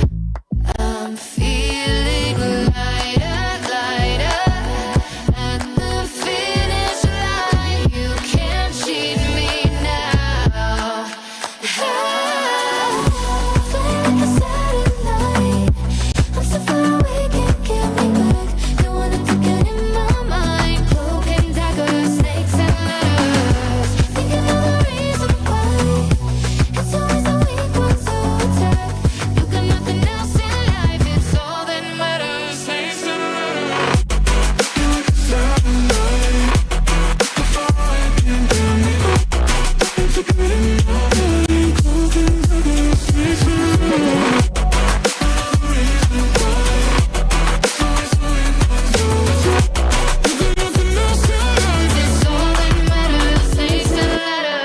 How does it feel to fall now that you're in this alone? No more comfort, 'cause those days are over now. I've seen that side. Can't believe I let you wear me down. All the memories unwind, taking me higher, higher, past the finish line. You can't cheat me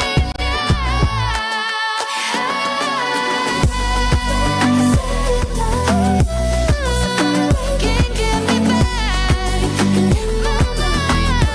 Like a snakes and ladders. Thinking of the reason why it's always the weak ones who attack. And nothing else can last. Snakes and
Seek me out, hear me shout, come get it, don't you simmer down. Right now, want you acting like you in the wild. Don't stop, give me no doubts. Let me know what you want. Your dark desires and your thoughts. Yeah, you can hunt me like a sport now.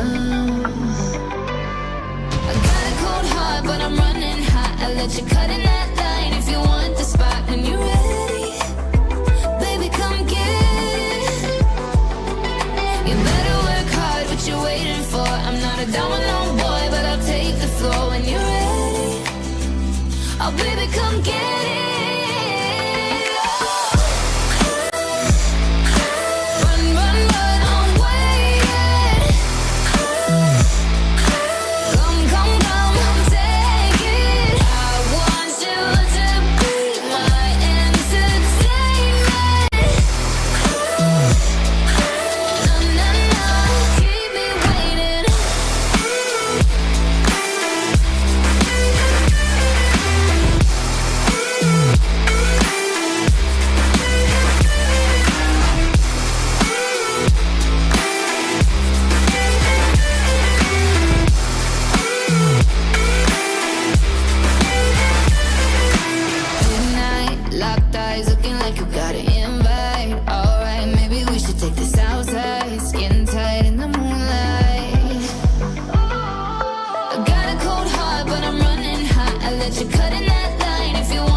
Just yet, this stillness is just a phase. I need to find my purpose again. It's been hard to keep my composure, and I really wanted to be over.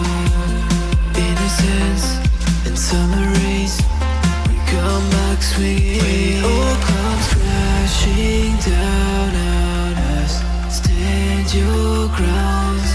Faith is something that is really hard to find. So take it on yourself and keep your head up straight. Brighter days will come, so you better be prepared. When it all comes crashing down on us, crashing down.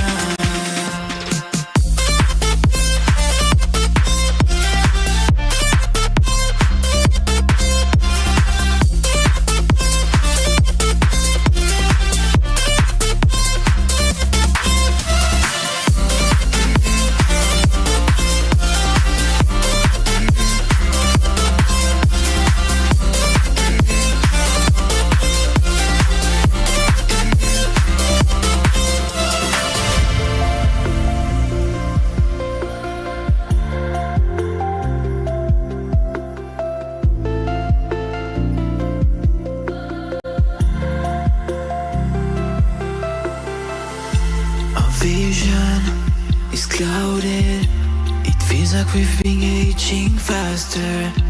I feel so secluded. I really wish that things got better. It's been hard to keep my composure, and I really wanted to be over.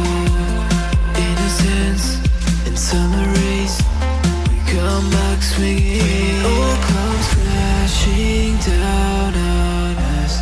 Stand your ground. Faith is something that is really hard to find. So take it on yourself and keep your head up straight. Brighter days will come, so you better be prepared. When it all comes crashing down on us, crashing down.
the sky? Is it morning when my place is night? Is it raining when my place is dry? I wanna see, I wanna know what's on the other side, the other side. I wanna travel the world with you. What's on the other side, the other side? Wherever you are, I want you.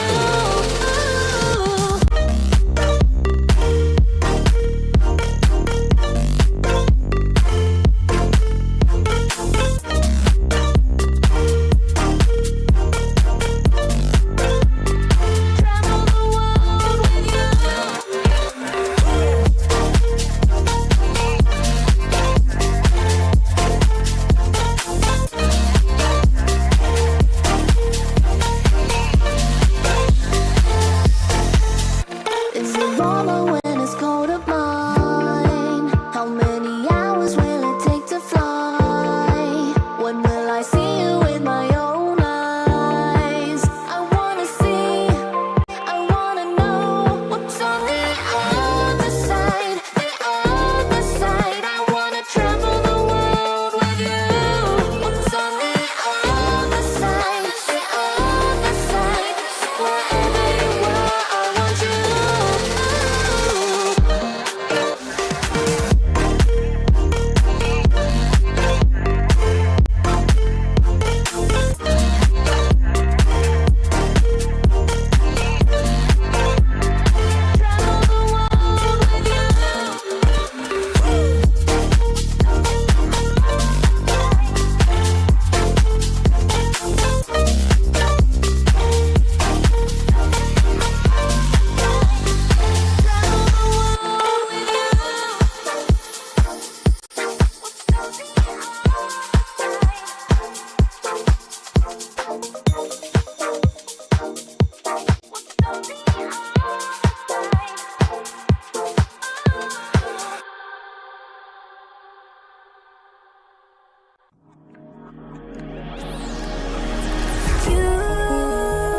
You wanna know my feelings every time I look in your eyes.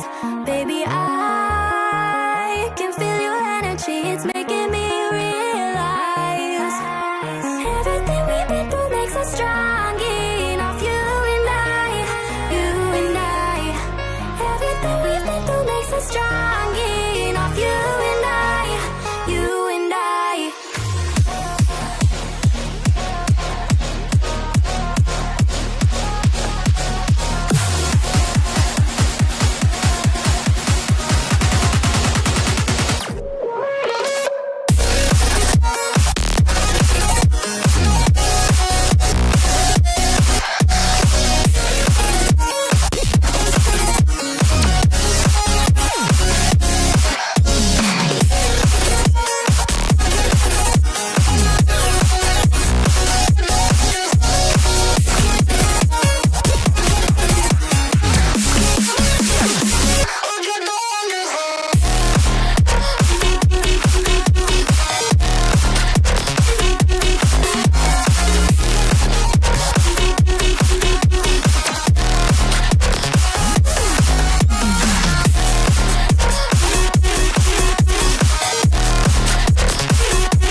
You wanna know my feelings every time I look in your eyes. Baby, I can feel your energy, it's making me realize everything we've been through makes us strong enough. You and I, you and I. Everything we've been through makes us strong enough. You and I, you and I.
control. 'Cause you're in my head, no, it's not my own. You're in my head, yeah, you got too close. I've been trying to fight it, but you started a riot. You're in my head and it's dangerous. You got my heart beating out my chest. I've been trying to fight it, but you started a riot, and I'll never get it out.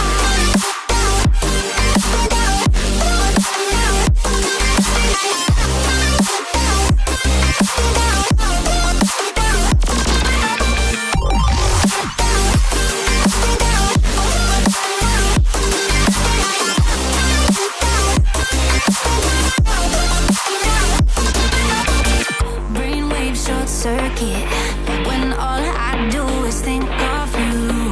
My veins are electric. What am I supposed to do? 'Cause you're in my head, no, it's not my own.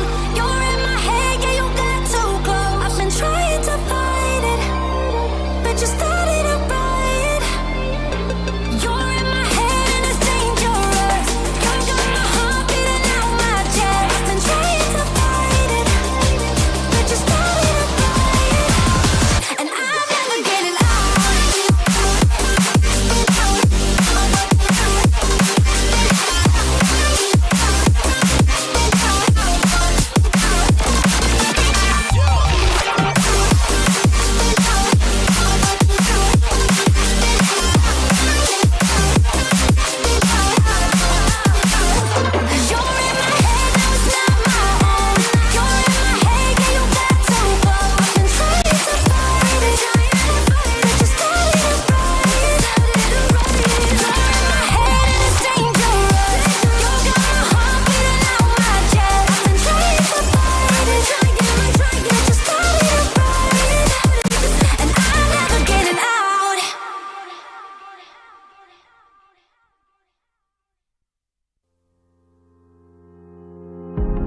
I know that fortune favored you with treasures I don't hold, and though the shine is dull, that's how I'll always think of you.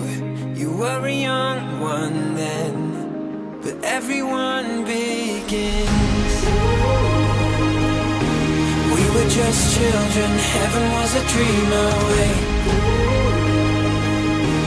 Running from monsters, I wish I could say that the keys that you were searching for, and the giants of the past have turned to dust.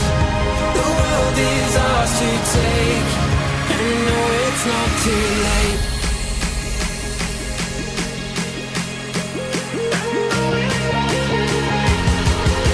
The world is ours to take, and no, it's not too late.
I just wanna say that the keys that you were searching for, and the giants of the past have turned to dust. The world is ours to take, and no, it's not too late.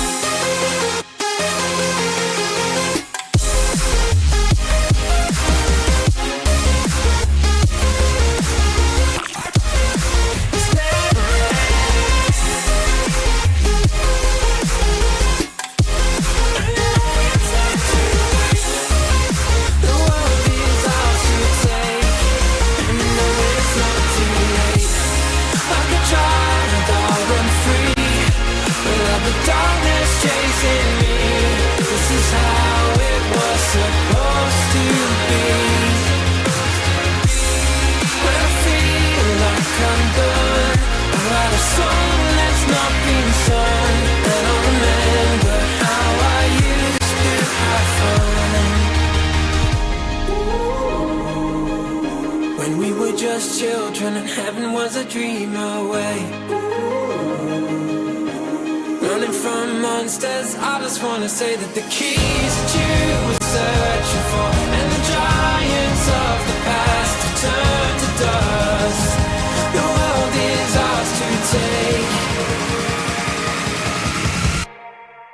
and you know it's not too late.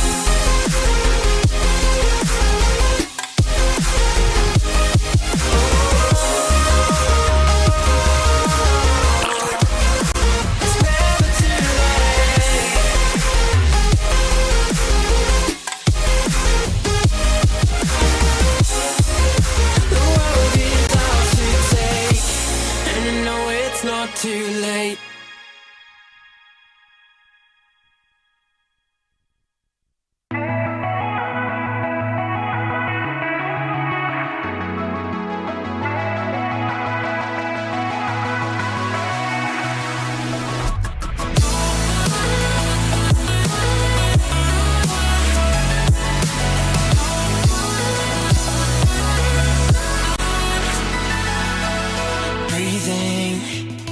Short on air.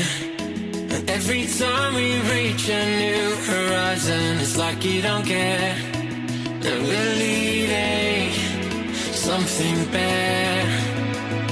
And in the water I see cold reflections of what's really there. I'm not waiting on love, our time has come. We're fighting empires and I want to feel the fire again. It's not easy to love when the world is numb. We're fighting empires and we're gonna feel the fire again.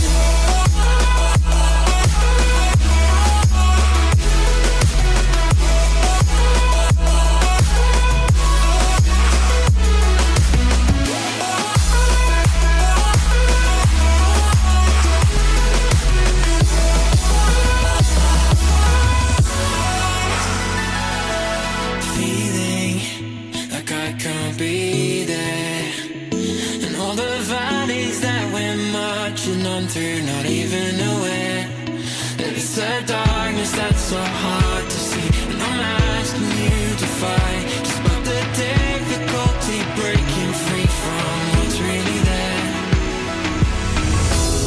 I'm not waiting on love, our time has come. We're fighting empires and I want to feel the fire again. It's not easy to love when the world is numb. We're fighting empires and we're gonna feel the fire again.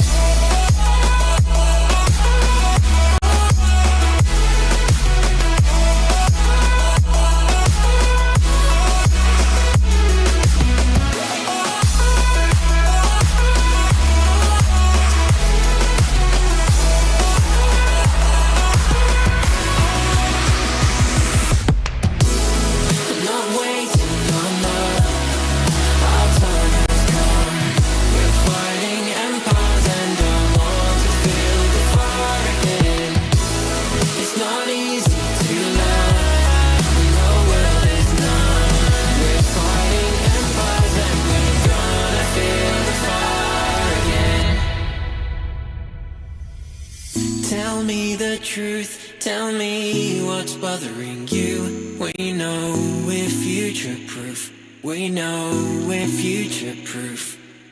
Tell me the truth, tell me what's bothering you. We know we're future proof, we know we're future proof. Tell me the truth, tell me what's bothering you. We know we're future proof, we know we're future proof. Tell me the truth, tell me what's bothering you. We know we're future proof, we know we're future proof.